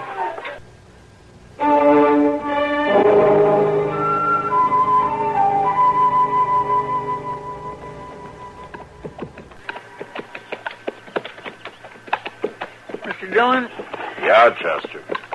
I declare I don't see why we're doing all this riding when all we got to do is find Hobie Price. Maybe. Well, now, Miss Dillon, Miss Church seen him ride off with her husband, didn't she? Yeah. And Miss Kitty said she seen him throwing his money around that night, didn't she? Yeah? And he ain't nowhere to be found around Dodge, is he? No. Well, then, Miss Dillon, it just makes sense. We ought to be riding off after Hobie Price instead of wasting time out here at the church place. Chester, you know which direction Hobie Price rode off in, do you? Well, no, Miss Dillon, I don't. You think we should just sit and dodge and wait until he comes back, do you? Well, no, sir. All right, then. Something else might have happened to church. He might have had an accident riding in. I want to look the countryside over real good.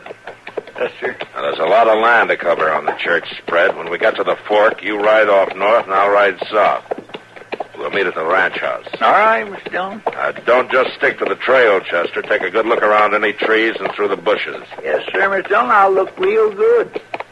Even though there ain't hardly no likelihood of finding it. You make up your mind about that later. All right, Mr. Dillon, but all the same... Here's the fork. All right, you go that way. You sure you won't need me with you? I think I'll be able to handle it, Chester. Why don't you go along now? All right, Mr. Dillon. I guess you know what you're doing. Well, I know what I want you to do, anyway. Go on. Get.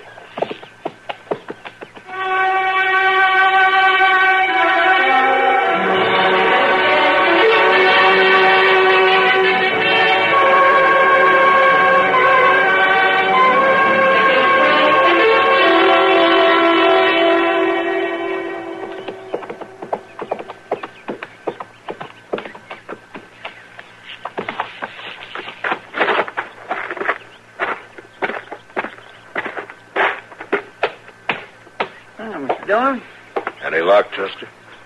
No, sir. I didn't find nothing. And I look real good, too. Yeah. All right, come on in. Chester didn't find anything either, Samantha. Oh. Well, thanks for looking anyway, Chester. Oh, yes, ma'am. And I'm sorry I didn't find nothing. Oh, I mean... This is Ben Stanley, Chester Proudfoot. I do. Oh, Chester. We've given the ranch and the road to town a good looking over, and we haven't found a thing. You got any ideas, Ben? No, Marshal, I don't. Mr. Church rode off just like he'd always done. Oh, he set off a bit earlier than usual. Oh, yeah, he done that all right. He was mighty anxious to get that money to the banker. Yeah. Did you see him before he left? Well, yes, Marshal, sure did. I helped him saddle up. He didn't say anything to you special about anybody he was going to see or anything? No, with the banker. Seemed like that was the only thing on his mind. Getting the money there and that note paid off. Never sat well with George owing any money. He wanted things free and clear. Yeah. Samantha, did you and George have any kind of trouble lately? You know, like a argument or something? Oh, Matt, if you're thinking he might just have rode off from me, that ain't so. No arguments, huh? Well, I ain't saying George and I never had our differences, because we did, sure enough. We got along, Matt. We was comfortable together. He wouldn't have rode off, would he, Ben? No, ma'am. No, there wasn't ever nothing like that, Marshal. There's no cause for thinking it. Yeah. All right. Matt, you think you'll find him? Lots of people turn up, Samantha. We'll keep trying.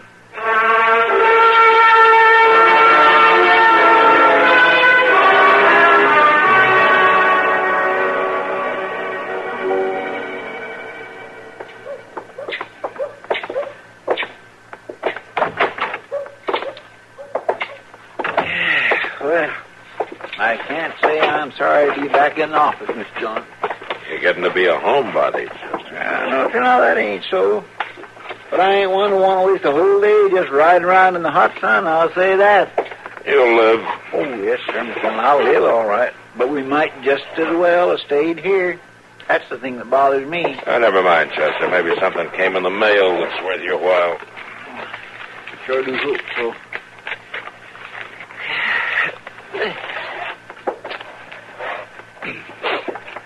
Chester, would you light someplace? You're starting me to fidgeting. Oh, well, sure, Mr. Dillon. You go right on ahead and read your letters. Well, thank you. That's very nice of you.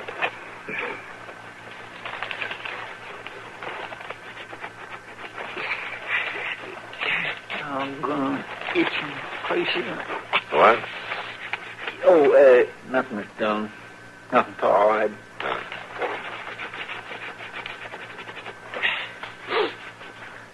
Chester, what's the matter with you? You got a beetle under your shirt or something? Why, no, sir, Mr. Dillon, but it does seem that there is always some place that needs scratching. Something bite you? Oh, no, sir, I ain't been bit. They just these little red patches here. See, let me look. See? Well, pull up your shirt. Yes, sir. Sure breaking out in a rash. You better let Doc have a look at that. Oh, no, that ain't easy, Mr. Dillon. It'll be all right. Just an itch. May be all right for you, but it's not all right for me. Seeing you scratch makes me itch, too. Well, Mr. Dillon... Go on, Chester. Take your itch to Doc.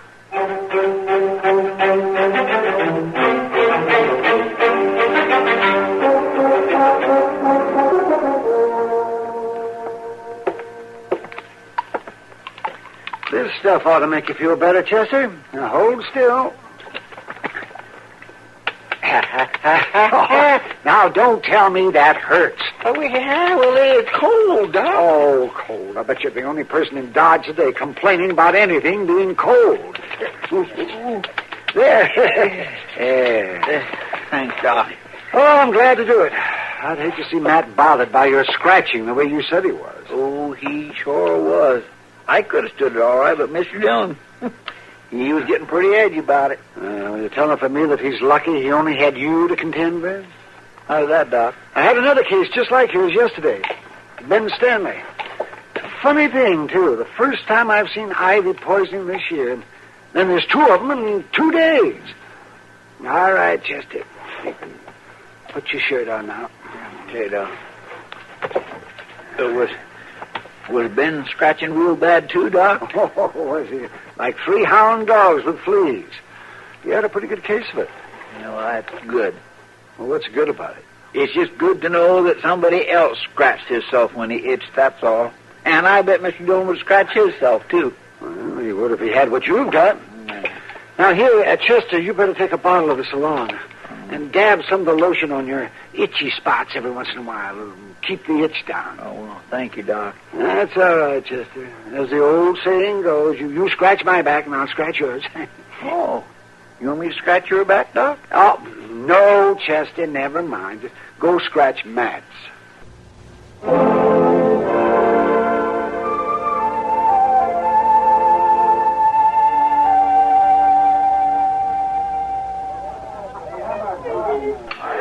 No, Kitty, I didn't find Hobie Price, and I didn't find anything at the church place. Well, you might as well have stayed right here. You're thinking of all the beer I'd have bought. We don't need your business today, Matt. An awful lot of people are drinking an awful lot of beer. Yeah, it's a good day for it. Oh, here comes Chester. Yeah. Miss Dillon, excuse me, Miss Kibble, I got some news for him. That's all right, Chester. What is it, Chester? Well, sir, I passed Moss Grimmick on the street, and he said a fellow rode in this morning said he'd seen Hobie Price. Where? Larned. Says he's staying at a hotel there, big as you please. Well, that fixes us a nice hot ride for tomorrow. Yes, sir. Oh, I hope you have more luck than you had today. Yeah, me too. You must have seen Doc, Chester. You're standing still. Oh, yes, sir, I did. He gave me some white stuff in a bottle. You're supposed to do your drinking in here, Chester. Oh, no, Miss Kitty, it wasn't a drink.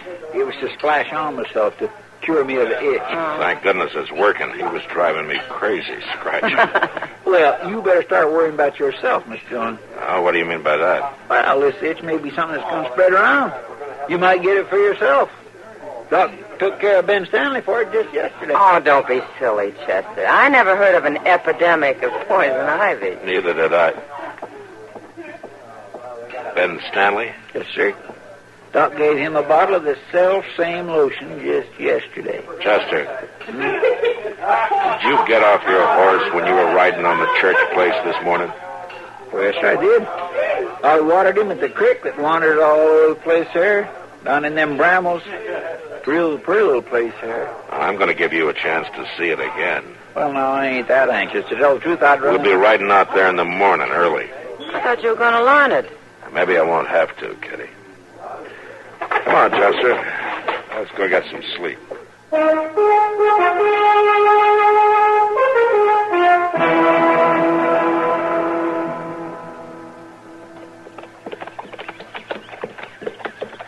right, now, Chester, there's the creek. Yes, sir, I see it. You'll find the exact place where you got off your horse, huh? Well, yes, sir, but I don't see how it makes all that difference, so... Well, let me worry about that. Yes, sir.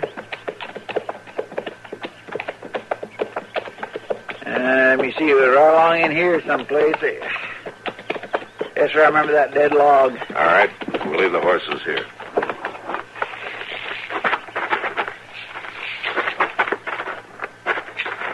Did you smear Doc's lotion on this morning? Well, I didn't hardly think it was necessary. You may be sorry after you go through these bushes again.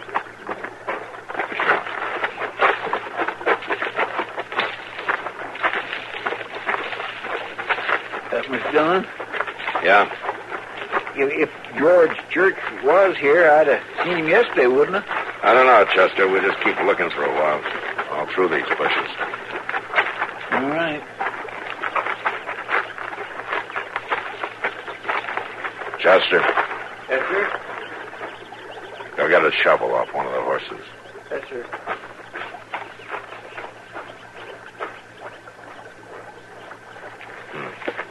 Very neat job. Almost too neat.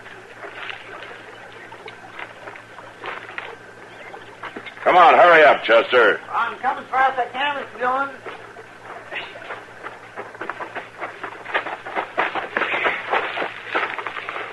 Look down there. My gracious alive. Looks like a grave. Yeah, fresh dug.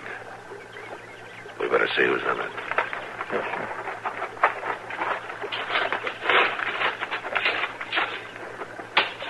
It ain't very deep. It's dug in a hurry.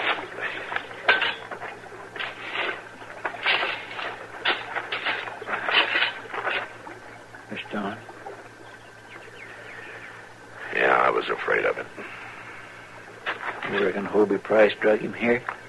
Unless he has a case of poison ivy. Oh, Mr. Dillon, you don't think... Yeah, Chester, I think Ben Stanley buried Church's body here and got the itch like you did. That nice young fellow, Mr. Dillon? Well, I could be wrong. I'd need a lot more than this to tell a judge, anyway. You can't hang a man just for scratching himself. No, you can't, Chester. Come on, let's find out if I'm wrong.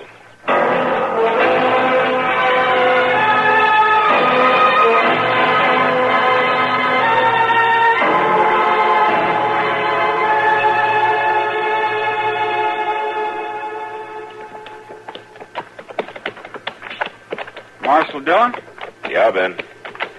If I was you, I'd head south from here. I don't think you're going to find much up ahead. Well, there's a creek up there, isn't there, Chester?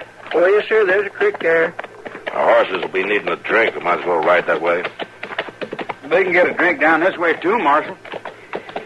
Oh, not that it matters to me. I just want to help you look around. Yeah, thanks.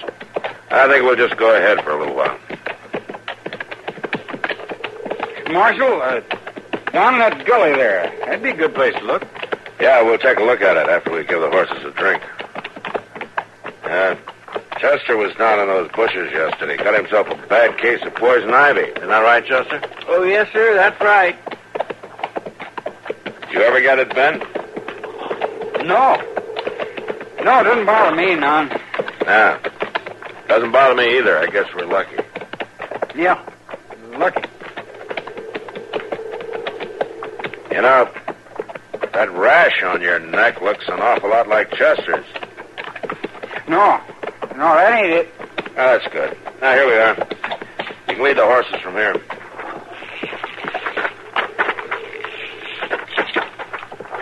Now, come on, Ben. Get down and give your horse a chance to drink. Sure, Marshal. Sure. You can lead the horses down. Right about here ought to be a good place. No, I ain't going. Miss Dillon's making a run for it. Hold it, Stanley. See that? Dillon, I'll shoot. Come on.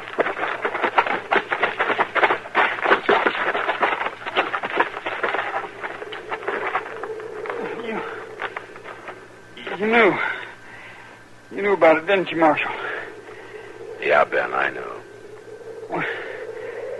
When did you find him?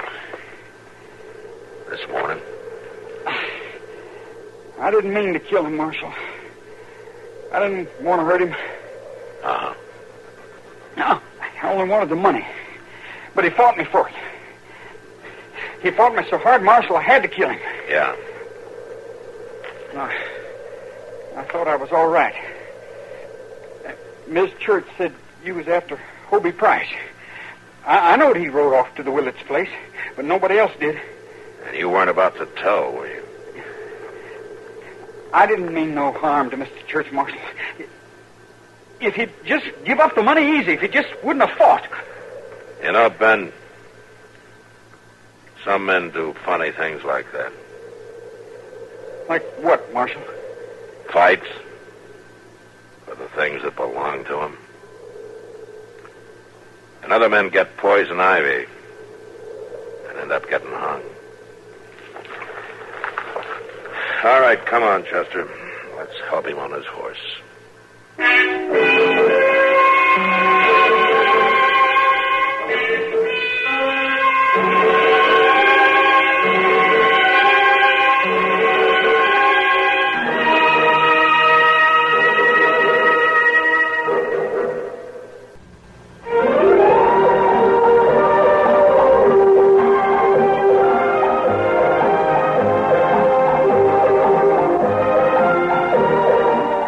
Gunsmoke. Produced and directed in Hollywood by Norman Macdonald, stars William Conrad as Matt Dillon, U.S. Marshal. The story was specially written for Gunsmoke by Marion Clark, with editorial supervision by John Meston. Featured in the cast were Lynn Allen and Sam Edwards. Harley Bear is Chester, Howard McNear is Doc, and Georgia Ellis.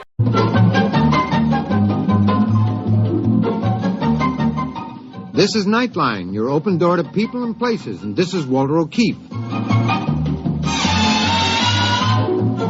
Nightline invites you to listen in on NBC's award-winning science fiction series X-1.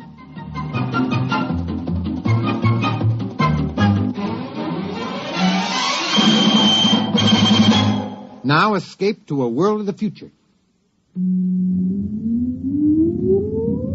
Countdown for blast-off. X-5, 4, 3, 2, X-1, fire.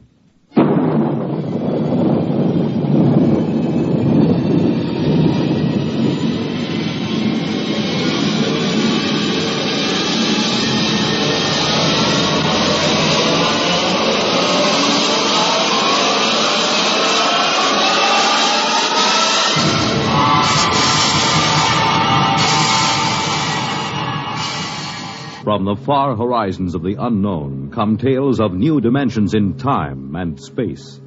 These are stories of the future, adventures in which you'll live in a million, could be years, on 1,000 maybe worlds. The National Broadcasting Company, in cooperation with Galaxy Science Fiction Magazine, presents X minus 1.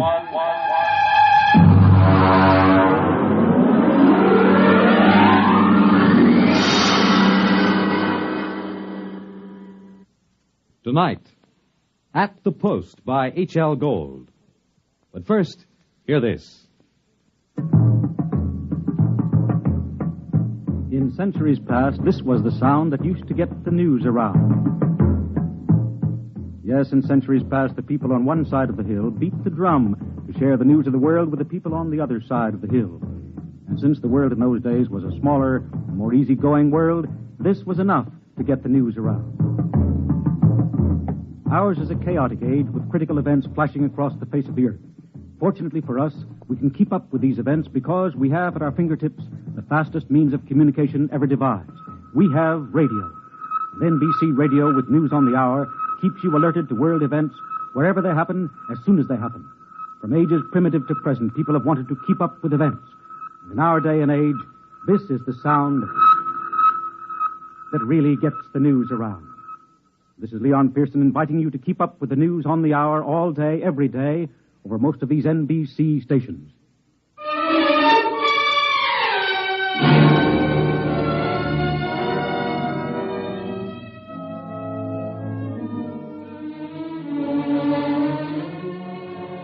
Now, X-1 and our story, At the Post. When I come into the Blue Ribbon on 49th Street west of Broadway, I could tell right away nobody told Doc Hawkins about my misfortune. Doc, who ain't one really, writes a daily medical column for the racing form, and we're celebrating his being sprung from the alcoholic ward. He got one look at me, and he choked on a piece of gefilte fish. What happened? What happened? Look at that. Clocker's become a character. Ah, lay off, Doc. A gray flannel suit, a black tie. Clocker, where is your purple and green checked sports jacket? Where are your two-tone suede shoes? You've become a character. Oh, it was Zelda's idea. She wanted to make a gentleman out of me. Wanted to? Why, you two kids got married just before they took my, snakes away. Don't tell me you... already. You don't know, Doc? No. What happened? Well, it was right after you tried to take the warts off the fire hydrant that Zelda started hearing voices. It got real bad. How bad? She's at Glendale Center upstate. I just came back from visiting her. Did the psychiatrist give you a diagnosis? I got it memorized. Catatonia dementia precox. Ah, that's rough. Very rough. The outlook is never good in such cases. Maybe they can't help her, but I will. Now, Clocker, you're a race handicapper. You run the best tip sheet on Broadway, but people are not horses. Those couch artists don't know what's wrong with Zelda. I do. You do? Sure I do. Look at these charts. Look, here. I use the same system I used to dope the races. Look, Zelda's got catatonia.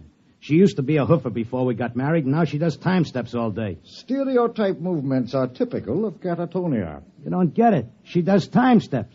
The first thing you learn in hoofing, over and over, 10 or 15 hours a day. And she keeps talking like she's giving lessons to some jerk kid who can't get it straight. These catatonics work harder and longer at what they're doing than they ever did when they were regular citizens. And they don't get a red cent for it. I beg your pardon? I say they're getting stiffed. Anybody who works that hard ought to get paid. I don't understand what you're getting at. What are they knocking themselves out for if it's for free? You know what it is all these people got in common? Not their age, not their job, not their, you should, pardon the expression, sex. They're teaching. Teaching, Clocker? Who? I don't know. I'm working on that now. Doc, I tell you, I miss that mouse. I gotta save her. Clocker, it's too much for you. Yeah, who was it said Warlock had turned into a dog in his third year? Who was it had 7 winners the opening day at Belmont? You take my word for it, Doc. I'll beat the schizophrenia handicap. She can't see or hear us, but she can sure see or hear something, and I'm gonna dope it.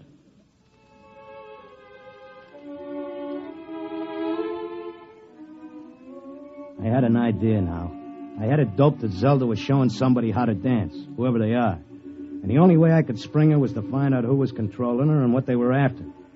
The first step was to get them interested in me and what I know about racing, doping horses. So next time I went to see her, I sat beside her and I started to talk. Now, the first thing you gotta figure is bloodlines. You take a horse, you gotta know back maybe 4 or 5 generations on both sides. Then you gotta know where the colt was foaled, what time of year, because all horses are 1 year old on the 1st of January. Then there's confirmation, training. You take a horse with good bloodlines, break him in a spring on a hard surface training track, and the first thing you know, you got a horse with a shin splint. And they may cover it up, but if you know it's there. Mr. Locke, I once knew a horse ran in Hialeah and was scared of flamingos. Hey, what are you doing? Had a fine record at Gulfstream and Bowie, but when he got down to Hialeah and got one look at the flamingos, he wouldn't run for beans. Mr. Locke, are you all right? Shut up, I'm busy.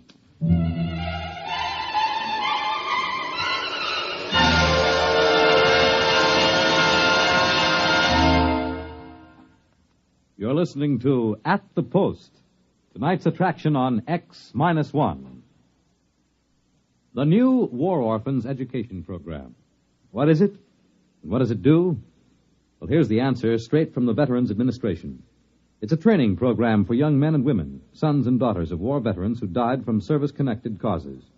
By war veterans, we mean veterans of World War I, World War II, or the Korean conflict. To qualify for this training, young men or young women must be generally between the ages of 18 and 23. The program offers up to 36 months of schooling, which is the equivalent of 4 college years' training, with the VA paying an allowance of $110 for each month in school. The place to apply for war orphan schooling is your nearest VA office. If you are eligible and you're planning to go to school this fall, the time to apply is now. It takes time to arrange for your school. It takes time for VA vocational counseling. So don't wait for the last minute. Remember, your nearest VA office is the place to apply.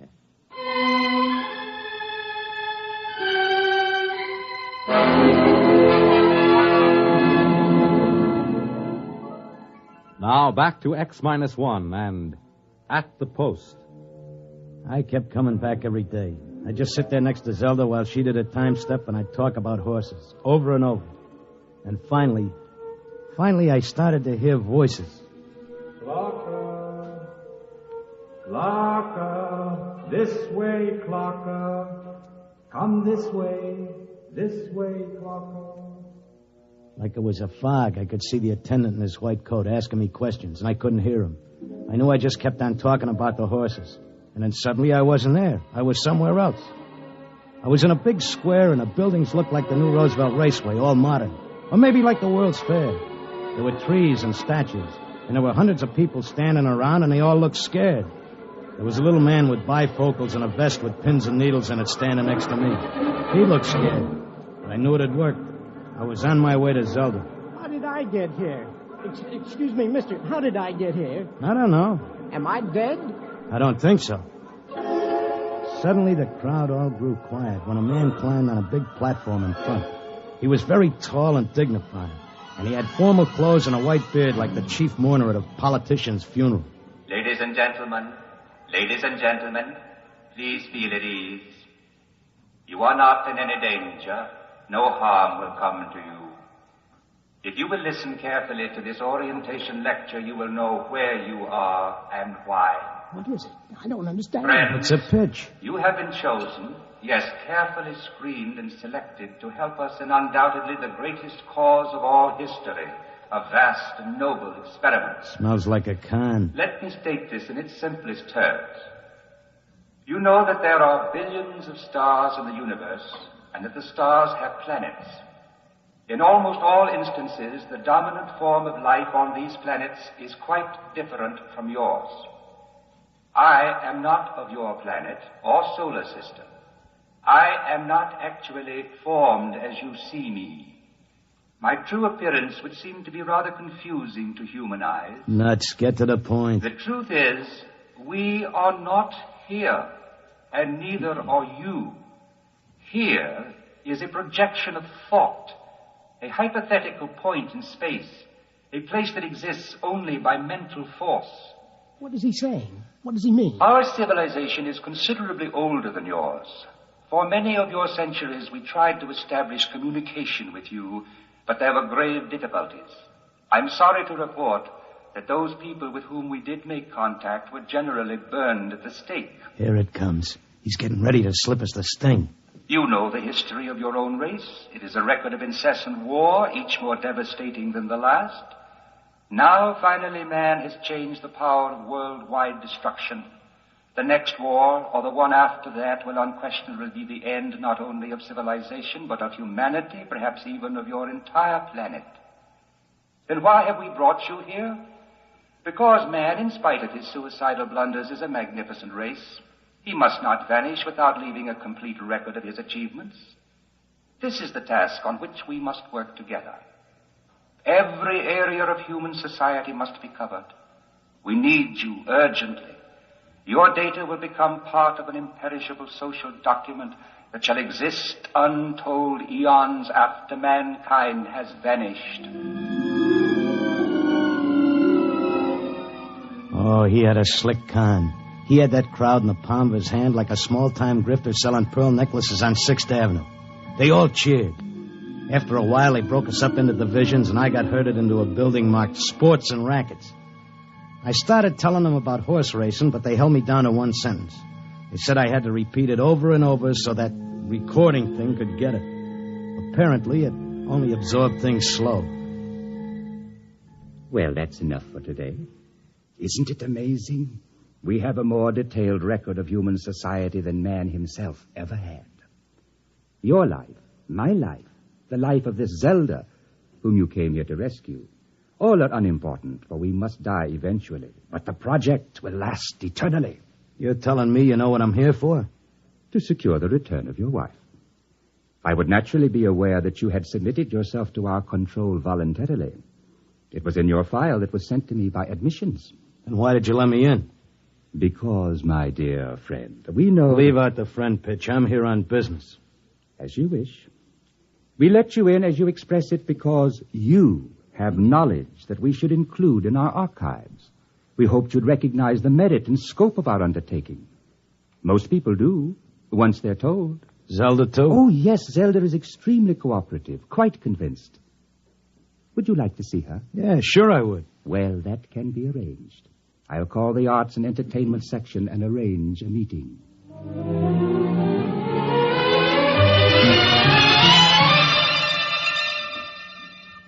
Zelda, baby. Clocker. Let's get out of here. Oh, hello, Clocker. Aren't you glad to see me? I spent months and shot every dime I got just to find you. Oh, sure, and I'm glad to see you. But I can't waste any time. This work is so important.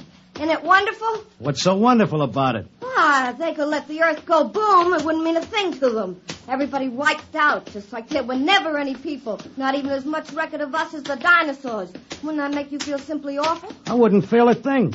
All I'm worried about is us, baby. Who cares about the rest of the world doing a disappearing act? I do, and so do they. They aren't selfish like some people I could mention. Selfish? You're darn right I am. Zelda, listen. I'm selfish because I got a wife and I'm nuts about her and I want her back. Listen, I have to help out on this project, hon. It's the least I can do for history. History? What did history ever do for us? Go turn in your time card, baby. Tell them you got a date with me back on Earth. No, this is my job just as much as theirs, more even. They don't keep anybody here against their will. I'm staying because I want to, Clocker. Zelda, you're being kind. Excuse me, Clocker, I gotta get back. I'm teaching him the soft shoe now.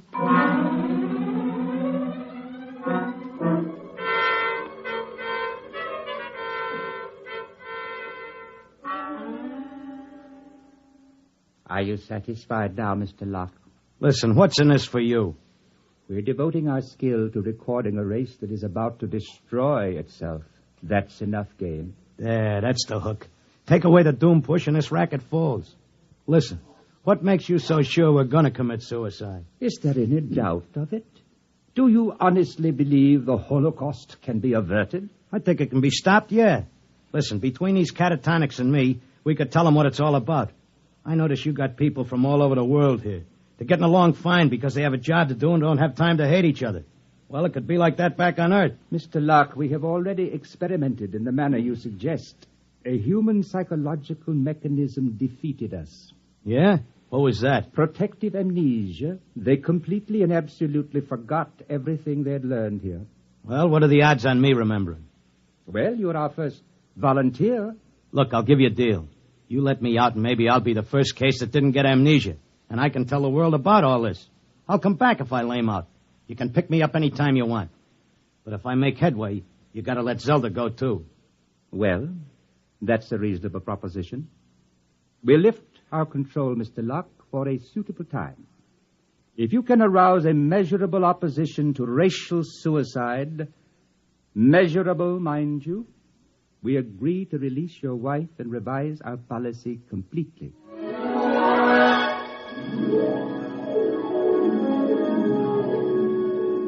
I came to at Glendale.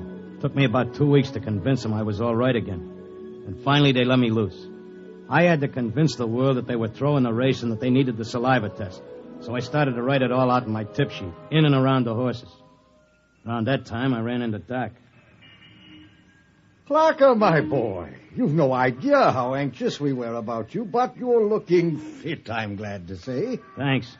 Wish I could say the same about you and the rest of the world. Well, there's no need to worry about us. We'll muddle along somehow. You'd think so, huh? Well, I'm glad to see you running your tip sheet again.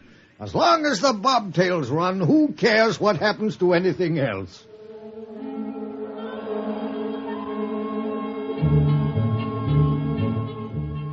Of course, nobody'd listen to me. I had posters printed telling everybody. I made speeches in Columbus Circle. I told everybody Doomsday was near. Nobody paid any attention. I sneaked into the balcony of the General Assembly, tried to shout a speech, and they threw me out, very politely. I wrote the whole thing up for a magazine, and they printed it and sent me a check. Told me if I had any more fiction, they'd be glad to run it.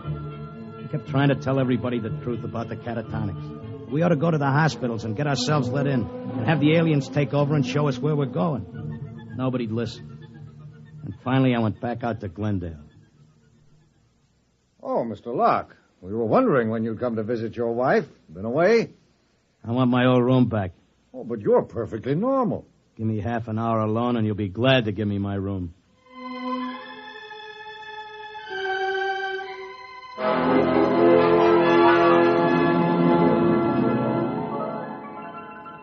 Ah, Mr. Locke, back again, I see. I'm no dummy. I know when I'm licked. So do we, Mr. Locke. Naturally, you have no way of detecting the effect you've had.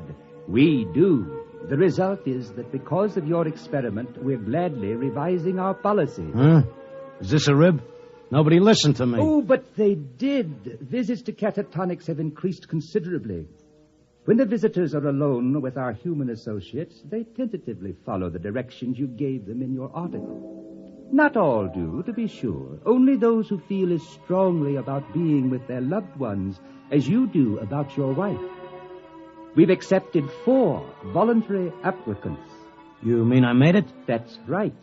Before long, we will be able to release the first group to go back and carry the message. Whenever you care to, Mr. Locke, you and your wife are free to leave. Okay. Okay, but I'll tell you what. I owe you plenty. I'll help make that record before I go. I'll teach you how to dope the horses. Is that what you want? Why, yes. All right, then let's go. The quicker we get started, the quicker we can get back.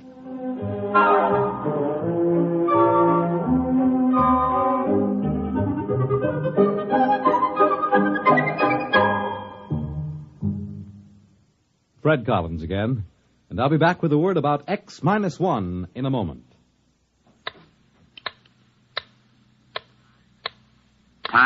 Nighttime. The lights dim down for the curtain in theaters on Broadway. A Hollywood star greets the first guests at her party in Beverly Hills. In Chicago, the police plan to close the ring on a band of desperate criminals. At a world-famous circus in Paris, France, the star trapeze artist climbs to a precarious perch high over the center ring.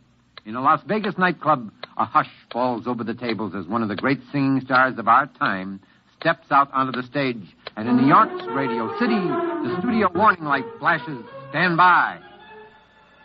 Nightline is about to go on the air, taking you to wherever in the country, wherever in the world, exciting things are happening at night, to make you more than a spectator, to make you a participant in these events.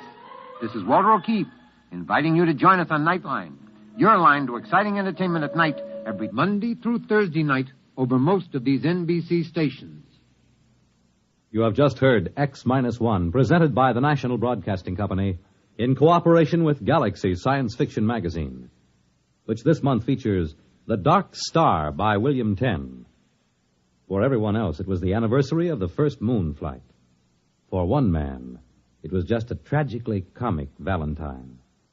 Galaxy Magazine, on your newsstand today. Tonight, X-1 has brought you At the Post, written by H.L. Gold and adapted for radio by Ernest Kenoy. Featured in the cast were Frank Maxwell as Clocker, Maxine Stewart as his wife Zelda, and she really is his wife, too, House Jameson as the otherworldly Calhoun, John Griggs as the hospital attendant, and Sam Raskin as the confused little tailor. This is Fred Collins. X-1 was directed by Kenneth McGregor and is an NBC Radio Network production.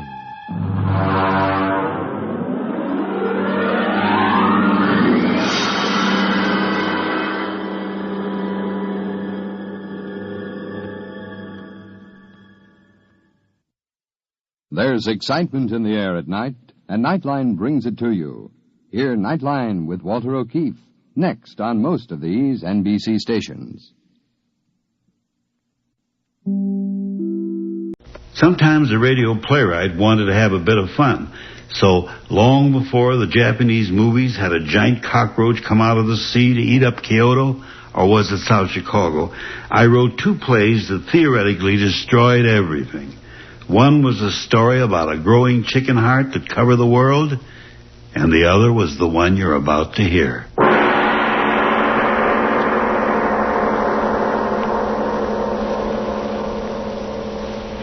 Lights out. Everybody. It is later than you think.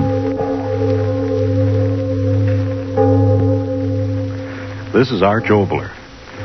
Someone has said that the 2 main springs which drive the world are hunger and the will to power.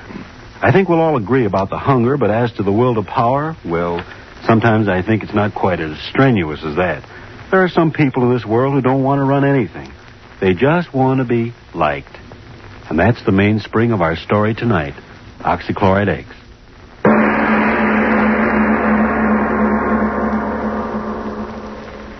So, I says to him, I says, well, sir, I'd like to be obliging, but I really haven't got the time.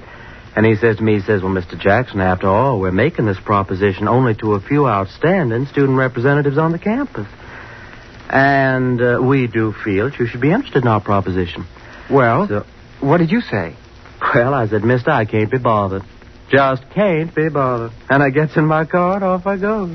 But, Bob, free clothes just for wearing them around the campus. Listen, Stan, my boy, what I want to be a clothes horse for any old haberdashery. My old pappy's got more money than he knows what to do with. Now, what for, I ask you? Well, I guess you got something there. Say, who are you going to take to the dance Saturday night? Haven't made up my mind. How about that new number over at the Roto House? No, thank you, brother. What's the matter? Well, did you ever take a look at her feet? No, sir. Never got below her chin. Hold it. Yeah? Ray Stewart to see you, Stan. Yeah. Send him on up. Ray Stewart. Who's he? Well, we're still short one pledge, aren't we? Oh, yeah, I know, but Ray Stewart, who is he? Oh, I met him over in chemistry. Got a mind like a textbook. Oh, but who is he? We can't pledge a man just because he's a grind. Well, we could use a few grinds around here. Exams come around, there's nothing like a few of those brainy boys to pull us through. But who is he? Where's he from? Who's his family? Who's his Hold it. Come on in, Ray. Oh, thank you. Oh, it was good of you to bother to come over tonight. It was good of you to ask me. Oh, not at all. Ray, I want you to meet the president of our house, Bob Jackson. Mr. Jackson, Mr. Stewart. I'm certainly glad to make your acquaintance. I might as well admit this is the first time I've ever been in a fraternity house. Really? Sit down, Ray. Make yourself at home. Oh, thank you. Now, tell me, Ray, do you ever go in for any sports back in your prep days? Oh, no. I never had much time for that sort of thing. No? No, I think that sports should be put into their proper place. After all, I'm sure you agree they aren't particularly important. No? And what, might I ask, is important in your estimation, Mr. Stewart? Doing things. Being someone. What? Doing things man's never done before. Taking the elements and transmuting them into things which never existed until you thought of them. That's important. That's being almost godlike, isn't it? Mister, how you talk. Oh, sorry, I get sort of carried away. Yeah. Well, that's all right. Bob, this boy sure knows his chemistry. Huh? Oh, I really don't know so much. Say, I ought to know better. You pulled me over some tough spots in this course. I'm very glad to help you whenever I can. If I lived here, I could help you all the time. I could help you too, Mr. Jackson. If I need help, I know where to get it. Oh, I didn't mean to offend. It's all right, Stewart. Now, tell me, you're from around Chicago way, aren't you? Oh, no, Milwaukee. Lived there for years. Don't tell me I'm one of those brewing families. Oh, no. We're not wealthy people at all. My father runs a small business. It isn't much, but we get along. Oh. I don't think money's important anyway if a person's ambitious. Do you, Mr. Jackson? Oh, no. What's money? You fellas may think this funny, but Well, I always thought it's more important what a fella does than what he has. I mean, well, I've always had the feeling that someday, somehow, I'm going to do something really important. Maybe even miraculous. Well, now, what do you expect to do? Discover the missing link? Yes, Stuart. What is this miracle you expect to perform? Well, I don't know exactly. Ever since I've been just a kid, I've been interested in chemistry, and I've had a feeling that someday I'd perform an experiment, mix certain chemicals together, and something would happen that never happened before. Now, you hear that, Stan? A miracle man. Amazing, my dear Bob. Simply amazing. I know it sounds silly, but things I dream about always seem to work out. Well, would you mind telling us the last miracle that worked out? Well, this. This? Oh, what do you mean? Well, as long as I can remember, I've always wanted to belong to a fraternity, and here I am. I mean, you invited me. Now, just a minute there, fellow. Mr. Stewart, it's been awfully nice of you to come over and visit with us, and someday we'll have you back again. But now we've got some studying to do, so if you don't mind... Oh, no, not at all. It was nice of you to invite me over. Well, good night, fellas. Good night. Good night. Hold the screwy crackpot. Yeah. Did you see the look in his eye when he was talking about miracles? Yeah. Well, it'll be a miracle if he ever gets back into this house again, I'll tell you that. What in the world ever made you ask him over here? Well, I didn't know. How was I to know he's a crackpot? Pledge him to our fraternity. Pledge him to the booby hatch.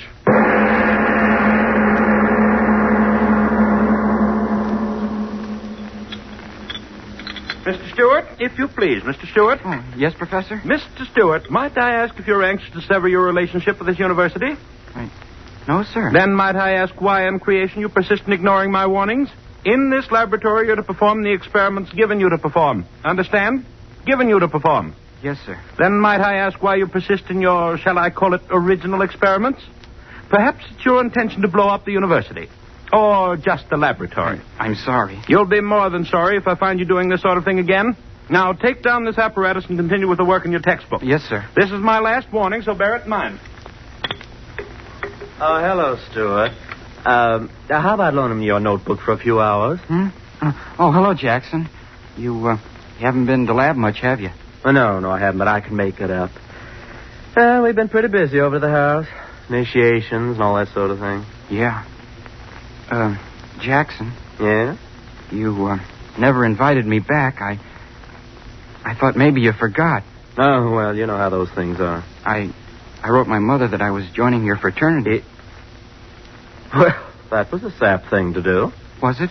Well, we hadn't pledged you. Stan simply invited you over so I could talk to you. But you said you wanted me to come back. Oh, now, look here, fella. Don't be stupid about this. We didn't pledge you, so that's that. And you're not going to pledge me? Certainly not. But why? I don't have to tell you why. But you've got to tell me. Oh, quit pawing me, will you? All right, you're asking for it, so here it is. We didn't pledge you because we think you're a crackpot. A what? A crackpot. You talk about miracles. You spend every minute of your time here in the lab monkeying around with things you don't know anything about, getting yourself in all kinds of trouble.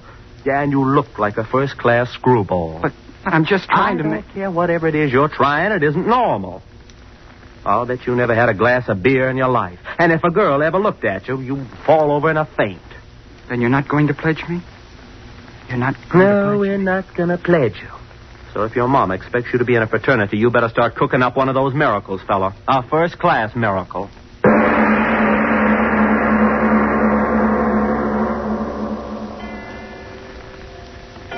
Sleep. It's so late. Sleep. I've got to sleep. Not gonna pledge you. That's what he said. Not gonna pledge me. Why do I keep thinking about it? If I could only sleep. Sleep. We think you're a crackpot. Oh, I gotta stop thinking about these things. It's not healthy to think what I'm thinking. Crackpot. Not gonna pledge you. Crackpot. What's the matter with my head? I heard him talking in it over and over and over again. Crackpot. I'm not crazy. I'm not. I'm as good as you are. I'm as good as both of you put together. Stop saying that. Stop saying it. I'll show you. I'll show you both. I'm better than you are. I'm better than anybody. I'll show you.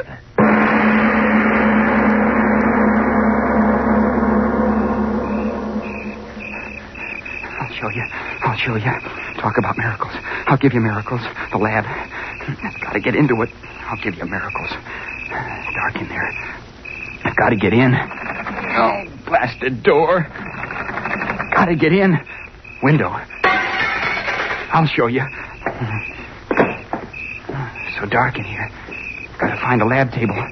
Gotta make a miracle. Who's there? Who's there, I say? Watchman. Come on now. Who's there? Talk up. Hey, you don't have to get so excited. I'm a student. Student, eh? Let's have a look at you. That flashlight, you're blinding me. I've got to see who you are, don't I? Yeah, I know you. Seen you on the campus. I told you I'm a student. Well, that don't give you no right to be here after hours. How'd you get in here? Oh, broke a window now, did you, huh? I didn't break the window. But I heard the glass. So did I, and I followed the man in here. Man, what are you talking about? Give me your flashlight and I'll show you. All right. Here. Look behind you. Right. No one will stop me. No one. Miracle. I've got to make one. Got to.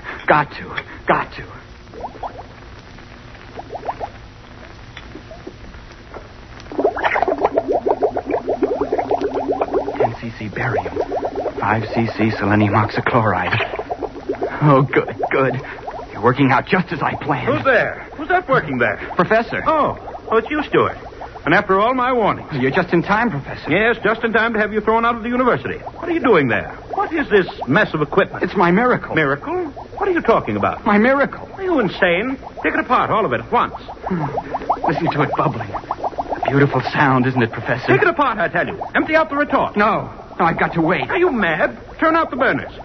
All right, I'll turn them off for you. No, stay where you are. Stuart, put down that acid. I'll smash the bottle on your head if you touch anything on the table. No, don't throw it.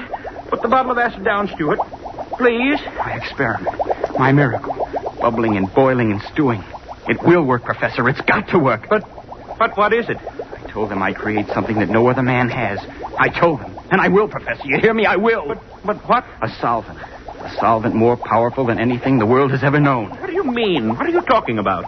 Listen to it bubble. You said solvent. Explain yourself. Yes, a solvent. A solvent that will dissolve steel like a hot flame. What do you say? You heard me say it. A solvent that will dissolve steel faster than a razor cutting through paper. Do you know what that means? Run a line of this liquid across a steel girder, and the girder will crumple like a falling tree. Pour some of my solvent into a glass shell and bomb the cities. I tell you, it'll make war too horrible for men to endure. You crazy boy, you. You know what you're talking about? I'm talking about that liquid there. Listen to it sing. Why, no such solvent exists.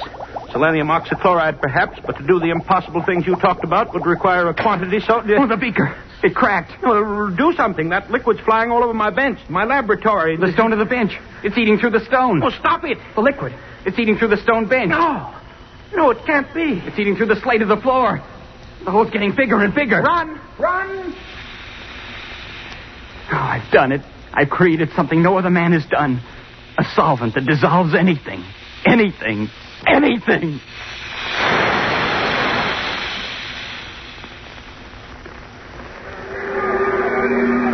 what happened? What's the matter? The land. I guess it's on fire. Well, where's the fire? I can't see anything. The whole school's out here.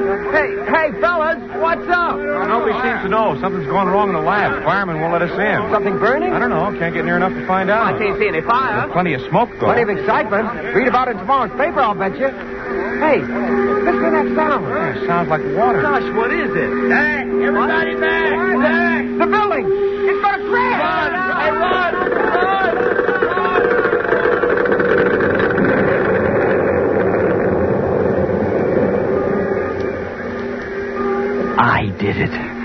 I did it. A solvent that dissolves anything.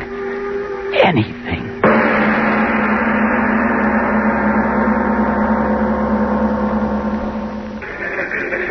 Hey, Chief, look at this. What's the matter, Murph? Somebody have sex doublets? Get a load of this, Chief. Came in over the news wires. Read it. Additional on Whitmore University. Mysterious cavity on campus growing larger hourly. More follows. Mysterious cavity. Hey, what is this, a dentist advertisement? Oh, don't you remember, Chief? A couple hours ago, that flash about something eating a hole so big a building fell in it. This is the follow-up. The thing's getting bigger. What do you want to do about it? Forget it. What? Don't you see through a gag when it hits you in the face? Somebody's just having fun on the wires. Ha! Mysterious cavity growing bigger. Well, when it's as big as a hole in your head, that'll be news, Murph. That'll be new. Anything.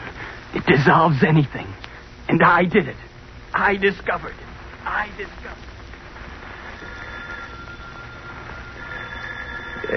Yes. Hello. What is it? Yes, this is Dr. Whitmore. Who is this? Who?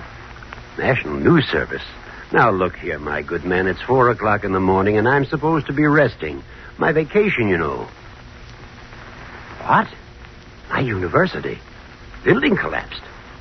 But are you sure? Yes, I'll call them long distance at once. No, I can't give you any sort of statement now. Hang up, man. I've got to get the operator. Operator. Give me long distance. Give me... What? Long distance is calling? Well, put them on. Hello. Yes, this is he. Rogers? Yes, Rogers. What? Did? That's impossible. Larger? But how could it grow larger? Chemicals? Are you drunk, man? Insane? It's impossible. But you must do something. Listen, mister. I'm a fireman, not a magician. But that hole, it's 20 feet wider than it was 10 minutes ago. Mister, I don't know what it's all about. No fire and the ground's burning right away. We have $5 million worth of property on this ground. If that hole For spreads... Pete's sake, leave me alone, will you? We've been throwing water on the edges of the thing ever since the building fell in, but it don't do no good. Listen to this out of tonight's paper. The latest news on the Whitmore University mystery. What at first was treated lightly by all newspapers as either a hoax or a shifting of earth stratum has now developed into an authentic yet unbelievable situation. The hole, which began at the site of the chemical laboratory building, is now 300 feet in diameter and spreading with unbelievable rapidity. Fire departments and fire experts from all neighboring communities within a radius of 100 miles have been called in, but have been helpless to combat the rapidly spreading pit. Many conflicting theories have been propounded as to the cause of the cave-in, but at last reports nothing definite had been determined. That's enough, Professor Parker. What about the solvent? Unbelievable, unexplainable as it is apparently self-regenerating and oxidizing anything it comes in contact with so quickly that we see no fire but only the rapidly growing cavity where the earth is being consumed. But, Professor Parker, what is this solvent? Surely you don't expect us to believe that this student you were telling us about... I mean exactly that. Oh, preposterous. It's a fault in the structure of the earth. There is no such thing as a self-regenerating solvent. Simple cave-in, that's all it is. That's what I've been thinking all this time. Gentlemen, if you please. What I know. Oh, it's preposterous. Gentlemen, if you please. If my professional reputation is not enough to substantiate what I've said, then at least you'll listen to the boy himself. He's here. Listen to him. Well, why should we? Yes, gentlemen, if you'll listen, I'll tell you. You'd better listen to me. Gentlemen, please. What Professor Parker said is true. It is a solvent. It dissolves anything it touches quickly, furiously. And the byproducts of that dissolution give it new strength and movement. And I discovered it, gentlemen. I know, but what will happen? What can we do? We can wait. Wait? How can we wait? Look out there. The hole's within 2 feet of another building already. We've got to stop it. At once. If you don't... The building! The foundation's undermined. Crashing.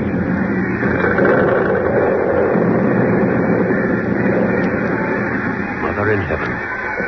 Harris Hall caved right in the hole. Professor Parker, you boy, listen. Which chemicals did you use? We've got to fight it with chemicals. Spread them around the edge. Neutralize the solvent. Yes, that's it. Chemicals. We'll neutralize the reaction. No, gentlemen. Listen. You may neutralize the reaction at the edges of the hole, but you forget one thing. What? What are you talking about? The solvent is eating downward at many times the rate it's eating outward. You may neutralize the reaction at the edges of the hole, but have you forgotten? It's eaten the hole 1/4 of a mile deep already, and it's eating into the earth faster and faster. How are you going to stop that? Faster and faster at an ever-increasing rate, this strange cancer on the surface is eating away. It is now approximately 14 hours since the phenomenon began, and already it has eaten outward a distance approximately 1 mile in diameter, with a resulting damage of over 1.5 million in property. Truly, the most astounding factor in this catastrophe is the fact that the hole is increasing in depth at an unbelievable rate. At our last reports, approximately 10 minutes ago, the pit had reached a depth of approximately 3 miles, and experts apparently refuse to predict how much further this earth cancer will go. What only a handful of hours ago was a quiet section of the country in which stood the Whitmore University is now a great gaping pit in the surface of the earth, out of which rise strange noxious gases as that burning something eats deeper and deeper and deeper into the bowels of the earth. The latest sonic recordings indicate that the shaft has now reached a depth of 11 miles, 2,342 feet. I'm right on the scene and will continue to send reports as quickly as I get them. Sure is a crowd here. Yeah, 500,000, they say. Yeah, watching and waiting. And for what? Ain't it ever going to stop, Stan? Don't ask me. I don't know. It's going deeper and deeper every minute. There ain't no stopping it. Listen to them. Scared, ain't they? Every one of them. Well, aren't you? Yeah, sure. That hole going deeper and deeper into the ground, and nobody can stop it. And what happens when it gets all the way through, nobody knows. Sure, I'm scared. Scared plenty. Earthquake. Help. Send help. Volcano erupting. City on fire. Martial law declared. Tidal waves sweeping inland. Nothing can stop it. Nothing. Nothing. Earthquake. Fire. Tidal waves. We're coming to an end. Judgment of God. Judgment of God. From Siberia to Cape Town to San Francisco and around the world again. I tell you, the Earth's ripping apart. And I tell you, it's that hole in the ground that's done it. It's affected the rotation of the Earth. Unbalanced things. Yes, and it's biting deeper every minute. What'll happen when it eats through to the other side? The ocean pouring through. We'll die. We'll all die. Who's to blame? Who's to blame? Who's to blame? It's that kid who's to blame. Yeah, we read it in the papers. That crazy college kid. There he is. Yes, that's him. That's him. Yeah, No, let me go, you fools, you. I've done a great thing, a wonderful thing. Created something no one ever thought of. No, let me down. Let me down. Let me down, you fools. I started the song, but I didn't know this would happen. You can't blame me for a miracle. Throw him in the hole. No. Yes, throw him in the hole. He made it. No, don't throw me down in there. There's no bottom to it. No, no.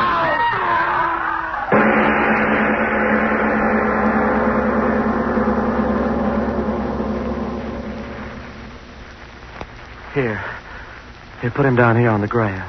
Dan? Yes. Boy, oh boy, will this be a sensation on the campus. But, Watchman, how did it happen? Well, I'm making my rounds of the grounds as usual, and all at once in the moonlight I see this fellow walking across the grass. So I go up to him and I see the fellow's walking in his sleep. In his sleep? Yeah. And just when I starts to grab him easy like, he pulls loose, yells something about, "Don't throw me in, don't throw me in." And then he runs across the campus and dives headfirst down into the swimming pool. And it's empty. When I pull him out, he's like he is now. Busted neck. But who is he? Anyone recognize him? Yeah, I know him. Stewart's his name. Ray Stewart. Kind of a screwy little crackpot. Always talking about creating miracles with chemicals. I wonder what he thought was happening to him diving down that hole.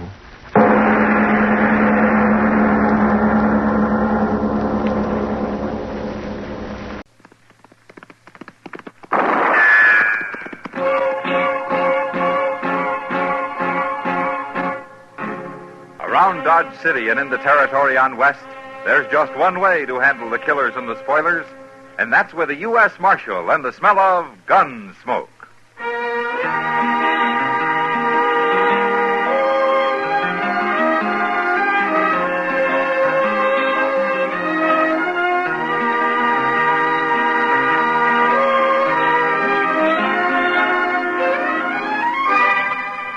Gunsmoke, starring William Conrad. The transcribed story of the violence that moved west with young America. And the story of a man who moved with it. I'm that man, Matt Dillon, United States Marshal. The first man they look for and the last they want to meet. It's a chancy job, and it makes a man watchful and a little lonely.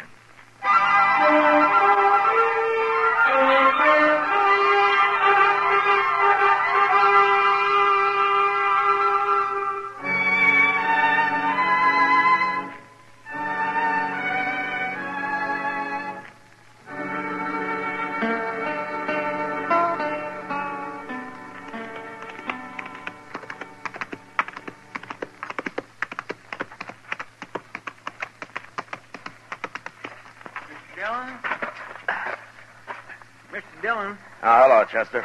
I sure am glad you're back. I've only been gone a couple of hours. Well, that's all it takes, a couple of hours. Only Becker's been shot. Huh? Only Becker? You know him, that little sodbuster lives out near Clear Spring. Oh, yeah. He's up at Doc's. You want to see him? Yeah. Well, tell me about it, Chester. Well, sir, all I know is he was gambling this morning over at the Texas Trail. He left there a little afternoon, and then some fellas found him laying in an alley with a bullet in him. Well, can he talk? No, sir. He's been unconscious the whole time. But Doc's working on him in here. Oh, hello, Matt. How is he, Doc? He's dead, Matt. About 10 minutes ago. Honey Becker. Now, who'd have shot a harmless little man like that? Harmless is right. He didn't even have a pocket knife on him. And besides, he was shot in the back. Maybe it was an accident of some kind. Accident?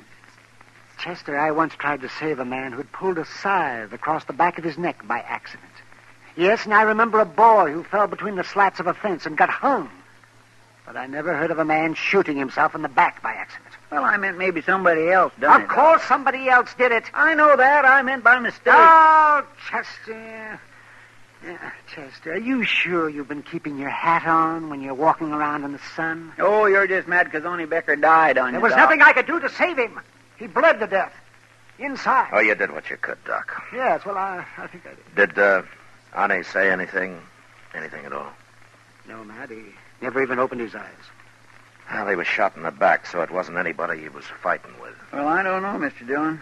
Only was fighting, or at least having an argument over cards this morning with that gambler, what's his name, Al Clovis, over at the Texas Trail. He was. Well, why didn't you say so before, Chester? Well, I never heard of this, Al Clovis. Oh, he's only been here about a week, Doc. Chester, you wait here. I'm going over the Texas Trail.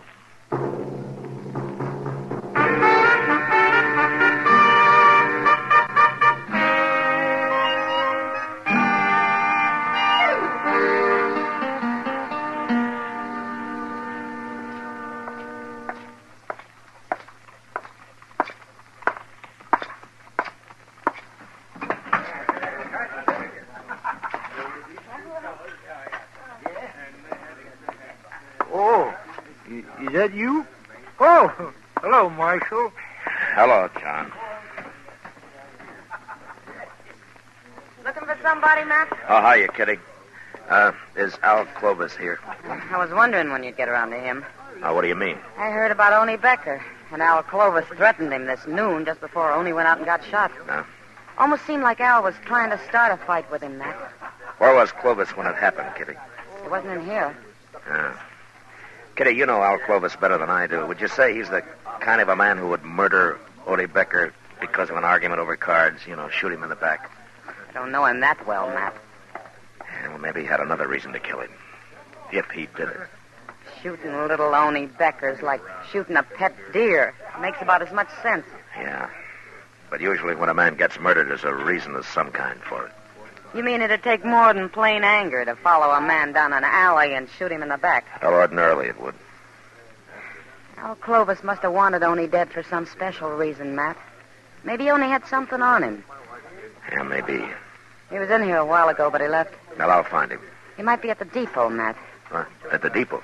He said something about going to St. Louis. Now everything's been taken care of here. I didn't know what he meant at the time, but he said it loud, and I know the train leaves at 4:30. 4:30? That's about that now, isn't it? Well, maybe he said it just to throw you off his trail. Yeah, well, I'll find out. I'll see you later, Kitty. Better hurry, Matt.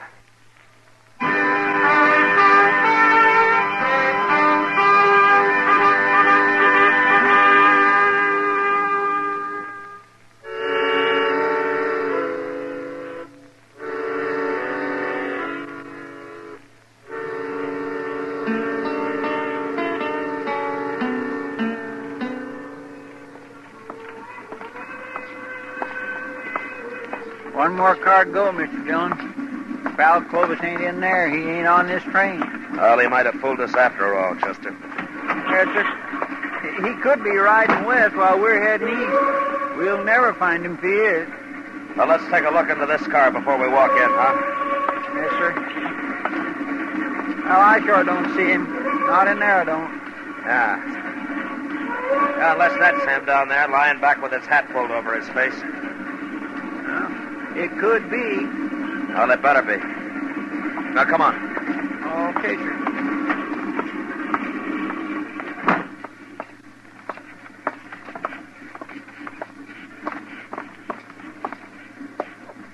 Hey, wake up, mister. Come on, wake up. Quit bothering me. What do you want? Anyway? Marshal Dillon. What are you doing here? Keep your hands on your knees, Clovis. Tight. Well, what's this all about, Marshal? You carrying a gun? Why should I carry a gun? Stand up, Clovis. Come on, stand up. Okay. What for? All right, search him, Chester. Yes, sir. No, keep to one side of him, out of my way. Don't you try nothing, Clovis. Well, why should I? I told you I wasn't armed. No, ain't nothing on him. All right. Okay, you can sit down, Clovis. I don't understand this, Marshal. What are you looking for? I'm looking for the man who murdered Oni Becker this afternoon. You mean you followed me and got on this train because you thought I killed Oni? It's about 100 miles to Great Bend, Clovis. We'll get off there and take tomorrow's train back to Dodge. Oh, you're making a big mistake, Marshal. While you were riding up and down on this railroad, whoever did kill Oni Becker's leaving the country for good. You'll never catch him now. What you're trying to say is that you don't admit killing him yourself, isn't it? I'm not a murderer, Marshal. No, we'll see. Oh, I know what you're thinking. You heard Oni and I had a little argument this morning. Didn't you? Sure. That doesn't prove anything. I argue with lots of men. You threatened to kill him. Ah, that was just to scare him. He was being kind of stubborn about it all. You know what those farmers are like. I suppose it takes a stubborn man to grow potatoes. Well, if you're so innocent, why did you announce everything had been taken care of and that you were going to St. Louis? Did I say that, Marshal? You know, Clovis, I can always kick you in the head and take you back to Dodge in a sack. Now, why did you run? I'm not running. No reason why I should. That's the truth, Marshal. Where were you when Oni Becker was killed? I was wondering when you'd ask me that. I suppose you got an alibi. You know Mr. Botkin, don't you, Marshal? I ought to. Botkin's run the Dodge Bank ever since it was an old whiskey barrel. Well, I was with him in his office at the bank, Marshal. I suppose you'll take his word for it. Yeah, sure I will. Well, we were discussing the money I placed in the bank when I arrived in Dodge a week ago. $5,000, Marshal. Mr. Botkin is going to transfer it to St. Louis for me. Chester. Yes, sir? Go up and tell the engineer to stop the train at Jane's Crossing. Stop the train? There's a ranch about a mile from there where we can borrow some horses. Well, I thought you said we were spending the night at Great Bend, Marshal. I changed my mind, Clovis. Your story doesn't make much sense, and I want to get back to Dodge and find out why.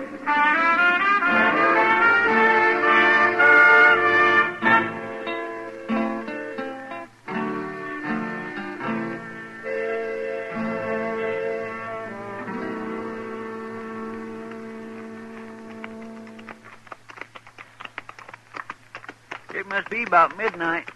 Sure is, and I'm tired. Haven't been on a horse in years. Oh, well, why didn't you say so, Clovis? We'd have borrowed a wagon for you. Never mind, Chester. Now, you take him on down to the jail and lock him up, huh? I'm going to stop here at Mr. Botkin's house. His light's still on. Want me to go into him, Marshal? I'll let you know what he has to say, Clovis. I'll be along a little while, Chester. All right, sir.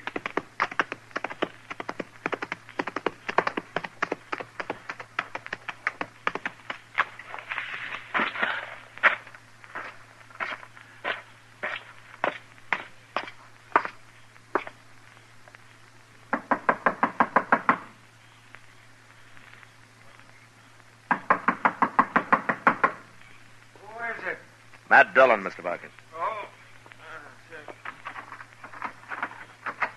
Well, Marshal, come in. Come in. I wouldn't have bothered you this late, Mr. Botkin, but I saw your light was on, and I figured you were still up. Up? Of course I'm up. How could I sleep tonight? Why? What's wrong? Where have you been, Marshal? The whole town of Dodge has been looking for you. Fine time for you to be up riding off somewheres, I must say. Well, tell me what happened. What happened? Don't you know even yet? What are you doing here at my house? Well, if you'll calm down, I'll tell you. You tell me, I'd better tell you, Marshal. Well, you're out gallivanting around on the prairie somewheres. My bank was held up. What? About 5 o'clock, just as we were closing. 3 men that got away with over $25,000. Every cent of cash I had in that vault, Marshal. Oh, didn't anybody try to follow him? No, they tied me and them cashiers up so tight they were miles out of town before we could get loose. A few men saw him leave, but they were afraid to do anything about it. And, of course, the United States Marshal, he wasn't even in town. Did you get a look at him? No, they were masked. Nobody I found can even identify their horses. They're just gone, Marshal, with $25,000. Look, Mr. Bodkin, I came here to ask you a question. It might have something to do with your bank being robbed. Oh?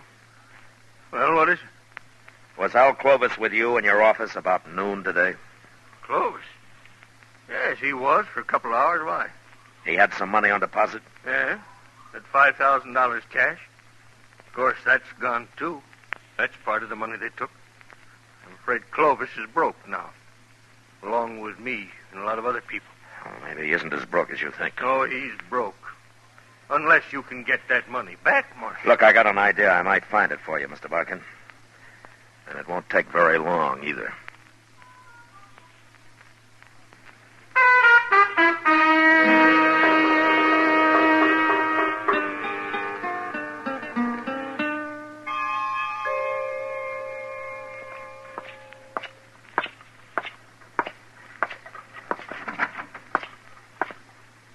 Clovis all locked up, Mr. Dillon. He won't be taking no more trains for a while. Good. What'd you find out from Mr. Botkin? And I'll tell you and Clovis at the same time, Chester. Well, he's right in the first cell.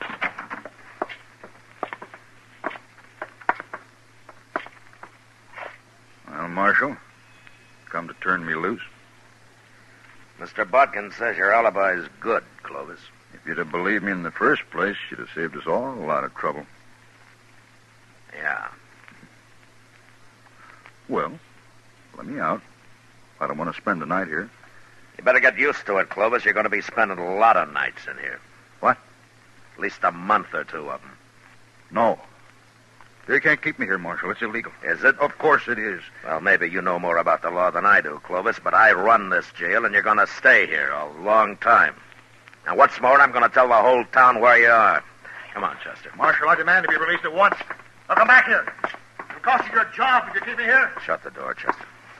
Marshal, you can't do this. Marshal!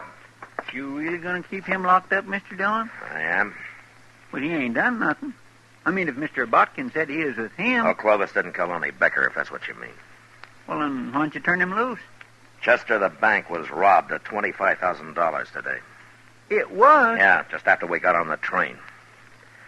Looks to me like only Becker was murdered just to get me to follow Al Clovis out of town. Well... We'll find out in a few minutes. I don't think Clovis can stand the idea of sitting in jail while his partners ride off with all that money. You mean he was supposed to get out of here and meet them as soon as his alibi was made good, huh? That's the only way it makes sense to me. Marshal! Marshal Dillon! Well, it didn't take as long as I thought. Come on.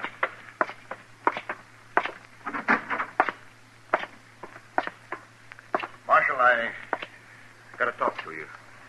All right, go ahead. You really going to keep me in jail here? You mean that? That's all you wanted? Don't bother me again. No, don't go, Marshal. What do you want, then? It's late, Clovis. I want to get to bed. Marshal, I'll make you a deal. About what? If I help you get back whatever was stolen from the bank today, can I keep my $5,000 out of it? How did you know the bank was robbed, Clovis? You're smart, Marshal. I can tell you got this all figured, holding me in jail and all. But I'm smart, too. Are you? Smart enough to know you need me as much as I need you. You'll never find those men without me, Marshal. But I can take you to where they are. and I'll identify them for you. Why? All I want out of it is my $5,000. Now, that's mine. You can do what you like with the rest. The court will have to decide about your $5,000, not me. Will you think there's a chance I might get it? Well, I don't know. But you're a gambler, aren't you? It'll help my showing you where they are, won't it? Yeah, it'll help. Okay. I'm supposed to meet them tonight or early tomorrow, Marshal. They won't wait longer than that. All right, who are they, Close? They're not friends of mine, Marshal. I never saw them before 2 weeks ago in St. Louis. And they're all hiding behind summer names. How far's away the meeting place? It's an old cabin, about 20 miles from here. They there now? Nobody stopped them here, did they? No. Thanks to you. But I'm helping you now, Marshal. If I find your partners, you are. Chester, go get our horses. We going out there tonight, Mr. Dillon? Would you rather try it in broad daylight, Chester? No, sir.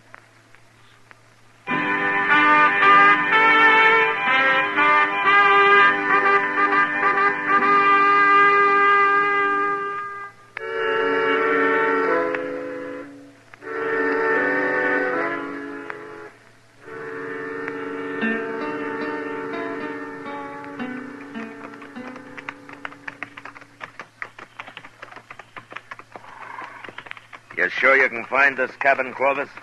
I made the ride out here one night just to be sure. I swear I can't hardly see nothing. I wish that moon wasn't all scudded up with clouds. Chester, you still don't understand that if you can see them, they can see you. Chester, I know you're right, Mr. Dillon. It sure looks like rain, though. We're almost there. Good. Marshal. Yeah. How are you going to take them? 3 men. What's the matter, Clovis? You getting scared? You know what they'll do to me if you don't take them, Marshal. Like I said, you're a gambler, aren't you? Hey, look, why don't you give me a gun? I'll help you. We'll manage. You can trust me, Marshal. I'm on your side now. Clovis, I wouldn't trust a man like you if you were in church, praying. Wait. Somewhere over there. Yeah. There it is.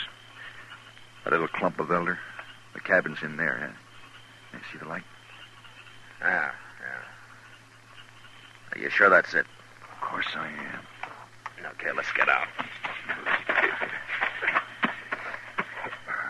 Chester, I'm going to go up on foot and have a look.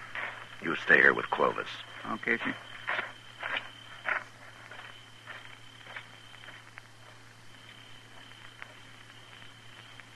What if they hear him and come out and shoot him? Mr. Dillon ain't exactly green at this game, Clovis. They wouldn't kill me. They'd burn me or something first. Can't blame them much. I wish I'd stayed in jail.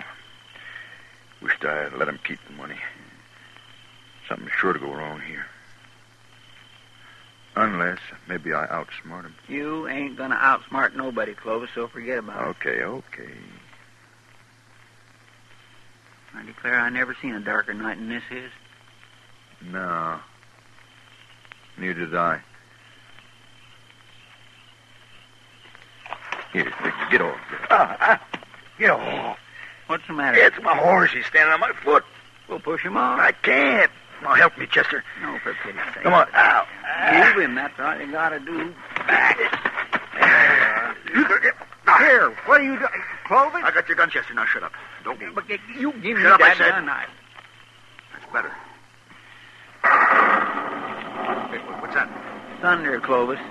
You'll be hearing a different kind when Mr. Dillon gets back here. He's not coming back here. We're going to him. And if he shoots anybody, it'll be you, because you're going to be right in front of me. Like this. All right. Start walking, Chester. Go on.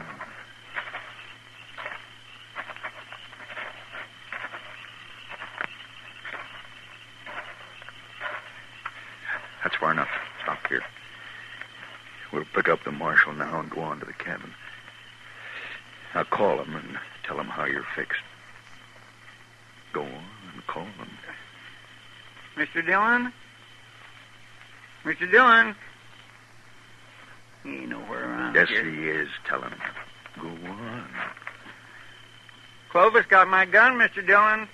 Tell him if he doesn't walk over here with his hands up, I'll shoot you. He's going to take us both to the cabin, Mr. Dillon. He says he'll shoot me. You heard him, Marshal.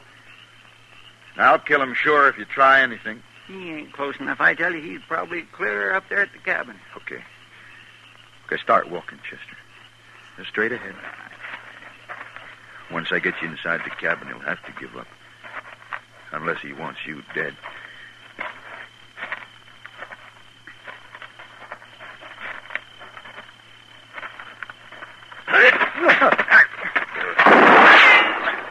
You hurt, Chester? No, sir. His gun just went off when you hit him. All right, get the gun quick. Come on. I got it, Mr. Dillon. All right, let's get up to that cabin. They know we're out here now. Oh, they're getting away, Mr. Dillon.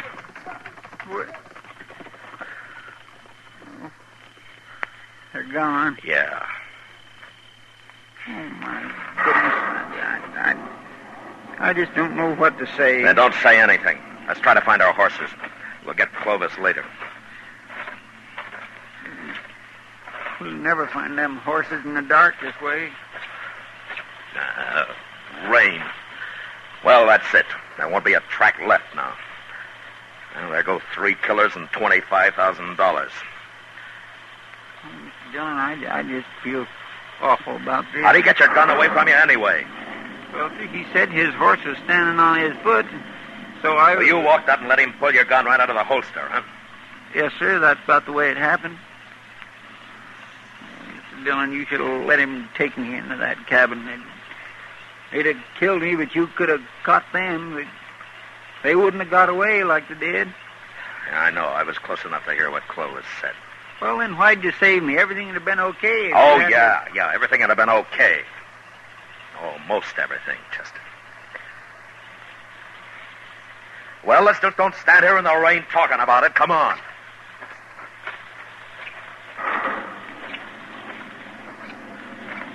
My, what a terrible mess. It was my choice, Chester. Not yours. Yes, sir. Thank you, Mr. Dillon.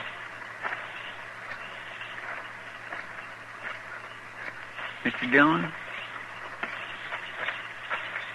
Would you like a whorehound drop?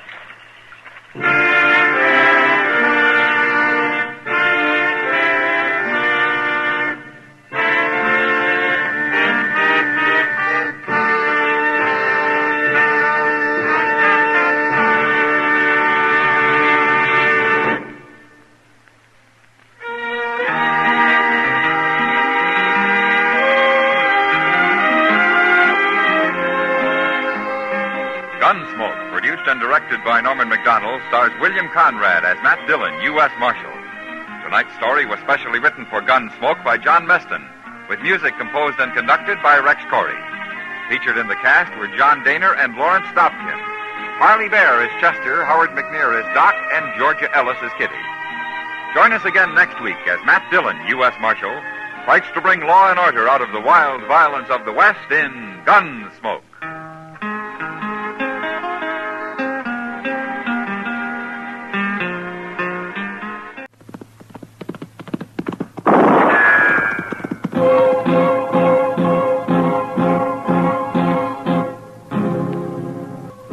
Around Dodge City and in the territory on West, there's just one way to handle the killers and the spoilers, and that's with a U.S. Marshal and the smell of Gunsmoke.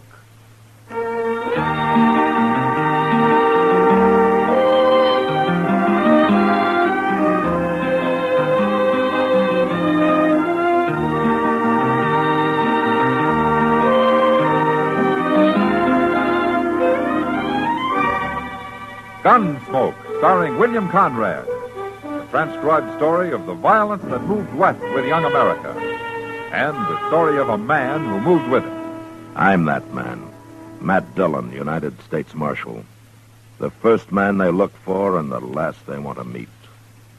It's a chancy job, and it makes a man watchful and a little lonely.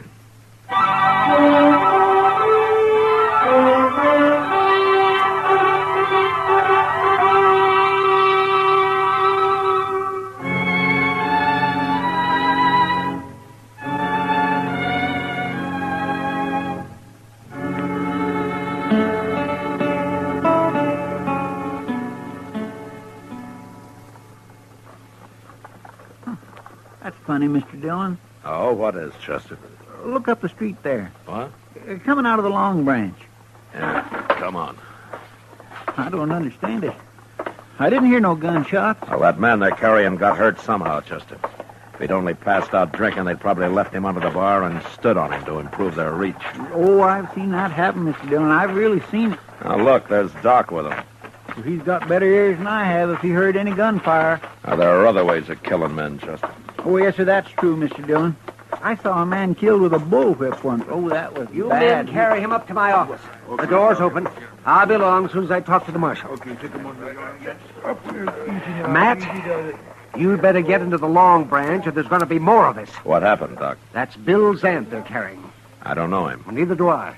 But that's what they said it is. Well, it doesn't matter. What happened to it? But he's been cut bad with a bowie knife. Who did it? That big drunk buffalo man, Noli Meeker. Noli Meeker, huh? Is he still in the Long Branch? Yes, he is, Matt. And you watch out for him. He's in a mighty dangerous mood. Did you see it? Well, I saw part of it. I was in there having a beer when it happened. Zant had a knife, too, but Noli Meeker knocked it out of his hand. Oh, then Noli did this in self-defense. No, he didn't. Everybody says Noli started it. Well, I've got to go and take care of Zant before he dies. Now, you watch out for Noli, Matt. Nobody can get anywhere near him. Come on, Chester. I saw Noli Meeker drunk once, Mr. Dillon. He sure does get mean. Mean enough to start killing people? Yes, sir. But when he's sober, he always seems plenty calm. I just don't know what happens to him. Now, that's what happens to other people I don't like. Being drunk's no excuse for murder. No, sir, it sure ain't. See what he's going to do now. Yeah, sure, here's now. Oh, look at him. He's got the whole bar to himself, Mr. Dillon, and that bloody knife in his hand. How you going to take him? You stay here.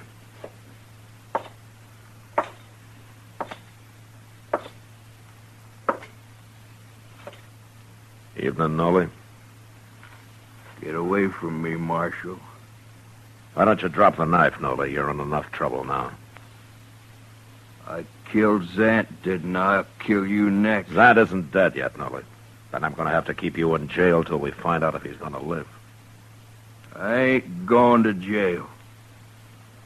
Not if I have to cut me a path all the way out of Dodge. If Zant dies, you murdered him. You're not leaving Dodge.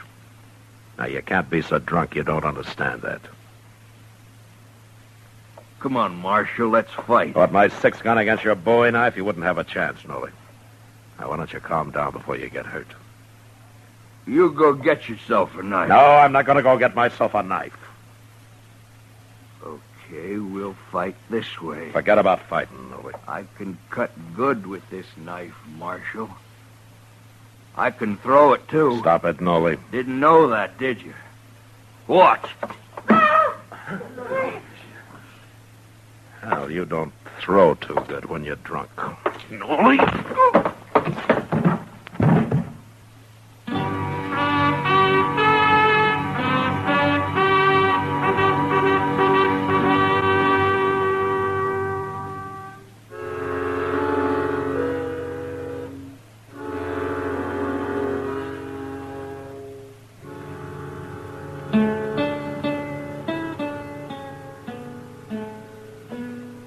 Feel pretty good today, do you, Noli? Leave me alone, huh? I got a head like I've been sleeping under a buffalo. Yeah. Well, you don't deserve it, but I brought you some coffee. I put it right there. I'd do better on a pint of Triple X. You sure learn hard, Noli. Go away. Go away. Let me sleep, Chester. Last time I scalded my thumb bringing in coffee. Even great. Well, how's our prisoner this morning, Chester? Well, I don't think it's the liquor so much as the way you hit him, Mr. Dillon. Well, he had it coming. He sure did. That knife couldn't have missed you more than an inch. I still don't know why you didn't shoot him. Well, how would it look for me to shoot somebody that didn't have a gun? Besides, I don't think Nolly really knew what he was doing. Well, I ain't sure he knows yet. Good morning, Mac. Chester. Oh, Doc. How's Zant coming along, Doc? Well, that's what I came to tell you, Matt. Zant's going to live. Huh? He's going to be awful thin for a while, but he'll live. Bring Nolly in here, will you, Chester? Yes, sir. Nothing vital was cut, Matt, but the man bled so much. It took me over an hour to get it stopped. And for a while there, I thought he'd surely die. You know, it's too bad there isn't some way to get blood back into a man when he loses that much. Well, I don't know how you could do that, Doc. Oh, if I could. I'd save twice as many lives as I do. Well, I'm going to go to bed, Matt. It's been a long night. Thanks for coming down, Doc. That's all right.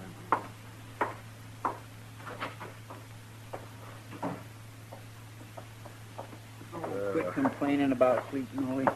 You've just escaped years and years of it, whole centuries. I'll take that on any time, Chester. What'd you want, Marshal? You sober enough now to tell me why you took your knife to Zant last night, Nolly? Personal matter? Well, maybe you better tell me whether it's personal or not. I'm not going to turn you loose to go stab him again. Turn me loose? You didn't kill Zant. He's going to live. Now, what were you fighting about? A woman? Is that all? You got something against women, Marshal? That's not what I meant. I've known you for a long time, Nolan. You never seemed like the kind of a man who'd try to kill somebody over a woman. When I'm drunk, I get mean, Marshal. I'll fight over anything. Even a woman, huh? Now you're fogging me up again, Marshal. Okay. Why did you know Zant? We've both been working for Ezra Marcy. Collecting buffalo bones? We gather 'em up off the prairie and bring 'em back to Dodge and sell 'em to Marcy. And he ships 'em back east on the railroad. It's beyond me how they can make fertilizer in China and stuff out of them little buffalo bones. Nolly, you and Zant work together, is that it? No. I got my own wagon. He's got his. But I still don't like him. You going to leave him alone? Marshal, I wouldn't hurt nobody less than I was crazy drunk. You tried to kill me, too. Do you know that? I did? Oh, Marshal, I don't believe that. You threw your boy knife at me. And you're lucky I didn't shoot you.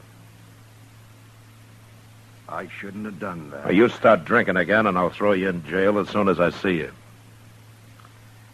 All right, you can go now, Nolly. But you came awful close to hanging. You just remember that. Well, my pa always said I'd hang. I won't cause no more trouble, Marshal. So long. So long, Chester. Goodbye, Nolly. Mr. Dillon, you believe that about them fighting over a woman? There might be more to it than that, Chester. Why don't you ask Zant about it? Well, if Nolly's lying, Zant will lie, too. But whatever they were fighting about, I doubt that it's over. He hurt Zant too bad for that.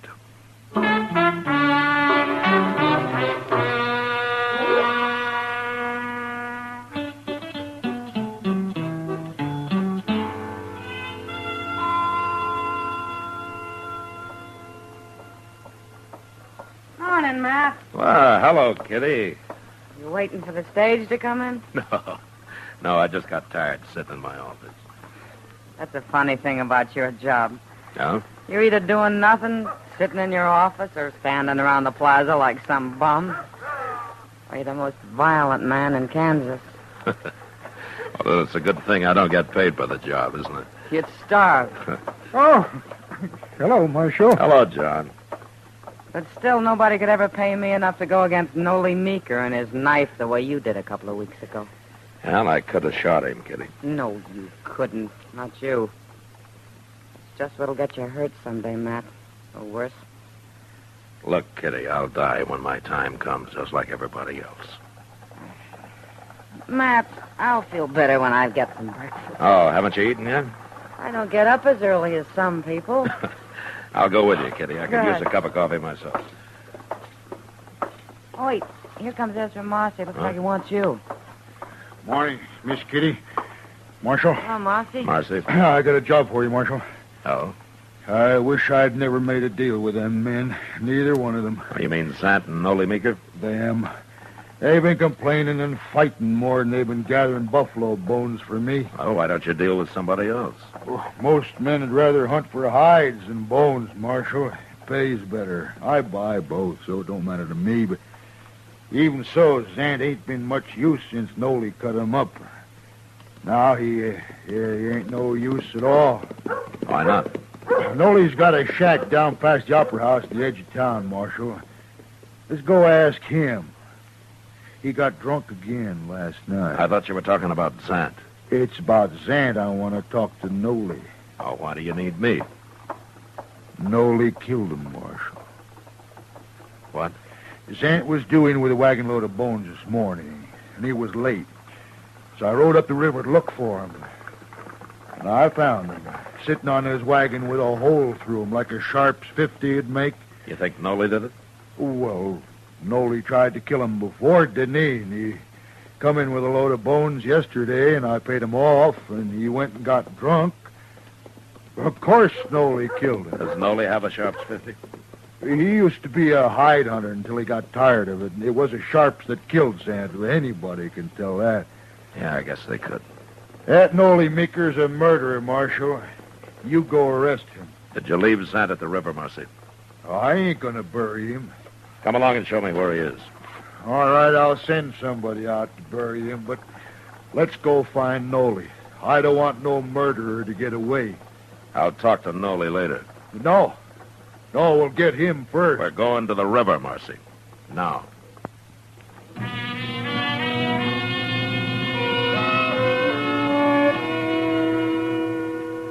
I went by the office and picked up Chester, and he and I followed Marcy up the river.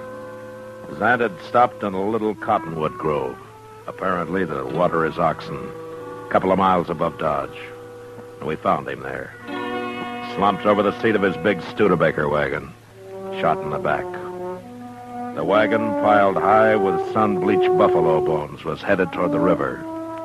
But the oxen had stopped when Zant was hit and were standing patiently, waiting for their next command. We laid Zant's body onto the sand, and then I had Chester lead the oxen down to the water. A few minutes later, he was back. You gonna bury Zant out here, Mr. Dillon? Well, it's as good a place as any. While we're fooling around here, Noli's probably on the run. I'll find him, Marcy. But I don't know how I'm going to prove he did it. Well, you got all the proof you need. What if he's got a good alibi? What if he can prove he was someplace else when this happened? Marshal, now I ain't gonna miss Zant. But I ain't gonna watch a murderer go free, neither. I'm kind of against murder myself. Well, you're awful slow showing it. Wasting time coming out here and now all this talk about proof and such. I'm telling you, Marshal, if you don't see Noli Meeker hung for this, I will. Lynch talks something I won't stand for, Marcy. Now, don't make it around me and don't start making it around Dodge. You're threatening me, Marshal. I don't threaten people. I warn them. Now, you know me. You know what I mean. We'll go find Noli and see what he has to say. Chester. Yes, sir?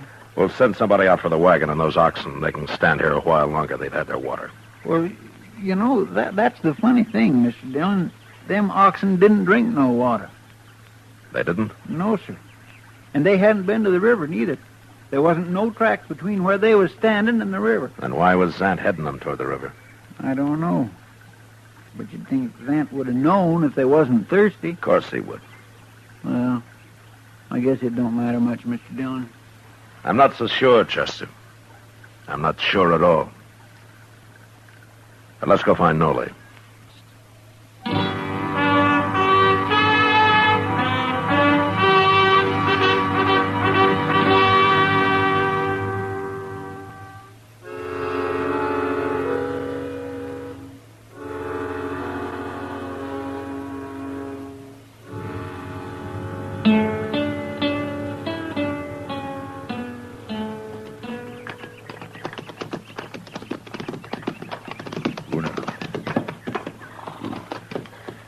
This is it, Marshal, right here.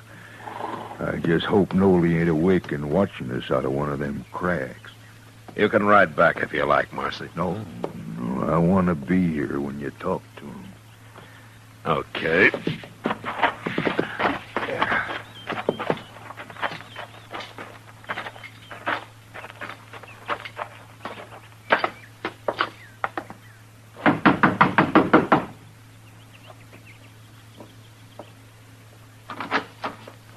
I want to talk to you, Nolly. What's Marcy here for? You're still drunk, ain't you? No, I ain't drunk. I done slept it off. Were you drunk last night, Nolly? I didn't cause no trouble last night. Were you drunk? Of course I was. I didn't see you in any of the saloons. Well, I was out here, sitting on the ground. I was sitting right there against the wall, me and a friend of mine downed a jug of corn whiskey. Took us most all night. What did you want to know for? You had a friend with you? He was here till about an hour or two ago. Who was it? Well, you don't know him. He's an old Indian, a Cheyenne. Where is he now?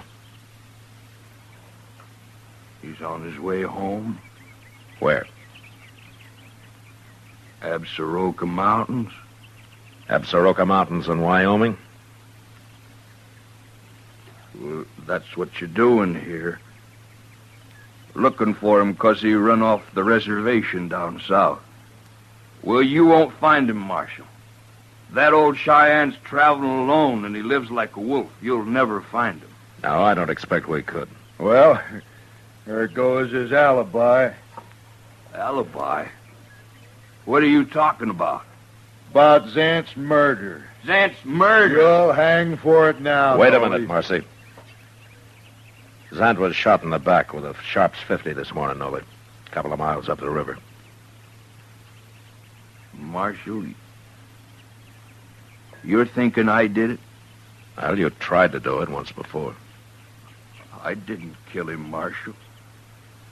If I was to kill a man, I wouldn't do it that way. I ain't no coward. Arrest him, Marshal. He can do his talking in jail. I didn't do it, I tell you. You know I ain't that kind of a man. I ain't a good man, but I ain't like that. Okay, Nolly. I believe you. I couldn't prove it anyway. Now, look here. Shut up, Marshal, Marcy. What you... And you remember what I told you. I don't want to hear any talk out of you. Come on, Chester. There's something I want to do in town.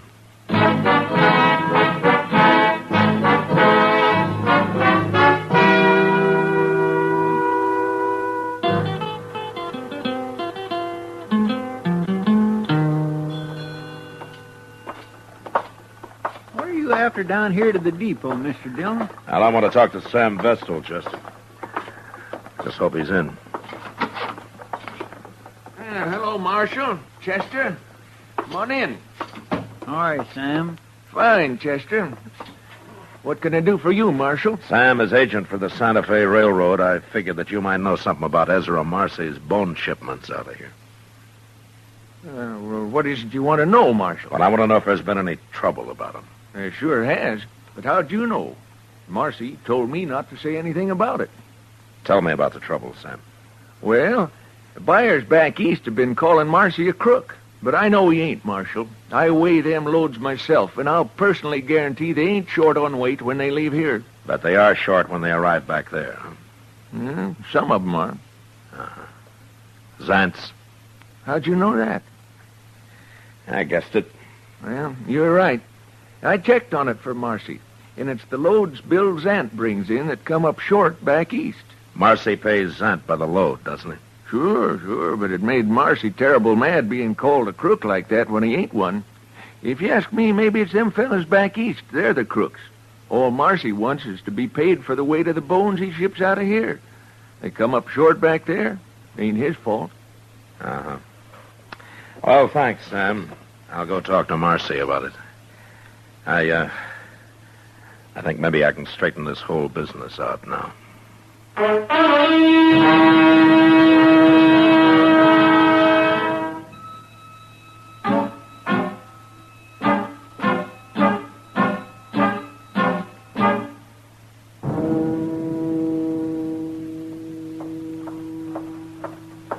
Marcy's coming, Mr. Dillon. I found him in the Texas Trail. You know what he was doing? What, Chester? Stirring up a bunch of men in there about how they got to go get Nolly Meeker. He was telling them you ain't going to do nothing about it. I'm going to do something about it. Here he comes.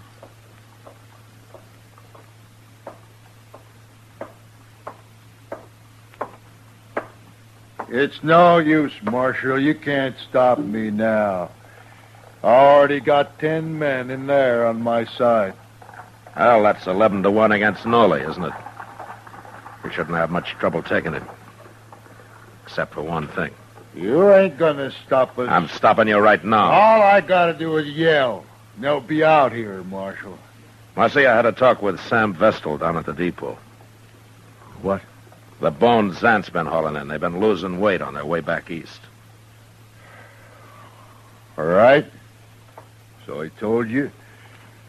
That's my trouble, Marshal. I'll handle it. You've already handled it. What are you talking about? You're scared to death, aren't you?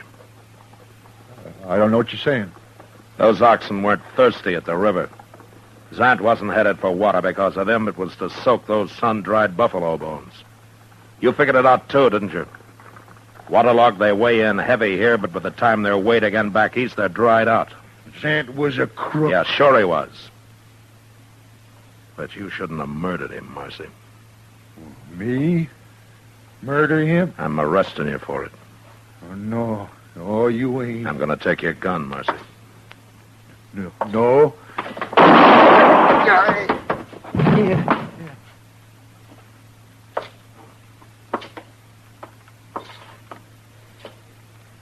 He shouldn't have tried that, Mr. Dillon. He's about the poorest gunfighter I ever saw. Yeah, he was slow, Chester. But he'd have killed me if I'd let him. Why'd you try it? I don't know how you could have proved he murdered Zant anyway. I couldn't. But Marcy was feeling so guilty and so scared he didn't stop to think. If he had, he might have bluffed the whole thing out and gone free. No, it was his own guilt that did him in, Chester.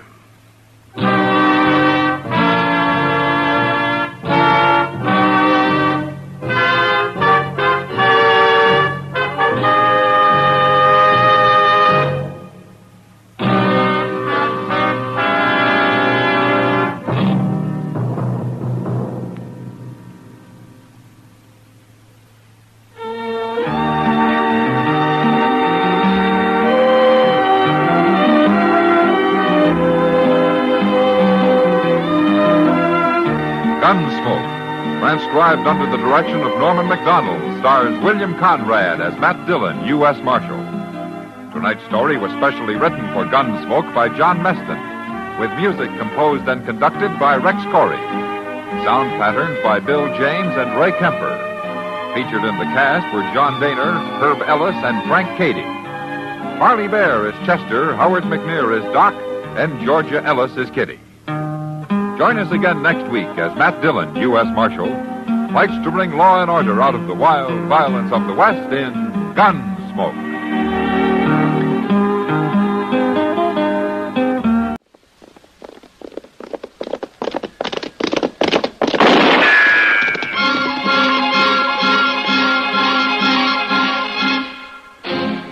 Around Dodge City and in the territory on West, there's just one way to handle the killers and the spoilers, and that's with a U.S. Marshal and the smell of Gunsmoke.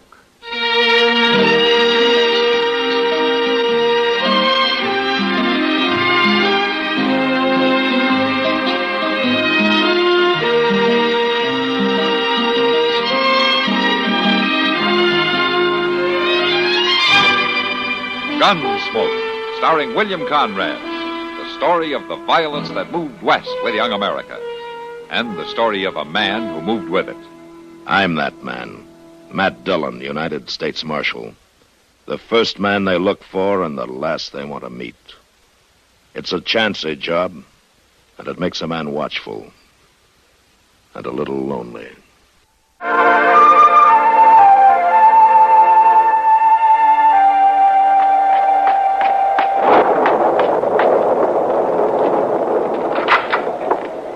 Oh, Kitty, it's you.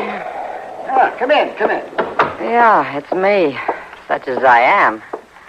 It's a little early for dinner, isn't it? Besides, you didn't have to come up here after me. Oh, this is a professional call, Doc. Take a look at my eye, will you? Your eye? Well, sure I will, Kitty. Come over here at the light. Now, sit down. Now, which one is bothering you? You see, Doc? Yeah, I see. There's something in it, I think. Now, let's sit still. Oh, yes. Now, let's see. You think you can get it, Doc? There it is. See it on this piece of cotton? Huh? Well, you can hardly see it. It felt like a whole scuttle of coal. Well, it doesn't take much to make your eye feel that way. I'll give you something to wash it out with for a day or two. Okay, Doc. You heard from Matt? Huh, not a word. Seems to me he expected to be back by now. Well, he did. There's a trial starting up at Hayes City today or tomorrow, I think. Matt's supposed to testify. Oh, yes. Yes, you're right. I remember that now. Well, maybe he and Chester are making a pleasure trip out of it, huh? Maybe they found some decent weather and aren't hurrying to get back. Well, it wouldn't take much to improve on the weather we've got here, I'll say that. Here you are. Thanks, Doc.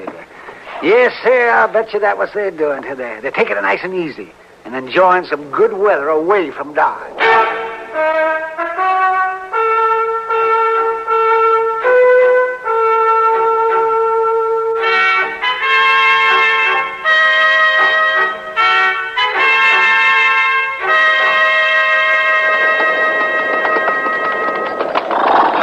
Dillon? Yeah, Chester. I don't rightly see how you can bar the trail no more through all this. Ain't nothing but moving mud. I think I know where we are. Sure be too bad, Marshal, if you wound up back in them mountains where you picked me up. Don't worry about it, Keel. It wouldn't do you any good. Yeah, my friends might say different. They ain't none too cozy about the law. They didn't help you before. Well, now... We turned on here, Chester. I remember this dip in the trail. It looks awful slidey, Mr. Dillon. Yeah. We better lead the horses. Keel, look out there! That horse sure went down hard. Yeah, come on. Let's see what the damage is.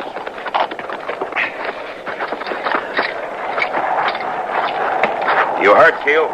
No, I don't think so. All right, get up then. Stand mighty easy. How about the horse, Chester?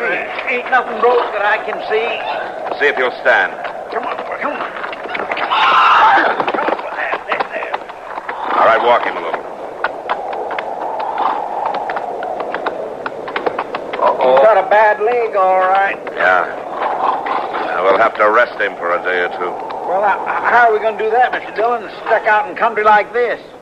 We ain't going to try to stay here, are we? But there used to be a small ranch not too far from here, if I can still find it. You walk, Keel. Lead that horse good and gentle.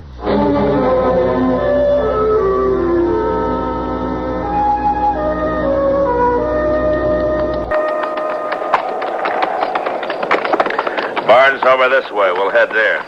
You must have a bump of direction on you like a homing pigeon, Mr. Dillon. Yeah, pigeon with blind luck. You just watch where you're leading that horse, Keel. Mr. Dillon don't need no smart talk from you. You out there. Oh, Mr. Dillon? Up on the porch? A woman? Yeah, Chester, I see her. What do you want? I'll be up to present myself, ma'am, as soon as I can see to the horses. You're welcome to find shelter in the barn, but don't come near the house. Well, that ain't very friendly like in all this rain. You take Keel and the horses over to the barn, Chester. I'll talk to her. Yes, sir. Try to talk her out of some coffee.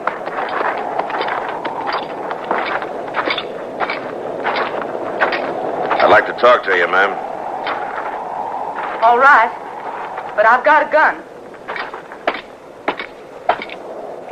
I'm a U.S. Marshal taking a prisoner, and I got a lame horse. I'd like to arrest him for a spell. I don't know you. Well, I'm from Dodge City. Maybe your husband would know me. Used to know folks in this part of the territory. I've got no husband. What's your name? Dillon. Matt Dillon. Matt Dillon. Sounds like you heard of me yourself. Well, I certainly have. I'm Delia Robbins, Ben's daughter. Oh? Well, you are the one who was Pa's friend, aren't you? Yeah. Yeah, I was his friend. Well, Pa sure did think a lot of you. Well, we did a lot of riding together. Well, come on in. It's no wonder you hunted out this place in the storm. You've probably been here lots of times, haven't you? Yeah, a long time ago. I wasn't sure anybody'd be here.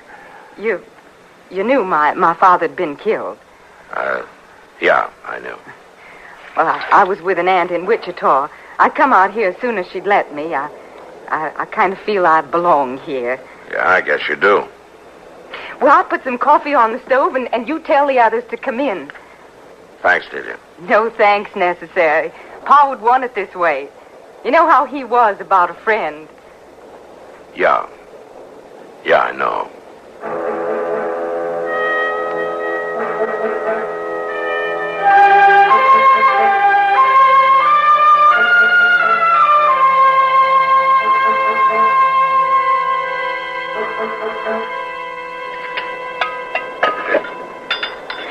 Well, I tell you, ma'am, that's better coffee than I can make, and that's a fact. Yeah, that's a fact, all right. Here, let me pour you some more. Yeah, well, ain't none to pour, ma'am. I just finished it off. Well, then I'll make some more. Oh, no, ma'am. No, not for him, you won't. You got to get along, Chester. Yes, sir. I expect you're right. You got it straight now? Yes, sir. I go into town and send a telegraph to the judge about how you're stuck out here for a day or two until Keel's horse can carry him again. That's right. And then I get on into Hayes City as fast as I can. Now, Mr. Dillon, what makes you think they'll let me testify instead of you? I ain't the marshal. You were there at the shooting, weren't you? Well, yes, sir, I was there. Well, you don't have to be a marshal to tell what you saw, do you? Now, you get going. Yes, sir. I'm going. I just hope I don't get lost in this storm. You won't. I'm going with you. Oh, well, now, that ain't necessary, Miss Delia. He'll find it all right. He just likes to complain. Well, it won't be easy in the dark and storm, Matt. That road winds around pretty good. I can lead him. Well, there's no need for you to go out in Well, this.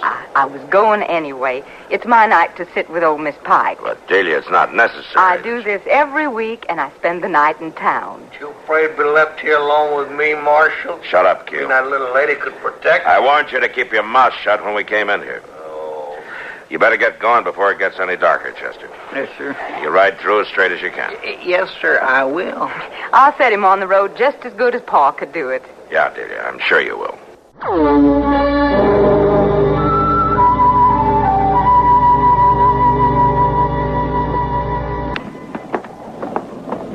It seems to me a man ought to be able to eat his supper in peace. Oh, never mind, Mr. Weems. They'll keep it hot for you. It ain't a very long telegraph. Coming in, pulling a man away from the table that way, it ain't decent. Then you shouldn't be the only man in town who knows how to send a telegram. Ain't nothing so important it couldn't have waited. By rights, I shouldn't be opening up till tomorrow morning anyway. Oh, cheer up, Mr. Weems. It won't take long. Tramping around in the mud and the rain. Look here, mister, you got a job to do, ain't you? Nobody ain't never complained about the way I do my job. Well, I'm about to. Now, you stop your fussing, both of you. I had the place all locked up for the night. Well, come in, now that you're here. I got to get the line opened up. Sure is funny, the way things happen. Running into Pa's friend after all these years. You mean to tell me this one was a friend of your Pa's? No, not exactly. No, not this one. Matt Dillon. He's out at the place. Dillon? That's right, Mr. Weems. He rode in this afternoon. Didn't know I was there, of course. I'll bet he didn't. Well, what do you mean by that? He wouldn't have come if he'd knowed. Well, that doesn't make any sense, Mr. Weems. Well, I've never done anything to scare him away that I know of. It ain't seemly that you joke about it. I'm not joking, Mr. Weems. I was just glad to see him, that's all. Good friend of Pa's like he was. Such a good friend that he killed him. What did you say? Oh, well, now, I'm sorry if you didn't know it, Delia, but I still stick to what I say. I'd be mighty doggone sure what I was saying. Mr. Dillon ain't a man to kill a friend. Well, the whole town knows about it. Tell me what you mean. Oh, now, Delia. Go on, Mr. Weems, tell me. Well, now, Delia, I ain't liking it that I'm the one to tell you. Tell me. Well, it ain't exactly like Dillon pulled the trigger on Ben. I'd bet my boots on that. It amounted to the same thing, though. Tell me what happened. Well, your pa, well, he was in some kind of ambush out there at the place. Dillon come by and wouldn't raise a hand to help him. He was just standing there when Ben was shot down. I don't believe it. Why didn't somebody tell me this before? Why, I guess folks figured it'd be easier if you didn't know. Well, you sure made her feel easier about it right now, ain't you? Well, it's different with Dillon out there at the place. It ain't right that she shouldn't know. No. It sure isn't.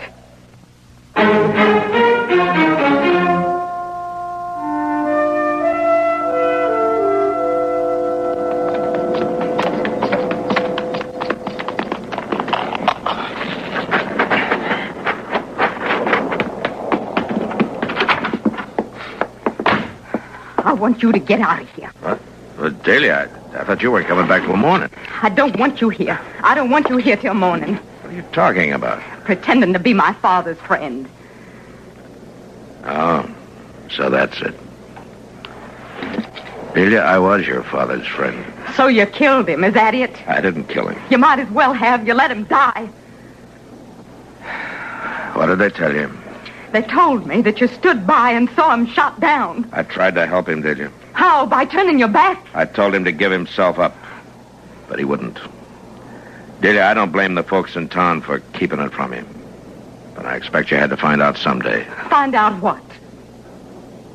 It was the law who killed your father, Delia. Not me. The law? Yeah. Ben had pulled a holdup. He wanted to make his stake quicker than the two of us were doing it, riding from job to job. He always said he wanted things nice for you. Well, anyway, he held up a bank. And you turned him in? No, I didn't turn him in. You rode with the law to get him there? I didn't do that either. I was here with him right in this room when the posse came. And you didn't help him? I tried to get him to give himself up. But you wouldn't fight with him? I'm sorry, Delia. I think this country needs the law. I always did. How did it happen? He tried to break out, and they shot him. I buried him over by the big tree. You expecting me to thank you for that? No, I don't expect you to thank me for anything. But I never considered your father less of a friend. Well, I consider you less of one. I want you to go. Now. I'm sorry you feel that. I don't care how sorry you feel. I want you to get out. Now, you listen to me, Delia. I don't like it much staying where I'm not wanted, but here's where I'm going to stay until that horse out there can travel. You can't. I can and I will. I'll just hang on to this gun until we leave. Why do you do? I don't like it any better than you do. But that's the way it's going to be. Serve you right if the storm spooked the horses right out of the barn. I'm going to have a look at them. You just rest easy, Delia. We'll be out of here just as soon as we can travel. Now, that's a promise.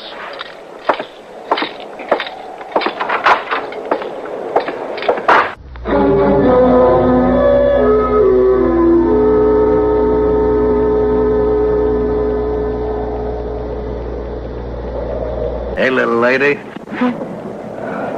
Oh, it's you. I sure do admire your spirit, telling him off like that.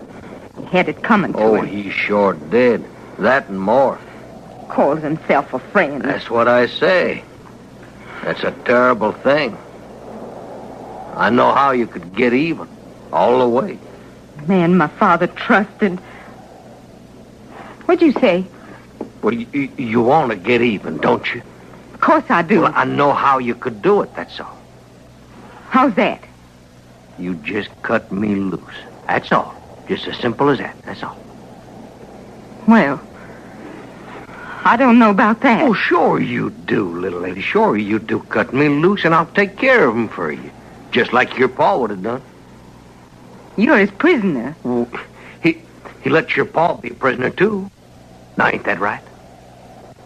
It's just a way to get things even for your pa.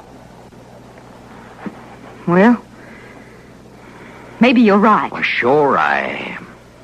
Now, cut me loose. Yeah. But he's got all the guns. Well, it ain't gonna matter none. Look, all I got to do is I got to just be by that door when he comes in. I could smash him with a chair. And we'll see who's got the gun. Come on now, come on. We ain't got all the time in the world. He ain't gonna be out there all night, you know. You sure you can do it? I'm sure I can. Come on, cut this rope now.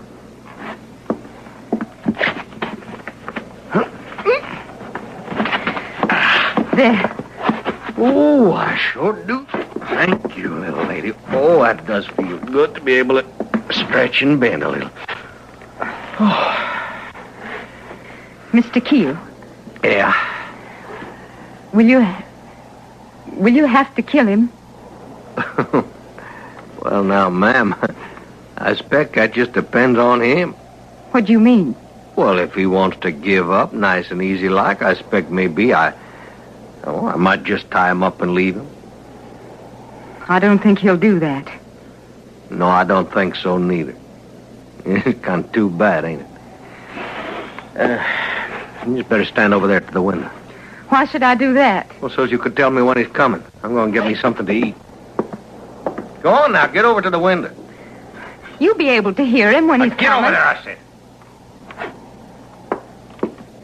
That's right. I wouldn't want to have no trouble with you. What's the marshal taking you in for, Mr. Keel? I killed a man. Of course, I killed more than one. This is the first time they caught me. You want some of this bread? No, thanks. All right. I'm kind of good at it, if I do say it myself. Good at what? Killing. Listen. Little lady, you ain't doing your job. You should have told me he was coming. Now, just be quiet.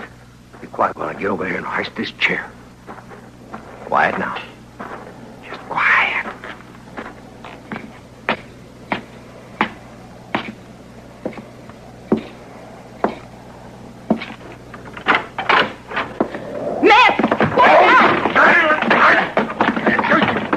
Don't you do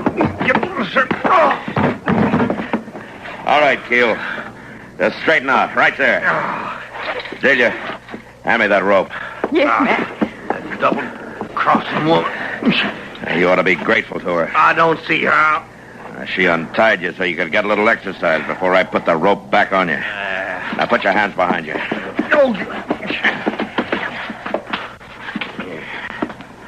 There. Matt. Yeah? I'm sorry. Yeah. I guess I think this country needs the law, too. Yeah, Delia. And the law doesn't come easy.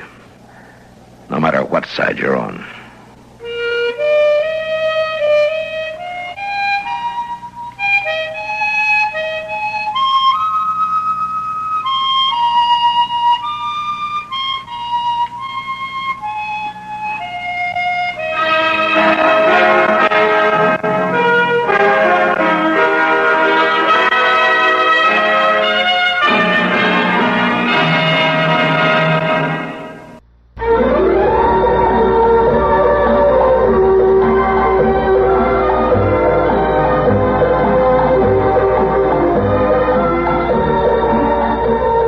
Gunsmoke.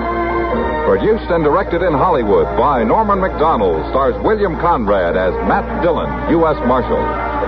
The story was specially written for Gunsmoke by Marion Clark, with editorial supervision by John Meston. Featured in the cast were Virginia Christine, Lawrence Dodkin, and Bartlett Robinson. Harley Bear is Chester, Howard McNear is Doc, and Georgia Ellis is Kitty.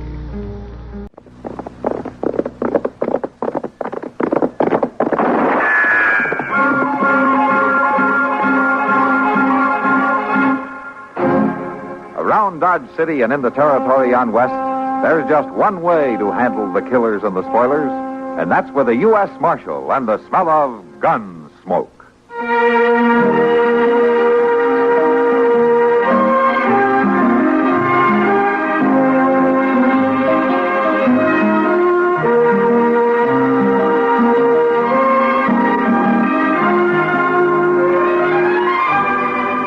Gunsmoke, starring William Conrad. The story of the violence that moved west with young America.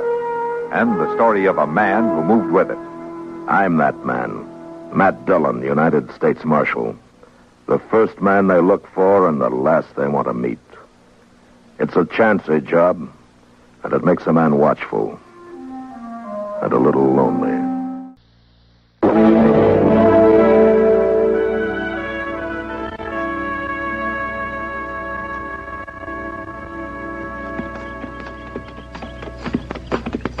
Hey, that there was a big one. You see that, Mr. Dillon? No, I didn't, Chester. Oh, my. If you're counting heads, I didn't see it either. Only heads I'm counting is catfish, Crown. And that there was number 6 since we've been riding down here along the riverbank. You right sure you can count that high? To 6? Well, you ain't saying you can go higher. Now, you listen to me, Ben Crown. I can count high as need be. I'll stand up to anybody doing sums. Ain't that a fact, Mr. Dillon? Mr. Dillon. What? What was that, Chester? Well, I was just remarking to Ben Crown how I can do my sums with the best of them. Well, that's fine. It come to mind the way I was counting catfish. How are you on Cottonwoods? Oh, every bit as good. Well, I count 3 just ahead there. Yes, sir. 3 it is, Mr. Dillon. All right, we'll stop there and water the horses. Yes, sir. And you can do your sums while we're resting, Chester. Sort of keep your hand in, you might say. I'll tell you something, Mr. Crown. Me and Mr. Dillon, we brought in prisoners before that was a sight funnier, and you are just a sight funnier. All right, let them drink it, Chester. Yes, sir. Well, how about my horse? Water it. With my hands tied? You can hold the saddle horn, you can water your horse. I ain't scum, Marshal. I'm not a killer, neither. Just on your say-so. It's not my say-so, Crown. You're the face on the wanted poster. That's all I know. And that's good enough for you, is it? Good enough for me to bring you in. Now, you gonna water your horse? I'm gonna catch a wink. I'm not gonna forget you, Marshal. You might want to think on that. I'm not gonna forget you.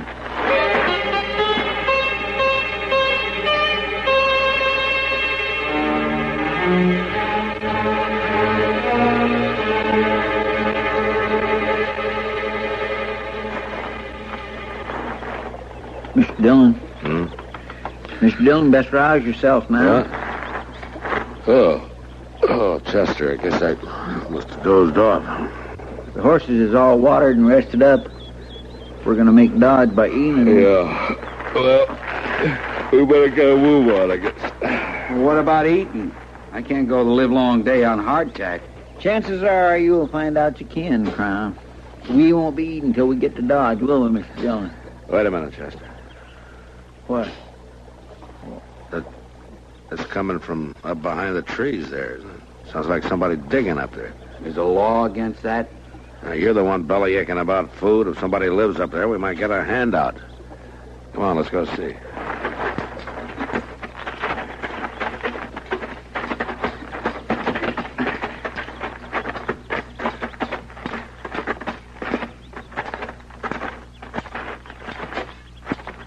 Well, she ain't even looking up, Mr. Dillon. She must have heard us, though.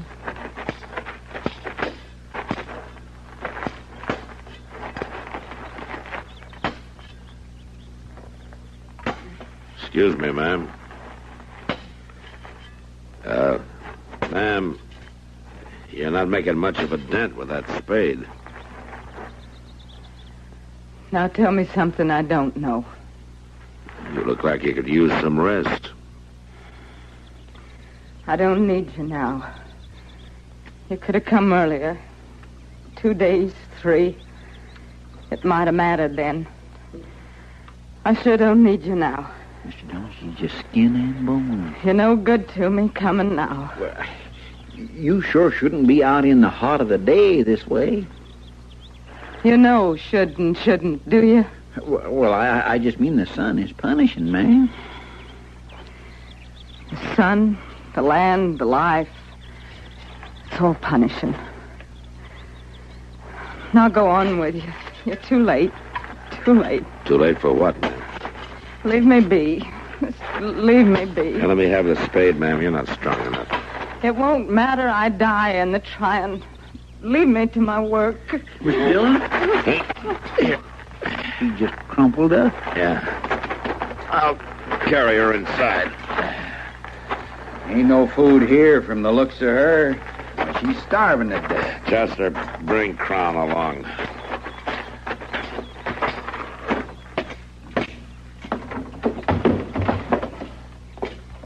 I'll just spread out that bed so you can put her down, Mr. Dillon. Now, there's a cot here.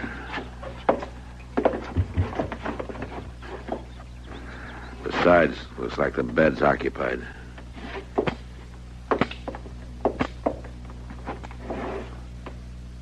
Well, he's dead. Yeah. 2, 3 days dead. Like she said, she was trying to dig a grave. Why, that poor thing. She must be near crazy all alone here and him dead. All right, start a fire, get some water boiling, find some coffee, find some food if you can. Right away, Mr. Dillon. You untying me, Marshal? For what? He was a big man, Crown. Dig a big grave.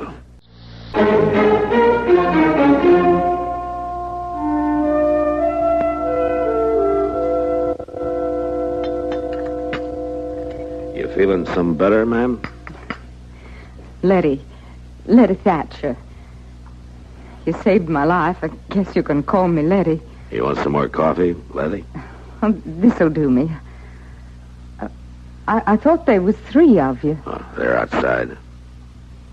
I guess you found Luther. Yes, we found him. Did you set him in the ground yet? We thought you'd want that. I've been trying to do it myself all these days. I lost track of how many. He was a long time dying, a long time lying there dead. I couldn't help him die, and I couldn't help him once he did. You got no neighbors? Nobody fool enough to live here but Luther Thatcher. He was bound he wouldn't live near no settlement. It'd choke him, he said. Crowd around him and choke him. Well, I could have stood a little of the choking myself.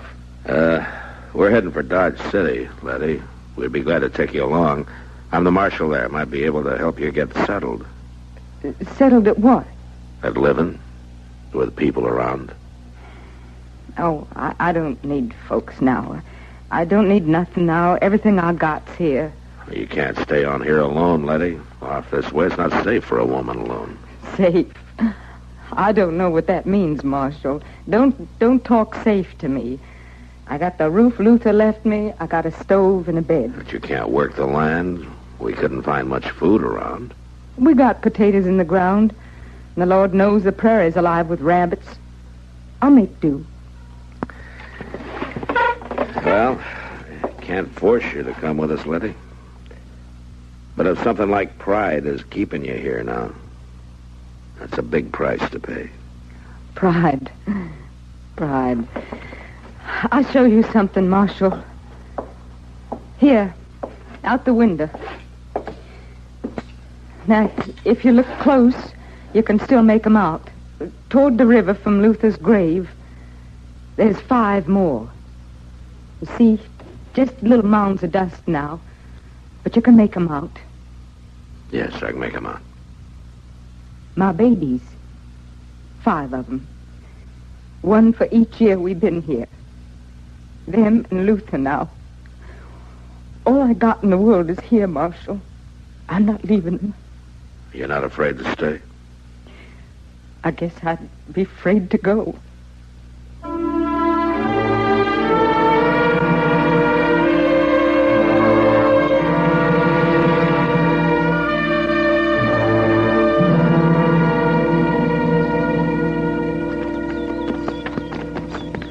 I just don't see her living on there alone, Mr. Dillon. She can't see doing anything else. It's up to her, Chester. I bet we must have rode 10 miles before we come to another farm. She just sat out there in the middle of nowhere, no one to tend for her, see to her. Why don't you go back and marry her, Chester? You're so all-fired sorry for her. I got a kindly feeling for her, that's all. You collect stray cats, too, do you? Digging a grave makes you pretty mean, doesn't it, Crown? His kind just naturally born mean, Mr. Dillon. I don't see the sense of choking up over a mule-stubborn old woman. You gave her the chance to get out. She's bound she's going to stay. Well, let her. Don't cry for her. You're a practical man, Crown. I'm that, all right, Marshal. But you don't know the first thing about a woman's age. If Letty's 25, she's not a day older. She looks 50. Part of it's the prairie. Part of it's the wear of living. The strain she's been under. She could use some plain good food, too. Plump her up a little dab. She'd be right pretty. Some good plain food. Now, that don't hurt nobody. I'm going to be awful surprised if it makes you any better looking, Ben Crown.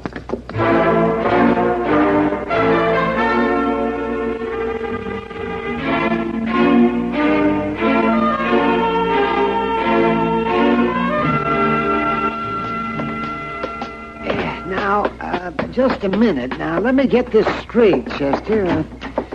You want me to prescribe something for her, is that it? No. Now, Doc, I didn't say that exactly. What I said was I wanted you to prescribe something. Well, that's what I said. You said prescribe something for me. Well, I didn't say it was for me. Oh, well, then, well, who is it for? You'd have to know that, I suppose. Well, it'd help. Now, you tell me who it is, and I'll go and see him. No, I can't do it that way. Chester, there are times when you don't make any sense at all, and this is one of them. Now, I've had a busy day, and I'd just as soon go to bed as play this game, whatever it is, with you. It's no game, Doc. My goodness, it's serious as can be. Now, look, I'll tell you.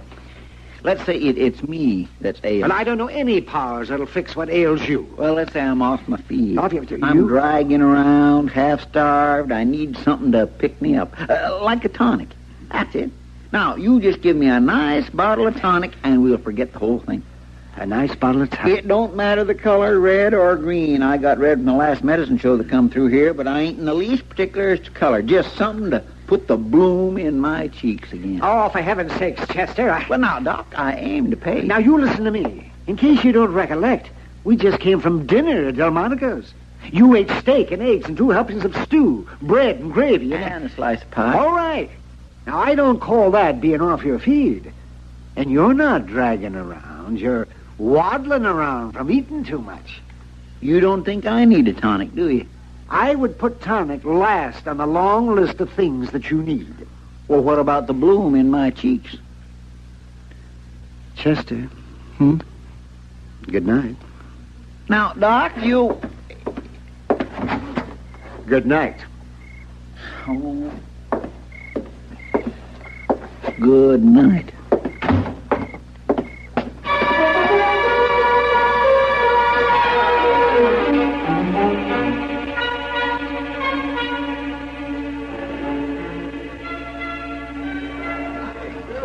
Was it a hard trip, Matt? No, they're all hard, Kitty. We rode most of the way to Abilene for nothing, as it turned out. You brought a prisoner back. Ben Crown, but he's the wrong man. Got a telegram this morning from Wichita. A man named Kiefer confessed. Crown wasn't even implicated. Well, Chester says Crown kept telling you all along he was the wrong man. When did you see Chester? Bright and early this morning. Sam gave him some money, and he picked out a couple of my old traveling dresses. Wait a minute. He picked out what? A couple of my old dresses. Why? Well, to tell you the truth, he wasn't too clear. He said they'd be put to good use, and he told Sam the same about his money. He muttered something about Doc not seeing fit to give him any tonic, and they went off to Jonas to collect from him. I suppose you knew about it. All I know is Chester hasn't been around much since we got back. I kidded him a little about it, asking him if he'd picked himself a wife while he was gone. And, well, I know this sounds far-fetched, but I swear he blushed. I'll be darned. Well, where are you going? I think I better go find Chester. Now, Matt, if you're not supposed to know, don't you dare tell him I told you. No, I won't, Kitty. This is something I think I'd rather Chester told me himself.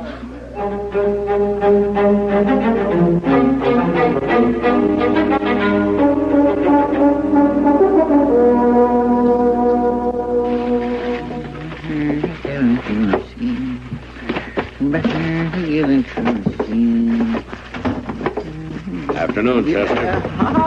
Oh, my goodness, Mr. Dillon. I thought you'd be gone some longer. Oh, buying the town out, are you? You're referring to these parcels, I suppose. Yeah, I suppose I am. Well, might as well come right out with it. I'd have told you at the first, Mr. Dillon, but folks seems to delight in just making sport of me. I just didn't want to hear no more about me being a sentimental old fool. It's only a kindly feeling I have for her. You're collecting all this for Letty Thatcher. You seen right through me, didn't you, Mr. Dillon? I think it's fine. I think it's a good thing, only... No, I don't want to hear no more onlys. I got her some food and some clothes and a little spog of money. Ain't enough to wad a shotgun with, really, but it'll do her. Well, how do you mean to get it to Letty? Get it to her? Well, it's plain as day. All I got to do is just... Well, you can't post it, Chester. No stage runs along the Solomon River near her. Well, I hadn't thought that through. Oh, Marshal. Chester. I thought you'd gone by now, Crown. Fixing to leave right now. Wanted to ask you a favor, Marshal. Is that so? Wonder if you'd mind telegraphing ahead to the Marshal at Abilene, telling him my name's been cleared. I'd like to settle there, and I wouldn't want no marks against my name right off. Well, I guess that could be arranged, Crown. No? You're heading for Abilene now? Well, my horse is outside. Well, maybe you can do us a favor, Crown. We'd like these parcels dropped off at Letty Thatcher's. Now, that wouldn't be out of your way. My horse ain't no pack mule, you know. Ain't but just a few little... You mean to set up in business in Abilene, you say? Friend runs a Trails End saloon, said I could buy in. Uh-huh. Guess if I want you to send that telegram, I'd best oblige you, huh? Well, now, you're nice to offer to take these, Crown. I'll just carry them on out for you. Somehow I get the idea you were just waiting for me. We'll be much obliged, Crown. I'll send a telegram right away. And you tell Letty hello for us, will you? Sure, Marshal. Sure I will.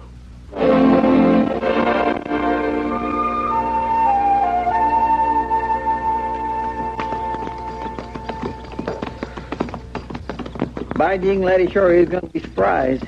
Us showing up here not a week after Crown come through. I still don't see why she stays on out here. She'd be much better off in town.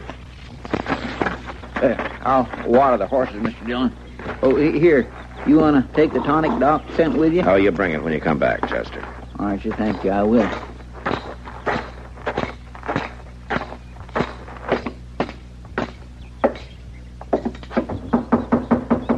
Letty, it's Matt Dillon. Letty? You come any closer, I'll blow you off the prairie.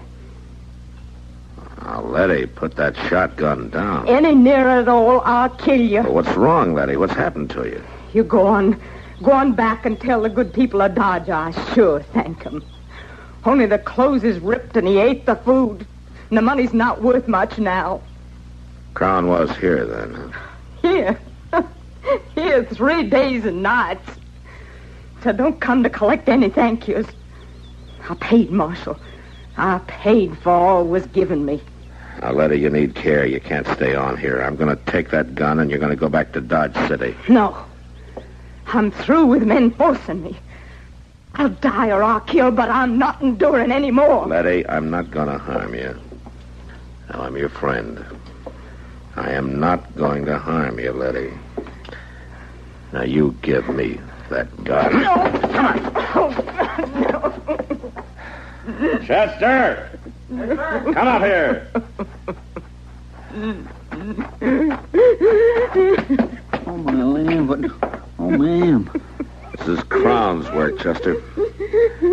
I want you to stay here. When she's able, pack her up and take her back to Dodge. Oh, yes, sir, I sure will, but what about you? I'm riding to Abilene.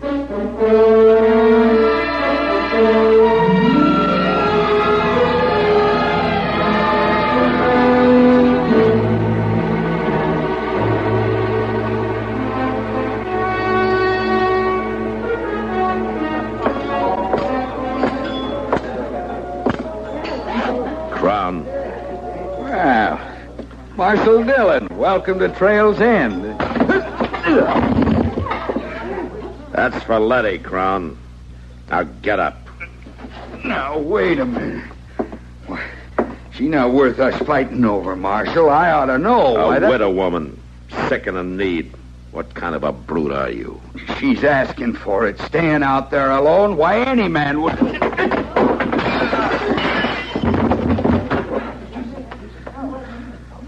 If anybody cares, he needs a doctor.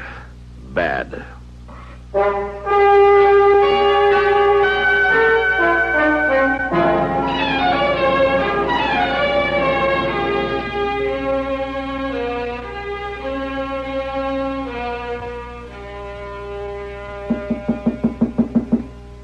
Come in. Hello, Letty. Well, Marshal Dillon, I wondered if you'd be coming to call. Well, I've been out of town. Doc says you're coming along fine. Well, I declare that folks here have been so kind.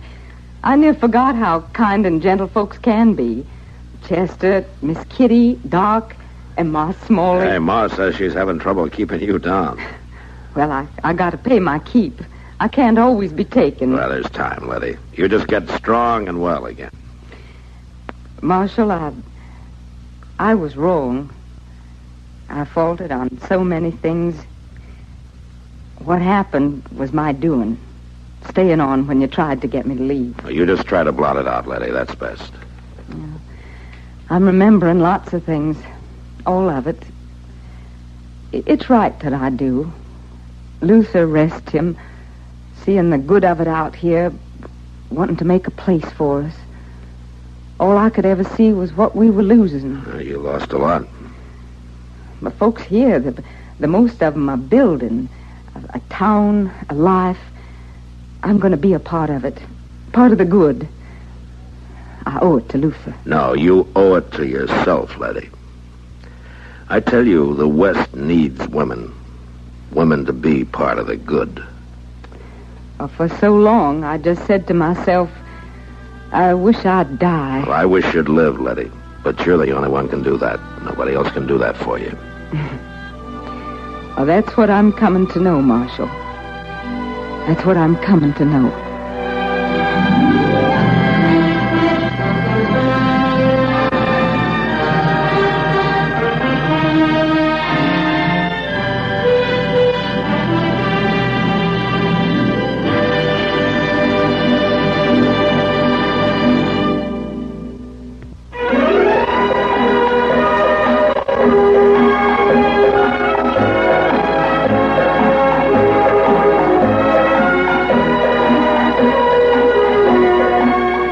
Gunsmoke. Produced and directed in Hollywood by Norman Macdonald, stars William Conrad as Matt Dillon, U.S. Marshal. The story was specially written for Gunsmoke by Kathleen Height, with editorial supervision by John Meston. Featured in the cast were Virginia Christine and Vic Perrin. Parley Bear is Chester, Howard McNear is Doc, and Georgia Ellis is Kitty. Countdown for blast off. X-5, 4, 3, 2, X-1, fire.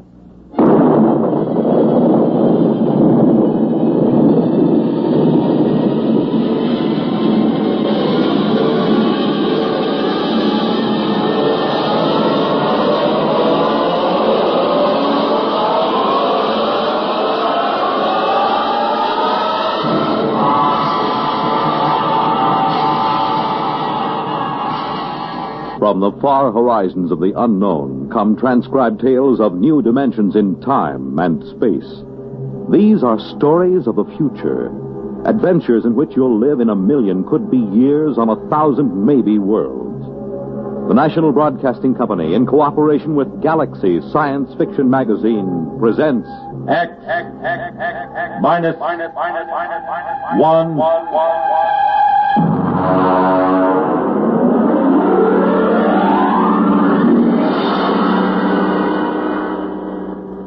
Tonight, Project Mastodon by Clifford D. Simak.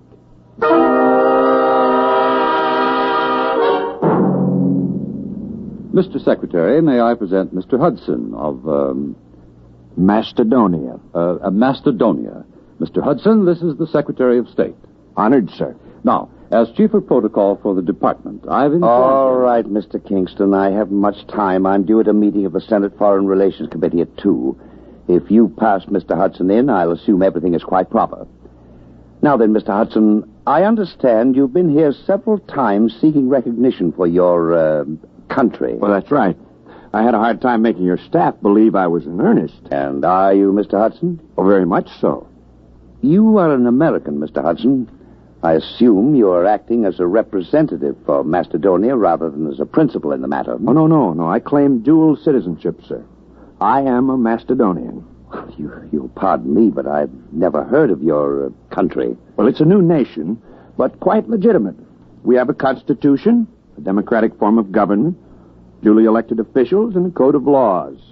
We are a free, peace-loving people, and we are possessed of a vast amount of natural resources. And please tell me, Mr. Hudson, just where are you located?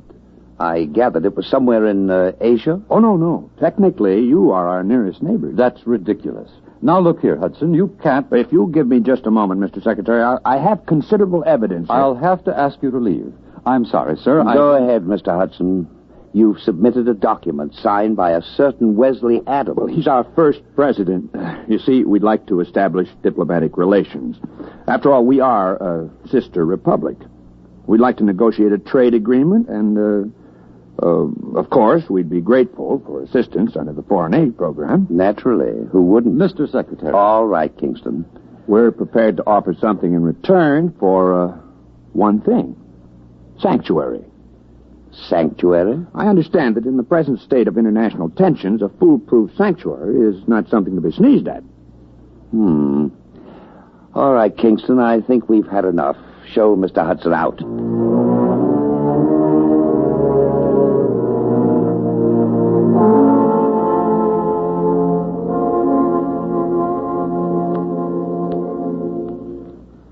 All right, let's have the story again. Look, mister, I don't want any trouble. Just tell the story again. You want to cooperate with the FBI, don't you? Sure I do. Sure, but I just don't want any trouble. All right, start over. You found the briefcase in the booth. Yeah, that's right. I brought my beer over from the bar, you know? And this fella just went out a minute before, so I figured he must have left it. I run after him. You didn't see him, though? No. So I just kind of looked in the briefcase. You know, I mean to identify it, that's all. I don't steal. Then you came to us. Yeah, that's right. I mean, after all, when I saw that stuff, well, I just figured I was way over my head, you know? All right. Don't say anything about this, do you understand? We'd rather you, just forgot the whole thing. Oh, sure. Listen, some things I don't want to remember. You know?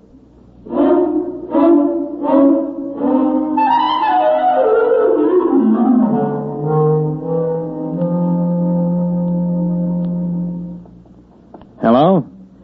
Is this Dr. Harrison of the Paleontology Department? This is Mr. Jenkins at the Federal Bureau of Investigation.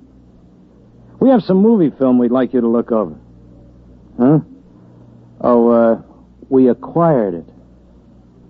Big shaggy elephants and tigers with teeth down to their neck. No, it's not fakes. Our labs are sure of that. Whatever is on those films is real. No, we don't know. That's why we called you. We haven't the slightest idea where those pictures were shot. We can't even guess.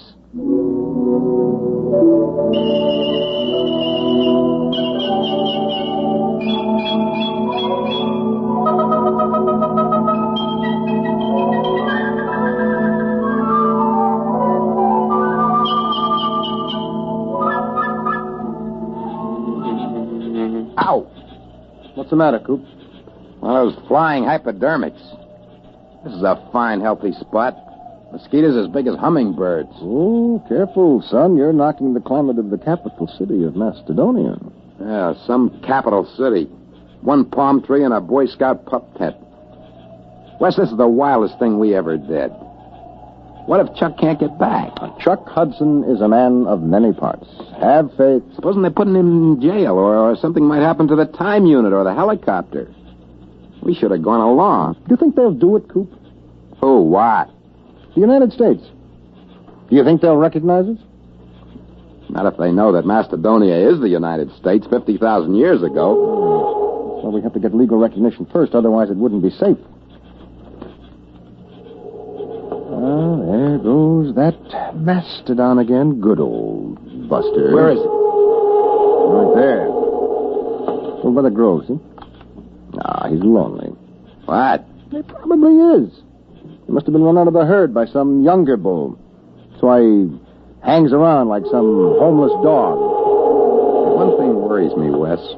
I know you dreamed up the time unit, and we all chipped in for the helicopter, but can you just claim territory on your own like we did? Why not? We found it, it's ours. Hey, Buster's coming this way. Give me the right. No, wait. Maybe he's only bluffing. If that Mastodon comes through here, he'll stomp everything flat. I'll give him 3 steps more. Oh, it'd be such a shame to plaster him. He's such a nice old monster. One more step and he gets it. Hey, that's Chuck. He's back. I wish he could fly that helicopter better. Might wreck it. Well, anyway, he scared Buster off.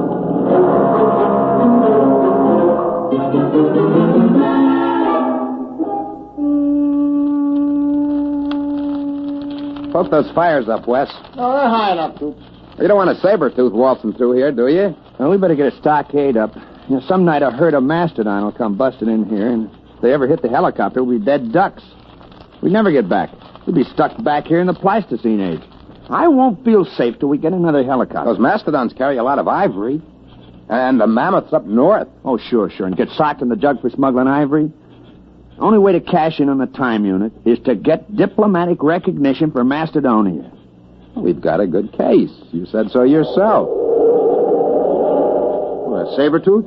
Down by the grove. I don't like that. Sounds closer. Hey, poke up that fire, will you, Coop? Oh, well, that's Buster. There he is. He's tangling with a saber-tooth. Oh, it's 3 to 5 on Buster. Cat's drawing blood. I'll take $5 of it. Come on, Buster. Roll on him, will you? Cat's on his head now. Hey, he's coming this way. Look out! Wes, turn him. Shoot.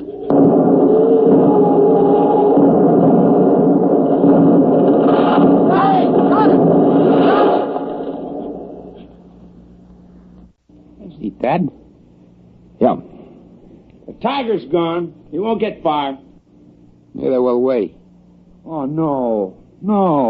Yeah, good old Buster. Trust him to drop dead right across the helicopter.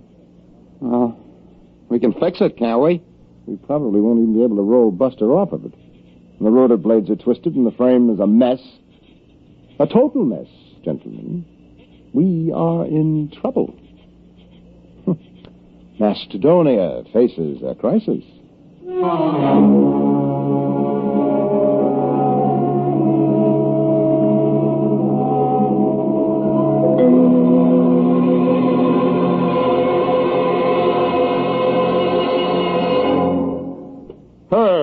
Herb, you're the key man in the administration. You swing a big stick on the hill. You can't give up on Project Mastodon now. Les, it's been 10 years. If they were coming back, they'd be here by now. Look, I've been working on this ever since we got those films. I've traced their lives from the time they were born till the time they disappeared. Adams was the brains. The other two were quite capable of helping him carry it out. Hudson knew all the angles. Les, I've sneaked your appropriation through 4 times. Now, there's a limit. But I've got the proof. We've had every paleontologist in the country go over those films. They couldn't be faked. Who would know to put lynx tassels on the ears of saber-toothed tigers? Who would know that young mastodons were black? And the location. We tracked down Adams' farm just from landmarks in the prehistoric landscape in those films. We've got to contact them. Look, Les, even assuming it's all true, a planet has only a grand total of resources. If we get Adams' device... Time machine. If we exploit resources of prehistoric America, won't we be robbing ourselves of our own heritage? Look, Herb, I've been over all that with the AEC. There's a lot of lead in southwestern Wisconsin. If we go back far enough, we can catch it when it's uranium. The whole research project hasn't turned up a lead on Adams' machine, if it exists. We've got to keep watching that farm. They might return. We've got to keep looking for them, no matter how long it takes.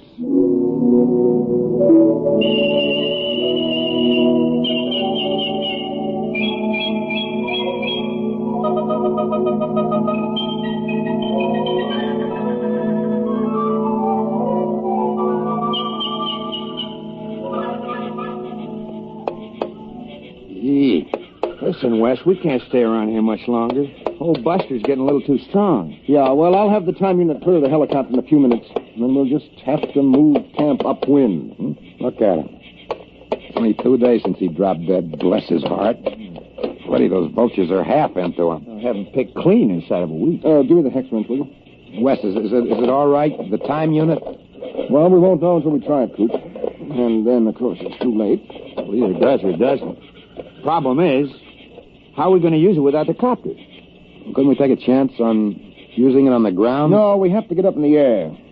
You don't want to take a chance of arriving in the 20th century about 6 feet underground. Wait a minute, Wes. It's got to be higher here than in the 20th century. Look, these hills have stood here since the Jurassic era. They got to be weathered down. Yeah, I know. The only safe way is to build a platform about 12 feet high. That should be enough to clear us. But suppose we come out on the other end 2 feet higher. Well, we fall. Which would you rather do? Take a chance on a broken leg or stay here? Okay. Now, what do we build the platform out of?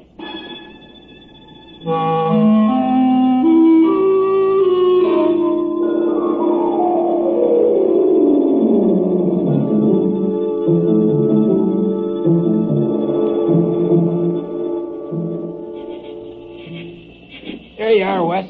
All right. I got it. Chuck, comes the next stone. Now, wait a minute. Hey, look out. You want a whole pile to come down? I'm sorry. Okay, Wes, hand it up. Yep. Give me. That's about 12 feet, isn't it? Well, it ought to be. It took us 10 days to pile it up. Look out, I'm coming down. All right, don't start an avalanche.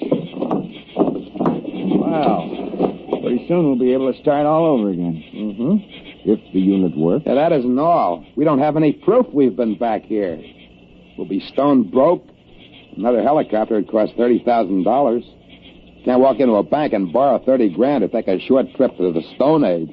Wes, where do you figure we are? I mean on the farm. Well, I think we're clear of the barn and the silo. I hope so.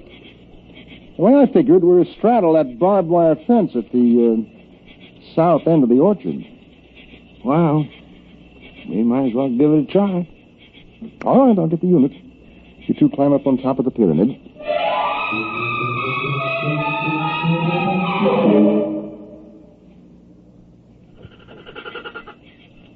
You ready? Think it'll work, Wes? I don't know, Coop. Got pretty well banged up when Buster hit the copter. I haven't got the equipment to check the waveforms. All right, stand around close. Bend your knees a little. Might be quite a drop.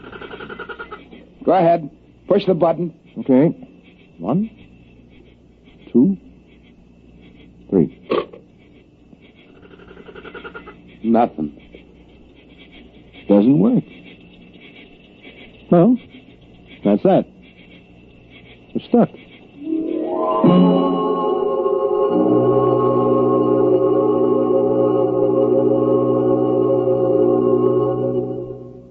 I'm sorry, Les. There's nothing you can do, Herb. You've been out of government for 5 years. If there's anything I can do, the board of directors instructed me to offer you... No, thank you. Well, what are you going to do? I mean, now that you're retired. I bought a farm. Oh? In Wisconsin. Well, you haven't given up, have you? I'm the only one. They closed Project Mastodon down 3 years ago, and they've been hinting ever since that I'd be happier retired. Old Bowers. He's the crackpot from Project Mastodon. I'm sorry, Les, but it has been 20 years.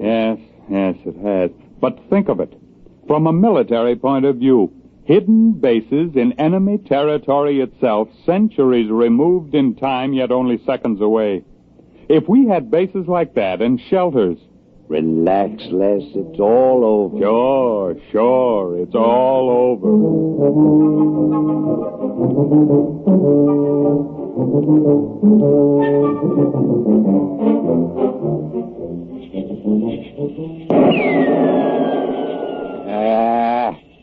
Missed. You should be more careful. We've only been stuck a month now. Someday we'll run out of ammo, and then it's bows and arrows. It's cold. There'll be snow soon. Coop, I'm worried about Wes. He takes it pretty hard. As long as he's tinkering on that time unit, he's happy. Oh, he isn't going to repair the unit. He hasn't got a chance. Back in the workshop with the tools, maybe. Well, anyway, the hunting's great. Well, maybe we better start saving bullets for big game. We won't be lords of creation around here long without our guns. Yeah, and if one of us gets sick or breaks a leg, well, nobody lives forever. Wes is the lucky one. He's got that time unit to tinker with. Come on.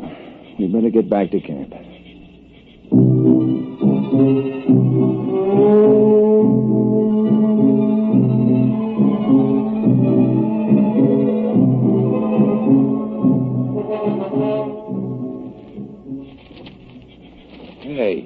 Hey, Wes! Come on. Wes! There's no sign of him. Wait, there's a note on the door. Wes! Never mind, listen. Dear guys, I don't want to get your hopes up again and have you disappointed, but I think I may have found the trouble. I'm going to try it out. If it works, I'll be back to get you. Wes. What, a fool? That unit can't work. He must be off his rocker. Wait a minute. Coop, look, that pyramid. It took us 10 days to pile those stones up. It's gone. The pyramid of rocks. It's gone.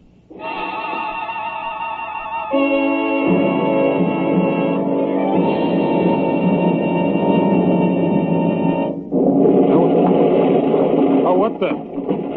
Of all the confounded... Oh, what's going on out there? Rocks? Who dumped those rocks? My car, who's out there? It's all right. Don't you move, mister. I got a 45 pointed at you. Well, I can explain. Well, you better. There was a brand new car where you dumped that load of rocks. Who the devil are you? My name is Wesley Adams. Adams? Man, where have you been all these years? Well, I don't suppose you'll believe me, but the fact is... I've been waiting for you for 25 years. The others all gave up. I'm sorry about your car. Oh, never mind. I'll be right down. Now, don't touch a thing. Don't go anywhere.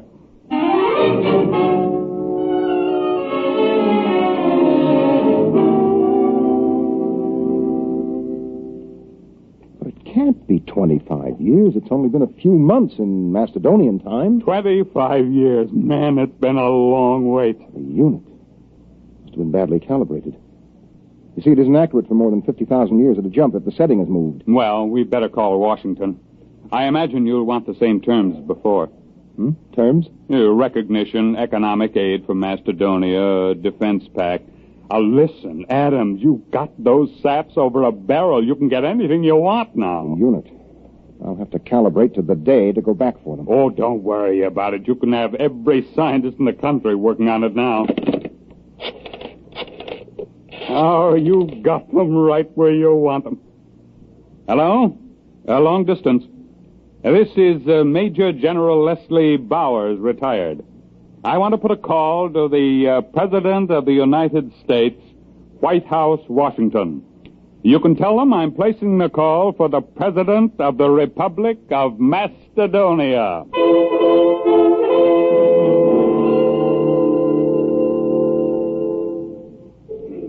Come on, Og, son of fire. Put another log on.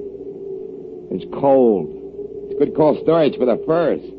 Boy, when Wes gets back, we'll be millionaires. Furs, ginseng root, ivory. If he gets back. It's been 5 years. He'll come back. I feel it in my bones. Well, he better find it before we get too old to enjoy anything. Unfortunately, there's no Social Security in Mastodon. Don't you worry. West is working on it right now. I can feel it.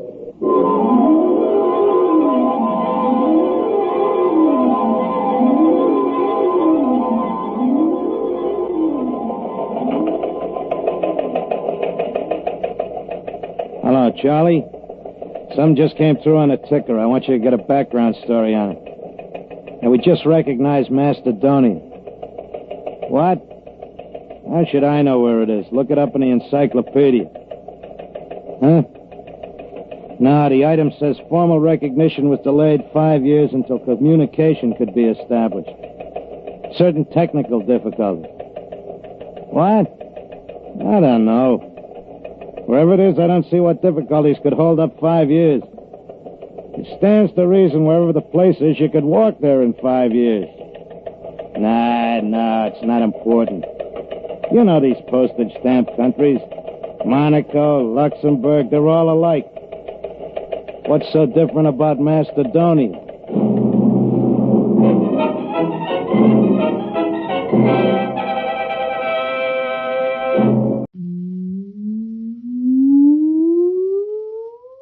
Countdown for blastoff. X -5, -4, -3, -2, X -1. Fire.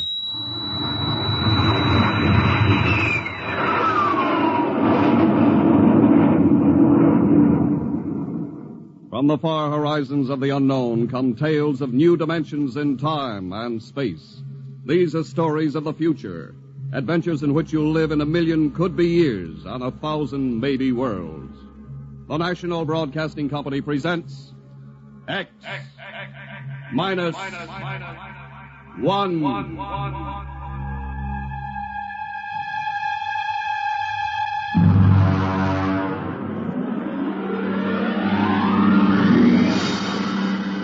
Tonight's story, No Contact.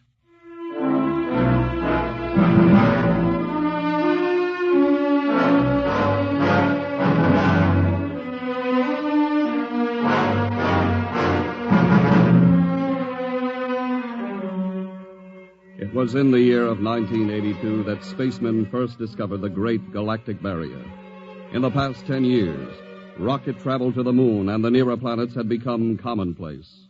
And then men fixed their sights on a more distant star, the remote planet known as Volta.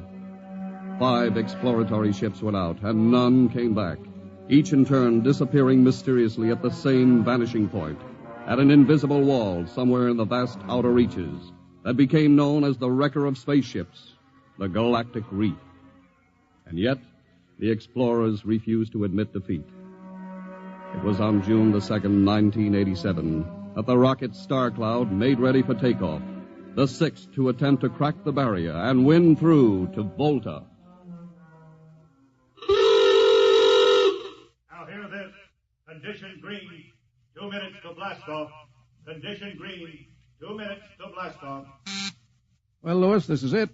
I don't suppose you'll be needing the ship's doctor up here on the bridge during blastoff. I think not, Smitty. There's little chance of acceleration bends in these new overdrive ships. I'll be in my office then, counting vitamin pills if you need me.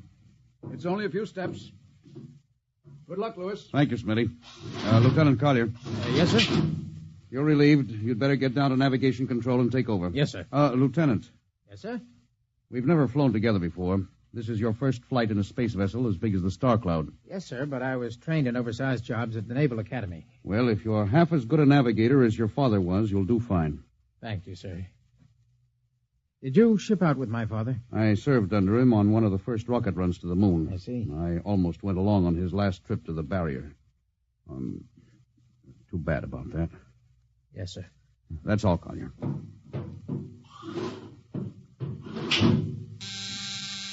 Lieutenant Paulson. Get me the ground control tower on the field. I want to talk to Colonel Harrison. Yes, sir. Go ahead, sir. I patched in the bridge speaker. Colonel Harrison? Yes, Captain? We're standing by for takeoff in 30 seconds. Good. The field's cleared of all personnel. We'll try to reestablish radio contact immediately after takeoff. In any event, there'll be a 24-hour ground monitor. Fine. Good luck. Hope you make it. Thank you. Bridge to navigation control. Nav control, Collier. Ready, Lieutenant? We're ready, Captain. The course is in the integrator for takeoff at 1200 hours. All right. Stand by for blastoff. Bridge to engine room. Fire up your rocket chambers. Take off at exactly 1200 hours. I'll read you off. 20 seconds. 19. 18. 17. 16. Hold it. Revoke all orders. Who turned in that alarm? Paulson, sir. We've uncovered a stowaway. Stowaway, where? Hiding in sickbay. Dr. Smithson found him. Have him brought up to the bridge. Engine room, kill your rockets and stand by.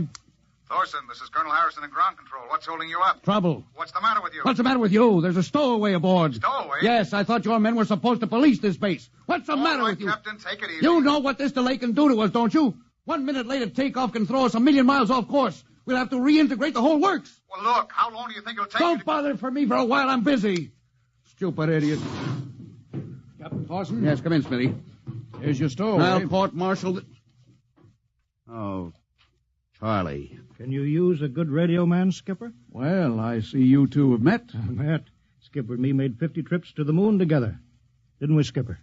Charlie, if you wanted to come along, why didn't you volunteer? I did, Skipper. They turned me down. Well, what's wrong with you? Acceleration bends. They said my arteries wouldn't stand another trip. Oh, I'm sorry to hear that. But they're wrong, Skipper. I got one more good trip in me. Listen, Skipper, you know that these green kids, they don't know the first thing about space radio operation. Now, you put a man like me on, and I'll be getting you bedtime stories from Mars. Charlie, you know the regulations as well as I do. I can't take you much as I'd like to. Colonel Harrison will murder me for this. Well, I'm sorry, Charlie. I'll have you put aground. I'll tell you what, I'll ask Harrison to put you on as ground radio contact, and it'll seem as if you're right here with us. He won't do it, sir. Well, he'd better. I'll have him busted to corporal for letting you sneak aboard. Look, Charlie, you better be off. Paulson. Yes, sir. I'm sending this man aground. Give him time to clear the launching platform. Yes, sir. So long, Charlie. I'm sorry. Good luck, Skipper. I thought you were going to have him drawn and quartered. If it had been anyone else, I would have, Smitty. But Charlie, well, he's kind of special. He's been with me since my first command when we began the regular run to the moon. And if he wanted to come along this time, well, it's only through loyalty to me. You know, Lewis, I didn't realize it before, but you're almost human. Captain Dawson, nav control, call you. Oh, yes, Lieutenant. How badly are we fouled up? Can you recalculate the course, or shall I cancel the takeoff? I've already plotted a new course on the integrator, sir. If we take off in exactly 30 seconds, we'll need to correct for only a 1-degree deflection. I can do that before we breach the stratosphere. That's quick work. Are you sure? Yes, sir. Positive, sir. All right, Collier. I'm putting it in your hands. We'll blast off on your signal. Bridge to engine room. Prepare to blast off on navigator's signal.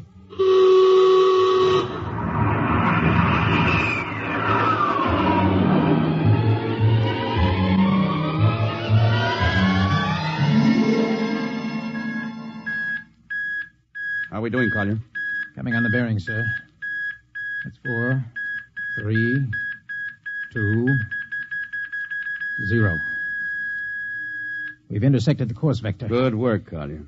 Course is corrected, sir. We're ready to go into atomic overdrive anytime you say. All right. Stand by. Yes, sir. Now hear this. Now hear this. Prepare for maximum acceleration. Bridge to engine room. Kill your rockets. Rockets out. Fire up number 1 cyclotron.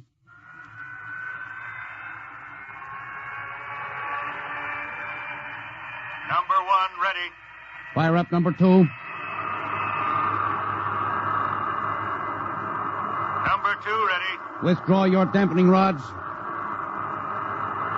Fission chamber ready. Blast tubes cleared. All generators operating at capacity. Take it over, sir. Go into overdrive at the count of 0. 3 seconds, Mr. Collier. 3, 2, 2, 1, 1, 0. 0.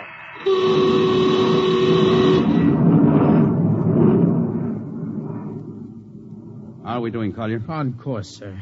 She's running hot and true. My compliments, Lieutenant. This job would have done your father credit, and he was the best navigation officer I ever saw. Oh, thank you, sir. Start your gyros. Put her on robot control. All right, the bridge is yours, Mr. Collier. If you need me, I'll be in Dr. Smithson's office. Yes, sir.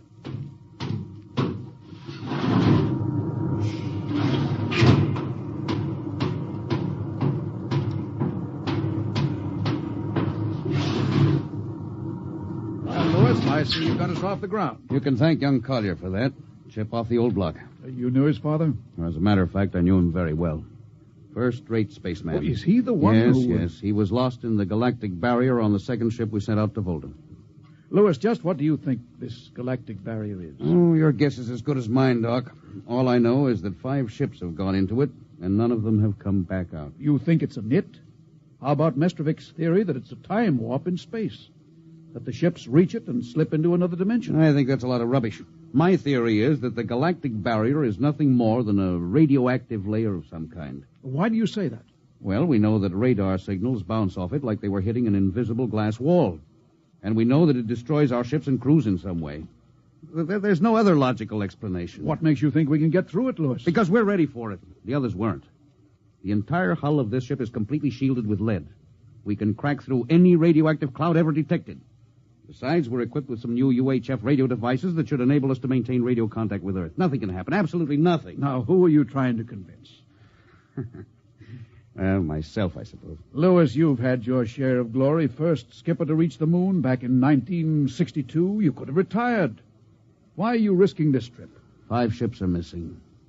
Men like Prentice, Margetson, young Collier's father. I'm tired of seeing good men fed into that meat chopper. Then why are we going to Volta? We haven't any choice, Smitty. We're in a race, the kind of race where men and ships are expendable. According to the Interspace Code, the first nation to reach Volta can claim it. Well, personally, I want no part of it. Now, Doc. I'll have to play physician, morale builder, and mother substitute for 112 slightly nervous men. Well, your morale doesn't sound too good, Doc. As morale officer, I can state without fear of contradiction, it is terrible. And something tells me as we approach that galactic barrier, I'm not going to be alone.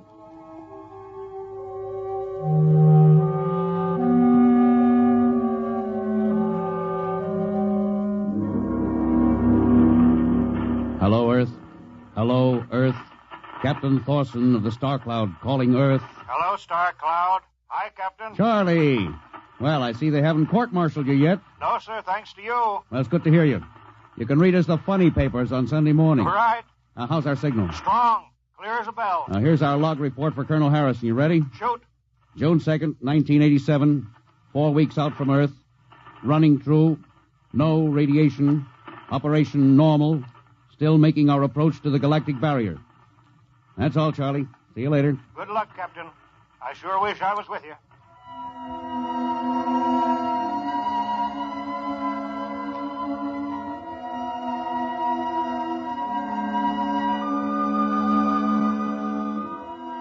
How's the morale, Smitty? The men know we're getting closer to the barrier. They're beginning to show a little tension, Lewis. Oh, how's their physical condition? Any sickness? About half the crew has come down with space blues. I was afraid of that. Are they bad? Same as usual. Lips and hands with a bluish cast.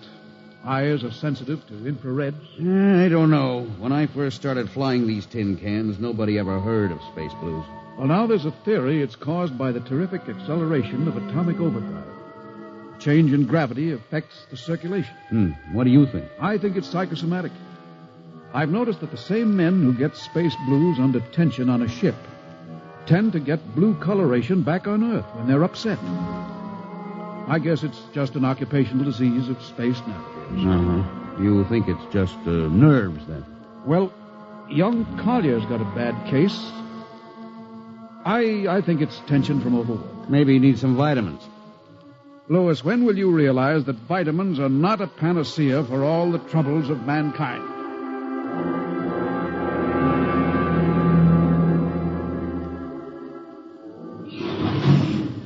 Sir, I understand that you've relieved me from duty. Well, Dr. Smithson says you aren't looking very well, Collier. I'm giving you a rest. Sir, I feel perfectly able to continue. Your lips are as blue as Minnetonka. Captain, I'd like to remain at my post. Don't be foolhardy, Lieutenant. I'm not being foolhardy, sir. I have a special, personal reason for wanting this expedition to reach Volta. Your father? Yes, sir. You think he might still be alive? I have to find out what happened, sir. I think I understand. Very well, Collier. Report back to duty.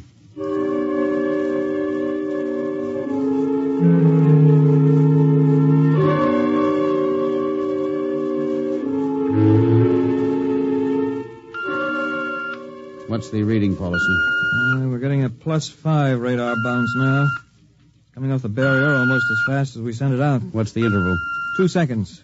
Shortening steadily. At this rate, we'll hit the wall in the next few minutes. All right. Alert the crew. Sound general quarters. Now, hear this. Condition red. We are now approaching the galactic barrier.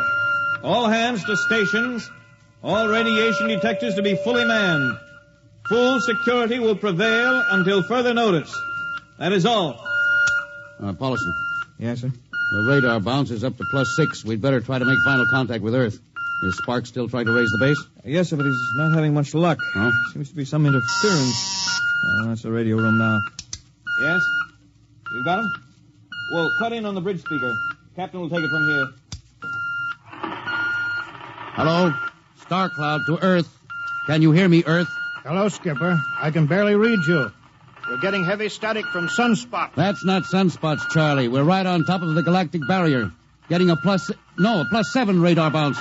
Expect to hit the barrier almost any second now. Good luck, Skipper. If we crack the barrier and come through still in one piece, I'll try to get back to you on the high-frequency band. Gotcha, Skipper. Don't worry. I'll be waiting. So long, Charlie. So long, Star Cloud. Must be getting awfully close now, Captain. Echo's bouncing back so fast it's almost beating the signal. Well, when they go inside, hold on to your hat. That's when we run into the wall. Any second. Hold on. Oh, here goes nothing. Here it comes.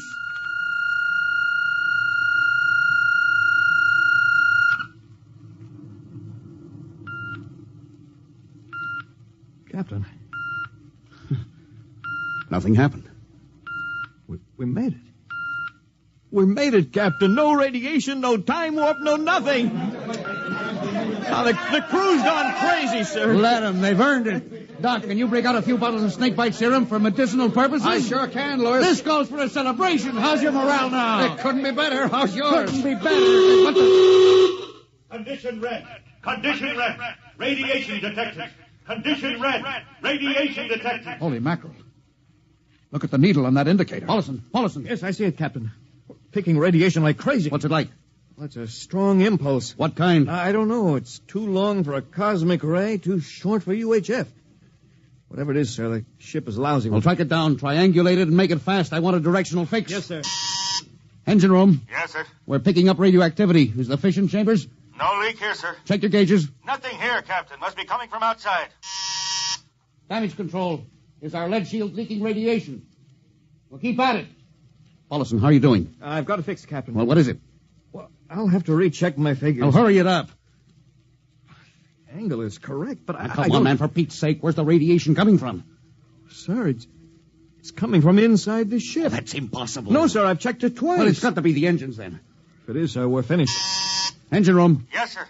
That radiation must be in the overdrive pile. No, sir, it isn't here, sir. Are you certain? Yes, sir. All right, keep checking. There's only one thing left to do. Paulson, get a Geiger counter. We're going to start combing this ship inch by inch. Yes, sir. All right, turn it on. Yes, sir. All right. Ready, Captain. We'll check the atomic guns first. Come on. We'll cut through the officers' quarters here to ordnance. Now turn here. Oh, wait a minute, sir. Huh? What is it? The signal's weaker now. Yeah. Let's go back. Hold it. Seems strongest right about here. Well, it doesn't make sense. Whose cabin is this? Lieutenant Collier's. Collier? Oh, he's down in nav control, sir. Oh, try the door. It's not locked, sir. Oh, it's in here, all right. Listen to that counter. Strongest over here. Open that wall cabinet. It's locked, Oh, sir. smash it. Shut off that Geiger counter. Now, what do you make of this, Paulson? Well, it looks like some sort of portable transmitter, sir. Must be foreign manufacture. I don't recognize the calibration symbols at all. I've never seen anything like it. Which raises a small question. What is Lieutenant Collier doing with a transmitter in his cabin? I don't know, sir. Well, I intend to find out, Paulson. Get down to nav control and bring Collier up to the bridge on the double. Well, hadn't we better find some way to shut this thing off first? I know a way.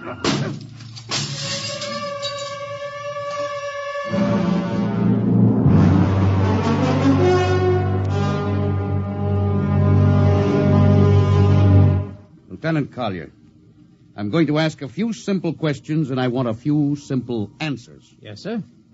What were you doing with the transmitter in your cabin? Transmitter, Captain? Oh, you know nothing about it. Oh, no, sir, I don't. Do you recognize these calibration symbols? No, sir. Can you think of how it might have been placed in your cabin without your knowing it? No, sir, unless someone came in while I was on duty. Would that have been possible? I suppose so, if someone had a key. I found your cabin door unlocked. Well, I meant a key to the wall cabinet. I didn't say the wall cabinet. Well, I... You what, Lieutenant? How could you have known it was in the wall cabinet? Well, I just assumed, sir. Lieutenant Collier, I find it hard to believe you would lie. Having known and respected your father, having observed the way you handle your job. However, I intend to get to the root of this thing. May I have your wristwatch, Lieutenant? Sir? Your wristwatch. Yes, sir. Paulison, turn on that Geiger counter. Yes, sir. Hold this watch next to it. Yes, sir. That's all. Lieutenant, if you hadn't any close contact with that transmitter, how do you explain the radioactivity of this watch? Well, I don't, sir. I think you'd better. To whom were you sending those signals? Condition red. Condition red. There's your answer, Captain. What is this, Collier? Alien spaceship approaching. Alien spaceship approaching. Collier, who's aboard that ship? All right, now talk! Very well, Captain. My mission seems completed. Your mission? Are you admitting that you're an agent of a foreign power? I am stating it. What nation? No nation, Captain. What? I am an agent of the Voltan government. What? The government of the planet of Voltan. You're crazy. Are you so stupid, Captain? Did you think your people are the only ones who can invade another planet? What do you mean? We've had agents operating on Earth since 1945. I don't believe you. What do you think happened to those 5 ships, Captain? Where do you suppose we got our information? Your language, your culture, family background. Your appearance, you look like... Like Commander Collier? Well, is that so surprising, Captain? You see, Captain, we had a living model. I ought to kill you. That would be very foolish, Captain. I would advise you to surrender without delay. Alien ship now coming into ordnance range. I'll deal with you later, Collier. Paulison? Yes, sir. Put this man in irons. Take him away. Don't worry, sir. We'll take good care of him. Carpenter, Robinson. Gunnery. Gunnery Richardson. What's the range? 10,000 meters. They're closing fast. Put your guns on radar tracking. Tracking. Coming on the bearing. Fire. Fire, Richardson. Richardson, did you hear me? Fire! What's the matter down there? Did you hear me? Richardson, answer me. It's no use to shout, Captain. Collier, how did you get loose? Where's Paulison? Lieutenant Paulison is dead. All stations! Lieutenant Collier has escaped. Seize him, men. Don't waste your breath. Your men can't hear you, Captain. What? Those still alive are my men. You're lying. No, Captain. Every ship that has ever left Earth was controlled by a Voltan crew. That's impossible. Those were hand-picked men. Hand-picked by us. I don't believe you. No? Then why not call for help? Carpenter, Robinson, Haley, report. You see, Captain? Carpenter, Robinson, Haley. It's quite useless, Captain. I would advise you to sit very quietly and do nothing. Very well, Collier. You've beaten us. What now? The ship will be taken to Volta for, shall we say, further experimentation. I see. Of course, there's one thing you hadn't counted on. Just what is that, Captain?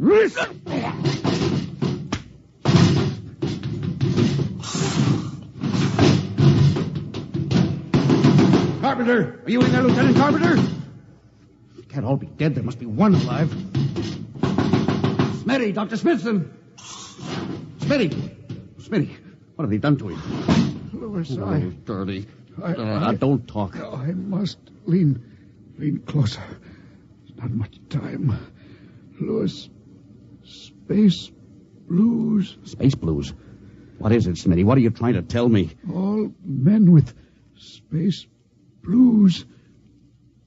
Voltans. Let me help you. No, Lewis. Get message back to Earth. Voltan, 5th column. Watch out for space blues. Smitty.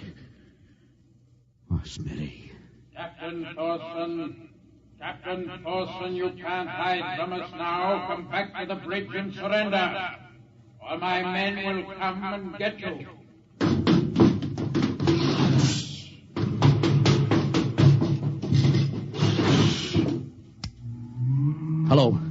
Hello. Star Cloud calling Earth. Oh, please, God, let me get through before it's too late. Hello. Star Cloud to Earth. Come in, please. Come in, please.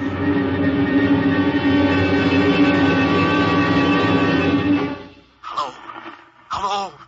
Star Cloud to Earth. Captain Thorson calling. Charlie, come in, please, hurry. Hello. Oh, hello. Can you hear me, Charlie?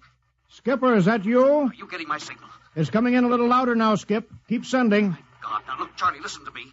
Not much time. Get word to Colonel Harrison. Crew mutinied. Most of crew members, Fultons. What? Fultons. Spell that. V-O-L... Fultons. That's right.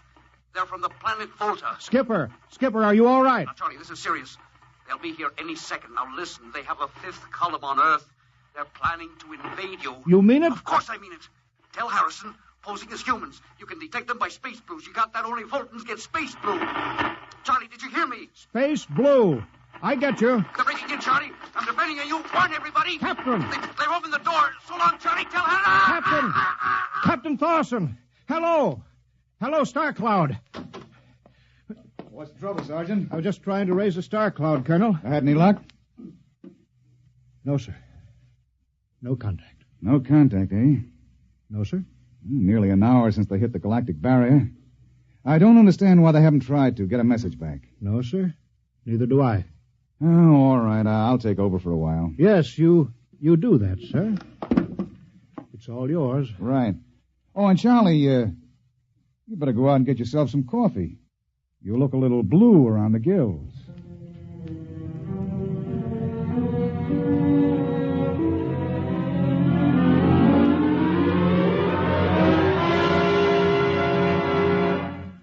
Tonight, X-1 has brought you No Contact, written by George Lefferts from an original story of Lefferts and Ernest Kinoy. Featured in the cast were Louis Van Ruten as Captain, Donald Buca as Collier, Wendell Holmes as Charlie, and Bill Griffiths, Bill Smith, Matt Crowley, and Ken Williams. Your announcer, Don Pardo. X-1 was directed by Fred Way and is a transcribed NBC Radio Network production. And now, next week. When you want to take over a world, you naturally look for its weak point, some way to catch its people off guard. We live in a world where everybody loves a parade, a world of press agents and publicity stunts. But who would ever dream that invaders from outer space would take advantage of that weakness and actually hire a press agent to advertise their coming? Who would believe it was anything but just another publicity gag? At least, not until the terrible moment when it was already too late. The moment of X-1.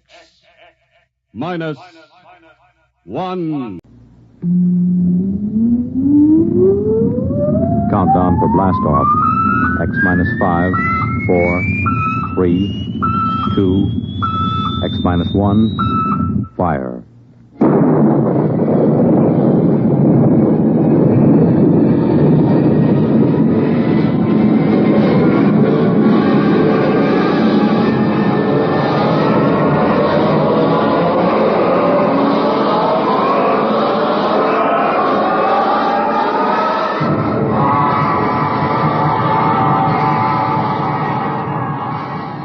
From the far horizons of the unknown come transcribed tales of new dimensions in time and space.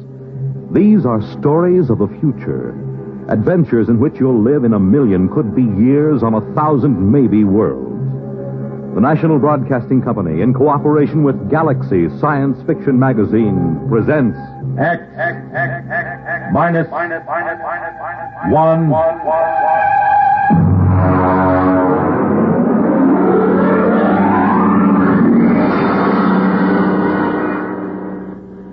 Tonight's story, A Pail of Air, by Fritz Leiber.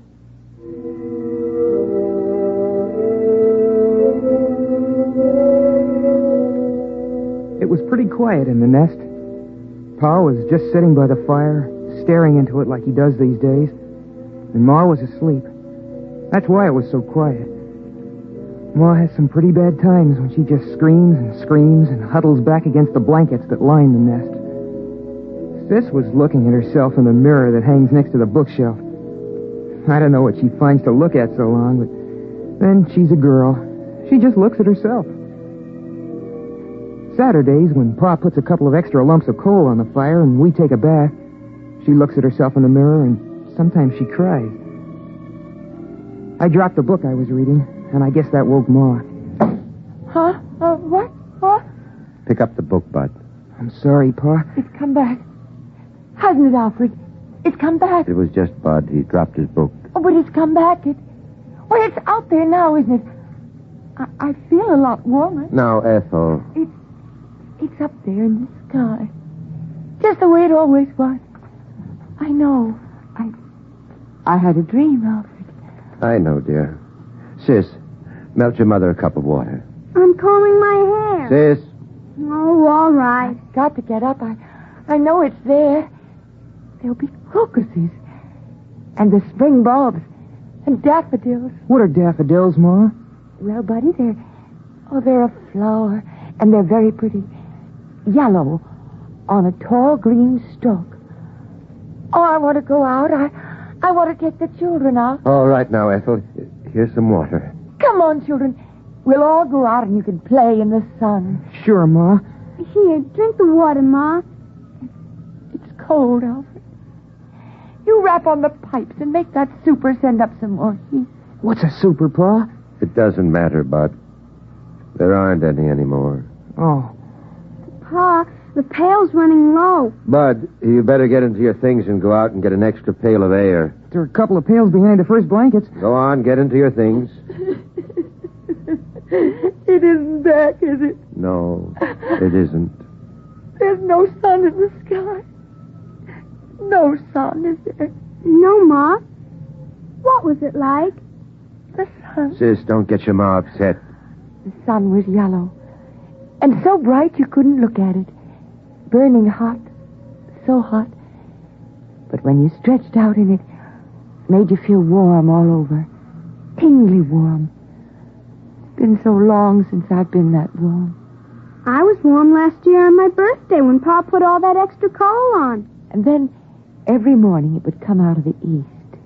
Make the clouds all pink and yellow. And the mist would rise in the ground, and then slowly everything would glow warmer, warmer. And then it would be up there in the sky, shining, warm. Hurry up, Bud. I'm almost ready, Pa. I want the sun. I want the sun back. Alfred, get me the sun. It's gone, Ethel. There's nothing I can do. For Christmas? On my birthday? Go ahead, Bud. Take the big pail and get it full this time. There's no sense in taking the trip for only half a bucket of air. I spilled it the last time. It's dark, Alfred, it's dark. Go ahead, Bud. Strap down the helmet, will you, sis? For goodness sake, stand up straight. Okay. All right, I'll be right back. Don't hold the blankets open too long.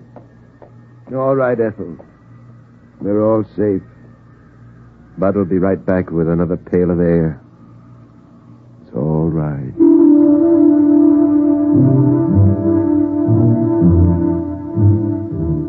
I went through the 30 or so blankets that Pa hung up to slow down the air escaping from the nest. Of course, I knew the way. I've been going out for air since I was a kid. Still, I get a funny, crawly feeling every time I go out of the nest. You gotta go up to the 5th floor, which is just above the blanket of frozen air. You see, when the earth got cold, all the water in the air froze first and made a blanket about 10 feet thick or so. And then down on top of that dropped all the crystals of frozen air, making another blanket 60 or 70 feet thick. I came out of the window we use on the 5th floor and started to scoop up the air into my pail. I had it about full. Boy, my fingers are getting pretty cold when I saw something.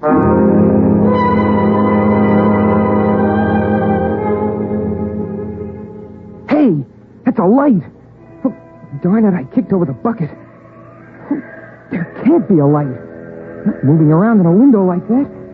There can't be. Come on, Pa and Sis are back in the nest. I'm up here, and there can't be anyone else. Everybody on Earth is dead except us.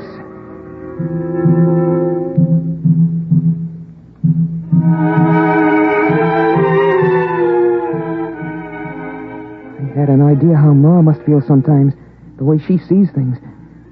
But there it was, moving around in the building across the way. I stood there shaking, and I almost froze my feet. I did frost my helmet so solid on the inside I couldn't see anything. So I hurried up and scooped up another bucket of air and headed back for the nest as fast as I could.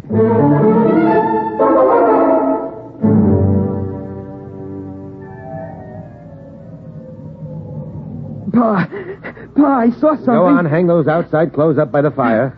Phew. Pa, I saw something, I did. Your mother's quiet now. Don't upset her. Pa, it was a light. Wait till I get this air next to the fire. Give me the cloth, Sis. Shall I put another lump of coal on, Pa? No. The oxygen from this bucket will get the fire up when it begins to melt. There. Pa, I'm trying to tell you, I saw something up there. Light. There's lots of lights. Stars. I know what stars look like, Dopey. They're big, steady white lights in the sky. This was down here in a building. What is it? Alfred, what is it? Nothing, Ethel. Now, what is this, Bud? Well, first I thought it was a lady. A young lady. I mean it. Like in one of those old magazines. I thought I saw it in a window. But then all I saw was a light. You watched it for some time, son? Long enough for it to pass 5 windows and go to the next floor. And it didn't look like stray electricity? No, Pa, I know what that looks like. Or a star refracted through an icicle? Sometimes if you catch it at the right angle, it... Pa, honest, I never saw anything like it before. All right. I'll go out with you and you show me. No, Alfred. You can't go and leave us alone, not both of you. It's all right. We'll be right back. Here's your helmet, Pa. There's something out there. Always known there was something out there waiting to get us. Hand me my glove. Something that's part of the cold. Hates all warmth. Wants to destroy the nest. Been watching us all this time. Now it's coming after us. And it'll get you. And then it'll come for me. Oh, don't go. Alfred, please don't go. Everything will be all right. Now, Sis. Yes, Pa? You come watch the fire. Keep an eye on that air, too. If it gets too low or doesn't seem to be boiling fast enough, get another bucket behind the blanket. Alfred, don't go. I'll take care of it, Pa. Could there really be anybody out there? I don't see how. We heard the last radio voices a year before Bud was born. There hasn't been anything since then. Then what could it be? I don't know. Probably just a reflection. An ice crystal cracking. Come on, Bud. Get your helmet on.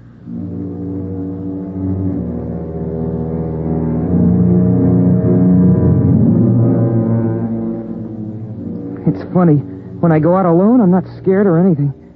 But when I go out with Pa, I always hang on to his belt like I used to when I was a little kid. Habit, I guess. It's the same no matter what trip we take. On the 5th floor, we stopped to rest just before we went out. We were in the room with the frozen people. The lady sitting looking at the door. The man holding his hands over that funny metal thing Pa calls a radiator. It was like a fire, I guess, but I don't see any place for the cold. We put our helmets together so we could talk. Catch your breath, son. Pa, would it be possible... for any of the frozen people to come to life? Like the ones down in the basement around the furnace when we go for water? No, they're dead. They were caught too quickly when it happened. Oh, Pa, how do we know we're the only ones? We don't, but... Well, there's a feeling you get. Because it's always night. There used to be some of that feeling every night in the old days. But the sun chased it away every morning. You wouldn't know about that. You weren't born when the dark star pulled us away from the sun. You wouldn't know unless you'd seen the sun. I've seen the sun. It's that big star at the end of the Big Dipper. I've seen it. It isn't the same. Come on. They're wasting time.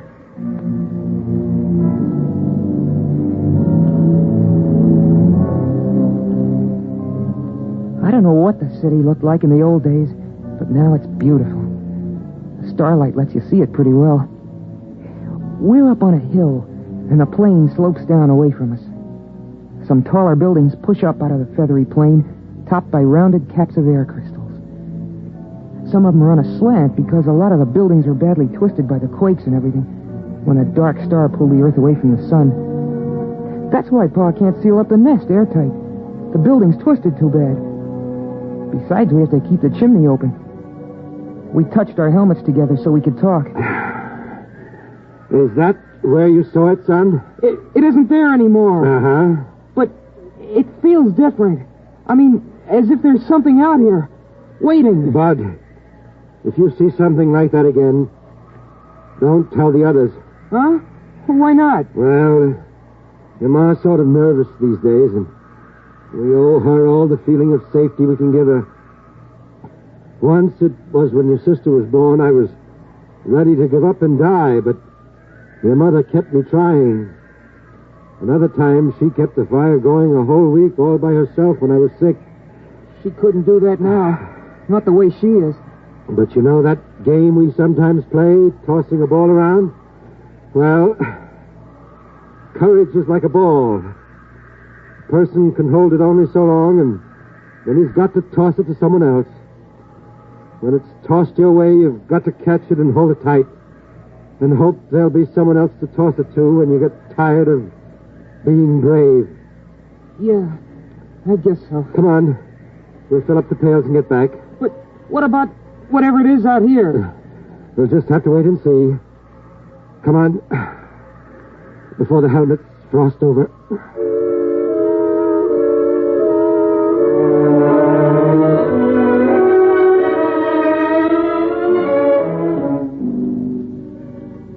It's pretty hard to hide your feelings in the nest. I mean, there's just room for the four of us. The blanket overhead just touches when Pa stands up straight. The floor's all covered with thick, woolly rugs. Pa says it's inside a much bigger room, but I've never seen the real walls or ceiling. Well, anyway, Pa laughed and kidded about what I'd seen. He said I had an imagination, but we could tell he took it serious. It was Sunday morning by the clocks that Pa kept all wound up on a shelf. So it was time for the story. We all sat around in a circle the way we always do, except I noticed that Pa casually took a hammer from the shelf and put it beside him. I always liked the story. Of course, Sis and I know it by heart now. I mean, every Sunday since we were kids. But every once in a while, Pa surprises us by telling it a little different, or throwing in some extras. It starts out with a song. Ma used to sing it, but she forgets the words sometimes. And now Pa sings it mostly. Oh, beautiful for spacious skies, for amber waves of grain, thy purple mountain majesties above the fruited plain. Of course, the words don't mean anything. I mean, the skies are spacious enough, but there aren't any waves of grain, and the plain is all covered with a blanket of frozen air.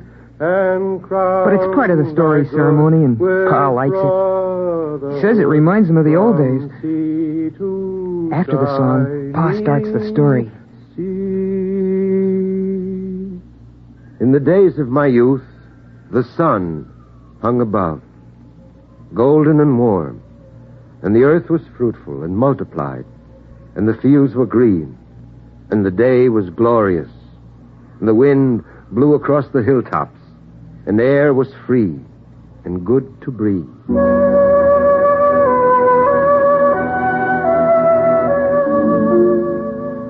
That's the part of the story I like best. About how it was with the sun nice and warm. It's hard to believe all those people living without having to worry about cold and air. Never waking up sweating and screaming because you dreamed the fire went out. It's impossible to believe, but Pa was a good storyteller, and he made it seem real. And then the dark star came rushing out of space. In the beginning, they tried to keep the news from the people, but when the floods and the earthquake started, the truth came out. At first, they thought the dark star would hit the sun, and then they were afraid it would strike the earth itself. But it didn't. It only came close.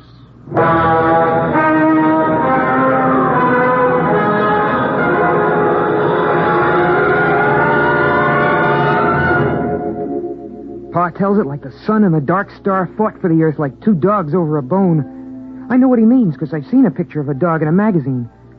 And then the dark star won and carried us off. But the sun kept the moon. There were earthquakes and floods. Pa says that mountains fell and oceans slopped over. Oceans, that's a lot of melted water lying around loose. It's hard to imagine.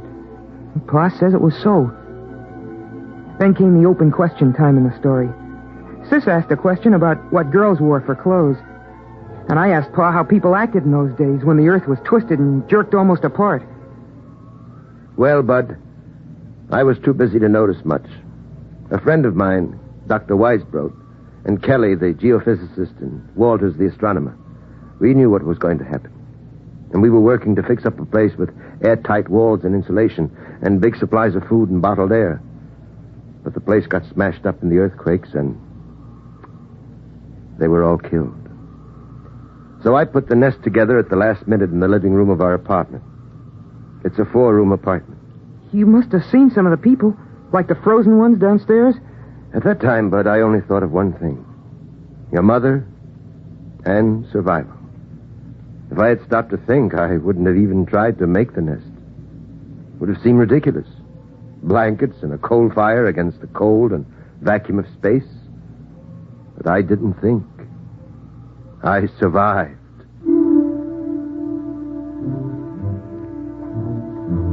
I wasn't listening carefully as Pa went on about the building of the nest. I kept thinking about something else. About that light I'd seen outside.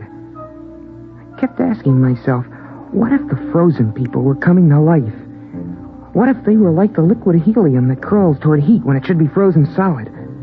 What if something were coming from the dark star to get us? Something making the frozen people move, not by themselves.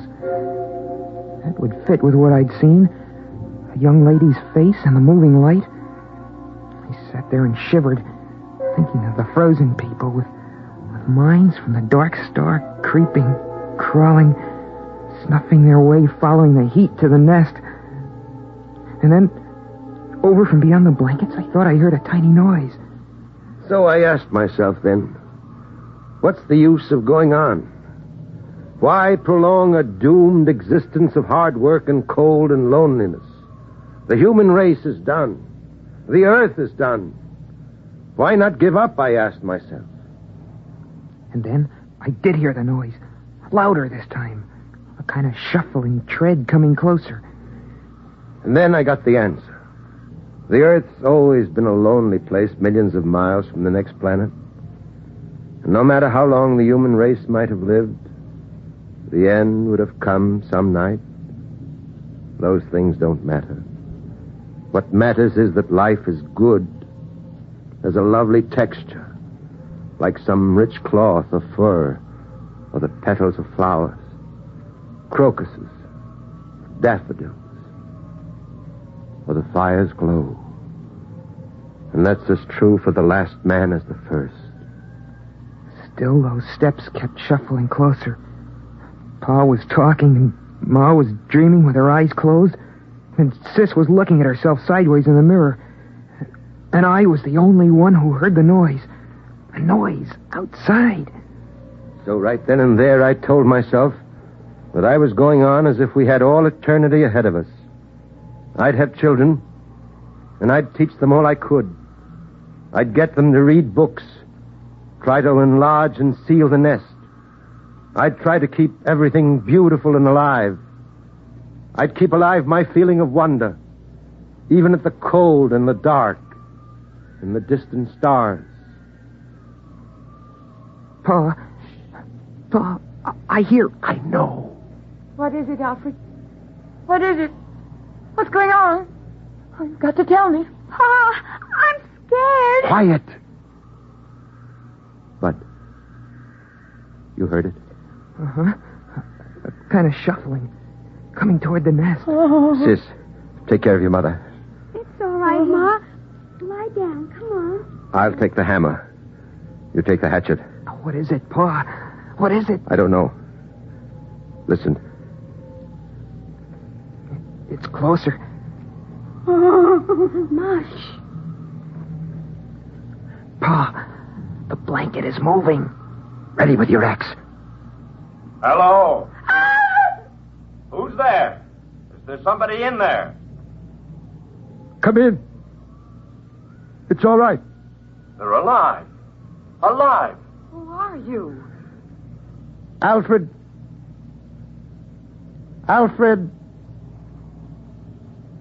Hutchinson. Dr. Alfred Hutchinson. You can take off your helmets in here. But the air. We have air. We bring it in pails. Come on, Ralph. Let's take off the helmets. It's impossible. Oh, where are you from? We thought we were the only ones. Los Alamos. The nuclear laboratory. Yes, that's right. We get our power from the reactor, using the stockpile of bombs for fuel. Then there are others. There are other men. There are other men. Pa, is it all right? Should I put the axe down? Yes, it's all right. You can put it down. You mean you come from another nest? It's a little bigger than this. We've got a small airtight city with airlocks. We generate our electricity, food from hydroponics. I can't believe it. I can't. I can't believe this. It's impossible. You can't maintain an air supply without hermetic sealing. It's impossible. Oh, no, it's simple. As long as you keep the fire going to melt the air, and enough air boiling to keep the fire burning. How did you come here? Why? Well, we keep scouting around for survivors. There are a number of colonies, Brookhaven, Oak Ridge, and Harwell in England, and the Argonne Laboratory in France. We didn't expect to find anything in this city, though. But our detectors picked up a heat trace, so we tracked it down. Alfred, you're forgetting your manners. We have company. Of course. Sis, throw a handful of coal on the fire. Pa, a whole handful? Doesn't matter now. And Bud, bring out another pail of air. Oh, it's incredible. And you have laboratories and transport? We only have a two-seater Scout, but if we rip out the bulkhead to the storage compartment, we can make it all right. We can have you back at Los Alamos in 4 hours. What's the matter?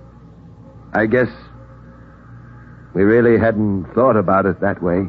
But, I wouldn't know how to act there. And besides, I haven't any clothes. Just doesn't seem right to let this fire go out. It's been 18 years. Burning every minute. But you can't stay here. Ralph. But after all... Ralph. Oh. Look, Dr. Hutchinson, we'll go out to the ship and bring back a small power heater. I know this is very sudden and upsetting to you. You need a chance to adjust.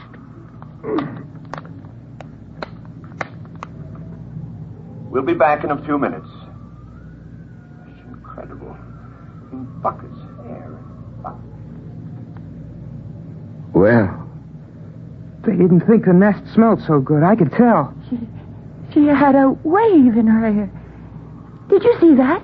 And lipstick. I suppose we have to decide what to do.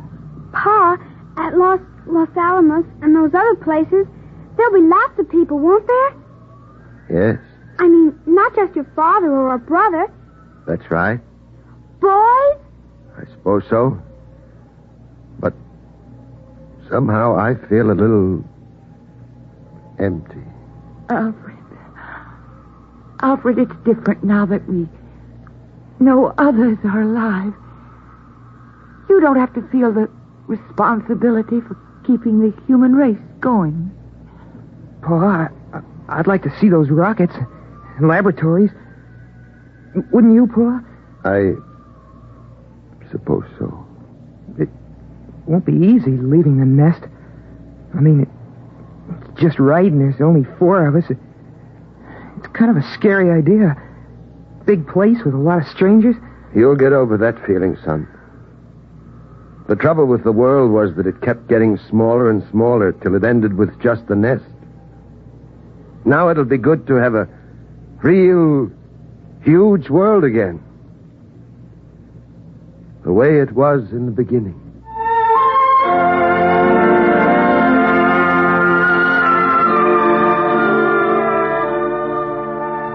And so, we're gonna leave the nest in the morning. By Pa's clocks. We've got the power heater going now. Seems funny to be this warm when it isn't Christmas or somebody's birthday. But still, it's hard for me to realize that this is the last time I'll go out of the nest, through all the blankets, to get a pail of air.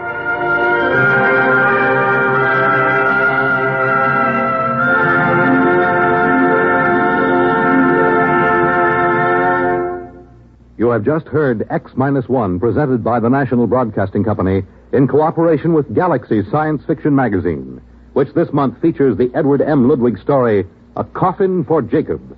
With never a moment to rest, the pursuit through space felt like a game of hounds and hares. Or was it Follow the Leader? Galaxy magazine on your newsstand today.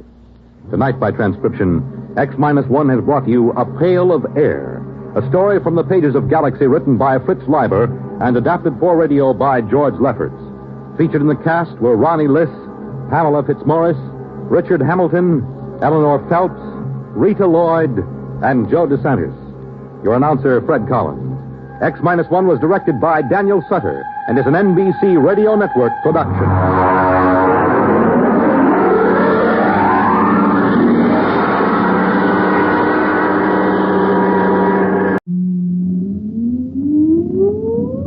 Countdown for blast off.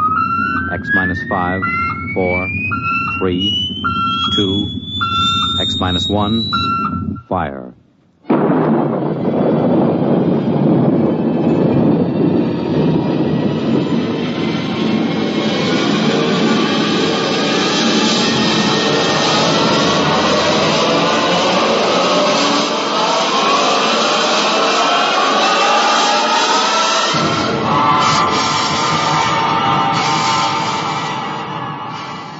From the far horizons of the unknown come tales of new dimensions in time and space. These are stories of the future, adventures in which you'll live in a million, could be years, on 1,000 maybe worlds. The National Broadcasting Company, in cooperation with Galaxy's science fiction magazine, presents X-1.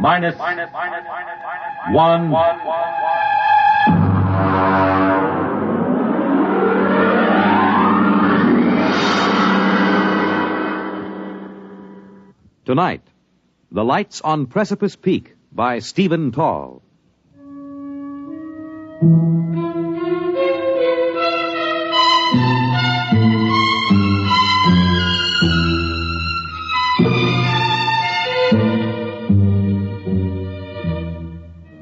We were sitting on the porch of the lodge, the 3 of us, Chuck Evers, Royston, and myself.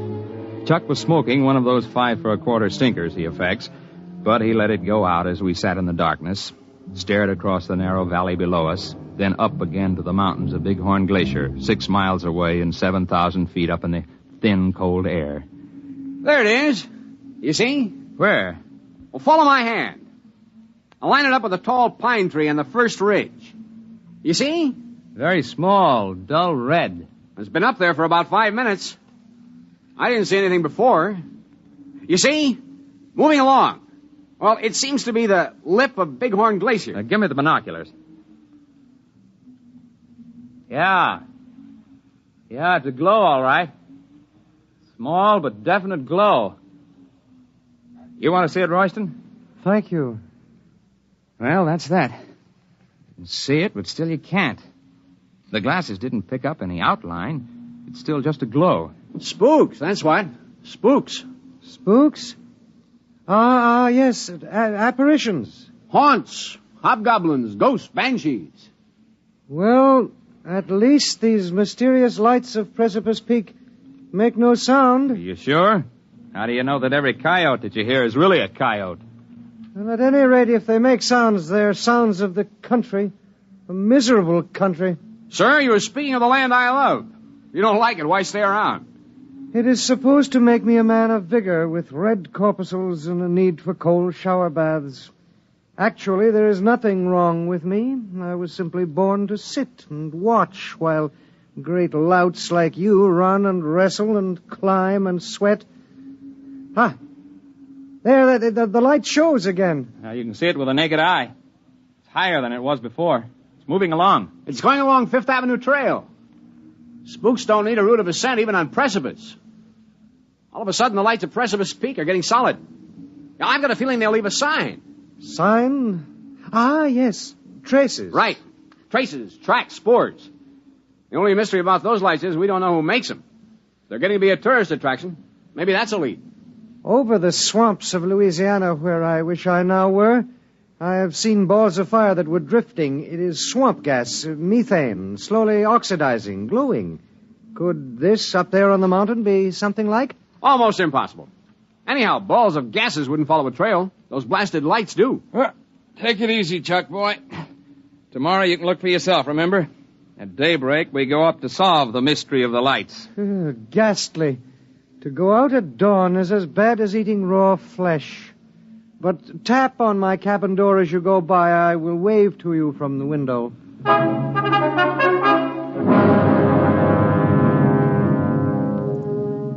We were down the slope from the lodge and across the valley before the sun rose. Chuck and I swung along the trail. It felt good having your nailed mountain boots hitting the ground in regular rhythm. Ahead of me, Chuck set the pace, an easy, loose-jointed shamble that ate up the mountain miles. We were a good team for climbing. I took a deep breath when we crossed the ridge. But at the switchback, Chuck broke his stride and leaned his long frame against a boulder. Well, tonight we'll be up where the lights are.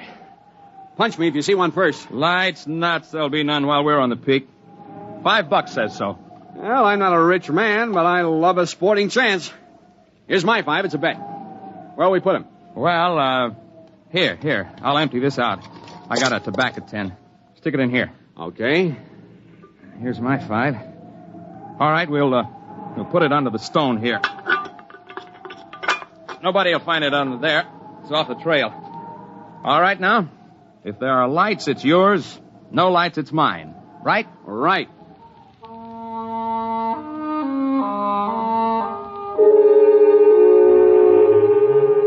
Going into the world above the trees is one of the good things of a peak climb. Hoary marmots whistled from their rocks. Conies scurried.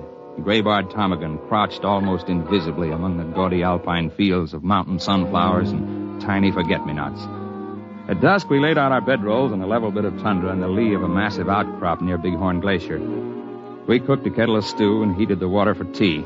Then Chuck walked away a few paces from the fire to empty the kettle. Ow! What's the matter? Stone turned under me. My ankle. Give me a hand. I got you. Oh, set me down again. Okay. Now let's take off that boot and the sock. Oh. Well, I have a feeling, my friend, that I will not climb that peak in the morning. Get the sock off and let's see how bad it is. Oh. Well, we'll pack ice on it and tape it in an hour. Maybe it's a simple twist. Oh, you know it isn't. Sure, I know. I thought you wanted to be cheerful, that's all. It's like when I broke 3 ribs climbing to look into a bird's nest the day before we were tackling the east face of Long Peak. Then you would chin up. Well, that was different. I wasn't hurting.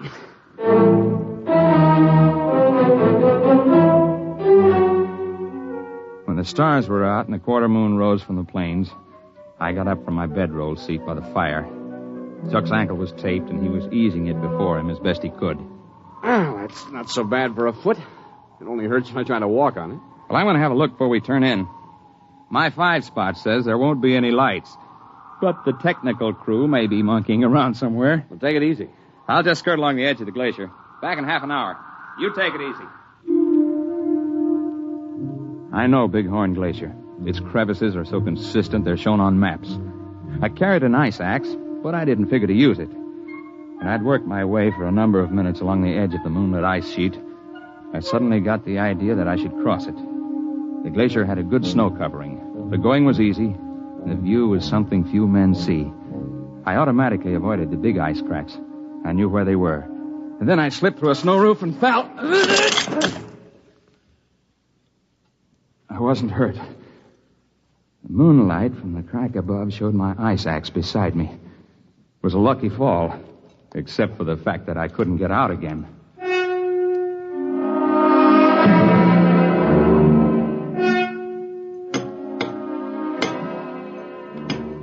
Time after time, I tried to dig hand and foot holes into the splintering ice wall. But I was freezing my fingers, making no headway. Cold was beginning to bite into me. So I settled myself on my heels quietly and tried to decide what to do.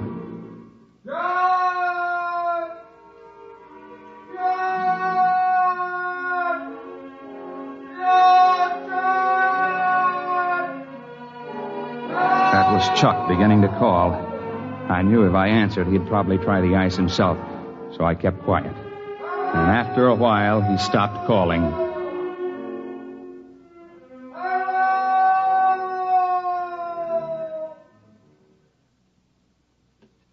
And then, suddenly a dark silhouette showed in the narrow crack of sky above. Are you injured? I'm okay. Just drop me a rope and I can walk up the wall. Mind the snow ledge. I didn't, and look at me. A joke? Here's the rope. Hey, what kind of a rope is this? I never saw anything like it. It's warm. Have you got it now? Yep, here I come. Hang on. Okay, over the ledge. Well, hey, did you hold that rope in one hand while I was climbing up? Yes.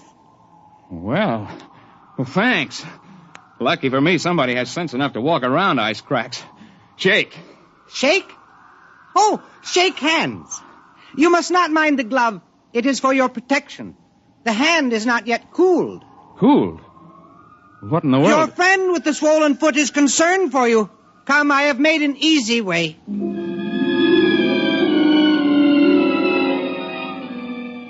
I've climbed mountains up and down the Rockies, but I confess, following this fellow, I felt like a tenderfoot. The man's odd voice and stilted phrases tantalized me. Yet I knew they were not entirely strange. There was the question of his hot hand. I dropped back a couple of paces. The man was setting his booted feet into a line of holes that had not been on the glacier earlier. I could swear to that. And as we approached the edge of the glacier, I could see him clearly, for he was surrounded by a dim red glow which grew brighter with each step. In a few moments, it was as if he were outlined in flame, and I could feel a warmth radiating from him. I wondered why the snow didn't melt under his tread. It's the boots! They insulate! Oh, I see. Thank you. Hey, you not only light up, but you pick brains. Both good tricks. A joke?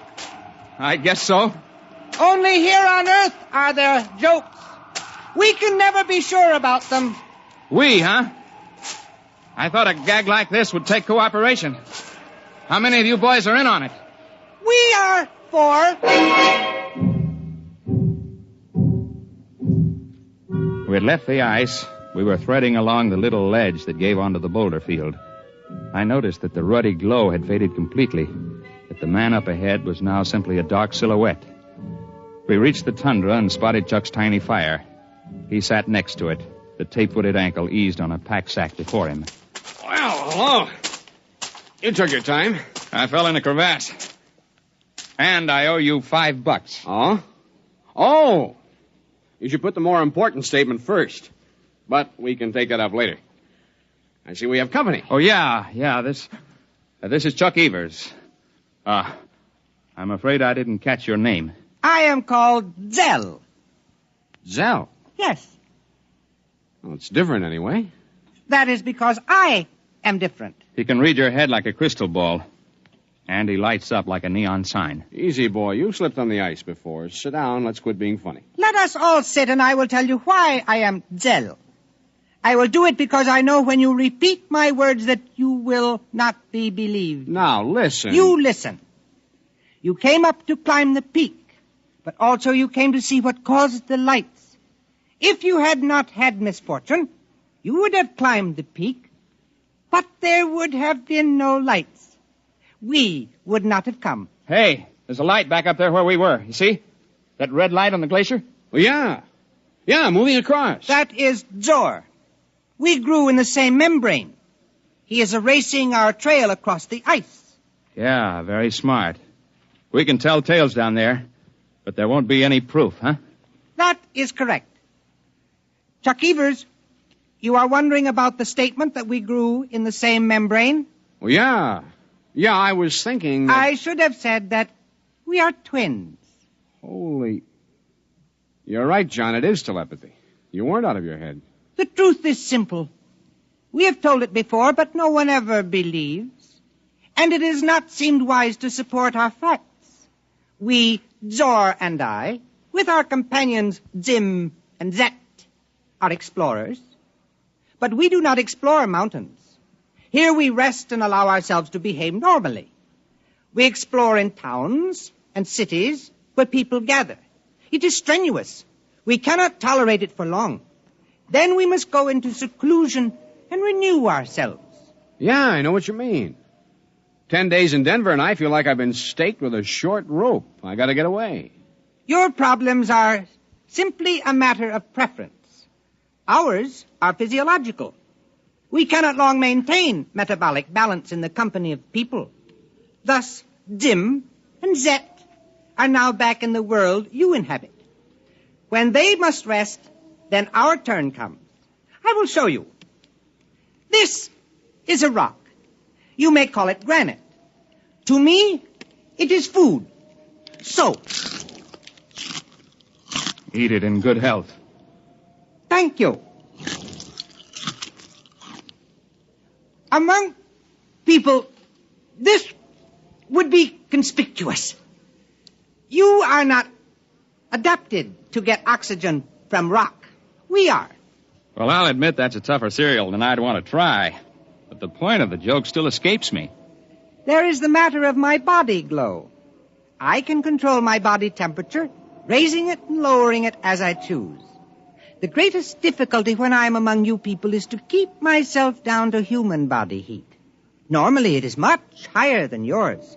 And when, due to exercise and metabolic speed-up, excess energy is accumulated, it is satisfying to us to radiate it. Much as you get released by deep sighs, by long breaths, by stretching your limbs. Unfortunately, when we radiate rapidly in air, we glow. It has made us conspicuous. Yet, your unawareness of us is a marvel. For creatures so well supplied with adaptation for sensation, you are indeed blind. You sound like an old professor I had once. I didn't understand him either. Zor is waiting by the glacier. We have plans for this time. When you return to the settlement below, it would perhaps be wisest not to explain the lights.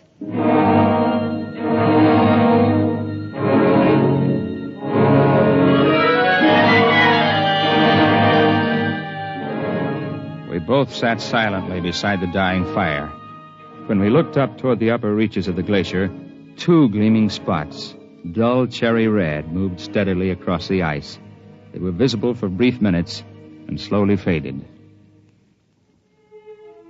To descend Precipice Peak, even if only from Bighorn Glacier, is no fit task for a cripple. Still, we knew it had to be done. So in the early morning, we set about it. Where the going allowed it, I simply backpacked Chuck. We made use of every ledge, because Chuck could rappel himself down spots he could not climb or be carried. We were both mountain men and tough, but by mid-afternoon, we knew we'd had enough. We were lucky, though. We ran into Heine Cobb, the ranger, heading down trail with two pack horses. We stopped only once, the big switchback. I got down from my horse, pried up a stone, took the tobacco can from under it and gave it to Chuck without a word. Back at our camp on the lakeshore, Chuck and I weren't disturbed by questions. When men fail on the peaks, they tell their own stories in their own time. Chuck's ankle showed quick improvement, and in a couple of days he was hobbling about. Only young Royston came to visit us. You have not been back to the lodge. Perhaps you are afraid to show your faces. People talk your arm off up there. Not many of them have the gall to come snooping around here.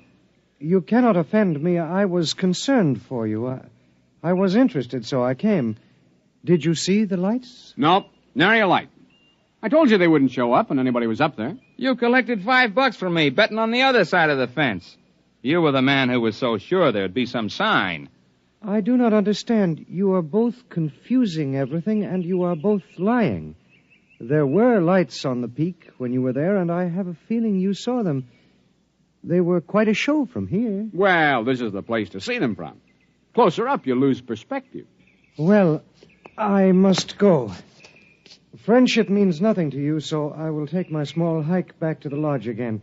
Actually, I came to say that tomorrow I leave this miserable place and go home. I've endured all the health I can stand. Now, that's a different story. We're sorry to see you go, fella. My regards to the swamps. 10 to 1 when you get there, you'll wish you were back. This I very much doubt. Goodbye, John. Goodbye. Oh, there's a funny fella. Hey, what are you doing? Just feeling the stone step where he sat. I thought so. He really liked us, but this time he was careful not to shake hands. Did you notice? Yeah. In spite of himself, he had reached his limit of control.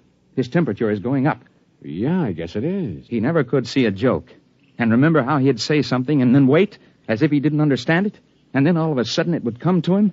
He'd wait to pick our brains for every new word. You mean Royston? Royston is a name out of a hat. When that lad really goes home, he'll go with his buddies up there on that peak. I wonder which he is. Zim or Zet?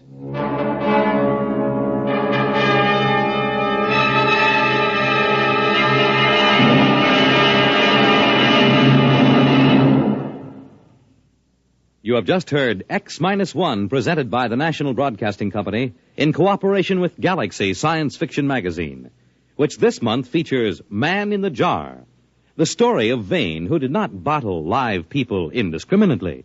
He had to have a sound business reason. Galaxy Magazine on your newsstand today. Tonight, X-1 has brought you The Lights on Precipice Peak, a story from the pages of Galaxy written by Stephen Tall and adapted for radio by Ernest Kenoy. Featured in the cast were Jim Bowles as John Drinkhart, Joseph Helgeson as his fellow climber Chuck Evers, Ted Osborne as Zell, and Kurt Benson as the man who called himself Royston. Your announcer, Fred Collins. X-1 was directed by Kenneth McGregor and is an NBC Radio Network production.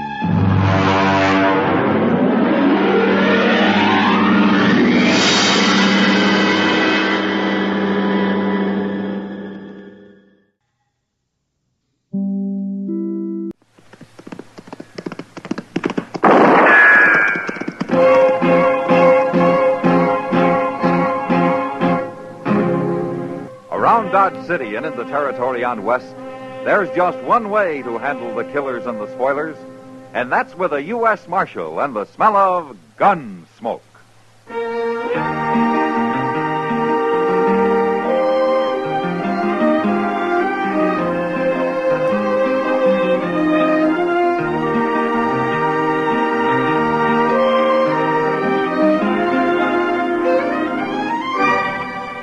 Gunsmoke, starring William Conrad. The transcribed story of the violence that moved west with young America. And the story of a man who moved with it.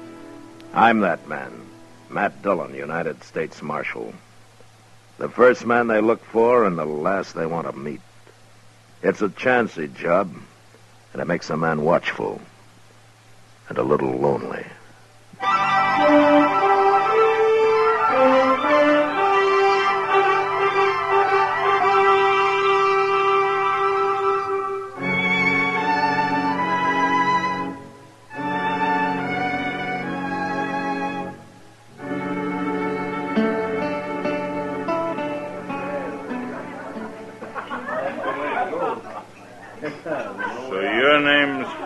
Capper, huh? Yeah, that's right, mister. Well, you say your name out like you got nothing to hide. Well, now you're right again. Well, I guess a man wanted to hide something. He'd be wearing a gun to help him do it. Maybe. Well, are you agreeing with me, or ain't you agreeing with me? Any way you want it, mister. Yeah, you're big, Capper, but I ain't afraid of you. There's no reason you should be. You're awful big. Man'd be a fool to go against you without a gun, wouldn't he? But wouldn't he? Mister, have a drink. No. Here. You have this instead. I always carry an extra gun in my belt. I don't want your gun.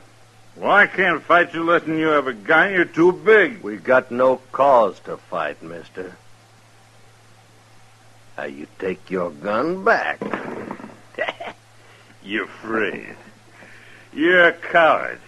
You're a sneaking Don't coward. you push it, mister. I said you're a coward. All right, fella. You've had enough. Now, you keep out of this. I am wearing a gun, mister. And I'll bend it across your skull in a minute. Oh. You're the marshal. Get out of here. Go on, move. Sure. Sure. Well, suppose I ought to thank you, Marshal. No need. Name is Foss Capper. You know, most men around Dodge do wear guns, Capper. I've had enough of fighting, Marshal. Oh? And where was that? By the war. Had it from Harper's Ferry all the way to Richmond. You know, a man gets tired of killing. Yeah, I know. Mr. Dillon? Yeah, what is it, Chester? Mr. Dillon, Ben Stacel's out there in the street. So? He's about to beat up one of his riders. I suppose it has to do with his sister again, huh? Yes, sir, it sure does. And Carrie's there, too. All right, let's go. Oh, I declare that poor Carrie. Mr. Dillon, she was trying to load their wagon all by herself. And this rider, Stansel's, come along, and he was helping her when Stansel himself come up and got real sore about it. Stansel doesn't deserve a sister like Carrie. She's as nice as he is, mean and ugly. There they are. Yeah.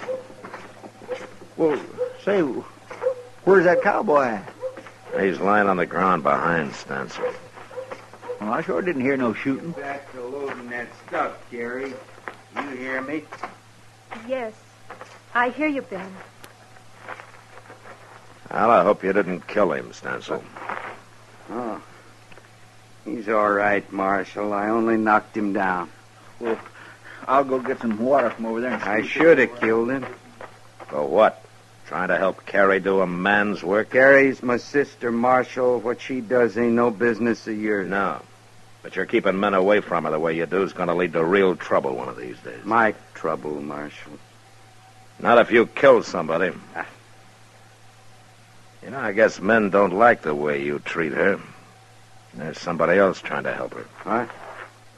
Now, by heaven. You just take it easy, Stansel. That man's not wearing a gun. Then he better go get one. There you are. What do you think you're doing, stranger? Well, that box seemed a little heavy for a lady to be lifting. Please, Ben. He meant no harm. You know this man? He told me his name. Carrie, you're turning into a regular doxy. I wouldn't talk like that, mister. You shut up. You're going to beat me like you did the other fella? There's been enough fighting for one day. Stansel, your wagon's loaded. So why don't you get going? All I can say to you, mister, you better get yourself a gun. Get up on the seat, Carrie. Good day, Miss Carrie. Goodbye, Mr. Capper.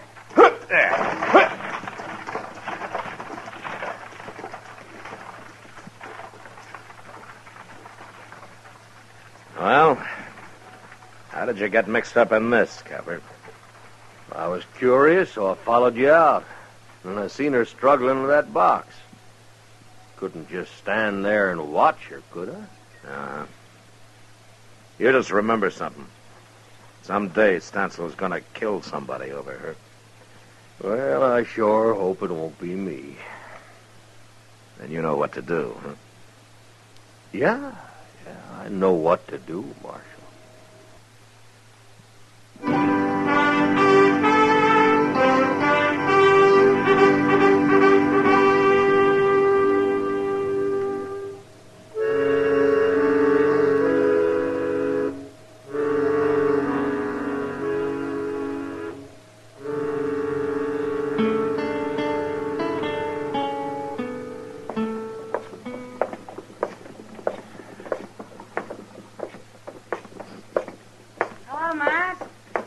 Kitty. Are you shopping? I guess a woman's always shopping, Matt. Whether she buys anything or not. I believe that. Well, now. What? That's Carrie Stansel. Huh? Oh. Well, sure. But isn't that Foss Capper driving her wagon? Well, where you been the last few weeks, Matt? He drives her wagon every time she comes to town. He does. Well, sure. He rides out, meets her part way, carries his horse behind, and they drive in together. And this has been going on for a couple of weeks or so? Oh, but at least. Ben Stansel hasn't found out, I take it. I doubt if Capper's ever showed himself anywhere near the ranch, Matt. You think he's afraid? Don't you? Maybe he only wants to avoid a fight. Isn't that the same thing? No, not necessarily, Kitty. Well, if he wasn't a coward, he'd be wearing a gun, wouldn't he? I don't know, Kitty. I haven't decided about Foss Capper. Look at them, Matt. They're so wrapped up in each other they don't even see us. No, this is the last time it's got to be. I don't want to bring you no trouble, Carrie, but I ain't going to stop seeing you. She's smarter than he is. Yeah, maybe. You know, I guess she'll never be able to get away from that brother of hers. Oh, Matt, look. Yeah. There's going to be trouble, Matt. Stansel looks awful mad. Well, I don't like to interfere in family matters, but this time I guess I'd better. Yeah, you better hurry, too. Yeah, I will.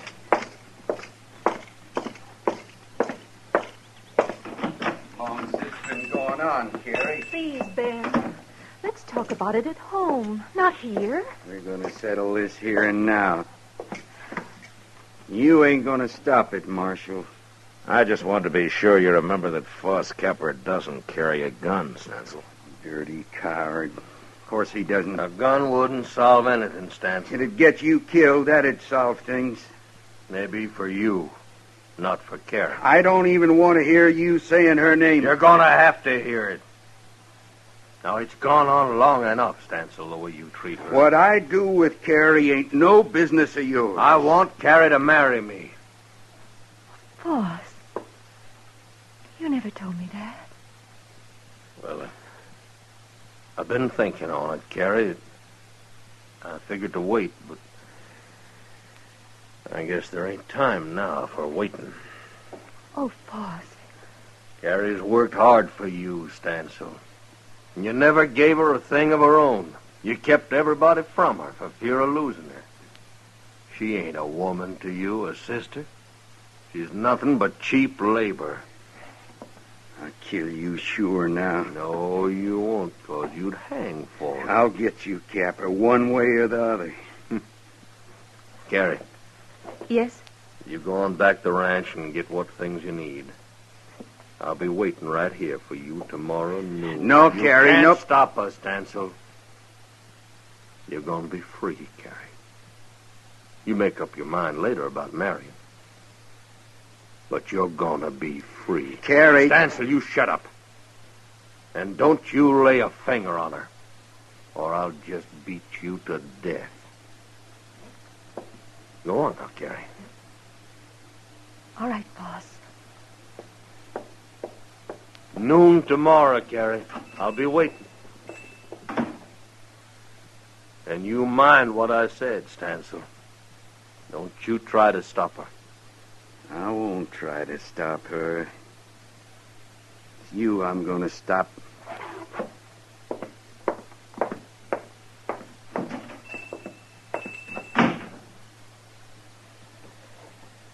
Now, you know, Marshal, I didn't mean to cause trouble when I come here. Yeah, maybe not, Copper. But you sure done it.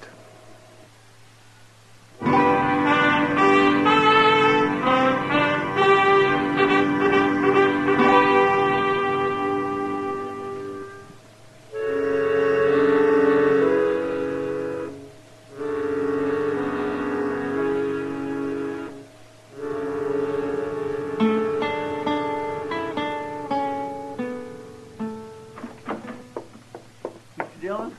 Yeah, what is it, Chester? You better get on out there quick. It's fixing to happen. Ben Stansel just rode in with 2 of his men. What?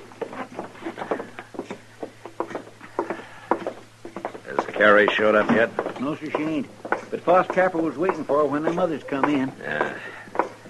I didn't think Stansel would let her go without a fight. Oh, there's going to be a fight, all right. Of some kind. Look how they're crowding him. Get out of this now, Captain. We're going to fix you good. I see you brought plenty of help. Well, you're too big for one man to handle. If the 3 of us can do it. No, you don't, Stansel. You keep out of this, Marshal. You don't think I'm going to stand by and watch 3 men work over 1, do you? Wait, Marshal. Yeah, what, Kipper? Now, there ain't no other way. I'll take them on, all of them. It's got to be done. Wait a minute. Look who's coming yonder. It's Carrie. I told her to go back home. What in the world's the matter with her? She looks like she got drugged. You keep away from her, Captain. Shut up, Stansel. Leave him be. Carrie, what happened to you? They caught up with me. At the edge of town. Here, I'll help you down. I got here anyway. He couldn't stop me. Did your brother do this to you? Did he knock you around? You get back on that wagon and go home, Carrie. All right, hold it, Stansel. Let her talk. Carrie, did he do it? Yes. You sure need convincing, I told Carrie. you to shut up, Stansel. Chester. Yeah? Would you be good enough to take Carrie over to Miss Kitty's? Because I got a little business here. Be glad to. Don't you move, Stansel. You come on, see, Miss Carrie. All right, boys. Let's get to work. Wait just a minute, Stansel. I've changed my mind. What? I ain't gonna fight you. Not now, not that way. We're gonna settle this for good and all. What are you talking about? Marshal Dillon, could I ask you a favor? What, Cabot? Lend me your gun. Well?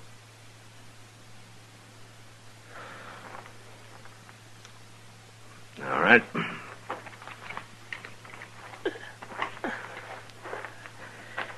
All right, here it is. Thank you.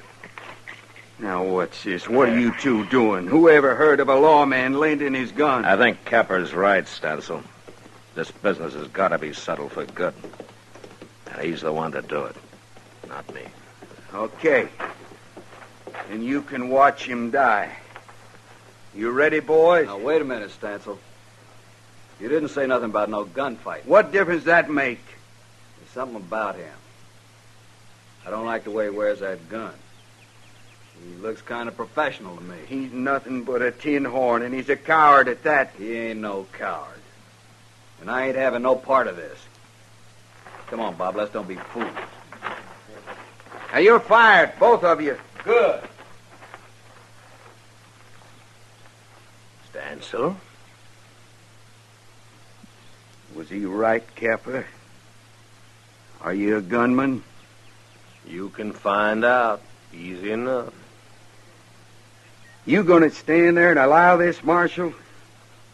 I can't stop it now. Well, I think he is a gunman. I think he's a killer. Stansel, you're through. Get going.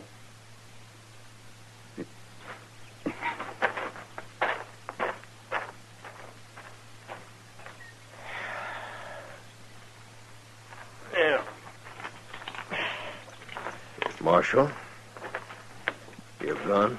I thank you. Sure. You remember I told you how a man gets tired of killing?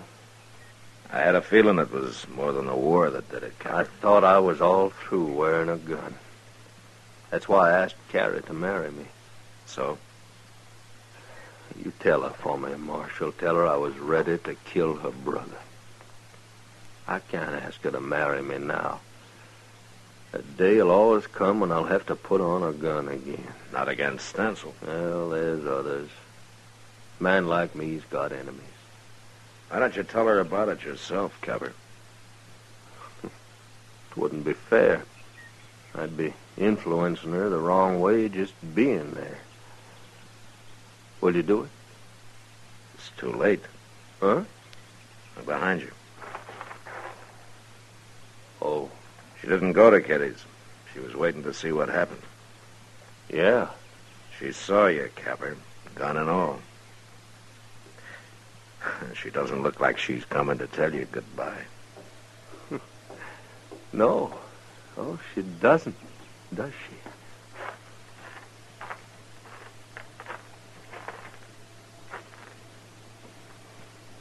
Boss?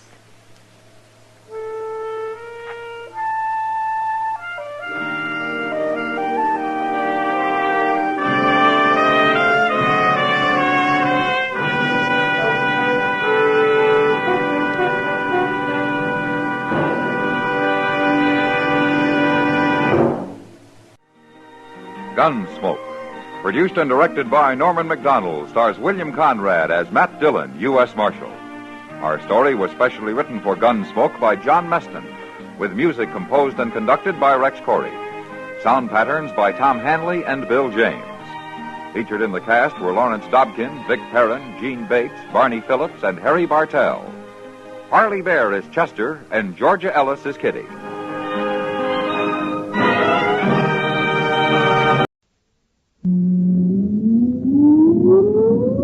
Countdown for blast off. X-5, 4, 3, 2, X-1, fire.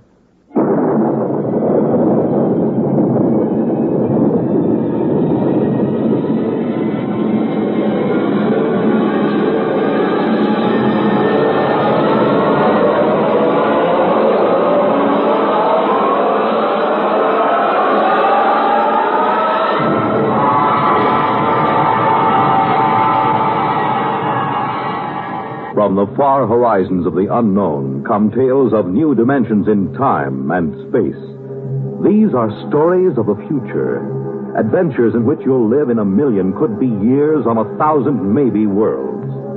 The National Broadcasting Company presents X minus 1.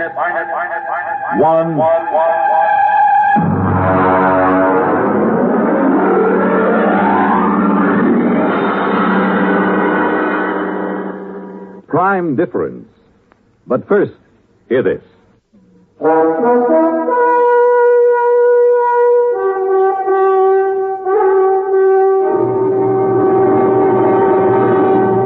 Now, X-1 and Prime Difference.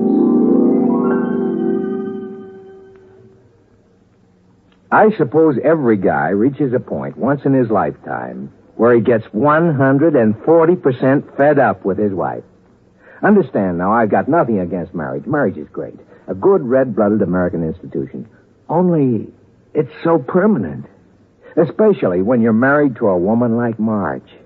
Ah, she was a dream to look at. Tawny hair and sulky gray eyes and a shape that could set your teeth chattering. But she had a tongue like a number 10 wood rasp and a list of grievances long enough to paper a ballroom. Why do you always upset me in the morning when I've got a headache? I'm not trying to upset now, you. Now, you deliberately... I'm trying to have my coffee so I can go down to the office and earn a living. A living? Go ahead. Run away. That's all you've done all our married life. Whenever there's something unpleasant to be faced, you run away. I'd even forgotten what the unpleasant something was. Well, then I'll remind you. It's your own selfish, indulgent nature. Staying out till after midnight when I was here waiting and suffering. I was working. I was at the office working. I know you were at the office, dear. I phoned, remember? Well, then what in blazes? Only you weren't working. Your breath. Oh, listen. I fired Miss Carver. She was okay, but I fired her for you. It was her last day. We all had a couple of drinks, that's all.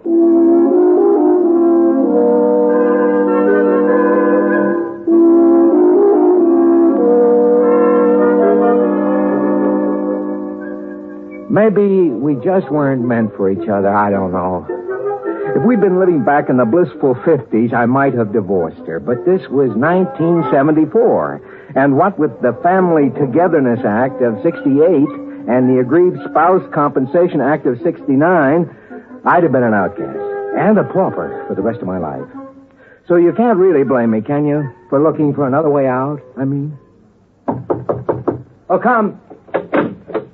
Oh, hi, Harry boy. Say, George, I just dug your new secretary out in the waiting room. Oh, is she here already? Ooh, boy. I tell you, if I had a secretary like that, the first thing I do is go out and get myself an Ego Prime. A what? An Ego Prime, a duplicate of myself to send home to the wife evenings. You know, that's strictly against the law, Harry. It's speeding, but everybody does it. Well, anyway, I wouldn't think of it. It's indecent. Oh, just joking, Georgie boy, just joking. Still, it's fun to think about, huh? Freedom from wife. Absolutely safe and harmless. Not even too expensive if you have the right contacts. Well, come in.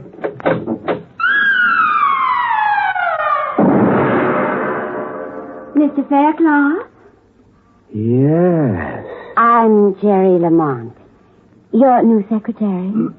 What did I tell you, Georgie boy? Harry, if you don't mind, I'd like to get right down to work with Miss Lamont. Excuse us. Why not?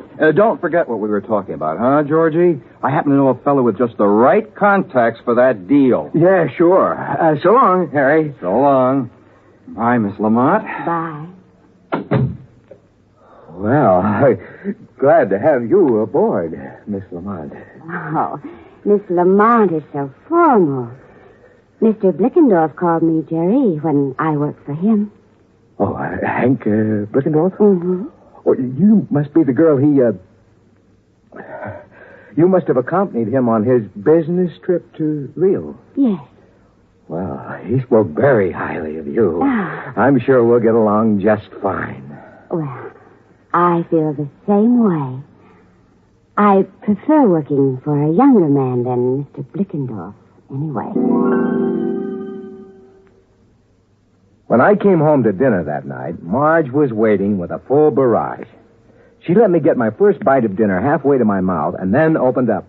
Well, I hear you got a new secretary today. Yeah. I also hear she's 5'8" and tapes out at 38, 25, 36, and likes men. That's quite a spy system you've got there. She isn't much of a secretary either. She's a perfectly good secretary. Well, that isn't what Molly Blickendorf said. I don't care what Molly Blickendorf said. Now, where are you going? I have to make a business call. I forgot. Well, I suppose it would be too much to expect you to do your work at the office with that Miss...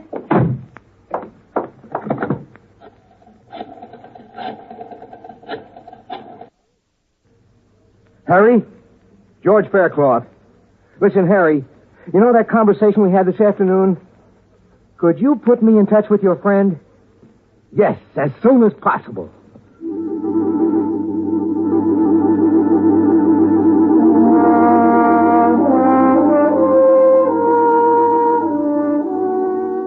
The following evening, I found myself at the door of a dingy office in an ancient warehouse up near 14th Street. A little rodent of a man answered.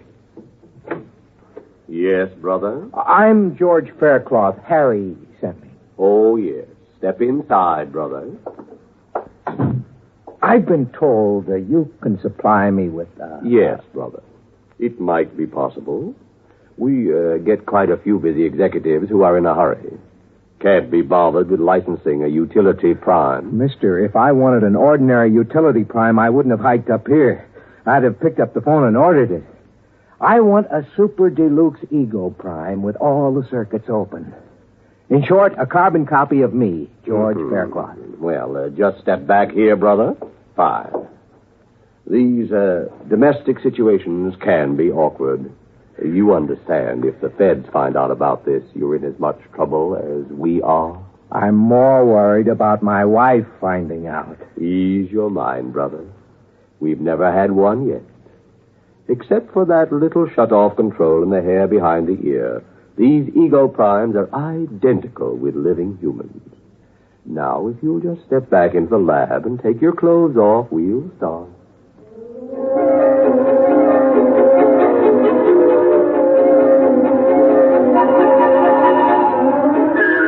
I spent a busy 2 hours under the NP microprobes. The artists worked outside, taking casts and impressions, while the technicians worked inside, feeding all my brain patterns into a Hunyadi pantograph.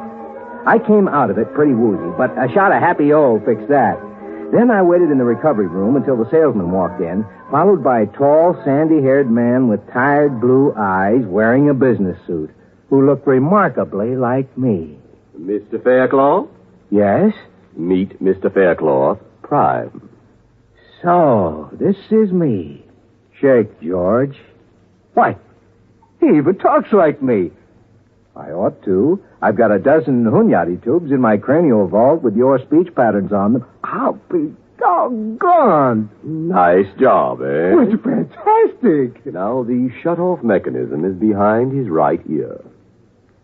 Now, bring him in every 2 months for the regular 2-month refill and pattern accommodation. Let me get a few things straight. How do we change places? George Prime has remote recall.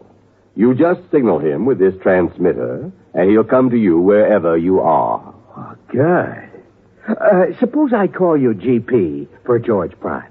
Okay with me, George. Right. Now, there's the matter of the check. Oh, yes, right here. Yeah, all made out. Good. Well, thank you. And, good luck. Okay. Well, let's go, GP. I'd like you to meet the little woman.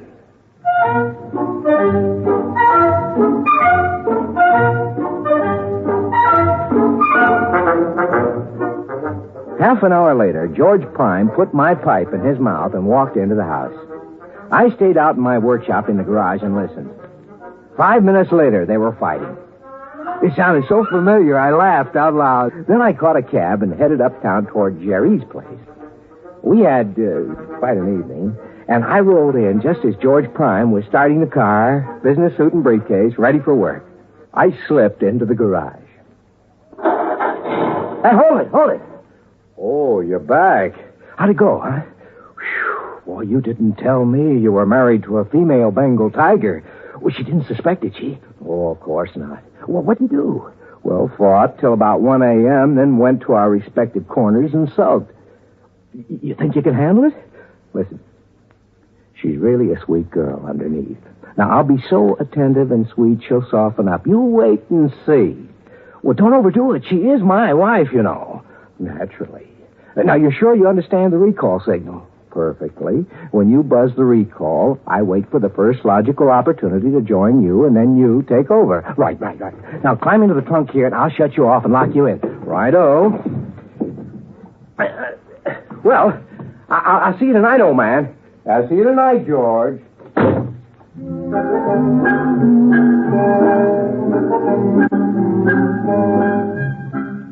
I could go on at some length about my exploits, but I won't. In the end, it was like buying a 3-dimension TV set. After a week or two, the novelty starts to wear off. Well, I got it down to where Tuesday and Thursday nights I was informally out while formally in. The rest of the time, George Prime was in the box.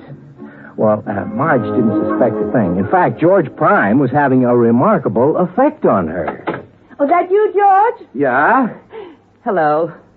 Oh, you look tired. Have a hard day? Well, now that you mention it, yeah, I did. Yeah. Well, why don't you sit down and relax?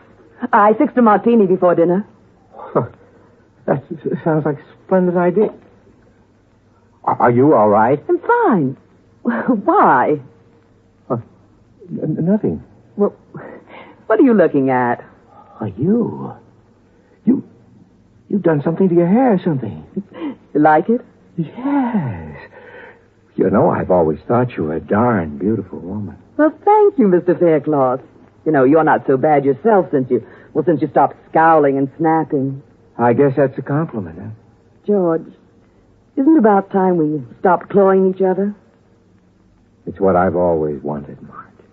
So have I. And Well, you've changed so much recently. What changed? Well, you know, you've been less irritable and more considerate and so much more vital. Oh, you know what I mean. Yeah, I'm afraid I do. George. Yeah. Look, let's have dinner and some wine and spend a nice evening together, like we used to when we were first married. That sounds fine. Holy smokes. Hey, what time is it?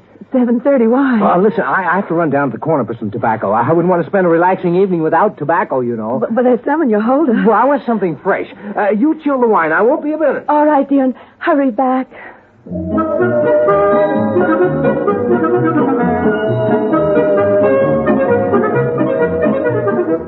I'd forgotten all about my date with Jerry. Actually, I didn't want to keep it. The idea of spending a quiet evening with Marge was really appealing for a change. But I had to run over and explain to Jerry, so I sent George Prime in to keep Marge company till I got back, which was about midnight. As I walked down the path, I looked in the window.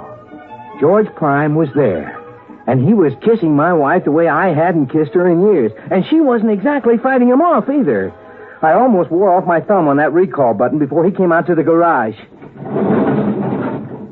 Are you there, George? It's me, GP.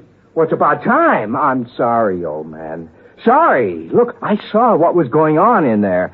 Well, you know, old bean, I am a Super Deluxe model. I should say you are. First thing tomorrow, big boy, I'm taking you in to have your circuits rewired. Look, aren't you being a little overly jealous? No, I mean for a man who wanted to get rid of his wife. I never said that. Well, I could never understand it personally. Listen. She's the one who's going to be suspicious if I don't get back there. Now, you give me that dressing gown and you get back in that box. Tomorrow morning, back to the factory.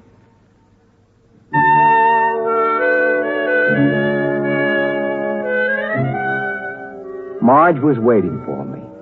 And one of those flimsy things that I'd given her when we were first married. I must say she looked so charming and lovely that my heart just melted. And still I was overwhelmed with a sense of guilt, and I wanted to tell her what I'd done. You finally got back. I thought you'd never get here. Oh, my, you look ravishing. That's the idea. Marge, listen, I've got to tell you something, and before I do, I want you to know that in spite of the cad I've been, I do love you. I always have. I know that. And you don't have to tell me anything. Oh, this is important. And it'll shock you. In fact, you may never speak to me. I know what you're going to tell me. You mean? About George Prime. Great Scott, you knew. Well, of course, George. Now, you don't think I could be fooled by something out of the lab, do you? You've known all along? All along. Oh, Marge. Then tomorrow morning, we'll send that stuff dummy back to the factory. And then we'll live the way we've always wanted. Oh, yes, dearest. The way we've always wanted. I just don't know where to begin. Then why not begin by just kissing me? I kissed her tenderly, and her lips were softer and more responsive than I've ever known them. Yes, she'd certainly changed. I turned out the lamp. I ran my fingers through her fragrant tawny hair. My thumb stopped at a little depression behind her ear. And then suddenly, I knew what had happened. It was a turn-off switch, of course. And I, George Faircloth, was now married to Marge Prime.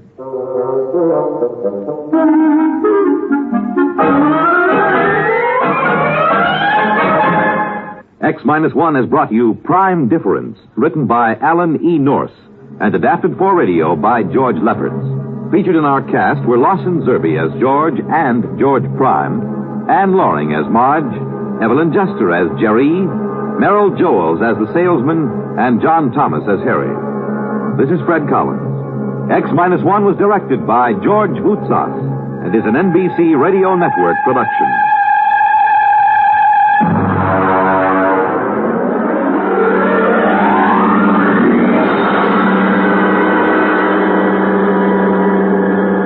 We pause now for for station identification.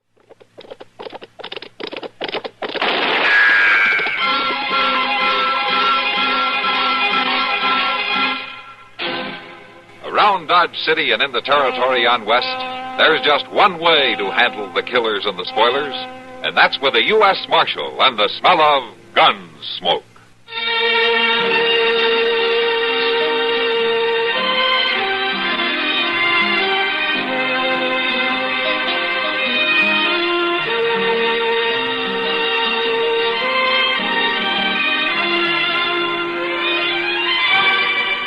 Gunsmoke, starring William Conrad, the story of the violence that moved west with young America, and the story of a man who moved with it.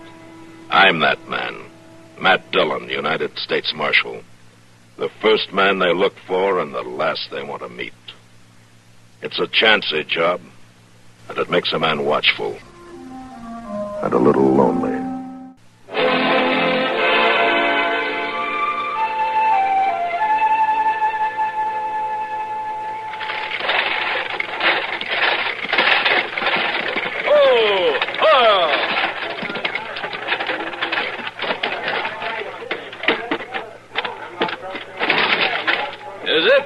Dodge City. Where's the best hotel, driver? The Dodge House right down the street. You and the missus will be real comfortable there. Thanks.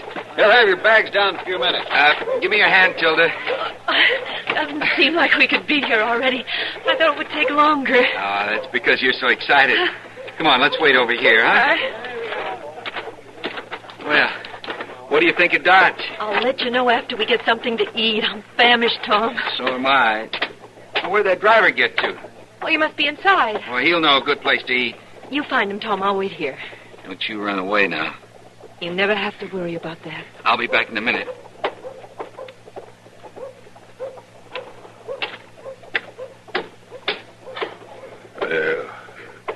Hello there, Missy. I beg your pardon. You're the prettiest little thing I've seen around here. How about you and me having a little drink somewhere? Got a pocket full of money. Hey, what? What's the matter? You a school marm or something, huh? Well, that don't matter. I like school marm. Why don't you go back to your trough, mister? Why, you little hussy, you... Let go of me. I ought to slap you. You get your hands off her. People don't shove me, mister. Don't they? You all right, Tilda? Did he hurt you? I'm all right. He's just a drunk. He's more than just a drunk, man. What do you mean? He's Ed Ivers' partner. Well, I never heard of Ed Ivers. He and Varden here run a cattle outfit just across the river. Ivers is kind of a dangerous man. He had quite a reputation back in Texas. A gunman, you mean? Yeah, they say he was real handy. Oh, Tom. Varden's going to be pretty mad when he comes, too. Nobody's going to insult my wife. I don't care whose partner he is. Just too bad it had to happen. Well, I'm not going to worry about it. Where'd you say that eating place was? Delmonico's right down there. Thanks. Let's go, Tilda.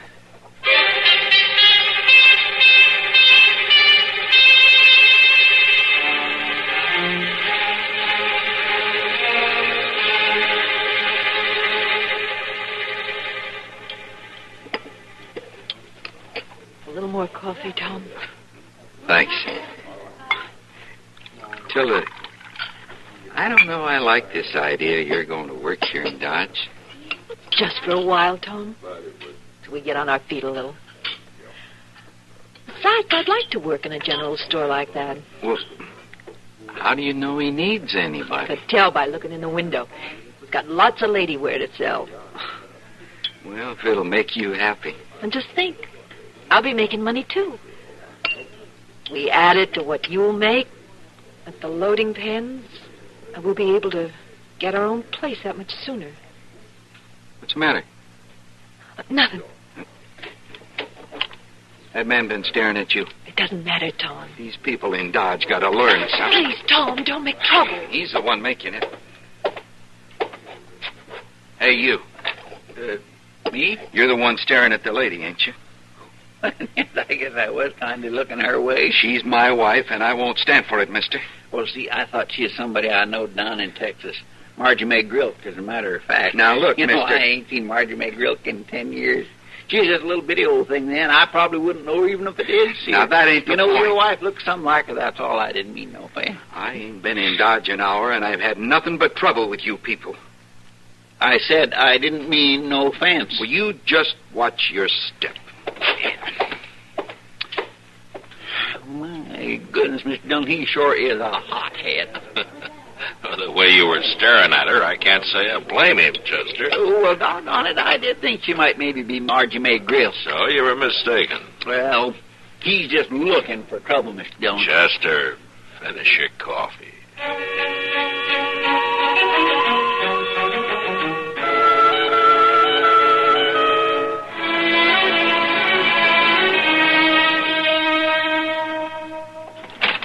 Thank you.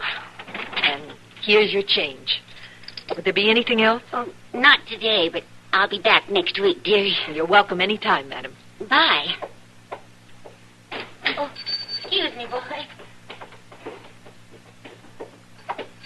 Hello, may I... You. Hello, Missy. What are you doing here? There's that girl I told you about, Ivers. Oh, the one at the stage depot? Yeah. If there's something you want, I'll get Mr. Jonas. He's right out back. No, wait. My name is Ed Ivers. I've seen you before somewhere. That isn't likely. This is my second day in Dodge. No, I don't mean Dodge. Where you from, anyway? It's none of your business where I'm from. Now, if you want something... Wait a minute. I remember. A riverboat. The Memphis Queen. What? Well, that's it, ain't it? It's about 2 years back. Oh, I did a lot of gambling on that river, but don't you remember me? Ed Ivers? I don't know what you're talking about. You mean it, Ivers? You knowed her on the Mississippi? Well, I'm sure of it now.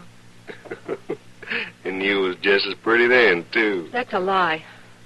I won't stand for this. Now, get out, both of you. Hey, that young fellow that hit Varden here.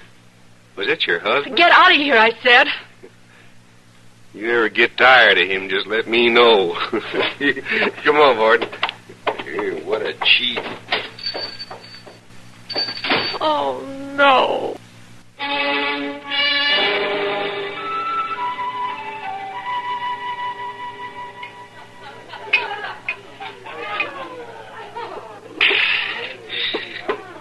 I sure am glad I haven't by the loading pens today, Tom. Oh, I'm awful hot-headed sometimes, Chester. I'm sorry. Nah, ain't no harm done, but I must admit I sure didn't take much of a liking to you yesterday. And here today I am buying you a drink of liquor. And what's worse, I'm drinking it. I don't know what got into me yesterday, Tom. Thinking on it, your wife, Tilda, don't look none at all like that Margie May Grilk down in Texas. You know, I thought you made that all up. Oh, my land, no, now that's the truth. Except Margie May Grilk wasn't nowhere near as pretty as your Tilda. Oh, so that's her name. What? Tilda. You remember the name, Ivers? Oh, no, the name don't matter. What is this? Ed Ivers here met your wife today, young fella. Look, mister, I don't take to men like you trying to be friendly with my wife. You should have learned that yesterday. And I'd just as soon you didn't mention her name in a place like this. Ain't he something? I mean it, mister. Oh, don't get yourself all riled up, boy. Just that your wife's no better than she ought to be. I'll kill you for that. Well, now. He ain't armed, Ivers.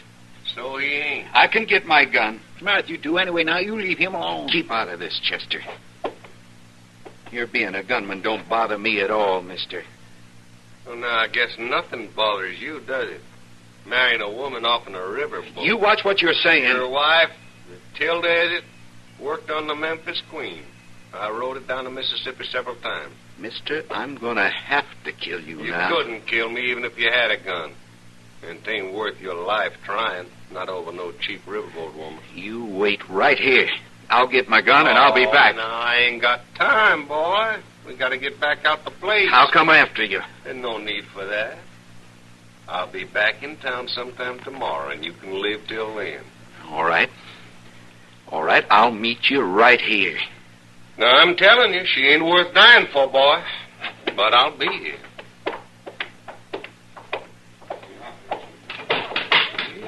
Oh, now, Tom, You just don't never mind what he says. I'll kill him. I'll kill both of them.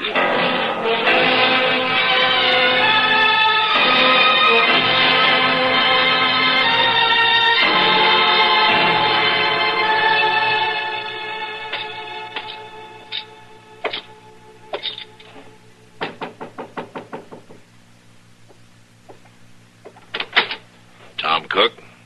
Yes? What do you want? I'd like to talk to you. I'm Marshal Dillon. Oh, come in. Thank you. Tilda, this is Marshal Dillon. Marshal Dillon? Hello. Maybe I ought to talk to you alone, Tom. Oh, that's all right, Marshal. I can guess why you're here. Tilda and me have no secrets from each other. I told her all about it. I see. Did you know Ed Ivers is an ex-gunman?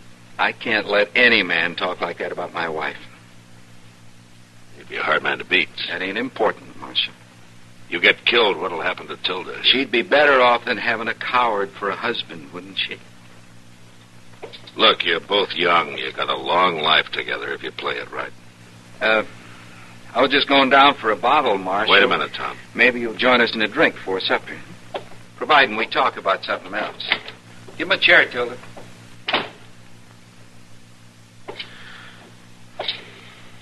You know any way I can talk him out of getting himself killed? If I did, I'd have done it myself, Marshal. Please sit down. No, thank you. Of course, I can't blame Tom. Ed Ivers said some pretty rough things. You believe it? I didn't say that. Well, it's true. I did work on the Memphis Queen. A whole year. I don't remember Ed Ivers, but it doesn't matter. I know what you're thinking. I'm a liar and a cheat. I'm no good. You're thinking what any man would think, including Tom. You need help, Tilda? How can anybody help me now? I think I know somebody who can. What? After supper, you tell Tom to go have a drink, and then you come over to my office. Huh? All right, Marshal.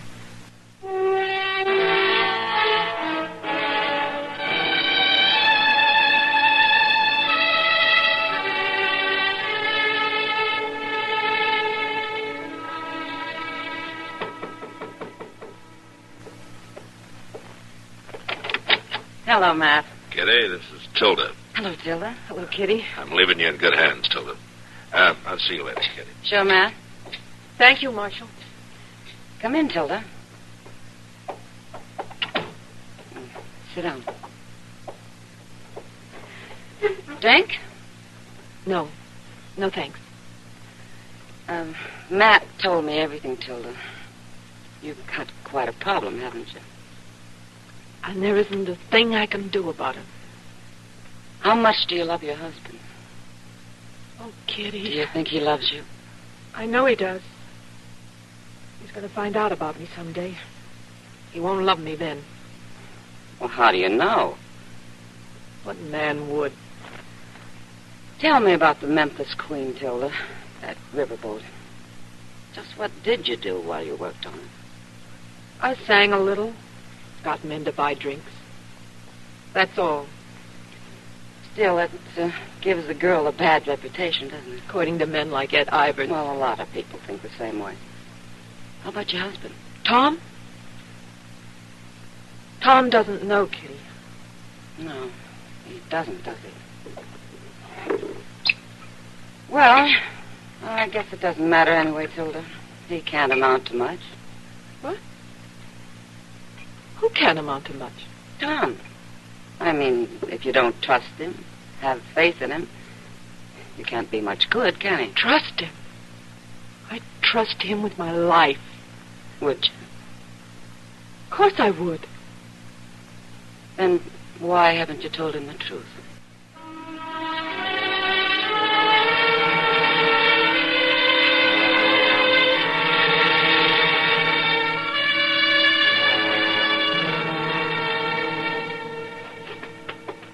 You're better off stand here in the hotel, Tilly. While you go to the Long Branch and wait for Ed Ivers to come to town. Now, don't worry. There's never been a gunman yet who ain't been beat sooner or later. Tom, can't we just go away right now, somewhere? You know we can't.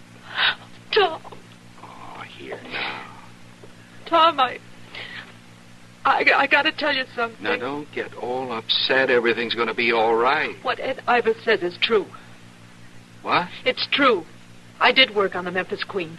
Well, now, what are you saying? You gone crazy? It's true, but it wasn't like you'd think. Stop that now. I'm not lying to you now. I couldn't tell you before. I tried. You mean it, don't you? Yes, I mean it. Tom! Tom!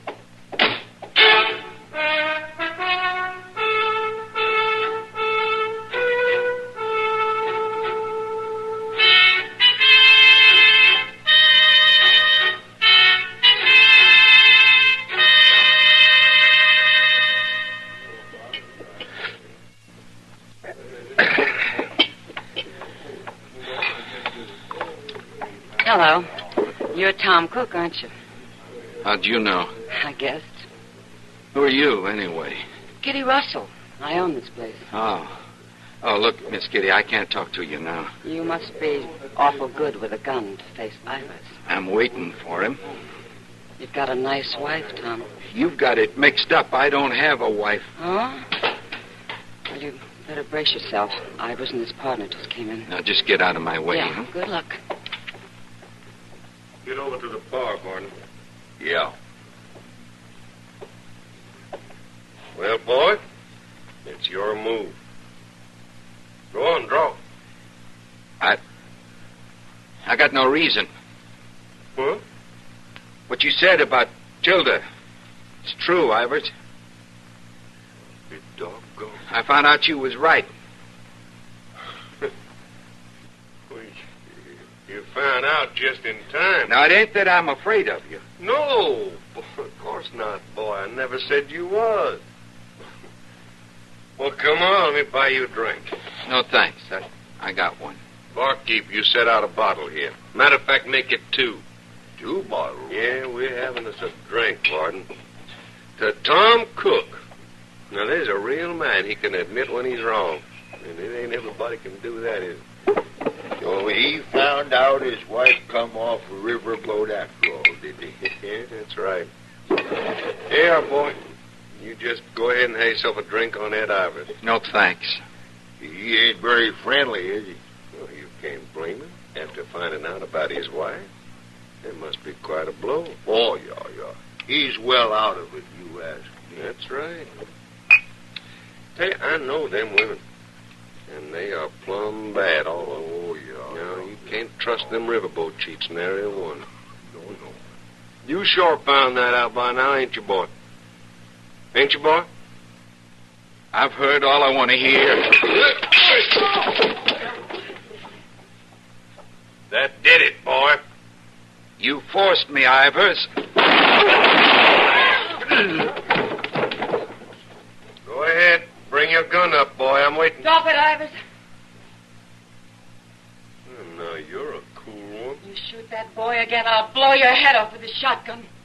I'll put a bullet in you before you can squeeze the trigger. You wouldn't reach the door alive. Who says I wouldn't? I do. Drop the gun, Ivers. This ain't your fight, Marshal. Drop it, I say. All right. All right, some of you men get Tom up to docks. He drew on me first, Marshal. Get out of here, Ivers, and take Barton with you. I said he drew first, you hear? Don't push your luck, Ivers. You taking over for that boy? I am. Well, he sure ain't worth it. Come on, Bart.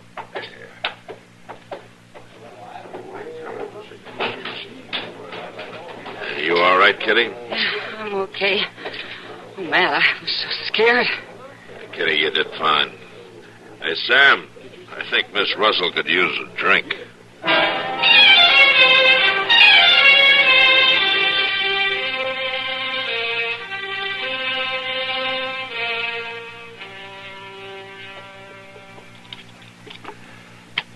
Well, that does it, Tom. You're going to be all right. You haven't a thing to worry about. Oh, yes, I have, Doc. I'll be in the other room if you need anything.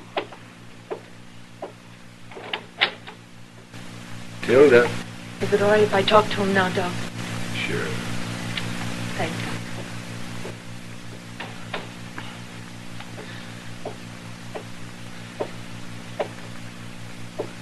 Tom.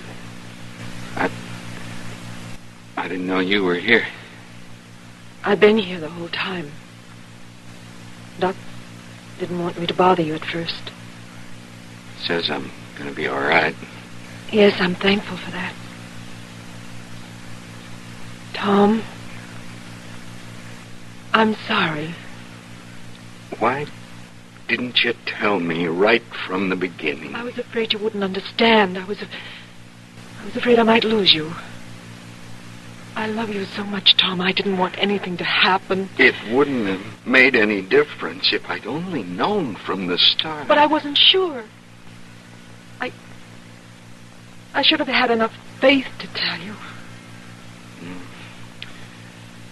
I don't guess I gave you much of a chance, Tilda.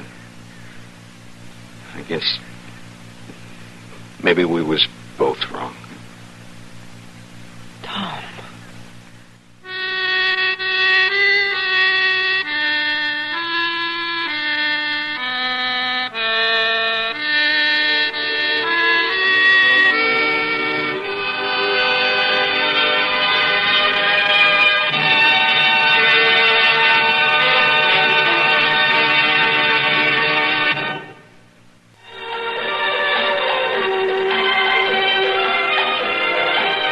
Gunsmoke. Produced and directed in Hollywood by Norman Macdonald, stars William Conrad as Matt Dillon, U.S. Marshal. The story was specially written for Gunsmoke by John Meston and adapted for radio by Frank Paris. Featured in the cast were Vic Perrin, Gene Bates, John Daner, Lawrence Dobkin, and Harry Bartell. Parley Bear is Chester, Howard McNear is Doc, and Georgia...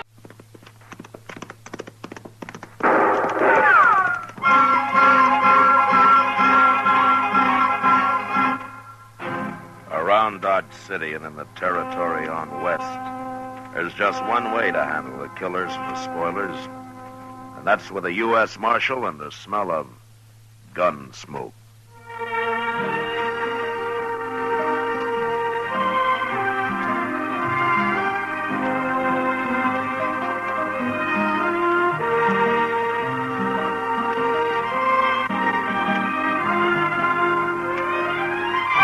Gunsmoke, the story of the violence that moved west with young America.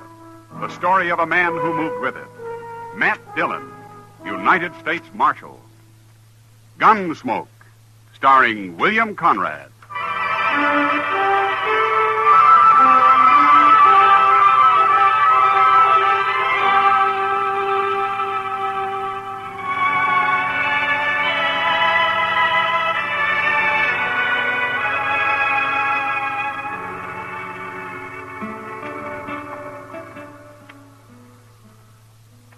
It's a darn shame, Mr. Dillon. Oh, what is, Chester? Well, before long it'll be too cold to set out here of an evening. Winter's too cold, summer's too hot. How do you like spring, Chester? Oh, spring's all right, up here. But I remember back in Waco, we all got the ague every spring. Terrible fever. Makes a man feel like a harp with 1,000 strings. Yeah, I know. I've had it. That stage is mighty late tonight. It sure is. You know, my ma had a theory we'd be immune if we ate 3 hard-boiled eggs on Good Friday. Oh? But if that didn't work and we got the ague anyway, she'd tie salt mackerel onto our feet. Well, that ought to have toughened up your feet anyway. Well, we all survived. Hey, look. Here comes the stage driver. Why, it's Jim Buck. Oh, yeah. Marshal. Hello, Chester. Hello, Jim. Trouble, Jim? I'd call it trouble, Marshal. Got held up. One passenger shot down in cold blood. What? You're the meanest thing I ever saw. Where'd this happen? Other side of Wagon Bed Springs, between there and Jesse Daggett's. Daggett's? He runs the stage station out there near the Colorado line. And I got a mighty strong feeling Jesse Daggett's in on this, Marshal. What makes you think so, Jim? He knew I was carrying gold. After we'd laid over an hour or so at the station, I seen Daggett talking to a man who just rode in. cussed-looking gunman as you'd want. Well, then what happened? How the fellow rode off. Left before we did. Was alone? Yeah, just him, with his face covered. Never said a word. He took the strong box and robbed the passengers, and then he got on his horse and turned around and shot one of them right through the head. Why would a man do that, Marshal? I don't understand. Well, maybe he just likes to kill, Jim. But I'll go back with you tomorrow. Maybe we can find out.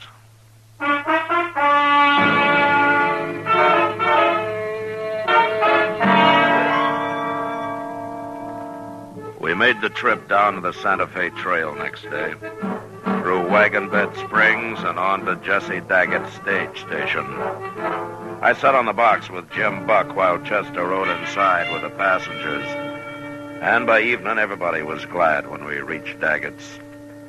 It was a typical road ranch with a large eating room and a row of sleeping quarters for the travelers.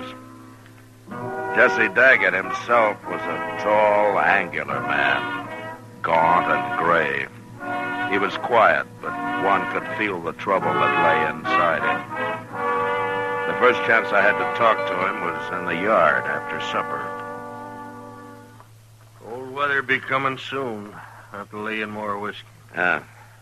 You, had this station long? 3 years come spring. Built it myself. Pawnees try to burn it down now and then, but I'm still here. You plan to stay here, Daggett? Man's plans are his own, Marshal. I'm sorry. It was just an idle question. It's all right. No, I think I'd like it here myself. No neighbors, but lots of company passing through. It ain't all good company. Well, lots of people travel, good and bad. True. Like the man who held up Jim Buck's stage yesterday and shot that passenger. What about him?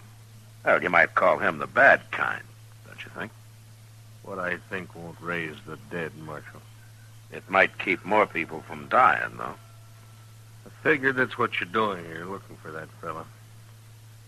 Jim Buck thinks it might have been that gunman you were talking to here the day of the holdup. That was Nat Pilcher, but I don't care what Jim Buck thinks. Well, everybody expects a stage to get held up once in a while, but it's a different matter to shoot people down for nothing. I don't figure this man, unless he's just a born killer. He could have a lot of reasons. Men are all different. Yeah, sure.